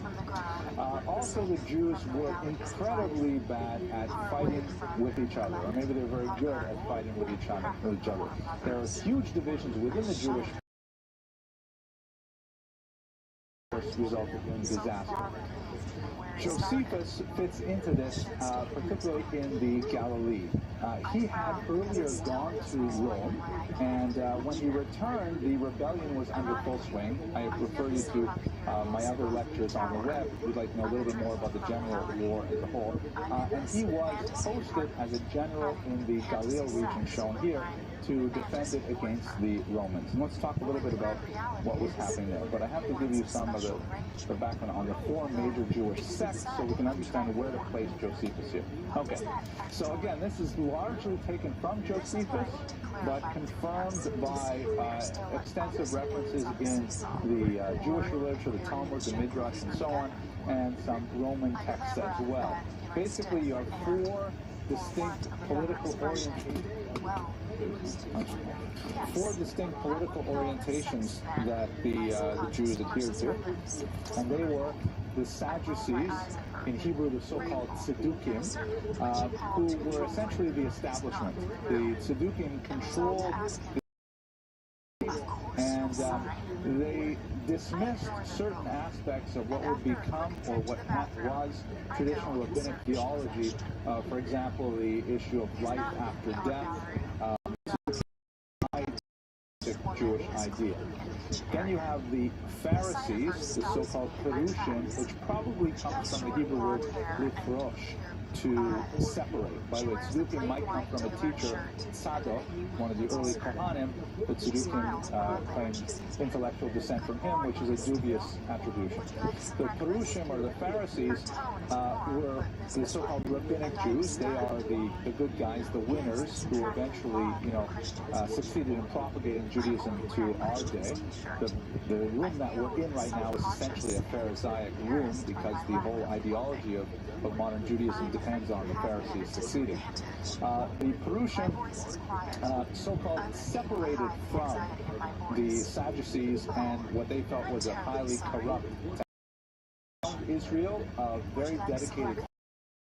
They felt that with the corruption of the Kahuna Gedola, the high priesthood, it was without effect, and they put much more emphasis on things like prayer and study as a religious act in their ideologies. They were largely without hard power. They didn't control any major institutions, save those that were important to themselves, but they had a lot of so-called soft power. They had a wide following among the Jewish masses, including the so-called illiterate Amei Haaretz, the people of the land, or farmers, who regarded the Pharisees as their true intellectual and spiritual leaders.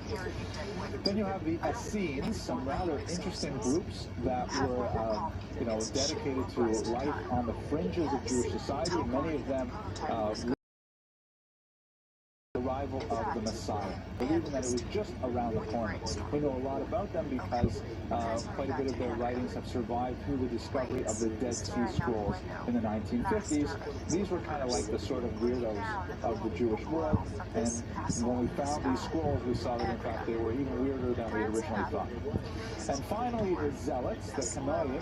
These were Jews who felt that the most important thing that Jews had to do was to throw off the Roman yoke, that they would engage in violent armed rebellion, resisting the Romans, and they enjoyed some significant success, particularly in the beginning of the revolt, primarily because of their bold strategy and their rather aggressive approach to the lackadaisical Roman soldiers, particularly at the beginning of the war. But ultimately, they simply could not hold back the massive Roman engine, and they held their last stand here at Masada, where they procedures. Okay, we're just past the halfway mark, so maybe I should pause and ask for questions. So it was a very good question. They did interact. They had a very lively debate. They interacted with violence on occasion. The Zealots, for example, were infamous for assassinating other Jews who disagreed with their point of view. A very famous scene when Yochanan ben Zakkai, who was an important Pharisee, he wanted to negotiate with the Romans, and the Zealots would not release him from the city which he was located in. They were besieged. So his students faked his death, and they placed him in a coffin, and they said, we've got to take our rabbi out of the city so that we can bury him. But the Zealots didn't believe him, and didn't believe the students, so they drove iron bars through the top of the coffin, and luckily Yochanan ben Zakkai miraculously was preserved. So there definitely is a lot of give and take, violent sometimes, but also, dialogue in nature as well. One interesting place where you find it as well is in the Gospels. If you read the Gospels, you'll see Caiaphas, the high priest, and then there's like Nicodemus, the Pharisee, who's very interested in Jesus, and there's quite a bit of give and take between all of these groups. The Essenes tended to be more separatist, literally. They actually left society, but especially according to the views that they were celibate, they had to have membership drives with some frequency. They had to actually go out and get more people to join. So, yes. Mention the Gospels. I was going to ask a question. If I remember correctly, the Pharisees were treated critically as Stares bewildered down at me for a millisecond. Right, absolutely.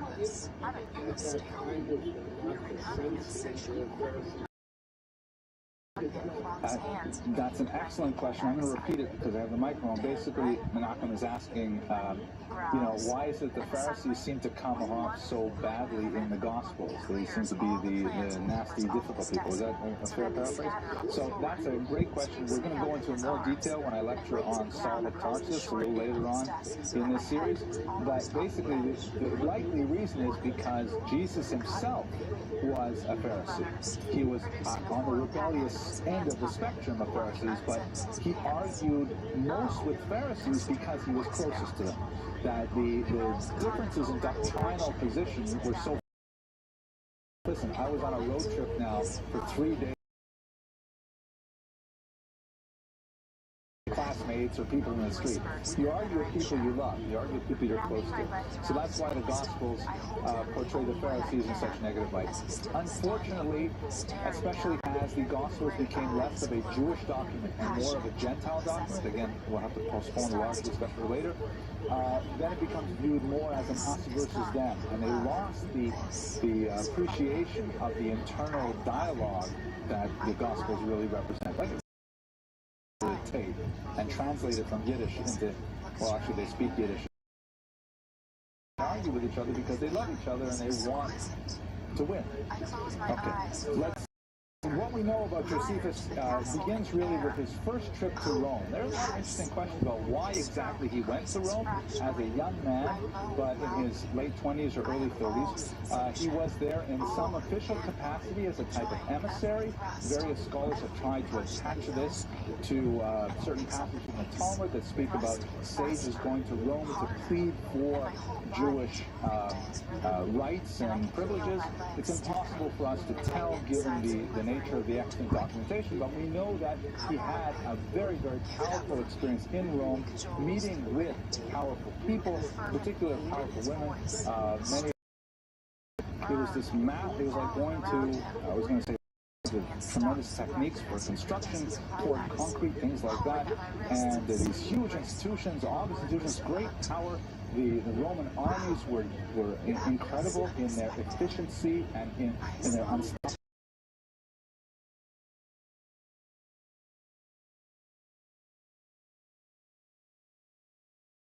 And when he came back to rather provincial Jerusalem, you could see how he was somewhat, disappointed by the Hamish nature of Jewish culture after having been in the big city. However, he came back right at the very beginning of the rebellion, and that's exactly when he was impressed into service and told, okay, Josephus, you're a young man, prominent family, educated, we are putting you in charge of a small city in the Gallia, which he managed horribly. The town is known in Latin as Yotapata. The Hebrew, it still extant today, is called Yotfa. Both of those names sound really strange, but anyway, this is it. He was an exceptionally poor commander. He was told, and this is one of the... What exactly was his position? A Roman, and he certainly wasn't a zealot. What exactly was he? How did he fit into these various layers and contrasting positions? I'm just going to hazard a guess. I'm not an expert in this area, but my guess, based particularly on the research of Professor Bentwich, who wrote a very important biography of Josephus at the turn of the century, he was a Pharisee, but he was nevertheless moving in the circles of Sadducees, and he was not ideologically committed to any position. So much so that when the Zealots began this rebellion, and the other groups were in one level or another forced to go along with it, that's how he found himself at the head of a city in the Gallia. I recommend you comment on this when you see the video version, or those of you in Norway or Hungary, please do. At any rate, Josephus failed to capture. There were rivals to his rule, primarily from the Zealot sector, and he simply could not motivate the Jews in that region to follow his command. His command was to fight the Romans. He did not feel that the entire rebellion was well motivated and well.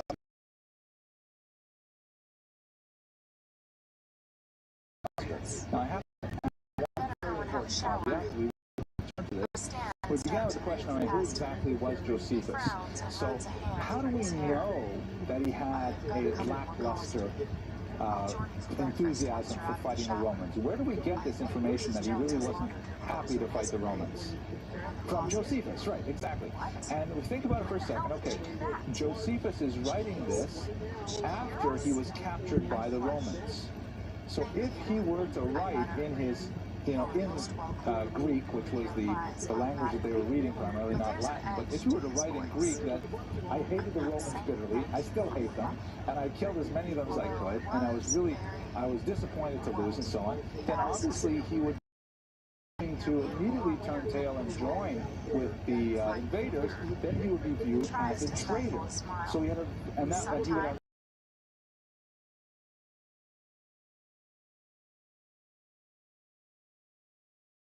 value of the invaders such that he could make that political and military transition. Ultimately, that's what happened. Yopata was surrounded by the Romans, and it looked very bleak for the Jewish defenders there. So in a rather bizarre story, which sounds reminiscent of of the Masada story, he hid in a pit with about 40 or so of his higher level ranking officers. Himself, and they said, good idea, and he had them all draw straws, and amazingly, wow, captured, maybe surrendered. Again, we don't know because all of our testimony comes from Josephus himself, but he ended up being held by Vespasian, the general who was in charge at the time. Again, it sounds a lot like the whole Masada story, and it could be that Josephus made the whole thing up, and he kind of made it up the way I used to make up bedtime stories for my children. You know, when Elisa will, she's one of my younger girls, but the older girls used to say to me that, you know, they love these stories I used to tell. Maybe someday I'll write them down, but probably not. Like I told this long-running story called The Purple Feather, and every night it had a... And they used to love this story until, I don't know, I think Rafaela was about 15 or 16. She says to me, Abba, you ripped off Star Wars. This is in Hamlet. And they realized that all the best parts of my stories were just rip-offs from various movies or books that I had read. So it could be that that's what Josephus is doing. You see a few examples of that in his work where there are remarkably eerie parallels between stories we have elsewhere in our tradition and his own life story. Another very difficult part about this, trying to assess who he was, is think about what language he wrote in. Josephus wrote in 2 languages. He wrote a version of this. Aramaic version was designed for Jewish audience. Unfortunately, it is lost. It has not survived, and we don't know what did survive, and so we only have the version of the story that he's telling the Romans, and so it's very difficult for us to penetrate that version, reading it through the lens of the intended Roman audience to try to understand the author himself. Again, that puzzle wrapped in an enigma kind of thing. But let's go back to his life story and see what's going on here. He, under Vespasian for a couple of years, actually, which indicates, according to Professor Bentwich, that he probably was of Josephus after he has that, of course, immediately comes to pass as Vespasian is called back to Rome to assume the royal purple, and he places his son Titus. What are you thinking of here? Exactly. And he went up to Vespasian and says, guess what? You are going to be emperor. Vespasian says, no. He says, yes, you are going to be emperor.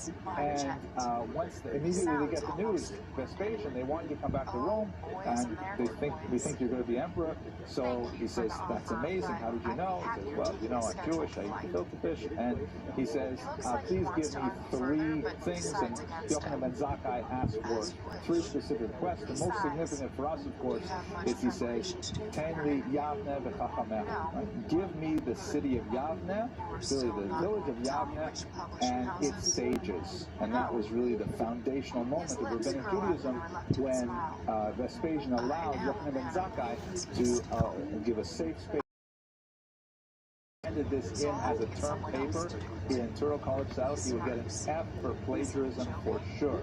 But at any rate, that's how we know it. Vespasian goes to Rome, and he says, okay, Josephus, very interesting, I want you to be the Jewish advisor to my son Titus. By the way, this is a bust of Vespasian himself. And Vespasian, Josephus then spends the next couple of years by Titus's side as Titus besieges Jerusalem. Josephus gives him information and advice on how best to defeat the Jewish armies, and ultimately Titus is successful, resulting in the destruction of the Second Temple. Much of the information we have about how the temple is very powerful and evocative, but they're not intended as historical accounts. They're intended as religious documents. They have a whole different kind of menu of agenda items. And Josephus gives us a much more, historical, first-hand account of how the temple was destroyed. I shake my head at the realization. That might be some additional comment that these chokes that might be About our arrangement while you were away. He asks. Yes. and there's a I can't recall these. A Jewish scholar was allowed to go into the archives and look at their Hebrew documents, and he found a massive amount of writings by this 11th century scholar, and he wasn't allowed to take anything out. There's no photocopies or things like that, so he essentially copied it all out by hand and brought it out, on paper. And that was completely lost to the Jewish world. So it's possible there are these documents, but there's no way for me to establish it. Okay, let's go weiter as it is. His career in Rome. So after he writes the Jewish War, it's an amazing success at the beginning. He receives the approval of his captors, Vespasian and Titus. He is given official Roman citizenship, which I believe he had earlier. I'm not positive about that, but he's also given the name of his the family name of his captors, Flavius. Vespasian's family name is Flavius, and so he becomes Josephus Flavius. And the book is permanently placed in the Imperial Library. Of course, it is a huge encomium to the activity of Vespasian and Titus, and it's official recognition. His family life, which I haven't really talked about too much since his education, was not for example, another one divorced him.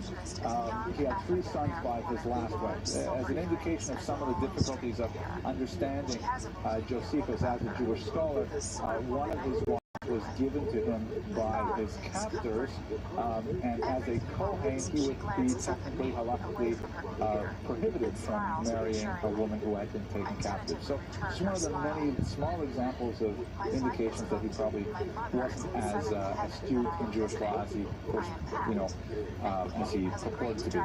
As I mentioned, there was a wide-scale, there's an interesting readership for Josephus's work. On the one hand, everybody who's interested in military history and the exploits of Rome would like to read it, but on another level, and this is something which is not well understood by many historians, or not just by historians, by Jews in the popular mind, Judaism was actually extremely popular in the Roman Empire. Judaism was a competitive ideology. Judaism was not like some kind of strange, bizarre, like the Jewish view of life after death is much more appealing than the Romans. The idea of a personal deity who listens to prayer, who has rules, rewards the righteous, punishes the wicked, huge advantage over Roman gods and so on. And so there was wide-scale conversion to Judaism at many different levels in Roman society. It was, I hate to use the word faddish, I think that's a little bit too strong, but it was considered a really cool thing to know Jewish things and perhaps even to become Jewish. And if you think that's crazy, just think about Kabbalah today and its reach into the popular world, right? It was considered very interesting to be involved in Jewish things.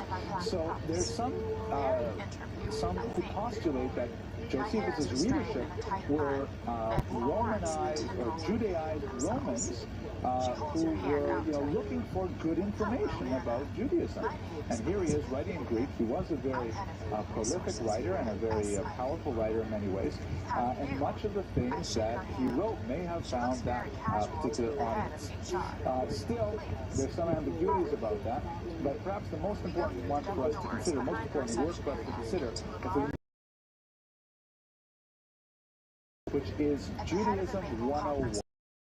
Encyclopedia of all things Jewish, an explanation of Jewish things for a Roman readership. If you had an ideology, a tradition, a country that could go way, way back, and you could document it going way, way back, that was considered a mark of honor and prestige and authenticity. The Romans could not claim the same antiquity. Their empire was nowhere near as old as Judaism. The Greek Empire was also not nearly as old. And so people were fascinated. What is this strange religion? Why does it have such longevity and so on? So accurate. And it is plagiarized from some which we know, some which we know because they're cited in other literature, and Josephus tends to be best when he is plagiarizing, and weakest when he is writing on his own. Even, incidentally, in military history, his first-hand recollection of many events is weak. When he cribs from other authors, though, he tends to be right on. So it's a very difficult book to really work through, but fascinating for its larger implications for who Josephus was. A couple other works he wrote, which are of less importance to survive. What were the things that made him so, likely of Josephus, going way, way back, and it's been translated to so many languages. What is it really about? Well, first of all, we have the imperial approval that, the Romans, Vespasian, this is a book about Vespasian, it's a book about his son Titus, everybody loves that, so it should go into the official library. But beyond that, there is a key reference to Jesus buried in his works, and that made Josephus all of a sudden way more popular in the Christian era. Now, what does that reference say? Well, before I jump to it, let me just tell you, first of all, it's most likely not Josephus's writings.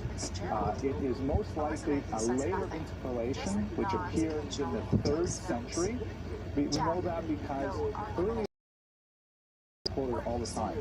So probably some very pious Christian scribe copying out Josephus said, wouldn't it be nice if I just added this little reference to Jesus here? I mean, it was the same time period, right? You must know something about him. So let's have a look at what that fashion says. I'll read it out loud because it's in this funny blueprint. Now there lived about this time Jesus, a wise man, if it be lawful to call him a man, for he was a doer of wonderful works, a teacher of such men as received the truth with pleasure.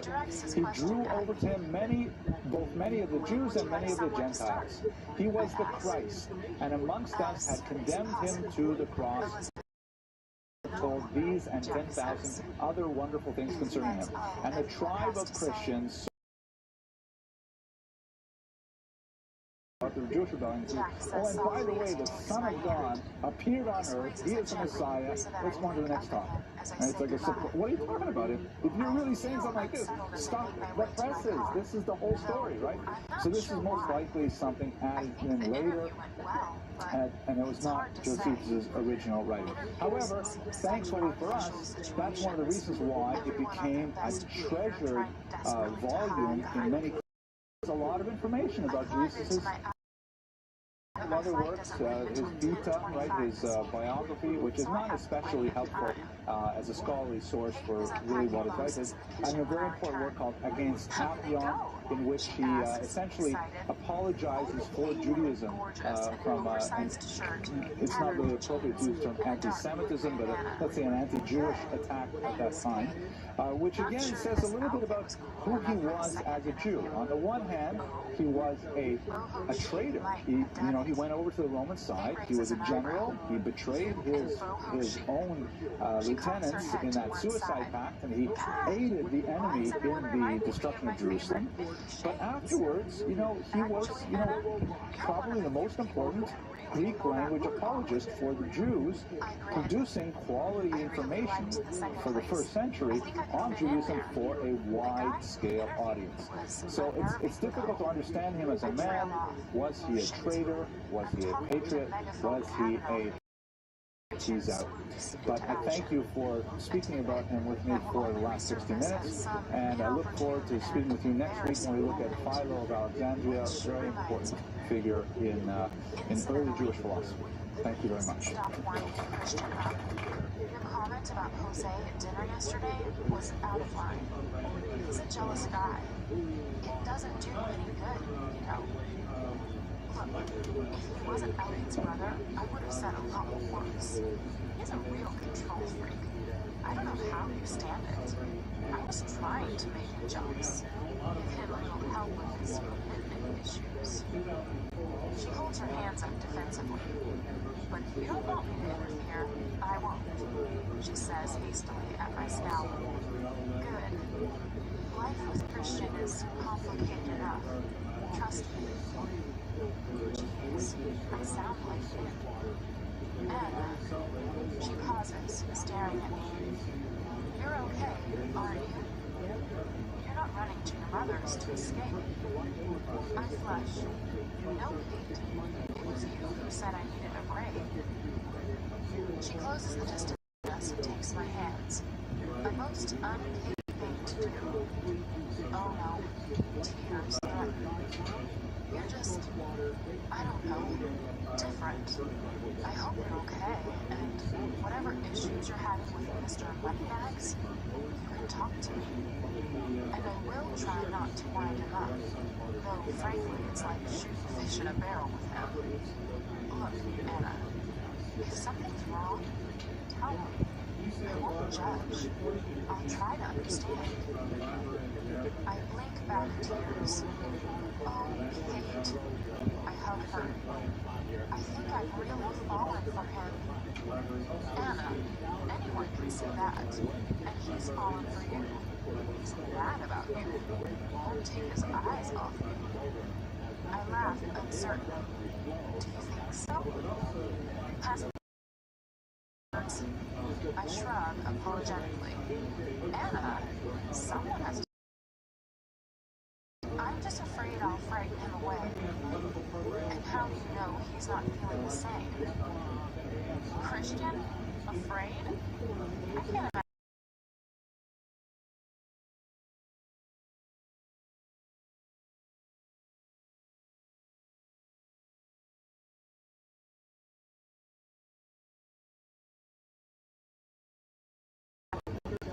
Kate gazes at me, pursed lips and narrowed eyes, rather like my subconscious.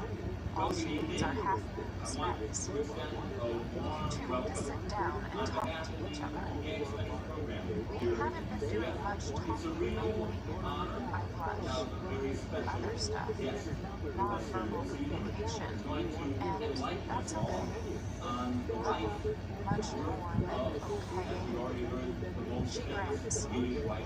That'll be the sexing. If that's going well, then let's have the battle, Anna. I'll grab some Chinese takeout.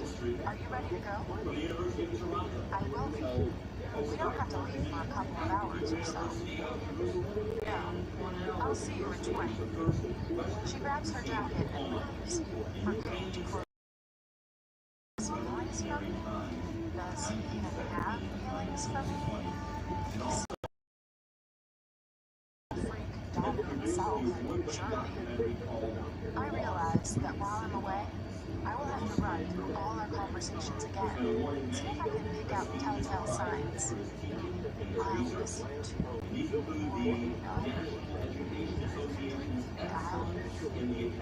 I shake my head. I don't want to think about it now. I am charging the BlackBerry, so I haven't had it with me all afternoon.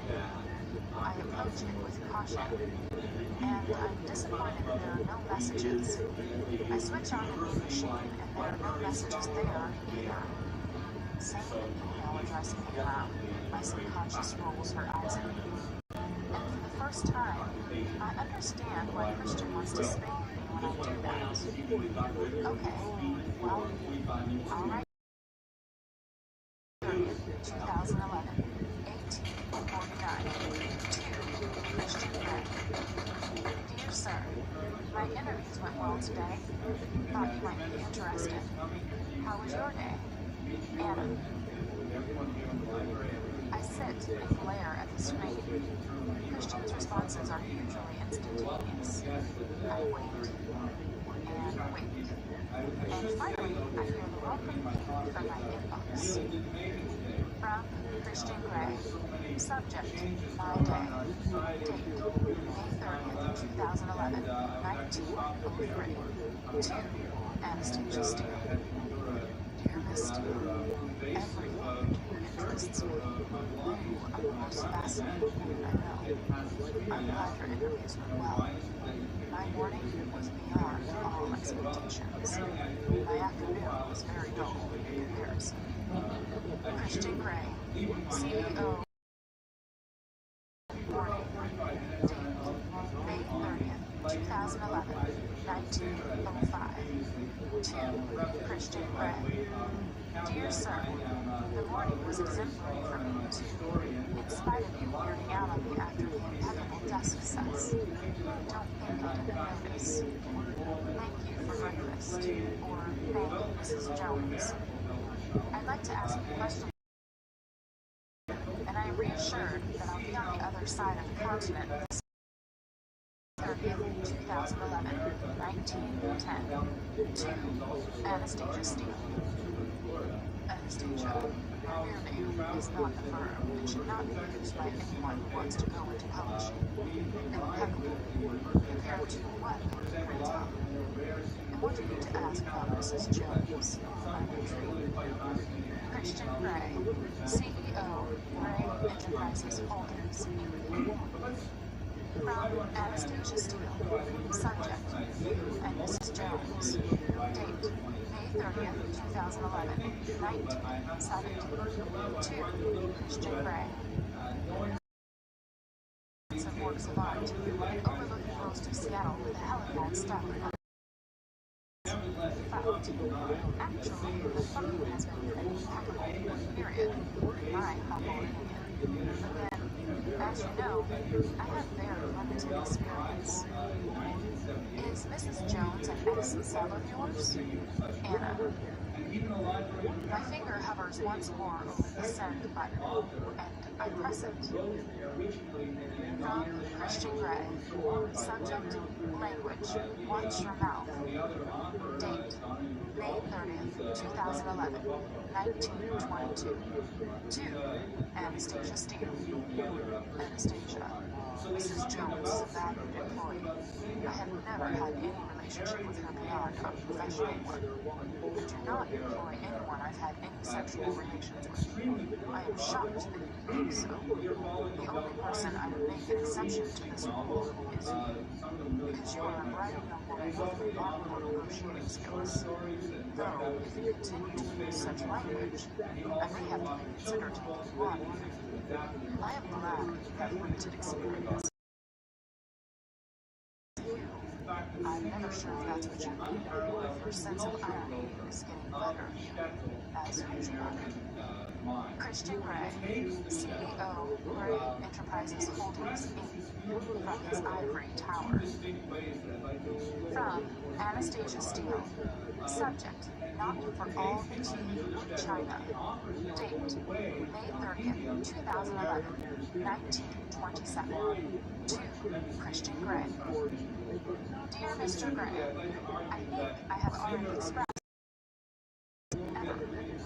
I must leave now as Kate has returned with food. My sense of irony and I good night. I will contact you once I'm in Georgia. Anna. From Christian Gray. Subject, even Twining's English breakfast tea. Date, May 30th, 2011, 1929. To Anastasia Steele. Good night, Anastasia. I hope you and your sense of irony have a safe flight. Christian Gray, CEO, Gray Enterprises Holdings, Inc. Kate and I pull up outside the drop-off area at SeaTac. I'll see you when I get back. Don't let old moneybags grind you down. I won't. We hug again, and then I'm on my own. I head over to check in and stand in line, waiting with my carry-on luggage. I haven't bothered with a suitcase, just a smart rucksack that radioed me for my last birthday. Ticket, please. The bored young man behind the desk holds up his hand without looking at me.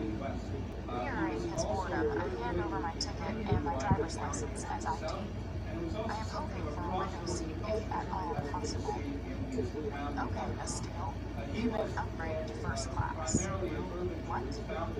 Ma'am, if you'd like to go through to the first class lounge and wait for your flight there. He seems to have woken up and is beaming at me like I'm sick. No. He checks his computer screen again. Boarding pass, and I head toward the first class lounge, muttering under my breath. Damn Christian Gray, interfering control freak. You just can't leave well enough alone. Champagne. The first class lounge has many redeeming features. With each sip of Moet, I feel slightly more inclined to forgive Christian and his intervention. I open up my MacBook, hoping to test the theory that it works anywhere on the planet. From Anastasia Steele. Subject, over extravagant gestures. Date, May 30th, 2011, 21:53. To Christian Gray. Dear Mr. Gray, what really alarms me is how you knew which flight I was on. Your stalking knows no bounds.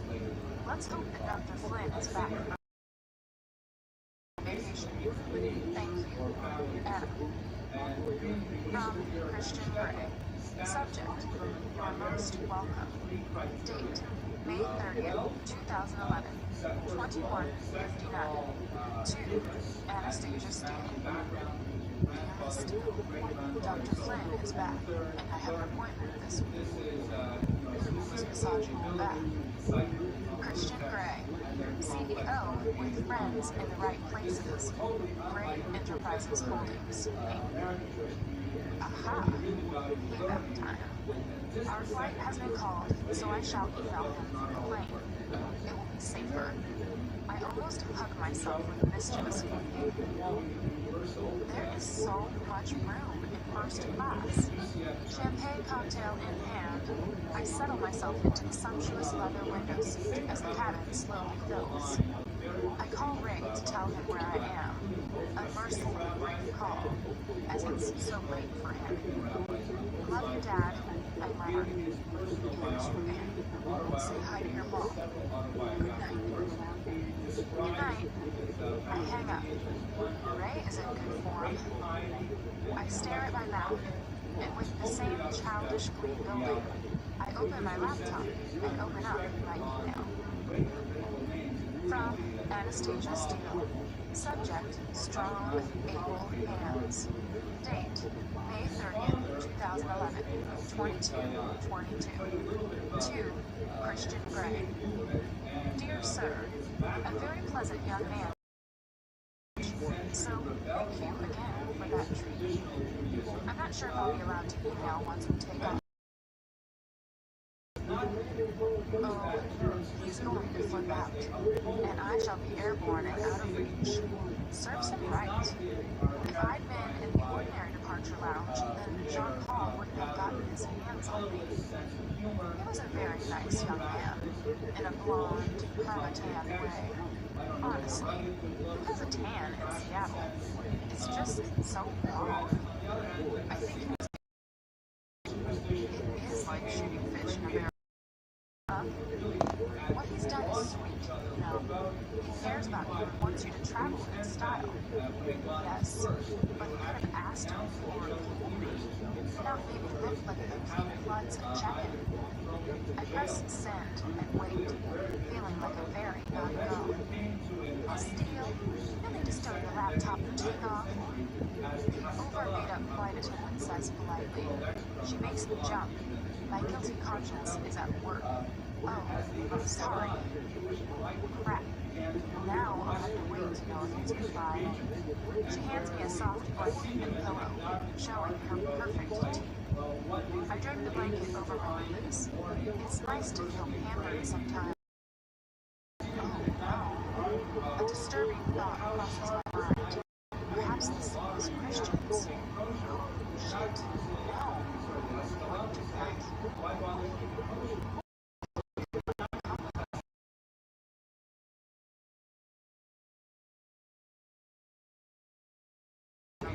Doors to automatically cross-check. What does that mean? Are they closing the doors? My scalp prickles as I sit in palpitating anticipation. The seat next to me is the only unoccupied one in the 16-seat cabin. The plane jolts as it pulls away from the gate, and I breathe a sigh of relief, but feel a faint tingle of disappointment too. No Christian for 4 days. I take a sneak peek at my BlackBerry. From Christian Gray. Subject, enjoy it while you can. Date, May 30th, 2011, 22:25. To Anastasia Steele. Dear Miss Steele, I know what you're doing, and say that attending to you in that state will give me so much more pleasure than the upcoming activities. I look forward to your return. Christian Gray, Palm Twitching CEO, Gray Enterprises Holdings, Crap. That's the problem with Christian's humor. I can never be sure if he's joking or if he's seriously angry. I suspect on this occasion he's seriously angry. Surreptitiously, so the flight attendant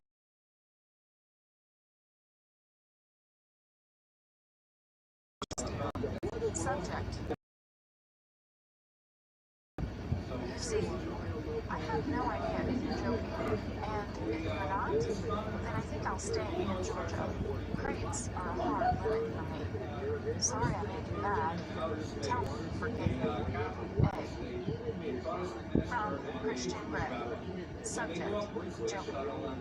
Date, May 30th, 2011, 22:31. To Anastasia Steele. How can you feel when risking the life of everyone? Gray, Two Palms Twitching CEO, Gray Enterprises Holdings.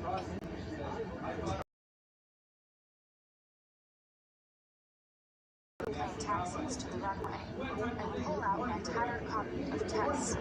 Some light reading for the journey. Once we're airborne, I tip my seatbelt, and soon I'm drifting off to sleep. The flight attendant wakes me as we start our descent into Atlanta. Local time is 5:45 a.m., but I've only had 4 hours sleep or so. I feel groggy but grateful for the glass of orange juice she hands me. I glance nervously at my BlackBerry. There are no further emails from Christian. Well, it's nearly 3 in the morning in Seattle, and he probably wants to discourage me from screwing up the avionics system or whatever prevents planes from flying if mobile phones are switched off. Confines at the first-class lounge. I am tempted to curl up and go to sleep on one of the plush, inviting couches that sing softly under my weight, but will just not be long enough. To keep myself awake, I start a long stream of consciousness email to Christian on my laptop. From Anastasia Steele. Subject, do you like to scare me? Date, May 31st, 2011, 6:52 Eastern Standard Time. To Christian Gray. You know how much I dislike you spending money on me. Yes, you're very rich, but it still makes me uncomfortable, like you're paying for sex. However, I like traveling first class. It's so much more civilized than coach, so thank you. I mean it. And I did enjoy the massage from John Paul. He was very gay. I omitted that bit in my email to you to wind you up, because I was annoyed with you, and I'm sorry about that. But as usual, you overreact. You can't write things like that to me. Bound and gagged and cranked. Are you serious, or was it a joke? That scares me. You scare me. I am completely caught up in your spell, considering a lifestyle that I didn't know existed until last week. And then, you write something like that, and I want to run screaming into the hills. I won't, of course, because I miss you. Really miss you. I want us to work, but I am terrified of the depth of feeling I have for you in the dark path of beating you down. What you're offering is erotic and sexy, and I'm curious, but I'm also scared you'll hurt me, physically and emotionally. After 3 months, you can say, this just isn't the sort of relationship I've ever envisaged having, especially as my first. It's a huge leap of faith for me. You were right when you said I didn't have a submissive bone in my body, and I agree with you now. Having said that, I I want to be free. And if that's what I have to do, I would like to try. But I think I'll suck at it and end up lacking. I just need to think about what more means to me. And that's one of the reasons why I wanted some distance. You dazzle me so much, I find it very difficult to think clearly together. They're calling my flight. I have to go. More you, more I press send and make my way sleepily to the departure gate to board a different plane.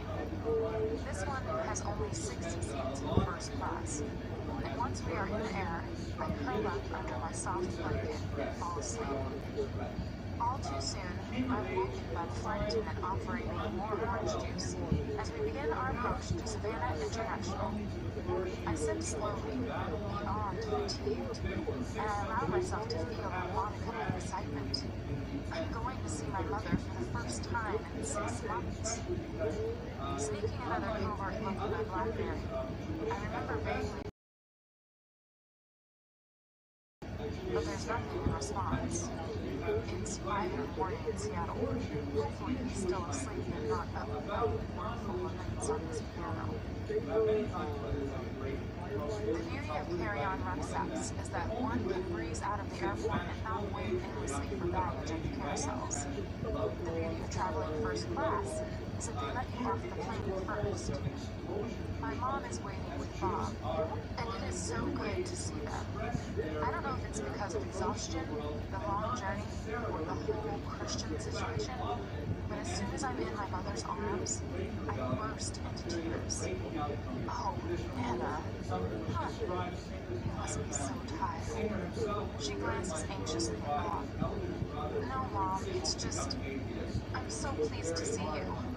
I hug her tightly. She feels so good and welcoming, like home. Reluctantly, I relinquish her, and Bob gives me an awkward one-armed hug. He seems unsteady on his feet, and I remember that he's hurt his leg. Welcome back, Anna. Why are you crying? He asks. Oh, Bob, I'm just pleased to see you too. I stare up into his handsome, square-jawed face and his twinkling blue eyes that gaze at me fondly. I like this husband, Mom. He takes my backpack. Jeez, Anna, you got me. That will be enough. And they both put their arms around me as we head for the parking lot. I always forget how unbearably hot it is in Savannah. Leaving the cool, air-conditioned confines of the struggle out of Mom and Bob's embrace so I can remove my hoodie. I am so glad I packed shorts. I miss the dry heat of Las Vegas sometimes, where I lived with Mom and Bob when I was 17. But this wet heat, even at 8:30 in the morning, takes some getting used to. By the time I'm in the back of Bob's wonderfully air-conditioned Tahoe SUV, I feel red, and my hair has started a crazy protest in the heat. In the back of the SUV, I quickly text Ray, Kate, and Christian. Arrived safely in Savannah. A. Smiley and Woodlawn. My thoughts stray briefly to knowing how he feels about Jose. Will Christian still want to see me after that email? I shudder at the thought, and then I am going to enjoy my mom's company. Honey, you must be tired. Would you like to sleep when we get home? No, Mom. I'd like to go to the beach. I am in my blue halter neck tank sipping a Diet Coke on a sunbed facing the Atlantic Ocean. And to think that only yesterday I was staring out at the Sound toward the Pacific. My mother lounges beside me in a ridiculously large floppy sun hat and Jackie O shades, sipping a Coke of her own. We are on Tybee Island Beach, just 3 blocks from home. She holds my hand. My fatigue. I start to relax. So, Anna, tell me about This man has been such a spin. How could she tell what to say?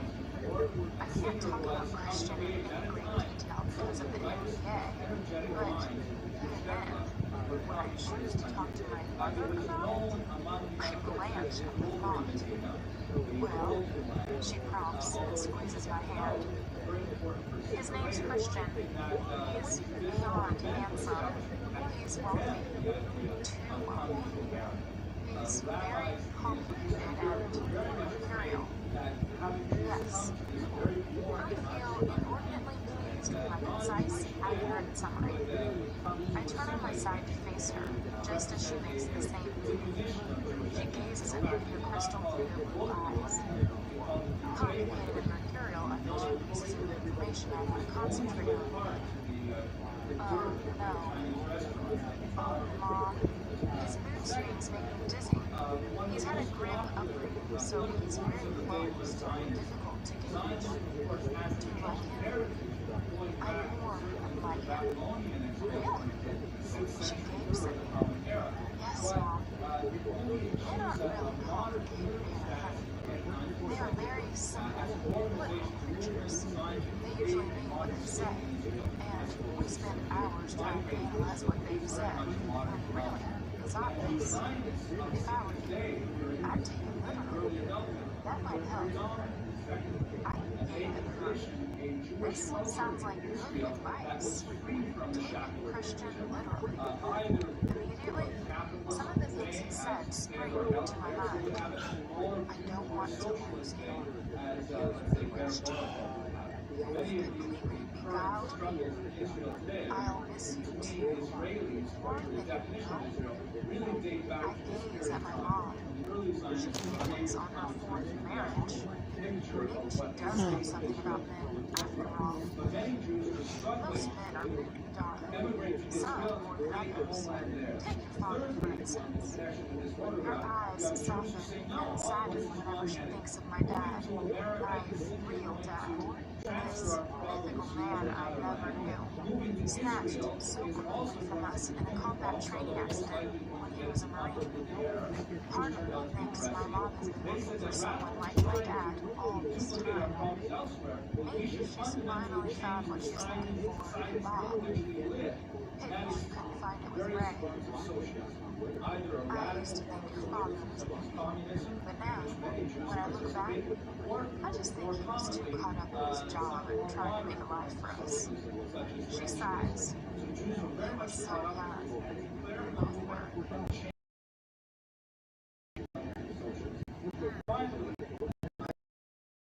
My father, but I'm sure he had nothing on Christian's hands.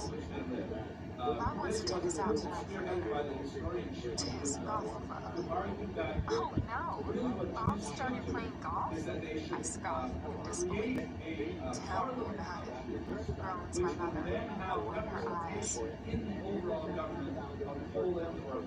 After a light lunch back at the house, I start to unpack. I'm going to treat myself to a siesta. My mother has disappeared to mold some candles or whatever she does with them, and Mom is at work, so I have time to catch up on some sleep. I open the Mac and fire it up. It's 2 in the afternoon in Georgia, 11 in the morning in Seattle. I wonder if I have a reply from Christian. Nervously, I open up my email. From Christian Gray. Subject, finally. Date, May 31st, 2011, 7:30. To Anastasia Steele. Anastasia, I am annoyed that as soon as you put some distance between us, you communicate openly and honestly with me. Why can't you do that when we're together? Yes, I manage. Get used to it. Why shouldn't I spend money on you? You've told your father and your boyfriend, for heaven's sake. Isn't that what boyfriends do? As your dog, I would expect you to accept whatever I spend on you with no argument. Incidentally, tell your mother too. I don't know how to answer your comment about feeling like war. I know that's not what you bring, but it's what you want. I don't know what I can say to eradicate these feelings. I'd like you to have the best of everything. I work exceptionally hard to transmit my values as I see fit. I can buy you your heart's desire station, and I want call it redistribution of wealth, if you will. Yours, you and I want everything you described, and I'm angry that's how you perceive yourself. For such a bright, witty, beautiful woman, you have some real self-esteem issues, and I have half a mind to make an appointment with Dr. Flynn. I apologize for frightening you. I find the thought of instilling fear abhorrent. Do you really think I'd let you travel on the whole? I offered my private jet for heaven's sake. Yes, it was a joke. Poor one, obviously. However, the fact is, the thought of being bound and gagged turns me on. This is not a joke, it's true. I could lose the crate. Crates do nothing for me. I know you have issues with gagging. We've talked about that. And if I do gag you, we'll discuss it. What I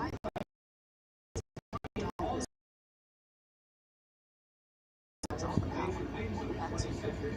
I'm ridiculous. You are all power. Not I. Your own house. You said no. I can't touch you if you say no. That's why we have an agreement. If you try to use and don't like them, you revise the agreement. It's up to you. Not me. If you don't want to be bound and gagged and cramped, then it won't happen. I want to share my lifestyle. I have never wanted anything so much. Frankly, I'm that word so innocent to try. That says more to me than you would ever know. You fail to see I am God in your spell too. You know I have told you this countless times. I don't want to lose you. I am your my reason vanishes when we're together. That's the death of my life. I understand your trepidation. I did try to stay away from it. You were inexperienced. I would never have pursued you if I had known exactly how innocent you were. And yet, you still managed to disarm me completely in a way that nobody else has before. Your email, for example. I have read countless times trying to understand your point of view. 3 months is an arbitrary amount of time. You were given 6 months, a year. How long do you want it to be? What would you want from me? Tell me. I understand this is a huge point. I have to earn your trust. By the same token, you have to do it because I failed to do this. You seem so strong and self-contained. And how you wait for a year, I see another side of you.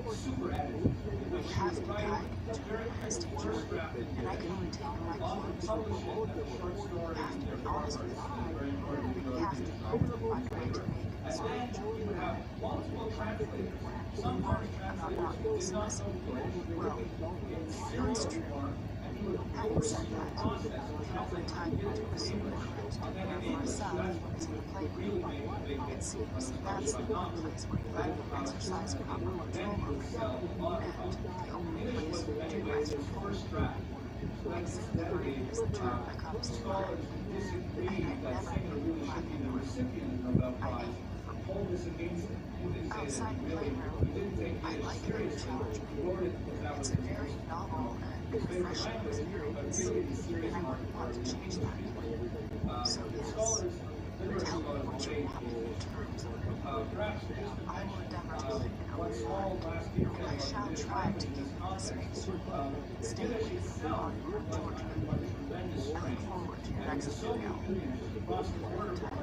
Enjoy yourself. I thought too much. Christian Graham, CA CEO, Gray Enterprises Holdings. Holy crap! He's written an essay like we're back in school, and most of it's good. My heart is in my mouth as I reread his epistle, and I huddle on the spare bed, practically hugging my mat. Make our agreement a year? I have the power? Jeez, I'm going to have to think about that. Take it literally. That's what my mother says. He doesn't want to lose me. He said that twice. He wants to make this work too. Oh, Christian, so do I. He's going to try to stay away. Does this mean like Bill to stay away? Suddenly, I hope so. I want to see him. We've been apart less than 24 hours, and knowing that I can't see him for 4 days, I realize how much I miss him. How much I love him.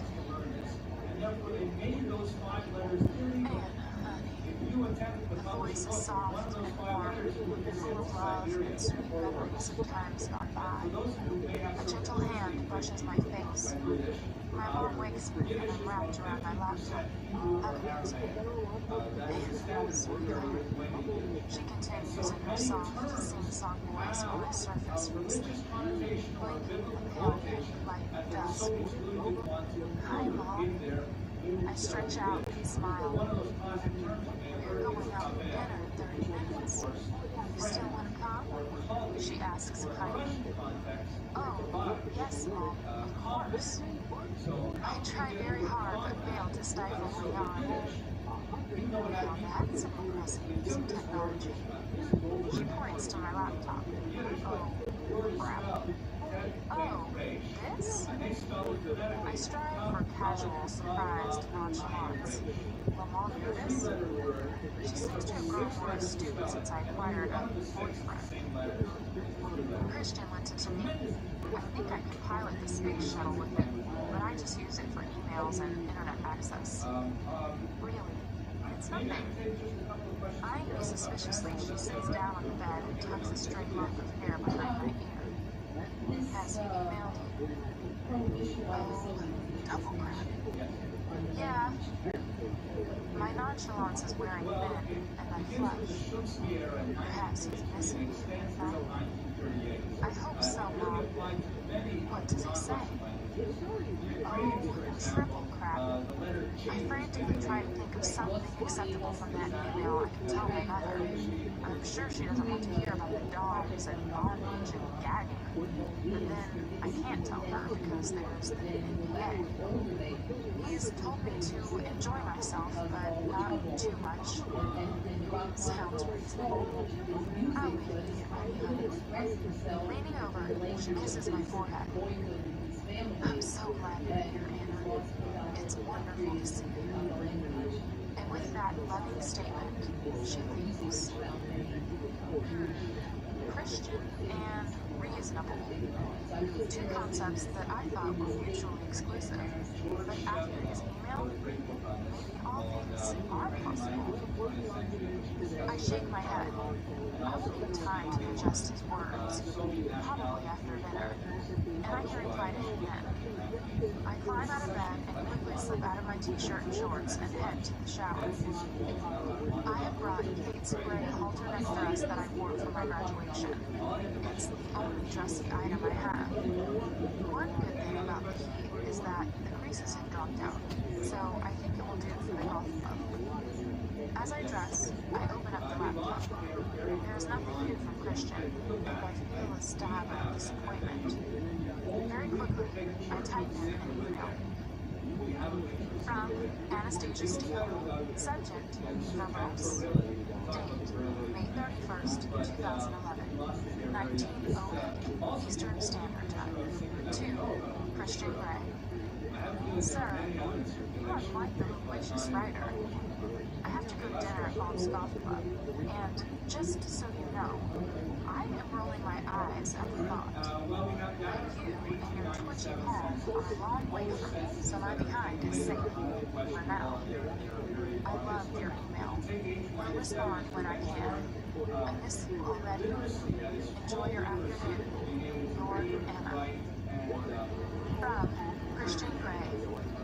Subject, behind. Date, May 31st, 2011, 16:10. 2. Anastasia Steele. Dear Miss Steele, I am distracted by the title of this email. Needless to say, it is safe. Now, enjoy your dinner, and I miss you too. Especially behind your small mouth. My afternoon will be dull, bright only by thoughts of you and your eye. I think you so judiciously pointed out to me that I, too, suffer from that nasty habit. Christian Gray, CEO and eye roller. Gray Enterprises Holdings. From Anastasia Steele. Subject, eye roller. Date, May 31st, 2011, 19:14 Eastern Standard Time. 2. Christian Gray. Very distracting, even when you are on the other side of the continent. And yes, this makes you roll your eyes. Your Anna.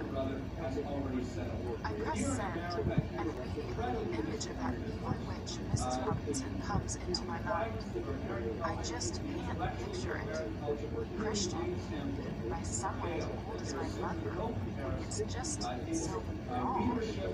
Again, I wonder what damage she's wrought. My mouth sets in a hard, gray line. I need a doll to stick pins in. Maybe that way I can vent some of the anger I feel with this stranger. From Christian Gray. Subject, You're Behind. Date, May 31st, 2011, 16:18.